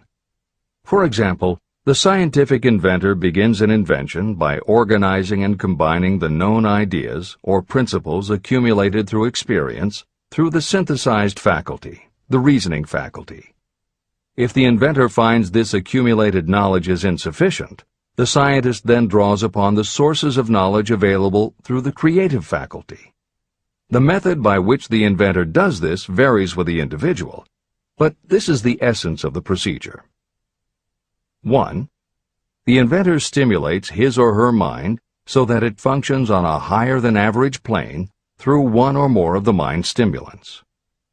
2. The inventor then concentrates on the known factors, the finished part of the invention, and creates in his or her mind a perfect picture of the unknown factors, the unfinished part of the invention.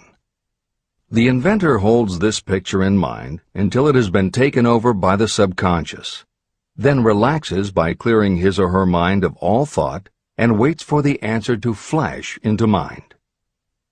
Sometimes the results are both definite and immediate. At other times the results are negative, depending on the state of development of the sixth sense or creative faculty. Thomas Edison tried out more than 10,000 different combinations of ideas through the synthetic faculty of his imagination before he tuned in through the creative faculty and got the answer that perfected the incandescent light bulb. His experience was similar when he produced the phonograph. Editor's comments. Synchronicity, precognition, intuition, flashes of insight, hunches, gut feelings, symbolic dreams. These are all aspects of the phenomena Napoleon Hill was describing in his two correlated terms, creative imagination and infinite intelligence. And the fact that Hill made a serious study of this function of the mind puts him in exceptional company. The fathers of modern psychology, Sigmund Freud and Carl Jung, recognized and tried to explain this sixth sense. Jung's concept of the collective unconscious, which is the very basis of Jungian psychology, is in many ways identical to Hill's concept of infinite intelligence.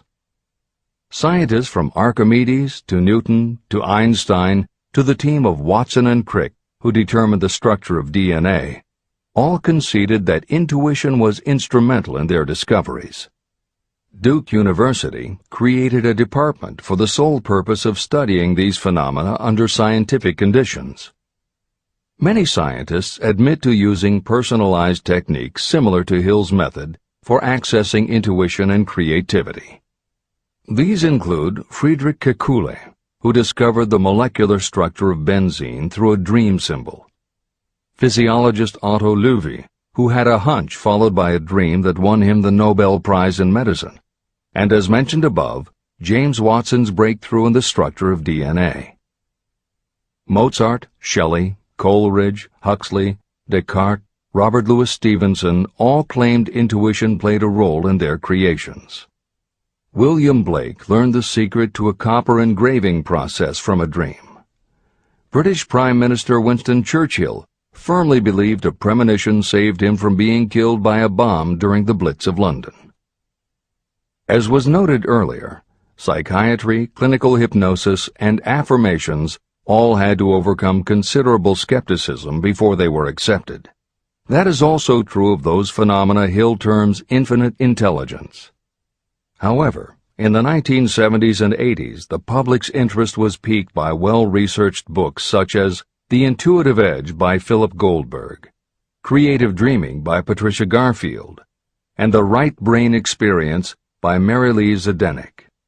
Though these anomalies of the mind still defy laboratory proof, contemporary researchers continue to publish tantalizing results.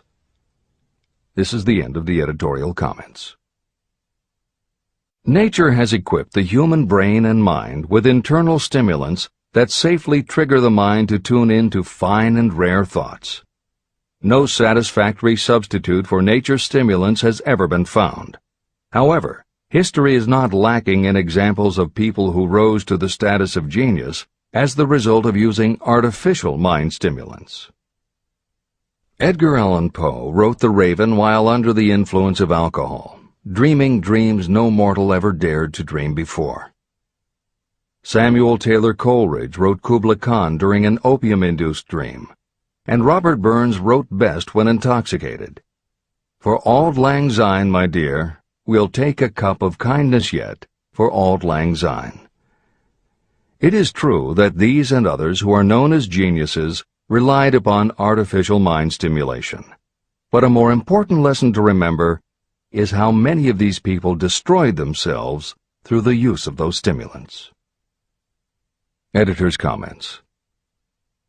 In more contemporary terms, Hill's point about the dangers of artificial mind stimulants was never better made than it was in the television series Behind the Music, which began running on VH1 in the late 1990s. The series was meant to chronicle the lives of rock stars and celebrate their hits, but after viewing 2 or 3 of the shows, they all began to look the same.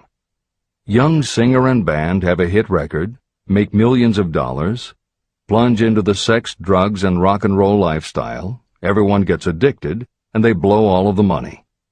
By the end of the show, at least one band member overdoses, the band breaks up, the singer hits the skids, meets someone who inspires him or her to go into rehab, the ex-star makes an anti-drug TV spot and professes newfound faith and family values while announcing a comeback tour.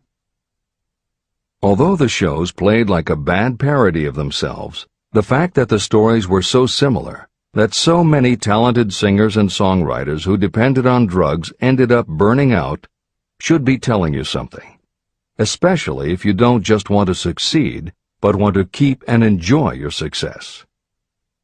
This is the end of the editor's comments. Every intelligent person knows that stimulation in excess through alcohol or drugs is a destructive form of intemperance. For some, overindulgence in sexual expression may become just as destructive. A sexually obsessed person is not essentially different from a person addicted to drugs or alcohol. Both have lost control over their faculties of reason and willpower.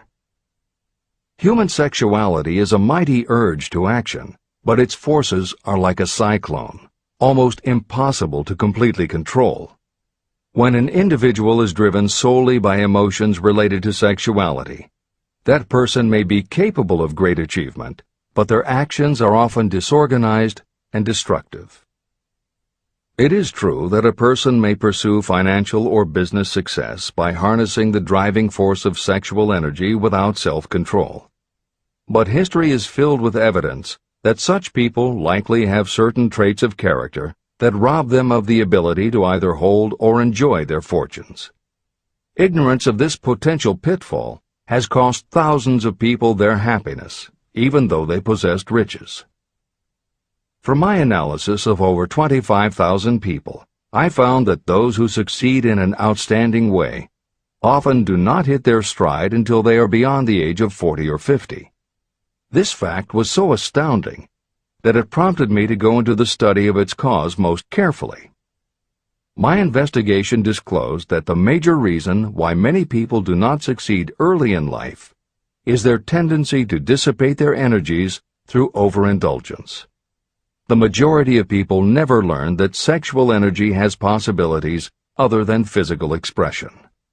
And many of those who make this discovery only do so after having wasted many years during the time when their sexual energy was at its height. Most people come to the realization by accident, and many don't even know they have tapped into this power. They may recognize that their power of achievement has increased, but they have no idea what caused the change.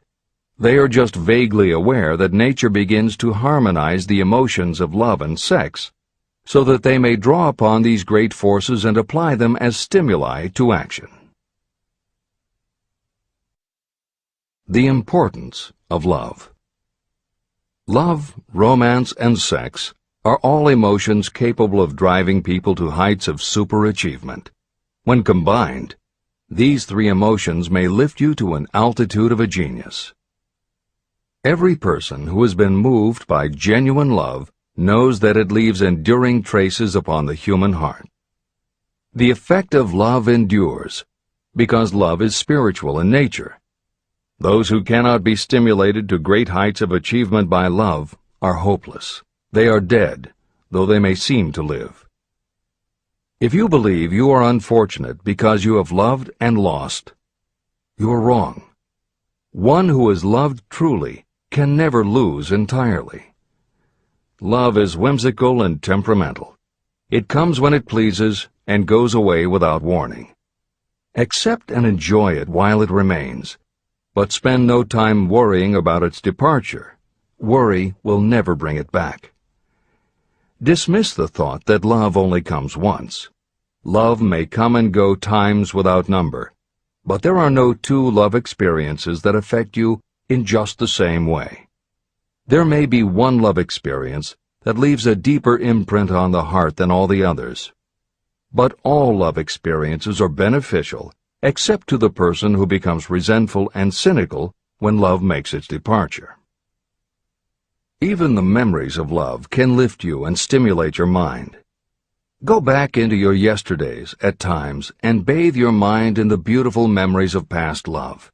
It will soften your worries and give you a source of escape from the unpleasant realities of life. And maybe, during this temporary retreat into the world of fantasy, your subconscious mind will yield to you ideas or plans that may change the entire financial or spiritual status of your life.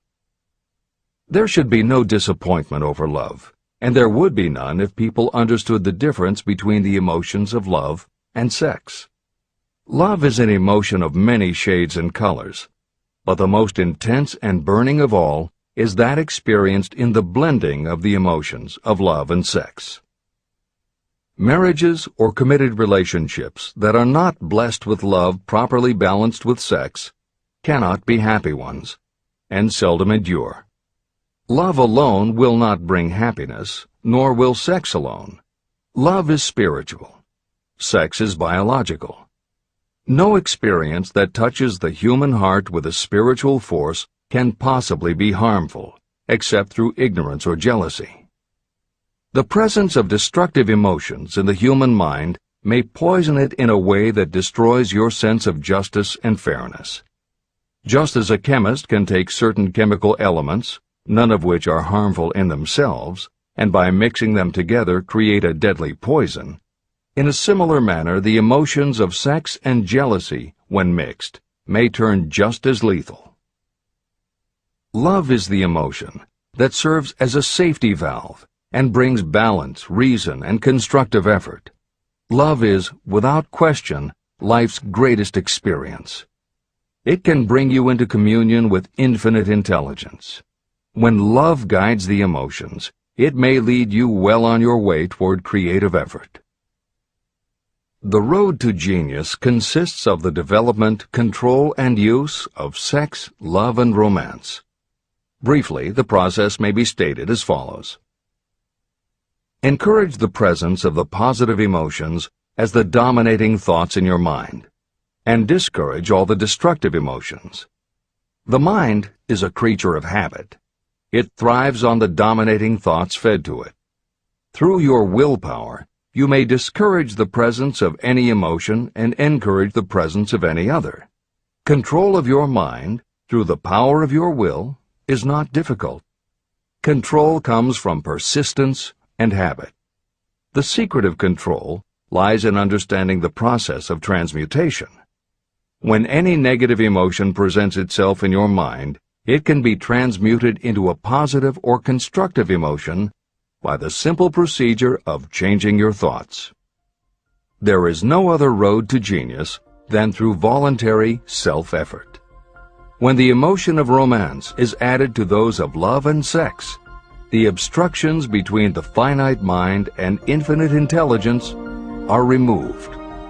Then, a genius has been born.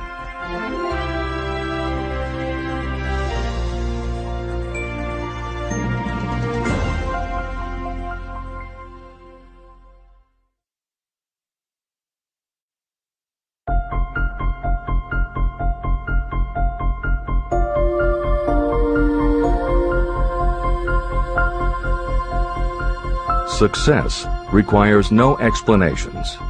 Failure permits no alibis.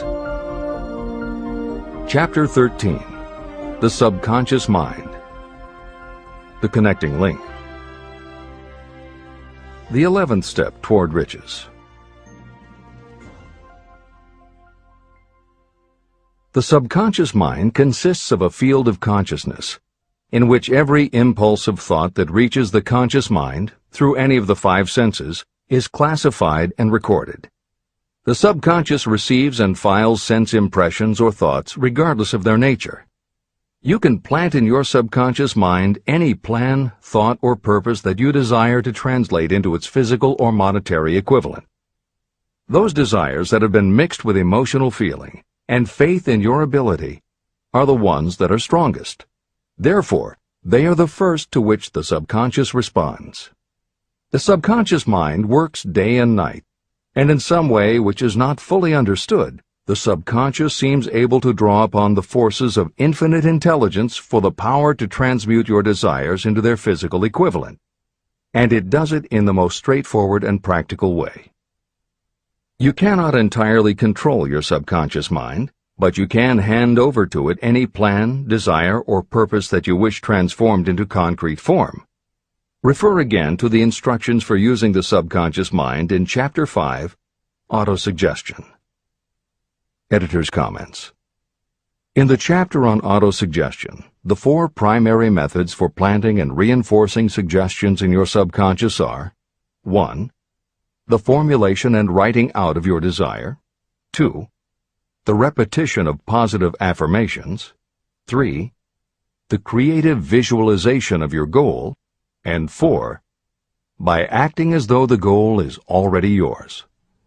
This is the end of the editor's comment.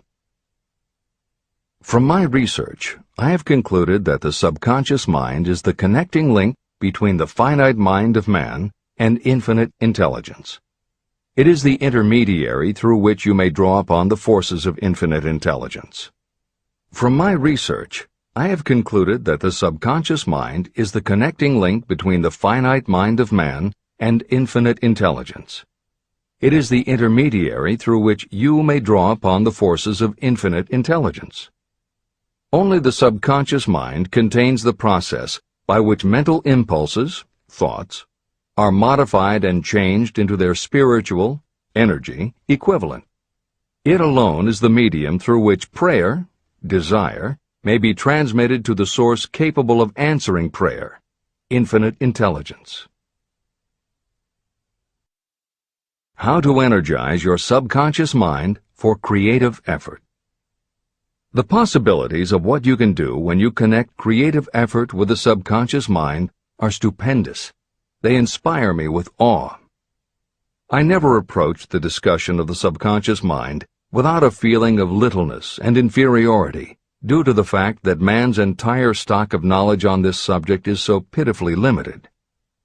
First, you must accept as a reality the existence of the subconscious mind and what it can do for you. This will enable you to understand its possibilities as a medium for transmuting your desires into their physical or monetary equivalent.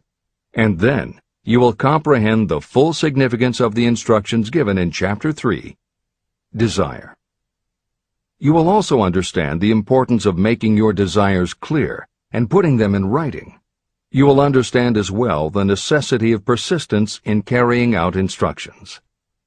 The 13 principles that are the basis of this book are the stimuli with which you acquire the ability to reach and to influence your subconscious mind. Do not become discouraged if you cannot do this on your first attempt. Remember that the subconscious mind can be directed only through habit.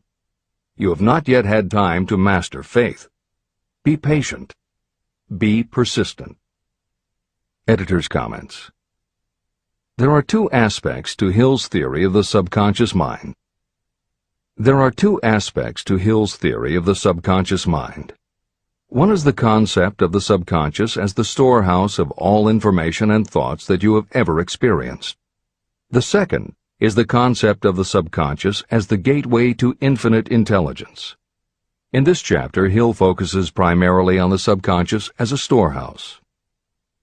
Expanding on the editorial comment about the subconscious mind that appears in the chapter on autosuggestion, proof that the subconscious is a storehouse of information is confirmed in the use of hypnotherapy by psychiatrists. Through hypnosis, psychiatrists are able to help patients open the door to their subconscious so that they can retrieve information about traumatic situations that have been filtered out or repressed by the conscious mind. Further proof is in the use of hypnosis by law enforcement officials to recapture information such as license plate numbers and other details that the conscious mind of a witness has filtered out. Although results vary from person to person, there is no doubt that the subconscious has access to information that the conscious mind does not. This storehouse aspect of the subconscious is what accounts for some ideas that come to us through creative imagination. In some instances, bits of information and ideas that our conscious mind has forgotten will connect with each other on a subconscious level to create a new idea, and that idea will be received by our creative intelligence, which presents it to us as a flash of inspiration. You can't completely control this process, but you can condition yourself to come up with more and better ideas. It is a fact that a traumatic experience, the result of which creates a strongly planted idea, can influence the way a person thinks and acts. If that is true, then by intentionally using all of your efforts to powerfully plant an idea in your subconscious, you should be able to create what would amount to a good traumatic experience that will influence the way you think and act in a positive way. This is exactly how you develop what Hill calls a money consciousness. If you do everything within your power to strongly, firmly, and with complete faith and conviction plant the idea that you will be successful and achieve your desire, your subconscious will accept and store that idea. If you have planted the idea so strongly that it is the dominant idea in your subconscious, it will influence all of the other ideas and information stored there. When you have given your subconscious this specific direction that it did not have before, it will begin to put together pieces of information, and through your creative intelligence, you will find that you are coming up with more and better plans and ideas to accomplish your goal. But as Hill says, you can do this only through faith and habit. You must write out the affirmation of your goal, and you must repeat it aloud every day with absolute faith and conviction that you can achieve it. You must vividly and creatively visualize yourself achieving your goal, and you must do it every day. You must conduct yourself with the attitude that says you can accomplish your goal, and that you deserve the help of those who can help you to accomplish your goal. And you must conduct yourself in that way every day. If you seriously commit yourself to doing these things, it will change the way you think and act. Your subconscious will do everything it can to transmute your desire into reality, and other people will want to do what they can to help you succeed. This is the end of the editor's comments. Many statements in the chapters on faith and on autosuggestion are repeated here for the benefit of your subconscious mind. Remember, your subconscious mind functions whether you make any effort to influence it or not. This means that thoughts of fear, poverty, and all negative ideas will affect your subconscious mind unless you master these impulses and give it more desirable food on which it may feed. The subconscious mind will not remain idle. If you don't plant desires in your subconscious mind, it will feed on the thoughts that reach it as the result of your neglect. Both negative and positive thoughts are reaching your subconscious mind continuously. These thoughts come from the four sources. 1. Consciously from other people. 2. Your subconscious. 3. Subconsciously from other people. And 4. Infinite intelligence. Every day, all kinds of thought impulses are reaching your subconscious mind without your knowledge. Some of these impulses are negative. Some are positive. Right now, you should be specifically trying to shut off the flow of negative impulses and actively working to influence your subconscious mind through positive impulses of desire. When you achieve this, you will possess the key that unlocks the door to your subconscious mind. Moreover, you will control that door so completely that no undesirable thought may influence your subconscious mind. Everything that you create begins in the form of a thought impulse. You can create nothing that you do not first conceive as a thought. Through the aid of the imagination, thoughts may be assembled into plans. The imagination, when under your control, may be used to create plans or purposes that lead to success in your chosen occupation. All thoughts that you want to turn into success and have planted in the subconscious mind must pass through the imagination and be mixed with faith, your faith in your own abilities. The mixing of faith with a plan or purpose intended for submission to the subconscious mind can only be done through the imagination. From these statements, it should be clear that if you want to make use of your subconscious mind, it will call for the coordination and application of all 13 principles of success that are the basis of this book. Make your positive emotions work for you. The subconscious mind is more susceptible to influence by thought mixed with feeling or emotion than it is by thoughts originating solely in the reasoning portion of the mind. In fact, there is much evidence to support the theory that only emotionalized thoughts have any real influence on the subconscious mind. It is a fact that emotions or feelings rule the majority of people. If it is true that the subconscious mind responds better and faster to thoughts that are well mixed with emotion, it is essential to become familiar with the more important of the emotions. There are 7 major positive emotions and 7 major negative emotions. The negatives get into your thoughts naturally and go directly to your subconscious without any help from you. The positive emotions must be injected by you through the principle of autosuggestion into the thought impulse that you wish to pass on to your subconscious mind. These emotions or feeling impulses may be likened to yeast in a loaf of bread. They are the action element which transforms thought impulses from the passive to the active state. That is why thought impulses that have been well mixed with emotion are acted upon more readily than thought impulses originating in cold reason. Editor's comments. W. Clement Stone, Napoleon Hill's friend, mentor, and business partner, arranged for the publication of many of Napoleon Hill's later writings. The following is adapted from material that appears in 2 of these books, Napoleon Hill's Keys to Success and Believe and Achieve. Enthusiasm is a positive mental attitude, an internal impelling force of intense emotion, a power compelling creation or expression. Being enthusiastic is an impelling external expression of action. When you act enthusiastically, you accentuate the power of suggestion and autosuggestion. The sales manager, public speaker, minister, lawyer, teacher, or executive who acts enthusiastic by speaking in an enthusiastic, sincere manner develops genuine enthusiasm. If you act enthusiastic, your emotions will follow. By filling your conscious mind with enthusiasm, you also impress upon your subconscious mind that your burning obsession and your plan for obtaining it are certain things. Then, if your conscious enthusiasm dims, your subconscious will be there, full of images of your success to help you stoke your conscious fires of enthusiasm once again. This is the end of the editor's comments. You are preparing yourself to influence and control the inner audience of your subconscious mind in order to hand over to it the desire for money, which you wish transmuted into its physical, monetary equivalent. It is essential, therefore, that you understand the method of approach to this inner audience. You must speak its language. It understands best the language of emotion or feeling. Following are the 7 major positive emotions and the 7 major negative emotions.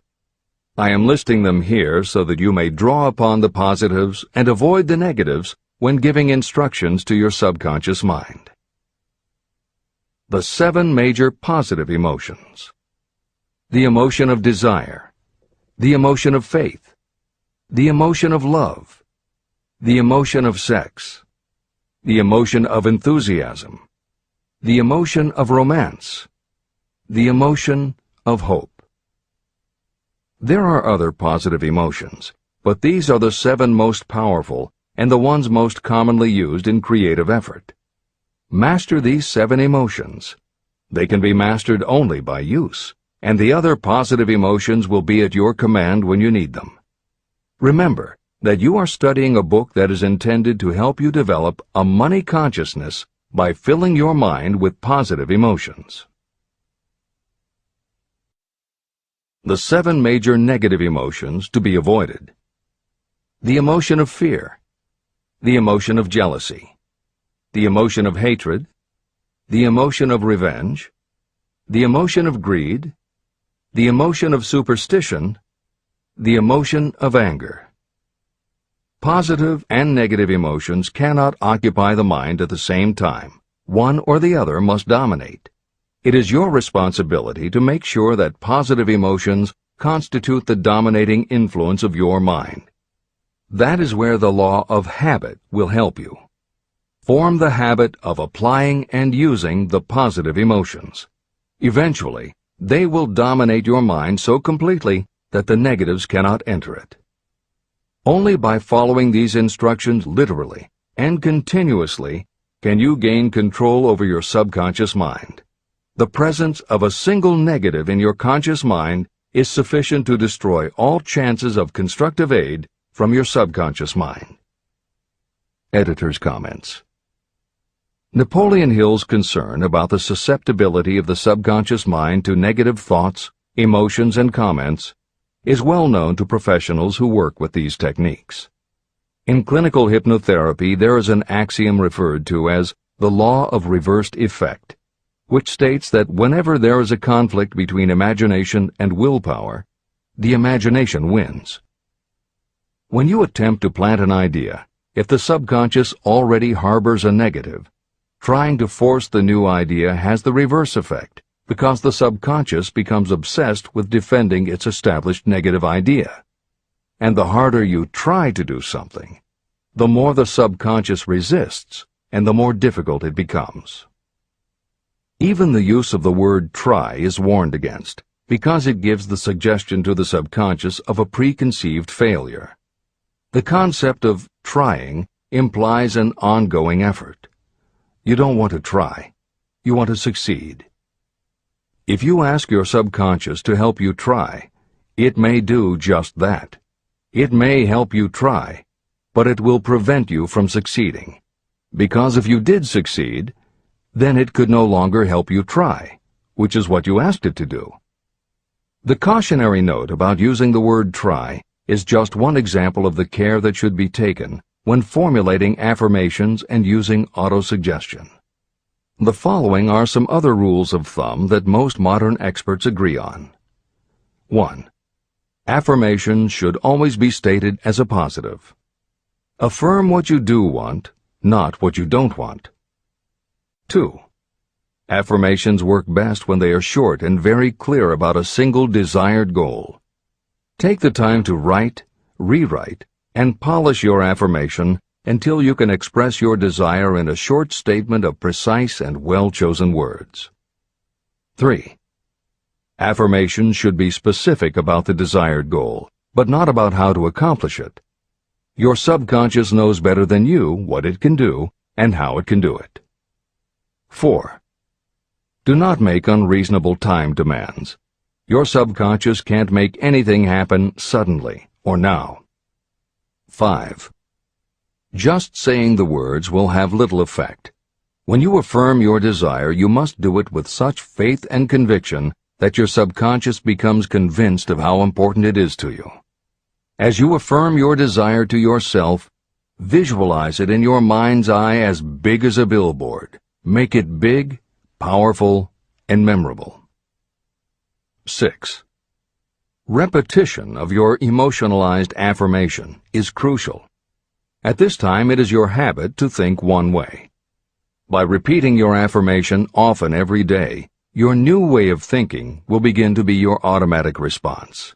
Keep reinforcing it until it becomes second nature to you, and your habit will have become to think the new way, the way you want to think. This is the end of the editor's comments. We form habits based on the degree of reinforcement we receive. Habits make no moral judgments. They can be either good or bad. Both are formed through repetition. If we try something and like the results, we repeat the action. You can replace negative thoughts with positive ones. You can replace inaction with action, and you can form any habit you choose. Your thoughts are the only thing that you can completely control if you choose to do so. You can control your thoughts to control your habits. The secret of effective prayer. Most people resort to prayer only after everything else has failed, or else they pray by a ritual of meaningless words. And because most people who pray do so only after everything else has failed, they go to prayer with their minds filled with fear and doubt.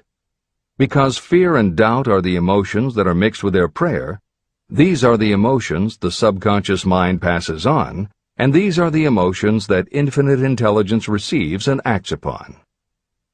If you pray for a thing, but as you pray you have fear that you may not receive it, or that your prayer will not be acted upon by infinite intelligence, your prayer will have been in vain.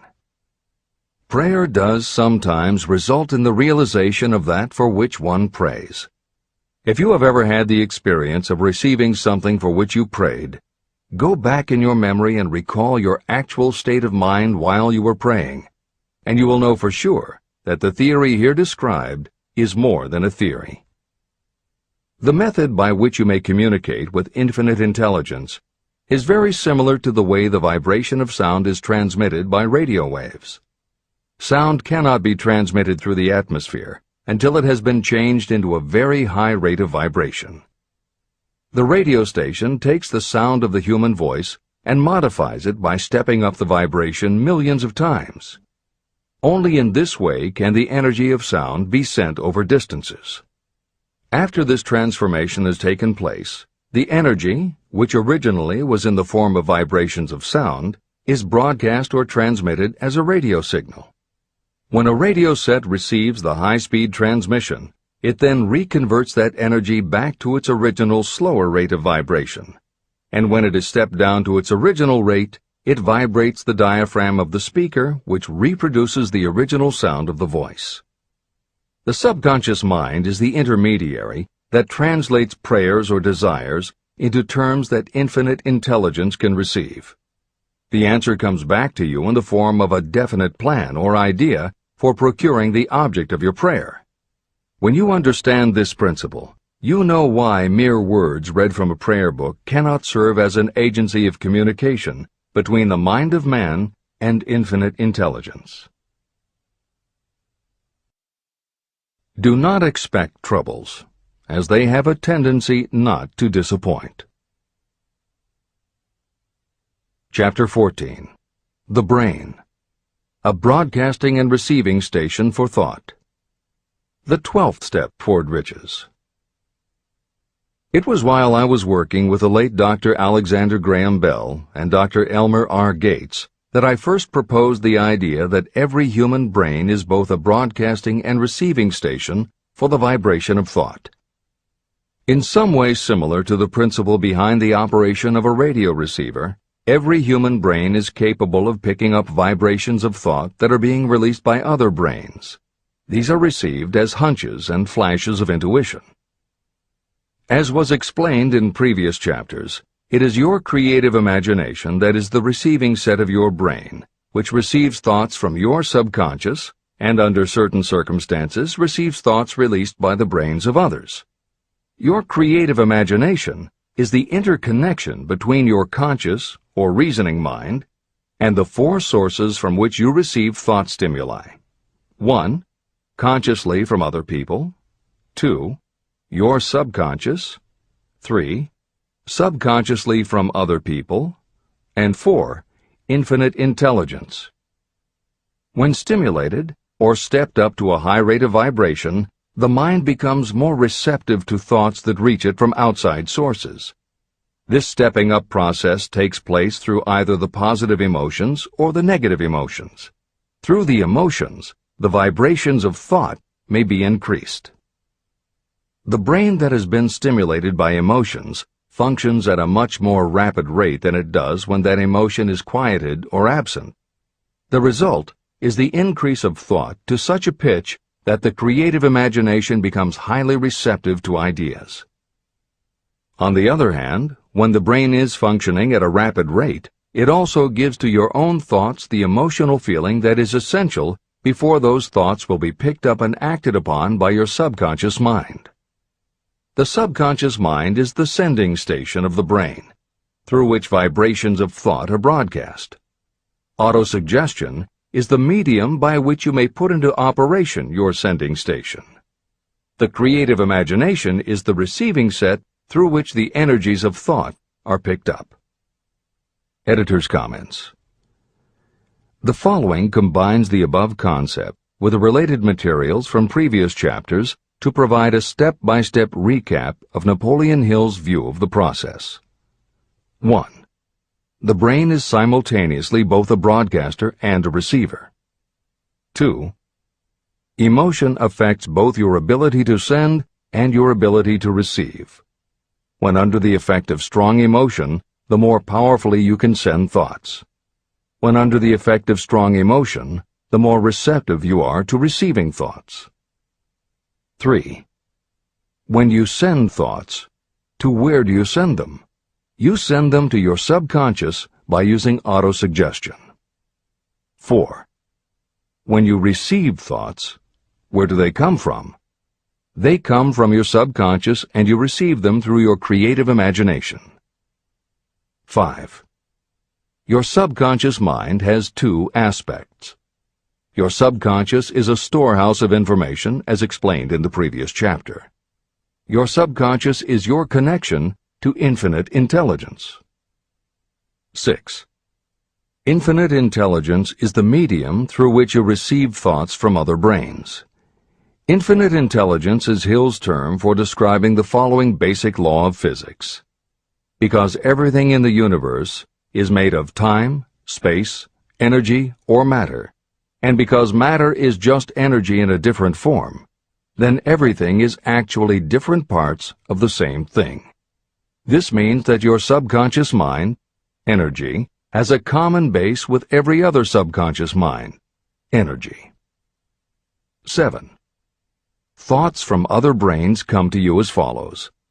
When you are under the effect of a strong emotion and your receiver is especially receptive, sometimes its pull is so strong that it attracts a thought from the subconscious mind of another brain. It is able to do this because infinite intelligence interconnects your subconscious with the subconscious of the other brain. 8. These thoughts from other brains are what we refer to as intuition, hunches, déjà vu, and foreknowledge. Although Hill's explanation depends on the action of an intangible force that cannot be isolated and dissected in a laboratory, neither medical science nor psychology can offer a better explanation for those thoughts that depend on knowledge or information that we do not have. This is the end of the editor's comments. The greatest forces are intangible.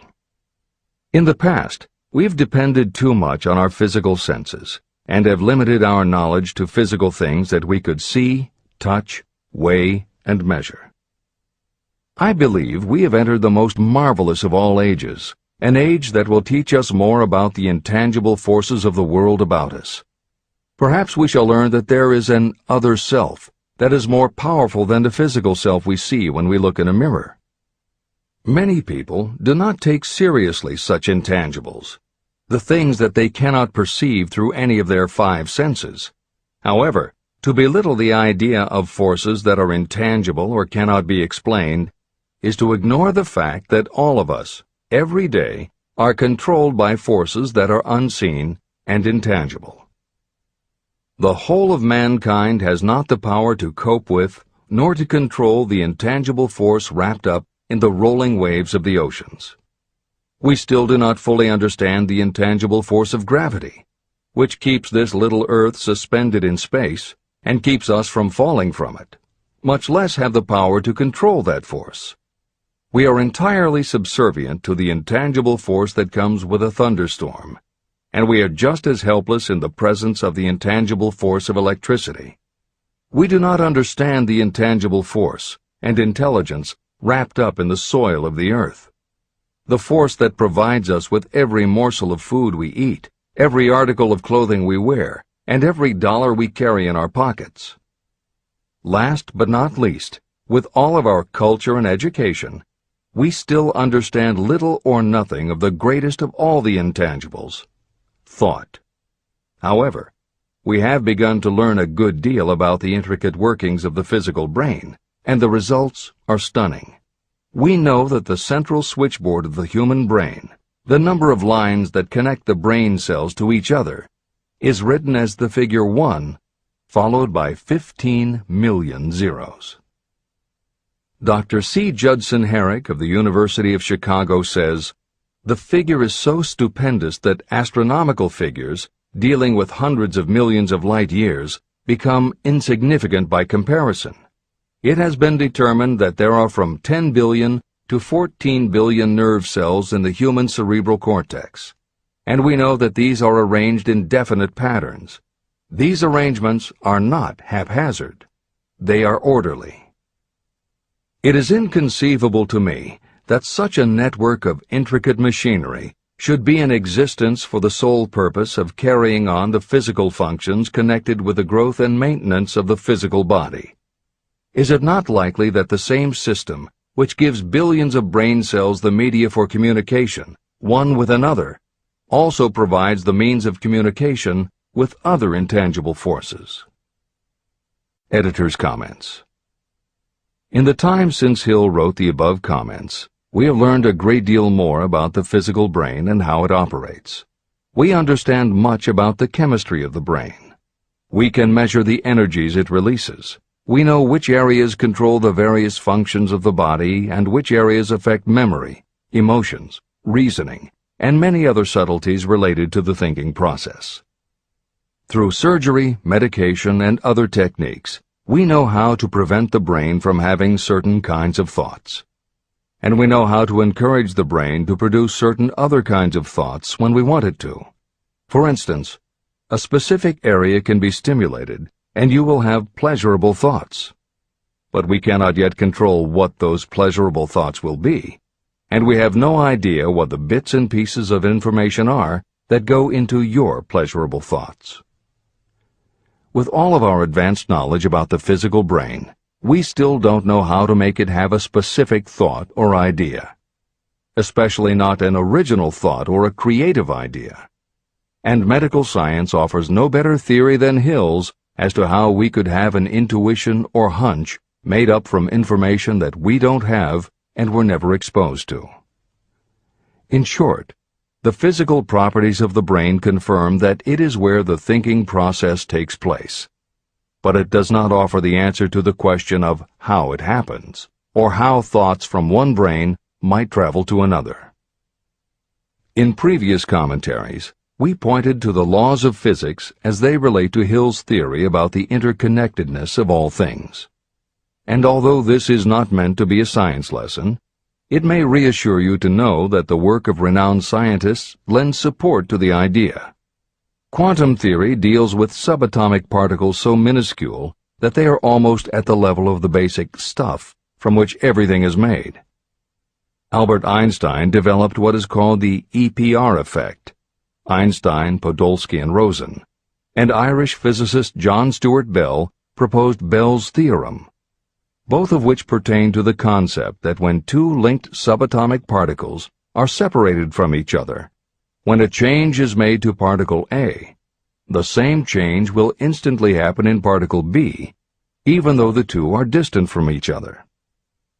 Another related concept is called the holographic brain or holographic universe, and is named after an unusual quality of holograms. It is a fact that if you cut a hologram in half, you don't get two halves of a picture. You get two separate but complete pictures. Cut either one of those in half, and you get another two complete pictures. Cut other pieces, and again you get whole images. Every part of a hologram has the whole of the information in the original.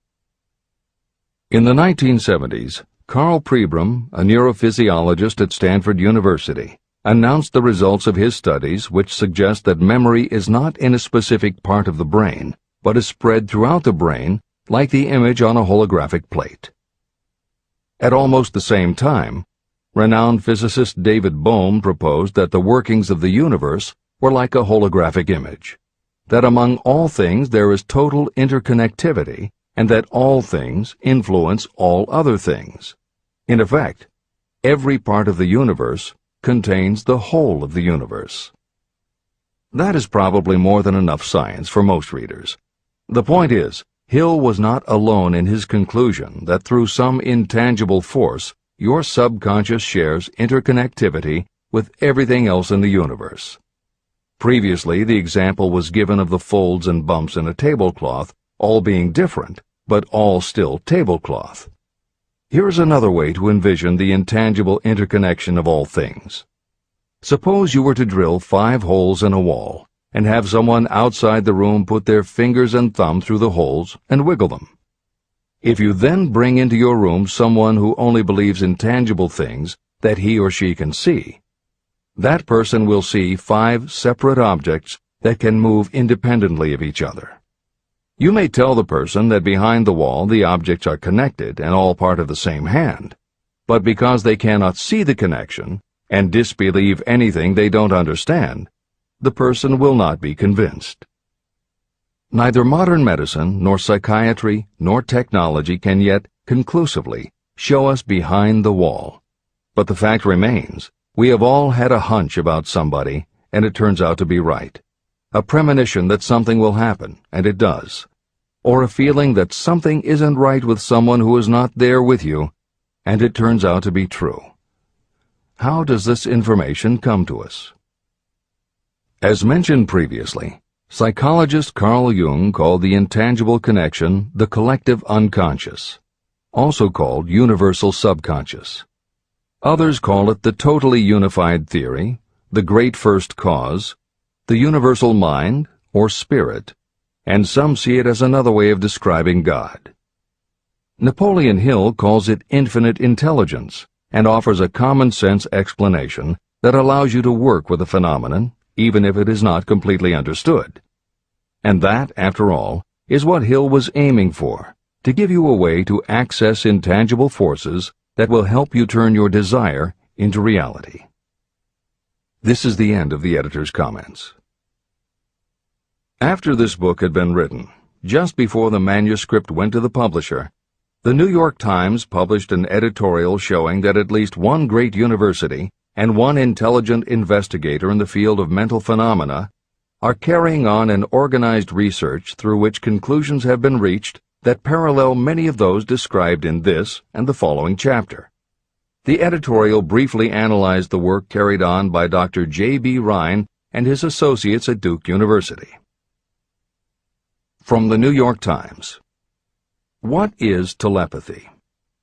A month ago, we cited on this page some of the remarkable results achieved by Professor Rhine and his associates in Duke University from more than 100,000 tests to determine the existence of telepathy and clairvoyance.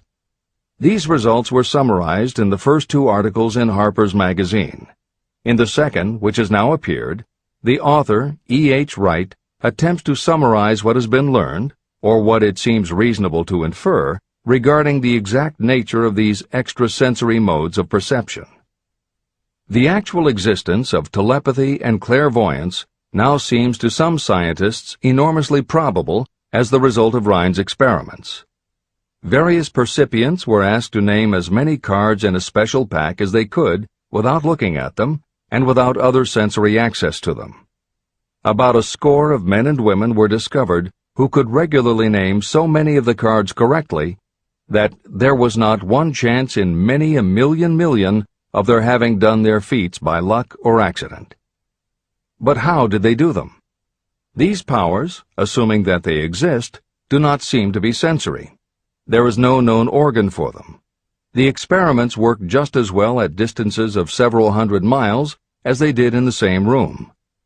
These facts also dispose, in Mr. Wright's opinion, of the attempt to explain telepathy or clairvoyance through any physical theory of radiation. All known forms of radiant energy decline inversely as the square of the distance traversed. Telepathy and clairvoyance do not. But they do vary through physical cause, as our other mental powers do. Contrary to widespread opinion, they do not improve when the percipient is asleep or half asleep, but on the contrary, when he is most wide awake and alert. Rhine discovered that a narcotic will invariably lower a percipient score, while a stimulant will always send it higher. The most reliable performer apparently cannot make a good score unless he tries to do his best. One conclusion that Wright draws with some confidence is that telepathy and clairvoyance are really one and the same gift. That is, the faculty that sees a card face down on a table seems to be exactly the same one that reads a thought residing only in another mind. There are several grounds for believing this. So far, the two gifts have been found in every person who has either of them. If you have the abilities, both seem to be of equal strength. Screens, walls, distances have no effect at all on either. Wright expresses his hunch that other extrasensory experiences, such as prophetic dreams, premonitions of disaster, and the like, may also prove to be part of the same faculty. The reader is not asked to accept any of these conclusions, but the evidence that Rhine has piled up must remain impressive. In 1927, Dr. J.B. Rhine and his wife, Dr. Louisa E. Rhine, joined Professor William McDougall, chairman of the psychology department at Duke University, to create a lab that would apply strict scientific procedures to the study of psychic phenomena. They developed scientific methodologies and procedures to study, identify, and test individuals who demonstrated unusual abilities. It was Dr. Rhine who coined the term extrasensory perception, ESP, and he adopted the word parapsychology to describe their studies. It is fair to say that the research done at the Rhine lab is some of the most advanced work on the entire subject. In 1962, they created the Foundation for Research into the Nature of Man in order to continue their studies independent of the university and to publish related works. In 1995, the name was changed to the Rhine Research Institute. This is the end of the editor's comments. How to join minds in teamwork. In view of Dr. Rhine's findings about the conditions under which the mind responds to what he terms extrasensory modes of perception, I would like to add my own observations. My associates and I have discovered what we believe to be the ideal conditions under which the mind can be stimulated so that this sixth sense can be made to function in a practical way. To begin with, I should explain that there is a close working alliance between myself and two members of my staff. Through experimentation and practice, we have discovered how to stimulate our minds so that we can, by a process of blending our three minds into one, find the solution to a great variety of problems that are submitted by my clients. The procedure is very simple. We sit down at a conference table, clearly state the nature of the problem we have under consideration, Then begin discussing it. Each contributes whatever thoughts may occur by applying the principle used in connection with the invisible counselors described in the next chapter. The strange thing about this method of mind stimulation is that it places each participant in communication with unknown sources of knowledge definitely outside their own experience. If you understand the principle described in the chapter on the mastermind, you of course recognize the round table as being a practical application of the mastermind. This method of mind stimulation, through the discussion of definite subjects between three people, illustrates the simplest and most practical use of the mastermind. When you tap into the power of your mastermind group, you will find that the more you work together, the more each member will learn to anticipate the ideas of others and to connect immediately with their intense enthusiasm and inspiration. You cannot completely control this process, but the more you use it, the more it will come into play. By adopting and following a similar plan, you will be making use of the famous Carnegie formula described in Chapter 1. If it means nothing to you at this time, mark this page and read it again after you have finished the last chapter.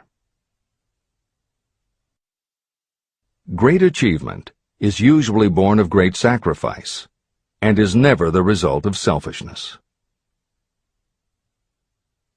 Chapter 15. The Sixth Sense. The Door to the Temple of Wisdom. The 13th Step Toward Riches. The 13th principle is known as the Sixth Sense, through which infinite intelligence may and will communicate voluntarily without any effort from or demands by the individual. This principle is the apex of the philosophy of success. It can be assimilated, understood, and applied only by first mastering the other 12 principles. The sixth sense is that portion of the subconscious mind that has been referred to as the creative imagination. It has also been referred to as the receiving set through which ideas, plans, and thoughts flash into the mind. The flashes are sometimes called hunches or inspirations. The sixth sense defies description. It cannot be described to a person who has not mastered the other principles of this philosophy, because such a person has no knowledge and no experience with which the sixth sense may be compared. After you have mastered the principles in this book, you will be prepared to accept as truth a statement that may otherwise be incredible to you. Through the sixth sense, you will be warned of impending dangers in time to avoid them and notified of opportunities in time to embrace them. As you develop your sixth sense, it is almost as though a guardian angel comes to you to be of help and assistance, a guardian angel who will open to you at all times the door to the Temple of Wisdom. Miracles of the Sixth Sense. I am not a believer in, nor an advocate of, miracles, for the simple reason that I have enough knowledge of nature to understand that nature never deviates from her established laws.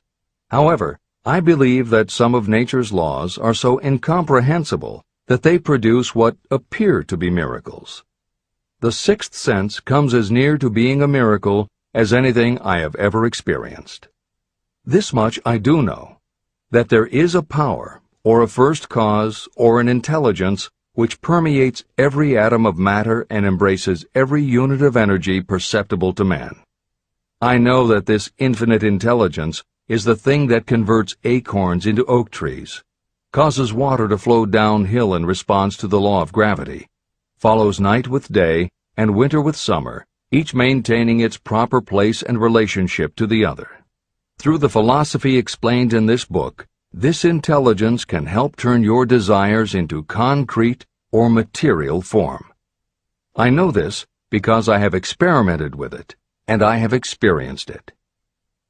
Step by step through the preceding chapters, you have been led to this, the last principle. If you have mastered each of the preceding principles, you are now prepared to accept, without being skeptical, the extraordinary claims made here. If you have not mastered the other principles, you must do so before you may determine definitely whether or not the claims made in this chapter are fact or fiction. Let great people shape your life. I have never completely divested myself of the habit of hero worship. While I was passing through the stage of hero worship, I found myself trying to imitate those whom I most admired. My experience has taught me that the next best thing to being truly great is to emulate the great, to try to act like them, be like them, and feel like them as much as I could. I discovered that the faith with which I tried to imitate my idols gave me great capacity to do so quite successfully. Long before I had ever written a line for publication or delivered a speech in public, I followed the habit of reshaping my own character by trying to imitate the 9 men whose lives and life works had been most impressive to me. These 9 men were Emerson, Paine, Edison, Darwin, Lincoln, Burbank, Napoleon, Ford, and Carnegie. Every night, over a long period of years, I held an imaginary council meeting with this group, whom I called my invisible counselors. This is how I did it. Just before going to sleep at night, I would shut my eyes and see, in my imagination, this group of men seated with me around my council table. Here I had not only an opportunity to sit among those whom I considered to be great, but I actually dominated the group by serving as the chairman. I had a very definite purpose in using my imagination in this way. My purpose was to rebuild my own character, so it would become a composite of the characters of my imaginary counselors. Realizing that I had to overcome the handicap of being born and raised in an environment of ignorance and superstition, I deliberately assigned myself the task of voluntary rebirth through the method I have described above. Building character through autosuggestion. I knew, of course, that we all become what we are because of our dominating thoughts and desires. I knew that every deeply seated desire causes a person to find a way to turn that desire into reality. I knew that self-suggestion is a powerful factor in building character. In fact, it is the sole principle through which character is built. With this knowledge of how the mind works, I was fairly well armed with the equipment needed to rebuild my character. In these imaginary council meetings, I called on my cabinet members for the knowledge I wished each to contribute. I would even speak out loud to each of them as follows. Mr. Emerson, I desire to acquire from you the marvelous understanding of nature which distinguished your life. I ask that you impress upon my subconscious mind those qualities you possessed that enabled you to understand and adapt yourself to the laws of nature. Mr. Burbank, I request that you pass on to me the knowledge that enabled you to so harmonize the laws of nature that you caused the cactus to shed its thorns and become an edible food. Give me access to the knowledge that enabled you to make 2 blades of grass grow where but 1 grew before. Napoleon, I desire to acquire from you the marvelous ability you possess to inspire men and will rouse them to greater and more determined spirit of action. I desire also to acquire the spirit of enduring faith which enabled you to turn defeat into victory and to surmount staggering obstacles. Mr. Paine, I desire to acquire from you the freedom of thought and the courage and clarity with which to express convictions which so distinguished you. Mr. Darwin, I wish to acquire from you the marvelous patience and ability to study cause and effect without bias or prejudice so exemplified by you in the field of natural science. Mr. Lincoln, I desire to build into my own character the keen sense of justice, the untiring spirit of patience, the sense of humor, the human understanding, and the tolerance that were your distinguishing characteristics. Mr. Carnegie, I wish to acquire a thorough understanding of the principles of organized effort, which you use so effectively in the building of a great industrial enterprise. Mr. Ford, I wish to acquire your spirit of persistence, the determination, poise, and self-confidence that have enabled you to master poverty and to organize, unify, and simplify human effort so I may help others to follow in your footsteps. Mr. Edison, I wish to acquire from you the marvelous spirit of faith with which you have uncovered so many of nature's secrets, the spirit of unremitting toil with which you have so often wrested victory from defeat. The startling power of imagination.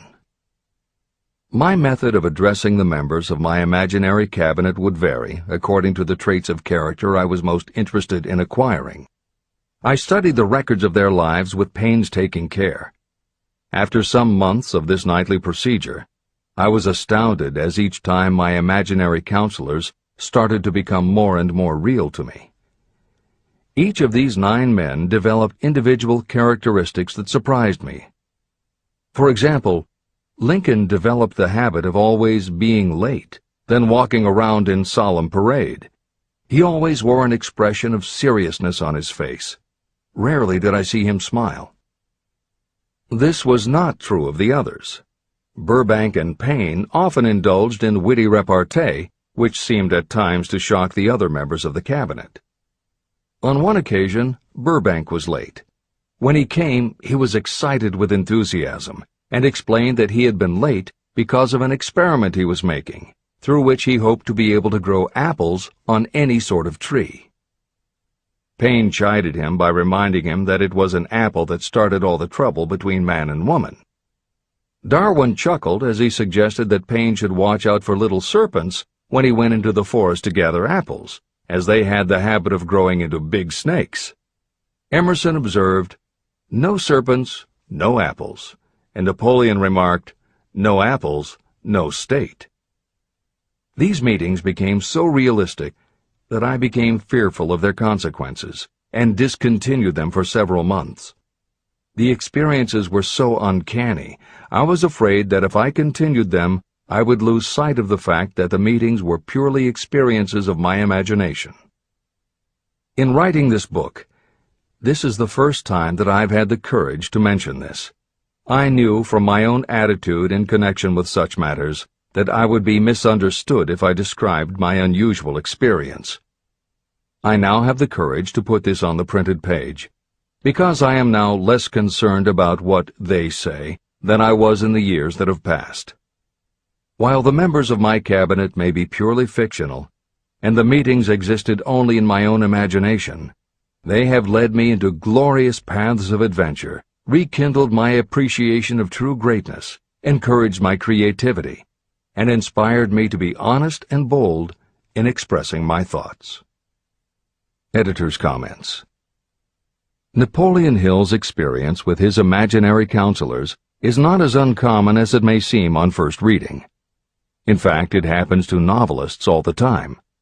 As an author proceeds with the writing of a book, there will come a point when the characters in the novel become so well defined in the author's mind that the personalities of the characters themselves begin to suggest plot points and dialogue that the author never planned.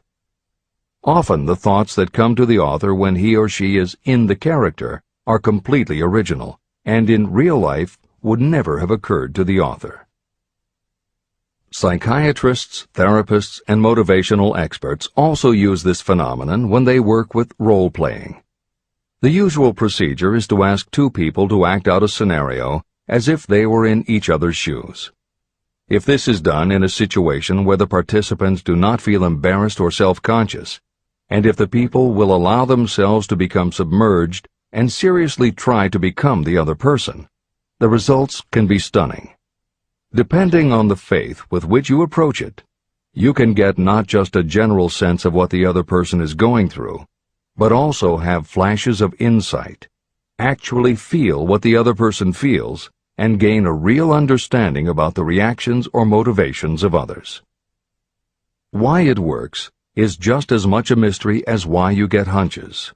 It may be simply that when your imagination creates a character, it doesn't give the character inhibitions, so when you think through the character, your mind is less restricted. Regardless, the fact is that by using your imagination to project yourself into other characters, you can open yourself to ideas that you don't normally have access to, and you can use this mental phenomenon as one of the tools that will help you turn your desire into success. This is the end of the editor's comments. Tapping the source of inspiration.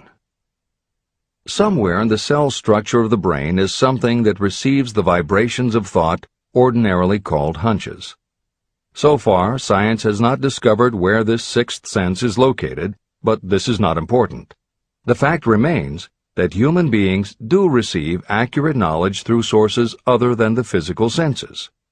Generally, such knowledge is received when the mind is under the influence of extraordinary stimulation. Any emergency that arouses the emotions and causes the heart to beat more rapidly may bring the sixth sense into action. Anyone who has experienced a near accident while driving knows that the sixth sense often comes to your rescue and by split seconds helps to avoid the accident. I mention this as background to the following statement of fact. On many occasions when I have faced emergencies, some of them so grave that my life was in jeopardy, I have been miraculously guided past these difficulties through the influence of my invisible counselors. My original purpose in conducting council meetings with imaginary beings was solely to use autosuggestion to impress upon my subconscious mind certain characteristics that I wanted to acquire. In more recent years, my experimentation has taken on an entirely different trend. I now go to my imaginary counselors with every difficult problem that confronts me and my clients. During my meetings with these invisible counselors, I find my mind most receptive to ideas, thoughts, and knowledge that reach me through the sixth sense. The results are often astonishing, although I do not depend entirely on this form of counsel. The sixth sense is not something that one can take off and put on at will. Ability to use this great power comes slowly, through application of the other principles outlined in this book.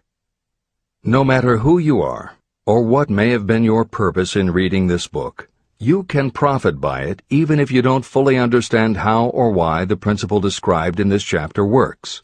This is especially true if your major purpose is that of accumulation of money or other material things.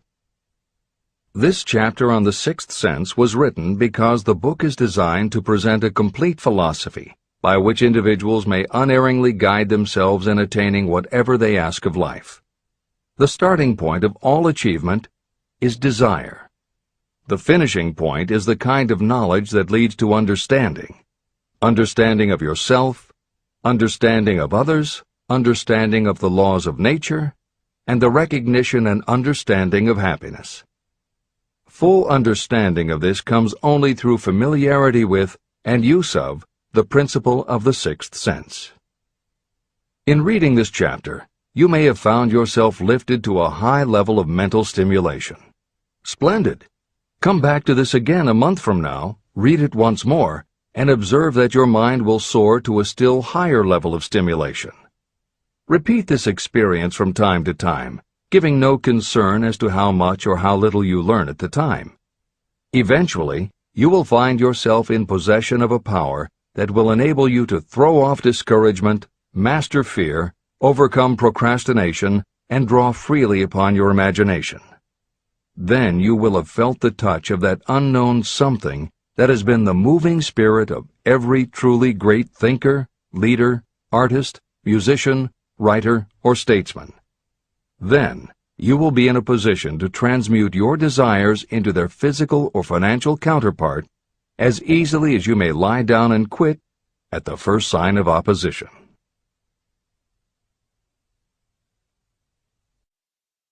The man who actually knows just what he wants in life has already gone a long way toward attaining it. Chapter 16. The 6 Ghosts of Fear. How many are standing in your way? Take inventory of yourself as you read this closing chapter, and find out how many of the ghosts are standing in your way. Before you can put any portion of this philosophy into successful use, your mind must be prepared to receive it. The preparation is not difficult. It begins with study, analysis, and understanding of 3 enemies that you will have to clear out: indecision, doubt, and fear. The sixth sense will never function while these three negatives, or any one of them, remain in your mind. The members of this unholy trio are closely related. Where one is found, the other two are close at hand. Indecision is the seedling of fear. Remember this as you read. Indecision crystallizes into doubt. The two blend and become fear. The blending process often is slow. This is one reason why these three enemies are so dangerous. They germinate and grow without their presence being observed. The remainder of this chapter describes a state of mind that you must attain before the philosophy can be put into practical use. This chapter also analyzes a condition that has reduced huge numbers of people to poverty, and it states a truth that must be understood by all who accumulate riches, whether measured in terms of money or in terms of a state of mind that may be of far greater value than money. The purpose of this chapter is to turn the spotlight of attention on the cause and the cure of the 6 basic fears. Before you can master an enemy, you must know its name, its habits, and where to attack it. As you read, analyze yourself carefully and determine which, if any, of the 6 common fears have attached themselves to you. And keep in mind that sometimes they are hidden in the subconscious mind, where they are difficult to locate and still more difficult to eliminate. The 6 basic fears. There are 6 basic fears. At one time or another, every person suffers from some combination of these fears. Most people are fortunate if they do not suffer from the entire 6. Named in the order of their most common appearance, they are the fear of poverty, the fear of criticism, the fear of ill health, the fear of loss of love of someone, the fear of old age, and the fear of death. All other fears are of minor importance, and are in fact just variations on these 6. Fears are nothing more than states of mind. Your state of mind is subject to your control and direction. You can create nothing that you do not first conceive in the form of an impulse of thought. The following statement is of even greater importance. Thought impulses begin immediately to translate themselves into their physical equivalent, whether those thoughts are voluntary or involuntary. Even thought impulses that are picked up by mere chance, thoughts that have been released by other minds, may determine your financial, business, professional, or social destiny just as surely as the thoughts that you create by intent and design. This circumstance also explains why some people seem to be lucky, while others of equal or greater ability, training, experience, and brain capacity seem destined to have misfortune. The explanation is that you have the ability to completely control your own mind. With this control, you may open your mind to the thought impulses that are being released by other brains, or you can close the doors tightly and admit only thought impulses of your own choice. Nature has endowed human beings with absolute control over only one thing, and that one thing is thought. This fact, coupled with the additional fact that everything we create begins in the form of a thought, leads us very near to the principle by which fear may be mastered. If it is true that all thought has a tendency to clothe itself in its physical equivalent, and this is true beyond any reasonable room for doubt, it is equally true that thought impulses of fear and poverty cannot be translated into terms of courage and financial gain. The first basic fear. The fear of poverty. There can be no compromise between poverty and riches. The two roads that lead to poverty and riches travel in opposite directions. If you want riches, you must refuse to accept any circumstance that leads toward poverty. The word riches is used in its broadest sense, meaning financial, spiritual, mental, and material wealth. The starting point of the path that leads to riches is desire. In Chapter 3, you received full instructions for the proper use of desire. In this chapter on fear, you have complete instructions for preparing your mind to make practical use of desire.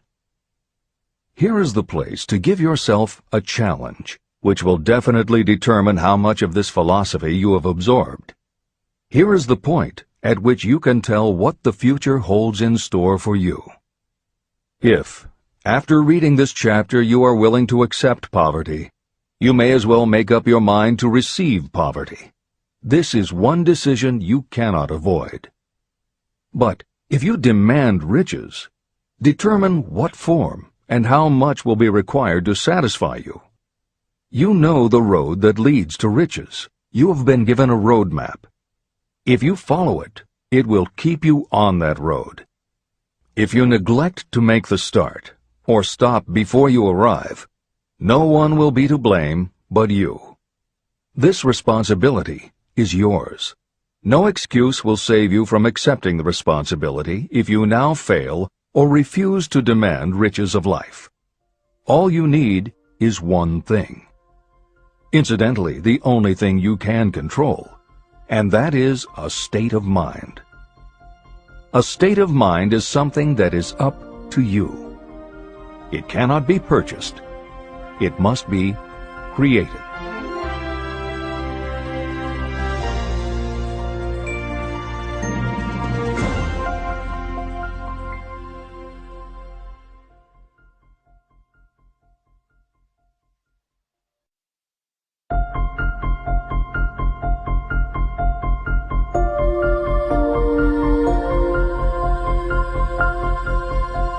The most destructive fear. Fear of poverty is a state of mind, nothing else. But it is sufficient to destroy your chances of achievement in any undertaking.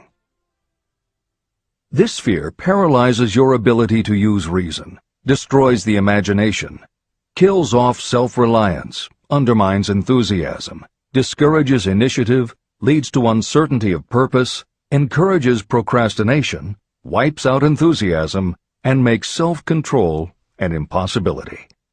It takes the charm from your personality, destroys the possibility of accurate thinking, diverts concentration of effort. It defeats persistence, turns willpower into nothingness, destroys ambition, clouds the memory, and invites failure in every conceivable form. It kills love and assassinates the finer emotions of the heart, discourages friendship and invites disaster in 100 forms, leads to sleeplessness, misery, and unhappiness. And all this despite the obvious truth that you live in a world of overabundance of everything your heart could desire, with nothing standing between you and your desires except lack of a definite purpose. The fear of poverty is, without doubt, the most destructive of the 6 basic fears. It has been placed at the head of the list because it is the most difficult to master. The fear of poverty grew out of our inherited tendency to prey upon our fellow human beings economically. Nearly all animals lower than us are motivated by instinct, but their capacity to think is limited, and therefore they prey upon one another physically. We, with our superior sense of intuition, with the capacity to think and to reason, do not eat others bodily. Human beings get more satisfaction out of eating others financially. Humans are so avaricious that every conceivable law has been passed to safeguard us from one another. Nothing brings so much suffering and humility as poverty. Only those who have experienced poverty understand the full meaning of this. It is no wonder that we fear poverty. Through a long line of inherited experiences, we have learned for sure that some people cannot be trusted where matters of money and earthly possessions are concerned. So eager are we to possess wealth that we will acquire it in whatever manner we can, through legal methods if possible, through other methods if necessary or expedient. Self-analysis may disclose weaknesses that you do not like to acknowledge, but this form of examination is essential if you are going to demand of life more than mediocrity and poverty. Remember, as you check yourself point by point, that you are both the court and the jury, the prosecuting attorney and the attorney for the defense, and that you are both the plaintiff and the defendant. You are on trial.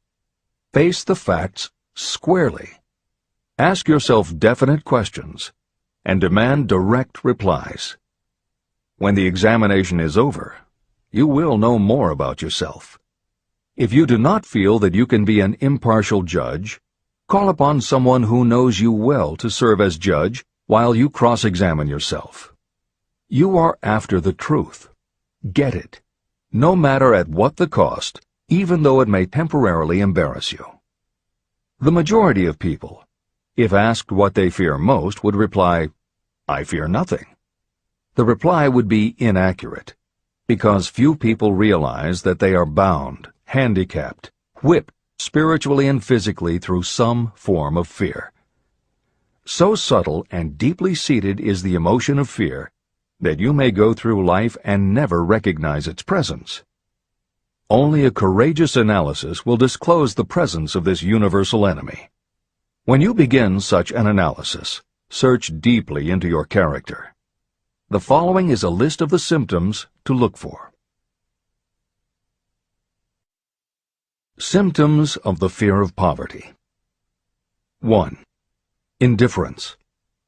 Commonly expressed through lack of ambition, willingness to tolerate poverty, and the acceptance of whatever compensation life may offer without protest. Also mental and physical laziness, and lack of initiative, imagination, enthusiasm, and self-control. 2. Indecision. The habit of permitting others to do your thinking, sitting on the fence. 3. Doubt. Generally expressed through alibis and excuses designed to cover up, explain away, or apologize for your failures. Sometimes expressed in the form of envy of those who are successful, or by criticizing them. 4. Worry. Usually expressed by finding fault with others, a tendency to spend beyond your income, neglect of personal appearance, scowling and frowning, nervousness, lack of poise, self-consciousness, and often the use of alcohol or drugs. 5. Overcaution. The habit of looking for the negative side of every circumstance, thinking and talking about possible failure instead of concentrating on succeeding, knowing all the roads to disaster, but never searching for the plans to avoid failure, waiting for the right time to begin until the waiting becomes a permanent habit, remembering those who have failed and forgetting those who have succeeded, seeing the hole in the donut, but overlooking the donut around the hole. 6. Procrastination. The habit of putting off until tomorrow that which should have been done last year, spending more time in creating excuses than it would take to do the job. This symptom is closely related to overcaution, doubt, and worry. Refusal to accept responsibility. Willingness to compromise rather than put up a fight. Compromising with difficulties instead of harnessing and using them as stepping stones to advancement. Bargaining with life for a penny instead of demanding prosperity, opulence, riches, contentment, and happiness. Planning what to do if you fail instead of burning all bridges and making retreat impossible. Weakness of, and often total lack of, self-confidence, definiteness of purpose, self-control, initiative, enthusiasm, ambition, thrift, and sound reasoning ability. Expecting poverty instead of demanding riches. Associating with those who accept poverty instead of seeking the company of those who demand and receive riches. Money talks. Some will ask, why did you write a book about money? Why measure riches in dollars alone? Some will believe, and rightly so, that there are other forms of riches more desirable than money. Yes, There are riches that cannot be measured in terms of dollars. But there are also millions of people who say, "Give me all the money I need, and I will find everything else I want." The major reason why I wrote this book on how to get money is that millions of men and women are paralyzed with the fear of poverty. What this sort of fear does to one was well described by Westbrook Pegler. Editor's comments. James Westbrook Pegler was a controversial newspaper columnist for the Chicago Daily News and the Washington Post. Although his career lasted into the 1960s, he was most widely read and quoted during the 1930s and 1940s. During that period, he went from being a public supporter of Franklin Roosevelt and the New Deal policies to the opposite end of the political spectrum, championing conservative points of view. Pegler was also the author of 3 books based on his columns, and in 1940 won the Pulitzer Prize for his expose of union racketeering. This is the end of the editor's comments. We continue with the article by Westbrook Pegler. Money is only clamshells or metal discs or scraps of paper, and there are treasures of the heart and soul which money cannot buy. But most people, being broke, are unable to keep this in mind and sustain their spirits. When a man is down and out and on the street, unable to get any job at all, something happens to his spirit, which can be observed in the droop of his shoulders, the set of his hat, his walk, and his gaze. He cannot escape a feeling of inferiority among people with regular employment, even though he knows they are definitely not his equals in character, intelligence, or ability. These people, even his friends, feel, on the other hand, a sense of superiority and regard him, perhaps unconsciously, as a casualty. He may borrow for a time, but not enough to carry on in his accustomed way, and he cannot continue to borrow very long. But borrowing in itself, when a man is borrowing merely to live, is a depressing experience, and the money lacks the power of earned money to revive his spirits. Of course, none of this applies to bums or habitual ne'er-do-wells, but only to men of normal ambitions and self-respect. Women in the same predicament must be different. We somehow do not think of women at all in considering the down-and-outers. They are scarce in the bread lines, they rarely are seen begging on the streets, and they are not recognizable in crowds by the same plain signs which identify busted men. Of course, I do not mean the shuffling hags of the city streets, who are the opposite number of the confirmed male bums. I mean reasonably young, decent, and intelligent women. There must be many of them, but their despair is not apparent. When a man is down and out, he has time on his hands for brooding. He may travel miles to see a man about a job and discover that the job is filled, or that it is one of those jobs with no base pay, but only a commission on the sale of some useless knick-knack which nobody would buy except out of pity. Turning that down, he finds himself back on the street with nowhere to go, but just anywhere. So he walks and walks. He gazes into store windows at luxuries which are not for him, and feels inferior and gives way to people who stop to look with an active interest. He wanders into the railroad station, or puts himself down in the library to ease his legs and soak up a little heat. But that isn't looking for a job, so he gets going again. He may not know it, but his aimlessness would give him away even if the very lines of his figure did not. He may be well dressed in the clothes left over from the days when he had a steady job, but the clothes cannot disguise the droop.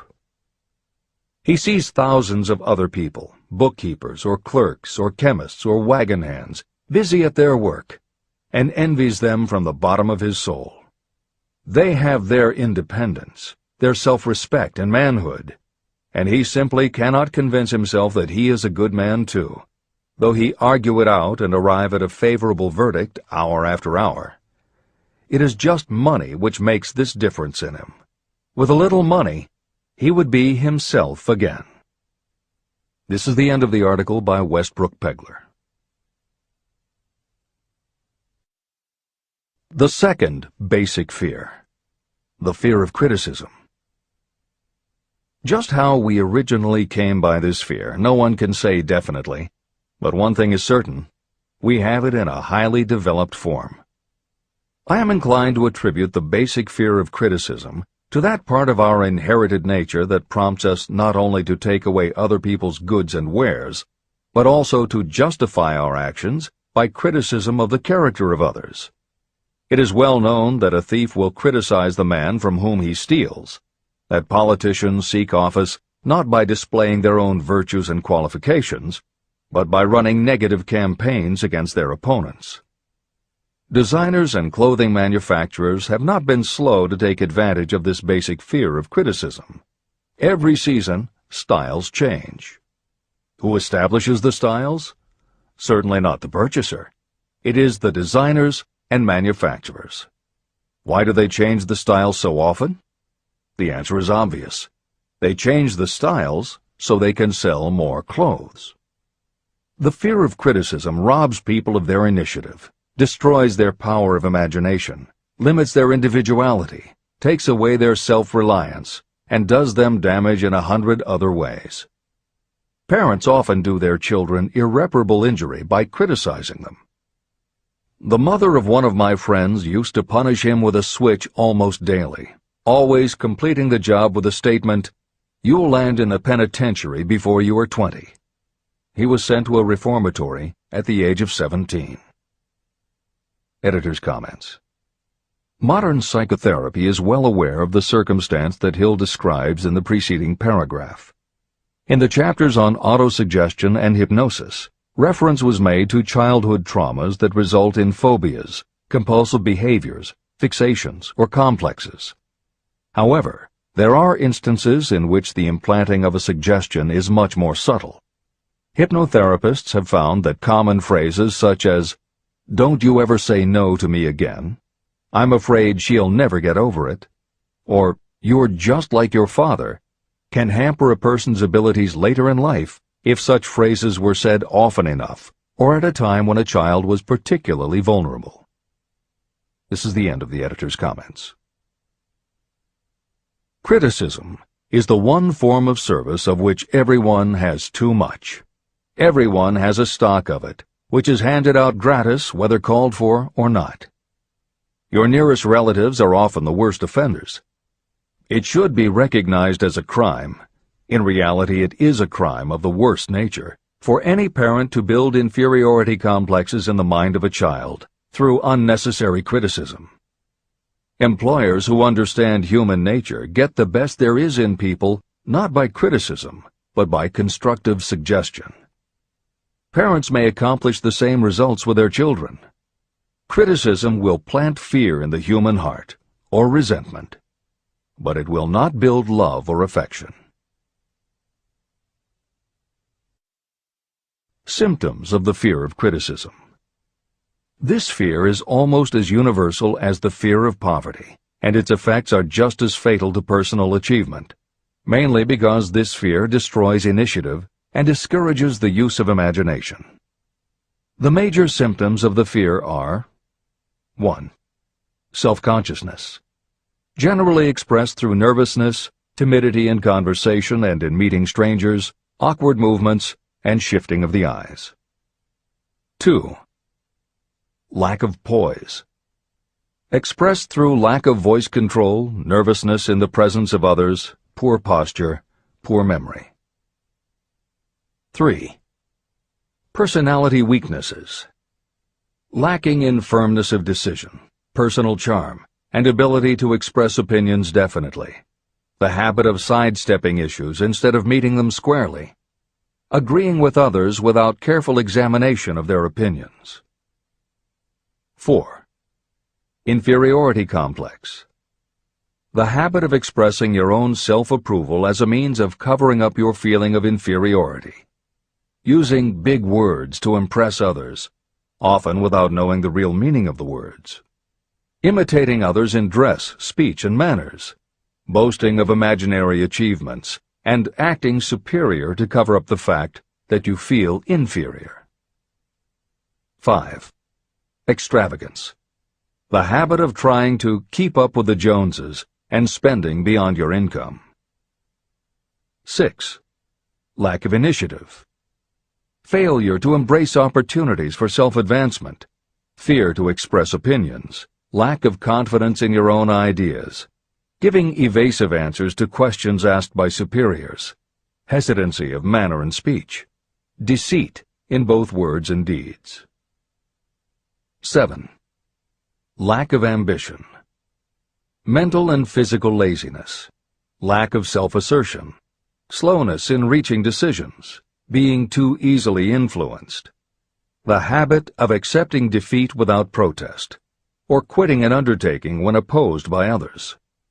Also the habit of criticizing others behind their backs and flattering them to their faces, suspicion of other people without cause, lack of tactfulness of manner and speech, and unwillingness to accept the blame for mistakes. The third basic fear, the fear of ill health. This fear may be traced to both physical and social heredity. It is closely associated with the causes of fear of old age and the fear of death. We fear ill health because of the terrible pictures that have been planted in our minds of what may happen if death should overtake us. We also fear it because of the economic toll that it may claim.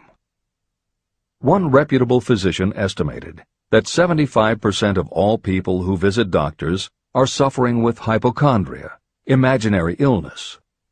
It has been shown that the fear of disease, even when there is not the slightest cause for fear, often produces the physical symptoms of the disease feared.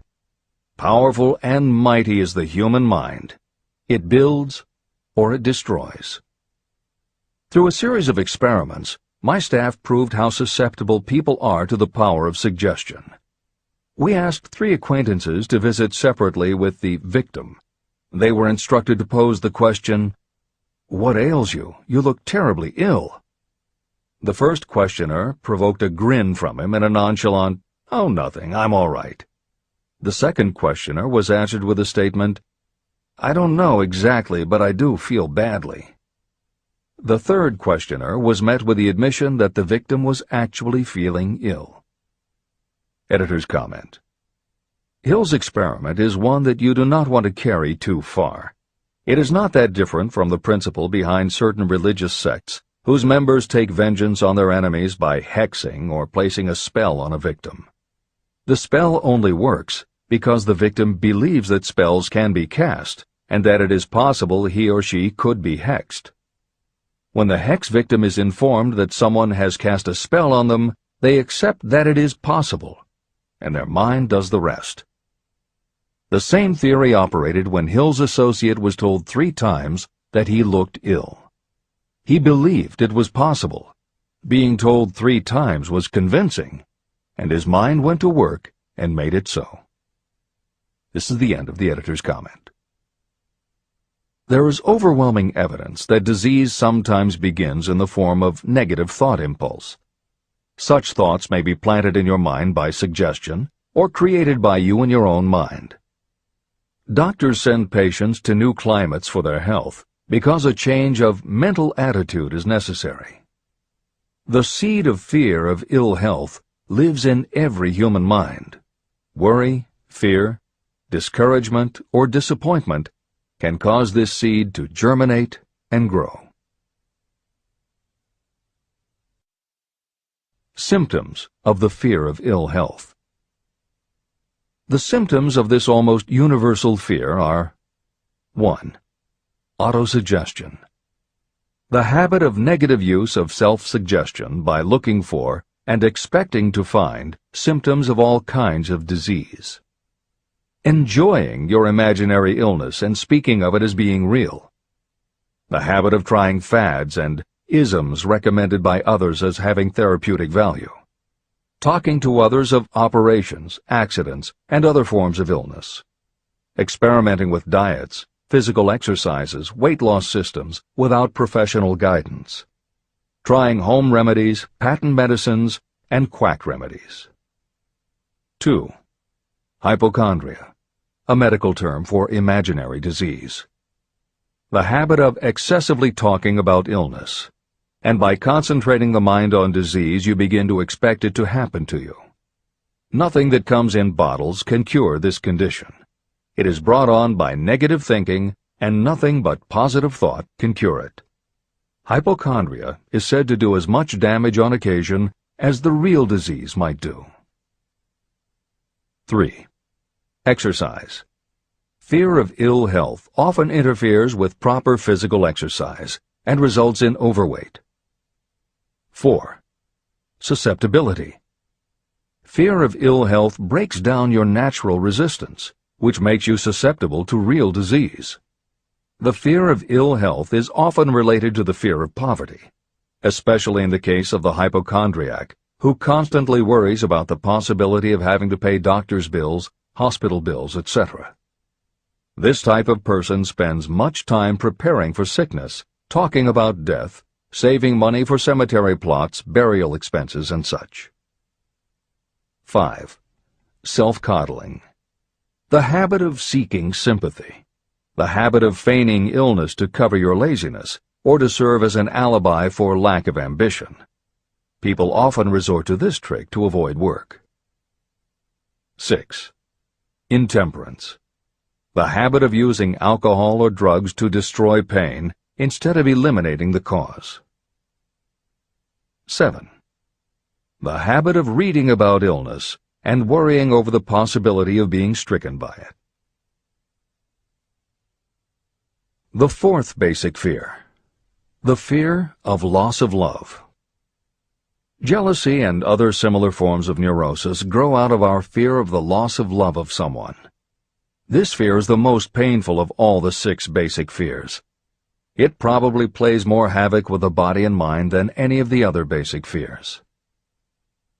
Editor's comment. By way of introduction to each of the 6 basic fears, Napoleon Hill usually postulates how the fear originated in humans. In the original edition of this book, he suggested that the fear of loss of love may have started with prehistoric man's habit of stealing his neighbor's mate and taking liberties with her whenever he could. Though amusing, this theory does not take into account that women fear the loss of a love just as profoundly as men do, and both men and women fear losing the love of not just their mates, but also of family members and others with whom they are close. How the emotion of love originated may remain a mystery, but there is no mystery about how we feel when we lose it. This is the end of the editor's comment. The fourth basic fear. The fear of loss of love. Jealousy and other similar forms of neurosis grow out of our fear of the loss of love of someone. This fear is the most painful of all the 6 basic fears. It probably plays more havoc with the body and mind than any of the other basic fears. Editor's comment. By way of introduction to each of the 6 basic fears, Napoleon Hill usually postulates how the fear originated in humans. In the original edition of this book, he suggested that the fear of loss of love may have started with prehistoric man's habit of stealing his neighbor's mate and taking liberties with her whenever he could. Though amusing, this theory does not take into account that women fear the loss of a love just as profoundly as men do, and both men and women fear losing the love of not just their mates, but also of family members and others with whom they are close. How the emotion of love originated may remain a mystery, but there is no mystery about how we feel when we lose it. This is the end of the editor's comment. Symptoms of the fear of loss of love. The distinguishing symptoms of this fear are 1. Jealousy. The habit of being suspicious of friends and loved ones. The habit of accusing wife or husband of infidelity without grounds. General suspicion of everyone and absolute faith in no one. 2. Fault-finding. The habit of finding fault with friends, relatives, business associates, and loved ones upon the slightest provocation, or without any cause whatsoever. 3. Gambling. The habit of gambling, stealing, cheating, and otherwise taking hazardous chances to provide money for loved ones, in the belief that love can be bought. The habit of spending beyond your means, or incurring debts to provide gifts for loved ones in order to make a good impression. Also insomnia, nervousness, lack of persistence, weakness of will, lack of self-control, lack of self-reliance, bad temper. The fifth basic fear: the fear of old age. In the main, this fear grows out of two sources. First, the thought that old age may bring with it poverty. Second is the concern that many have for what may await them in the world beyond. The most common cause of fear of old age is associated with the possibility of poverty. Poorhouse is not a pretty word. It throws a chill into the mind of every person who faces the possibility of having to spend declining years having to live on some form of charity. The possibility of ill health, which is more common as people grow older, is also a contributing cause of this common fear of old age, as is concern about diminishing sexuality. Another contributing cause of the fear of old age is the possibility of loss of freedom and independence, as old age may bring with it the loss of both physical and economic freedom. Symptoms of the fear of old age. The most common symptoms of this fear are: 1. Lack of enthusiasm. The tendency to slow down and develop an inferiority complex, falsely believing you are slipping because of age. The habit of killing off initiative, imagination, and self-reliance by falsely believing you are too old to exercise these qualities. 2. Self-consciousness of speech.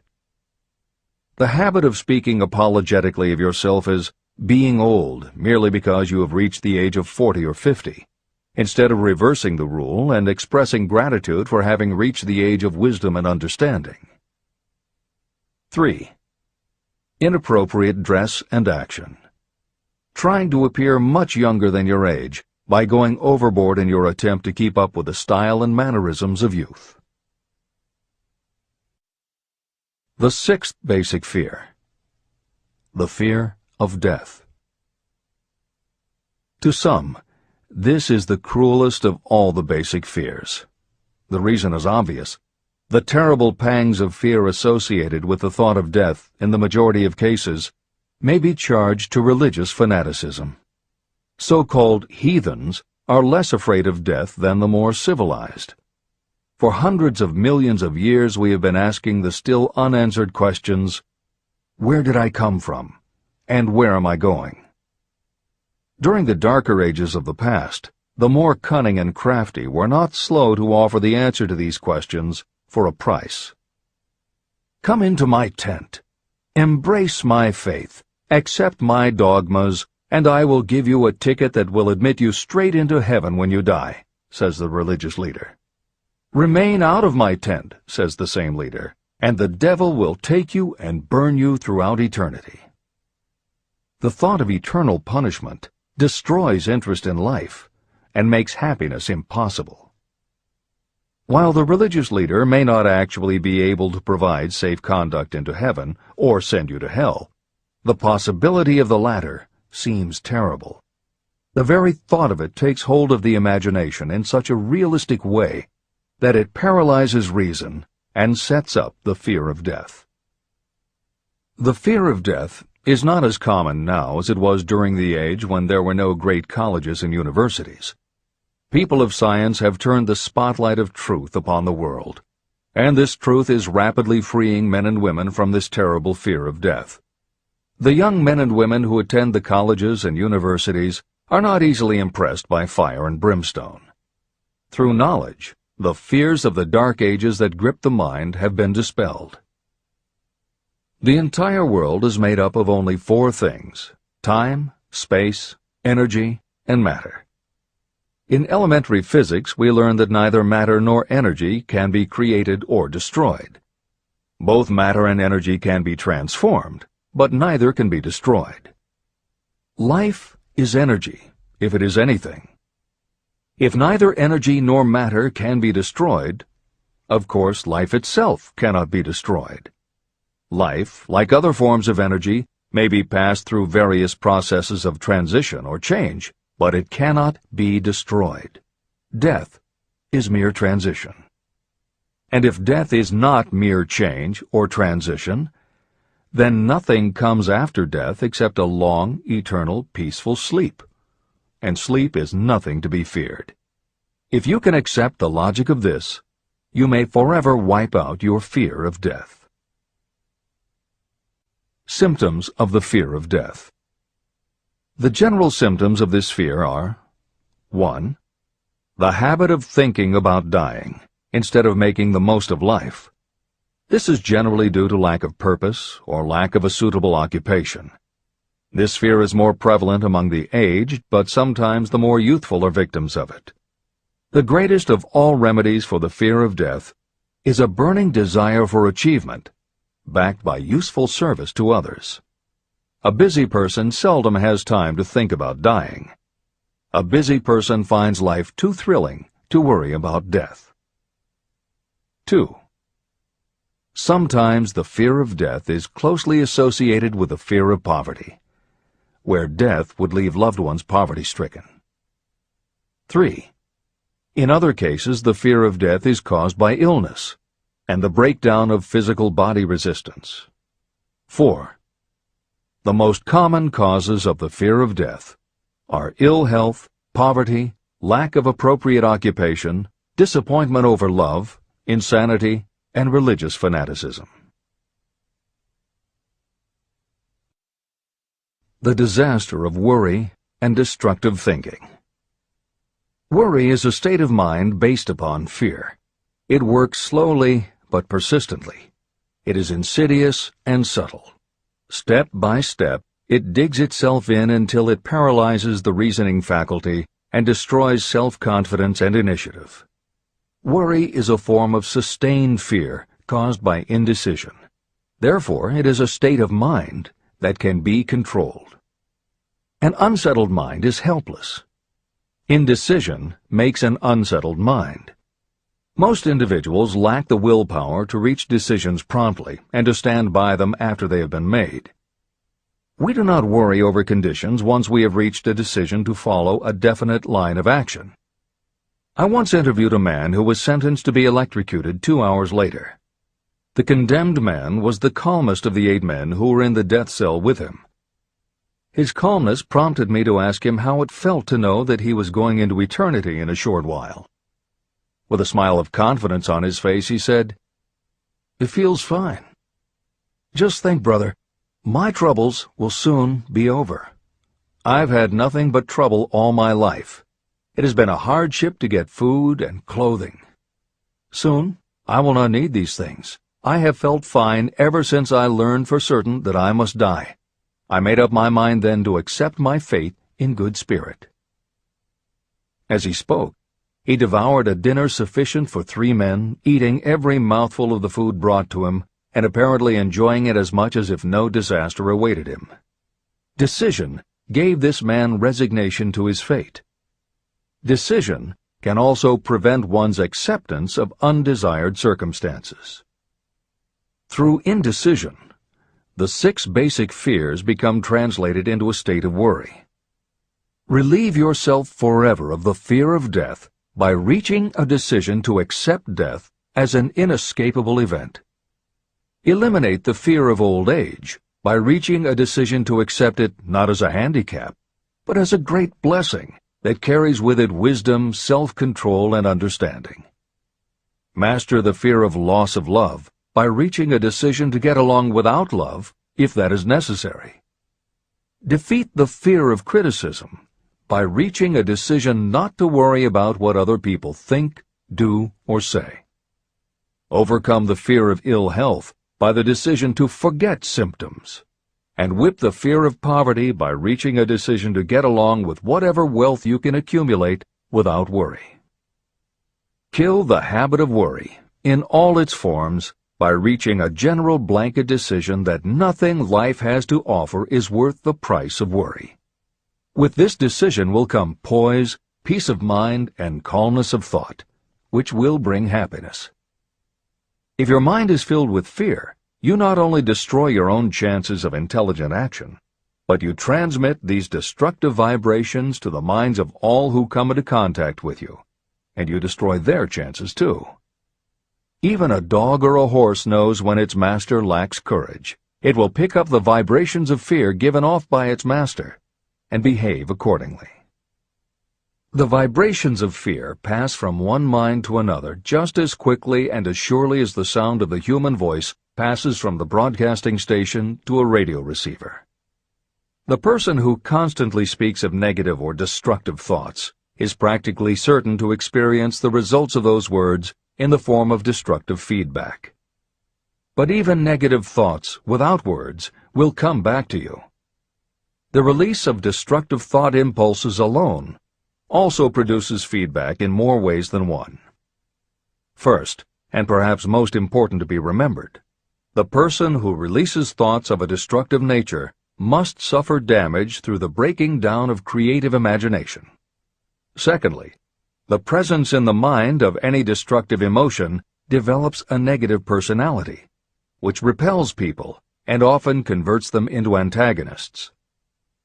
The third source of damage is that negative thoughts not only affect others, but they also embed themselves in the subconscious mind of the person releasing them and there become a part of that person's character. Your business in life is to achieve success. To be successful, you must find peace of mind, acquire the material needs of life, and above all, attain happiness. All of these indications of success begin in the form of thought impulses. You control your own mind.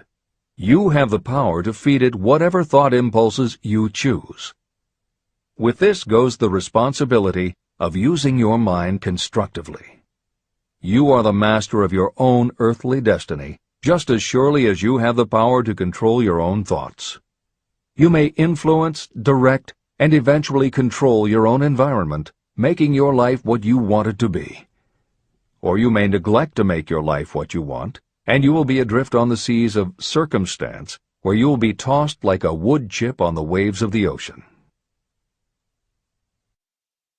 The Devil's Workshop. In addition to the 6 basic fears, there is another evil by which people suffer. It constitutes a rich soil in which the seeds of failure grow abundantly. It is so subtle that its presence often is not detected. It is more deeply rooted and more often fatal than all of the 6 fears. For want of a better name, let us call this evil susceptibility to negative influences. Those who accumulate great riches always protect themselves against negative influences. The poverty-stricken never do. Those who succeed in any calling must prepare their minds to resist such influences. If you are reading this book to learn how to grow rich, you should examine yourself very carefully to determine whether you are susceptible to negative influences. If you neglect this self-analysis, you will give up your right to attain the object of your desires. Make your analysis searching. As you read the following questions, be tough on yourself. Go at the task as carefully as you would if you were searching for any other enemy you knew was waiting to ambush you. You must deal with your own faults as you would with a real and serious enemy. You can easily protect yourself against real enemies because there are laws, police, and courts to deal with them. But this 7th basic evil is more difficult to master because it strikes when you are not aware of its presence, when you are asleep and while you are awake. Moreover, its weapon is intangible because it consists of merely a state of mind. Negative influences are also dangerous because they come in so many different forms.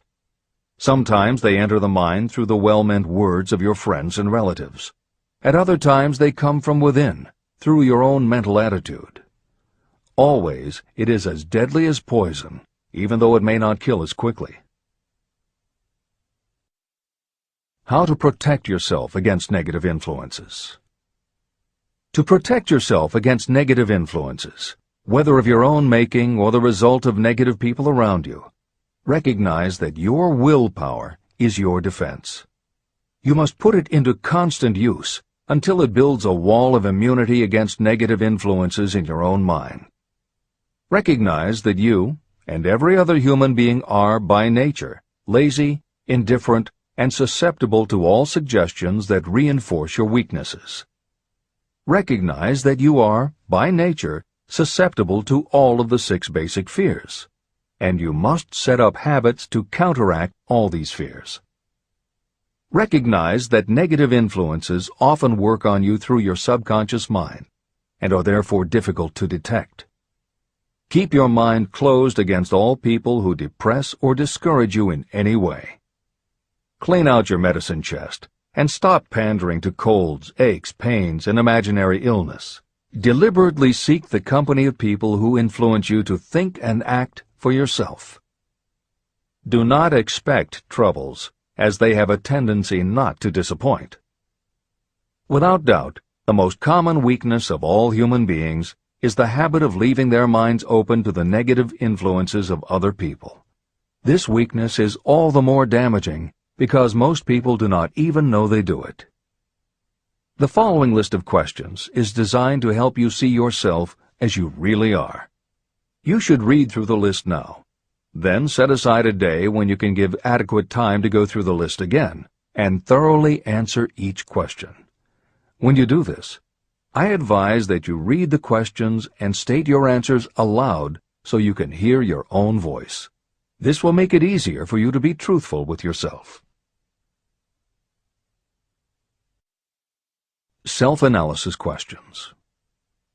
Do you complain often of feeling bad, and if so, what is the cause?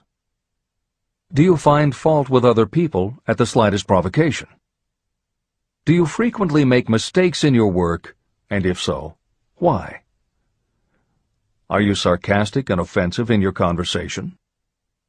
Do you deliberately avoid the association of anyone, and if so, why? Do you suffer frequently with indigestion? If so, what is the cause? Does life seem futile and the future hopeless to you? Do you like your occupation? If not, why? Do you often feel self-pity? And if so, why? Are you envious of those who excel you? To which do you devote most time, thinking of success or of failure? Are you gaining or losing self-confidence as you grow older? Do you learn something of value from all mistakes? Are you permitting some relative or acquaintance to worry you? If so, why? Are you sometimes excited about life, and at other times in the depths of despondency? Who has the most inspiring influence upon you, and for what reason? Do you tolerate negative or discouraging influences that you could avoid? Are you careless of your personal appearance? If so, when and why? Have you learned how to ignore your troubles by being too busy to be annoyed by them? Would you call yourself a spineless weakling if you permitted others to do your thinking for you? How many preventable disturbances annoy you, and why do you tolerate them? Do you resort to alcohol, drugs, cigarettes, or other compulsions to quiet your nerves? If so, why do you not try willpower instead? Does anyone nag you, and if so, for what reason? Do you have a definite major purpose? And if so, what is it, and what plan do you have for achieving it? Do you suffer from any of the 6 basic fears? If so, which ones? Have you developed a method to shield yourself against the negative influence of others? Do you use autosuggestion to make your mind positive? Which do you value most, your material possessions or your privilege of controlling your own thoughts? Are you easily influenced by others against your own judgment? Has today added anything of value to your stock of knowledge or state of mind? Do you face squarely the circumstances that make you unhappy, or do you sidestep the responsibility? Do you analyze all mistakes and failures and try to profit by them, or do you take the attitude that this is not your duty? Can you name 3 of your most damaging weaknesses? What are you doing to correct them? Do you encourage other people to bring their worries to you for sympathy? Do you choose from your daily experiences lessons or influences that aid in your personal advancement? Does your presence have a negative influence on other people as a rule? What habits of other people annoy you most? Do you form your own opinions, or do you permit yourself to be influenced by other people? Have you learned how to create a mental state of mind with which you can shield yourself against all discouraging influences? Does your occupation inspire you with faith and hope? Are you conscious of possessing spiritual forces of sufficient power to enable you to keep your mind free from all forms of fear? Does your religion help to keep your mind positive? Do you feel it your duty to share other people's worries? If so, why? If you believe that birds of a feather flock together, what have you learned about yourself by studying the friends whom you attract? What connection, if any, do you see between the people with whom you associate most closely and any unhappiness you may experience?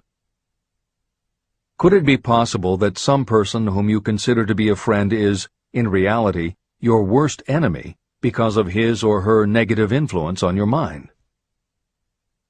By what rules do you judge who is helpful and who is damaging to you?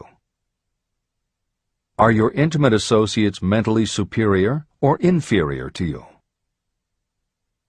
How much time out of every 24 hours do you devote to your occupation, sleep, play and relaxation, acquiring useful knowledge, plain wasted time? Who among your acquaintances encourages you most, cautions you most, discourages you most? What is your greatest worry? Why do you tolerate it? When others offer you free, unsolicited advice, do you accept it without question, or do you analyze their motive? What, above all else, do you most desire? Do you intend to acquire it? Are you willing to subordinate all other desires for this one? How much time daily do you devote to acquiring it? Do you change your mind often? If so, why? Do you usually finish everything you begin? Are you easily impressed by other people's business or professional titles, college degrees, or wealth? Are you easily influenced by what other people think or say about you? Do you cater to people because of their social or financial status? Whom do you believe to be the greatest person living? In what respect is this person superior to yourself? How much time have you devoted to studying and answering these questions? At least one day is necessary for the analysis and the answering of the entire list. If you have answered all these questions truthfully, you know more about yourself than the majority of people. Study the questions carefully. Come back to them once each week for several months, and be astounded at the amount of additional knowledge of great value to yourself you will have gained by the simple method of answering the questions truthfully. If you are not certain about the answers to some of the questions, seek the counsel of those who know you well, especially those who have no motive in flattering you, and see yourself through their eyes. The experience will be astonishing. The one thing over which you have absolute control. You have absolute control over only one thing, and that is your thoughts. This is the most significant and inspiring of all facts known to humans. It reflects our divine nature. This ability to control your thoughts is the sole means by which you may control your own destiny. If you fail to control your own mind, you may be sure you will control nothing else. Your mind is your spiritual estate. Protect and use it with the care to which divine royalty is entitled. You were given your willpower for this purpose. Unfortunately, there is no legal protection against those who, by design or through ignorance, poison the minds of others with negative suggestion.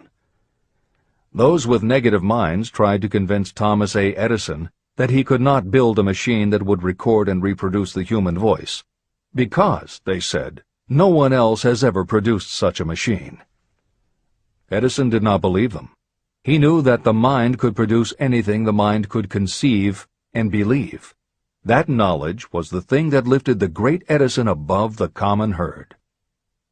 Men with negative minds told F.W. Woolworth he would go broke trying to run a store on 5 and 10-cent sales. He did not believe them. He knew that he could do anything within reason if he backed his plans with faith.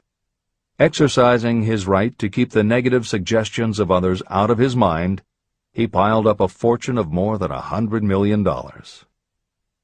Doubting Thomases scoffed scornfully when Henry Ford tried out his first crudely built automobile on the streets of Detroit. Some said the thing would never become practical. Others said no one would pay money for such a contraption. Ford said, "I'll belt the earth with dependable motor cars." And he did.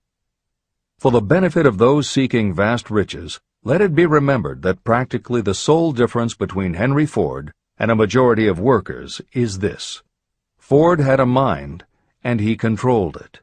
The others have minds that they do not try to control.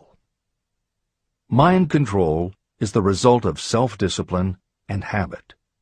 You either control your mind, or it controls you. There is no halfway compromise. The most practical method for controlling your mind is the habit of keeping it busy with a definite purpose, backed by a definite plan. Study the records of those who achieve noteworthy success, and you will see that they have control over their own minds, and that they exercise that control and direct it toward the attainment of definite objectives. Without this control, success is not possible. 55 Famous Alibis by Old Man If. People who do not succeed have one distinguishing trait in common. They know all the reasons for failure and have what they believe to be airtight alibis to explain away their own lack of achievement. Some of these alibis are clever, and a few of them are justifiable by the facts, but alibis cannot be used for money. The world wants to know only one thing: have you achieved success? A character analyst compiled a list of the most commonly used alibis. As you read the list, examine yourself carefully and determine how many of these alibis you use. Remember, the philosophy presented in this book makes every one of these alibis obsolete.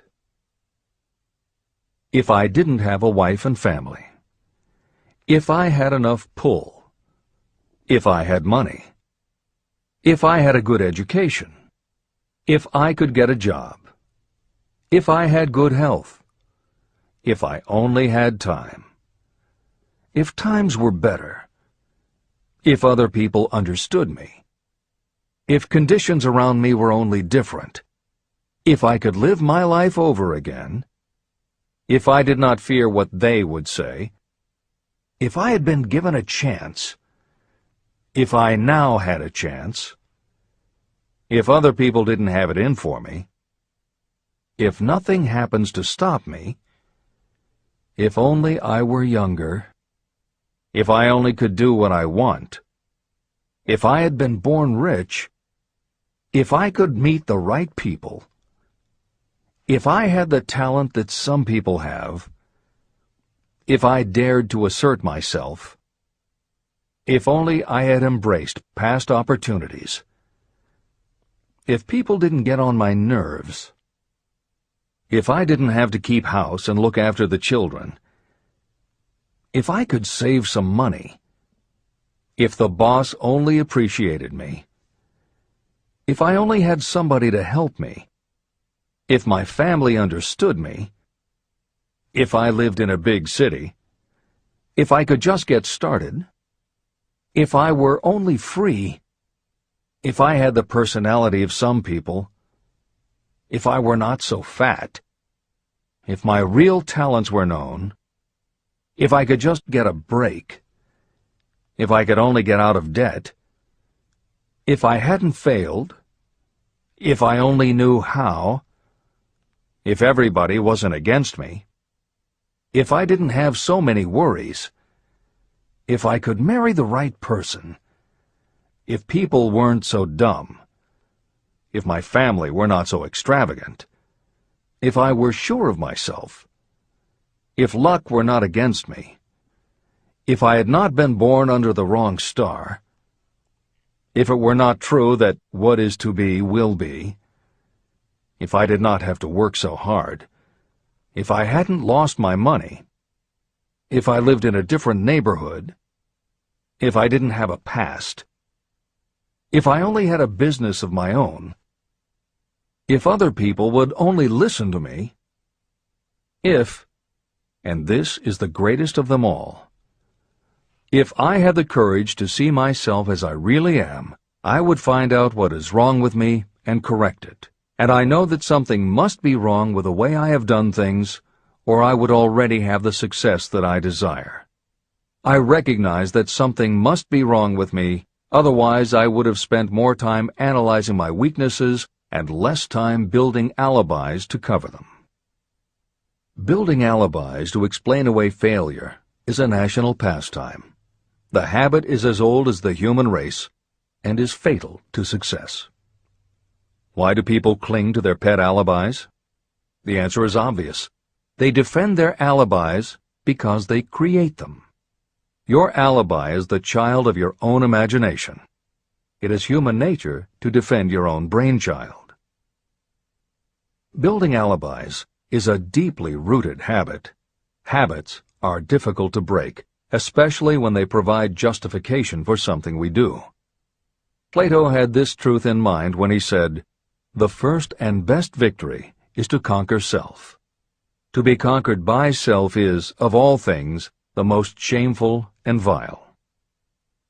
Another philosopher had the same thought in mind when he said, "It was a great surprise to me when I discovered that most of the ugliness I saw in others was but a reflection of my own nature."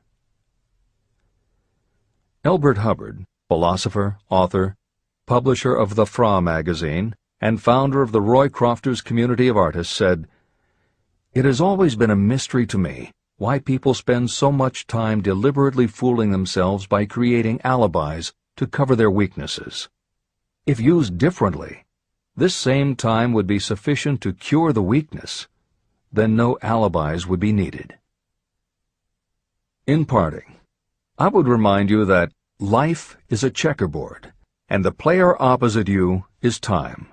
If you hesitate before moving, or neglect to move promptly, your men will be wiped off the board by time. You are playing against a partner who will not tolerate indecision. Previously, you may have had a logical excuse for not having forced life to come through with whatever you asked. That alibi is now obsolete, because you are in possession of the master key that unlocks the door to life's riches. The master key is intangible, but it is powerful. It is the privilege of creating, in your own mind, a burning desire for a definite form of riches. There is no penalty for the use of this key, but there is a price you must pay if you do not use it. The price is failure. There is a reward of stupendous proportions if you put the key to use. It is the satisfaction that will come to you when you conquer self and force life to pay whatever is asked. The reward is worthy of your effort. Will you make the start and be convinced? "If we are related," said the immortal Emerson, "we shall meet." In closing, may I borrow his thought and say, if we are related, we have, through these pages, met. Remember that your real wealth can be measured not by what you have, but by what you are.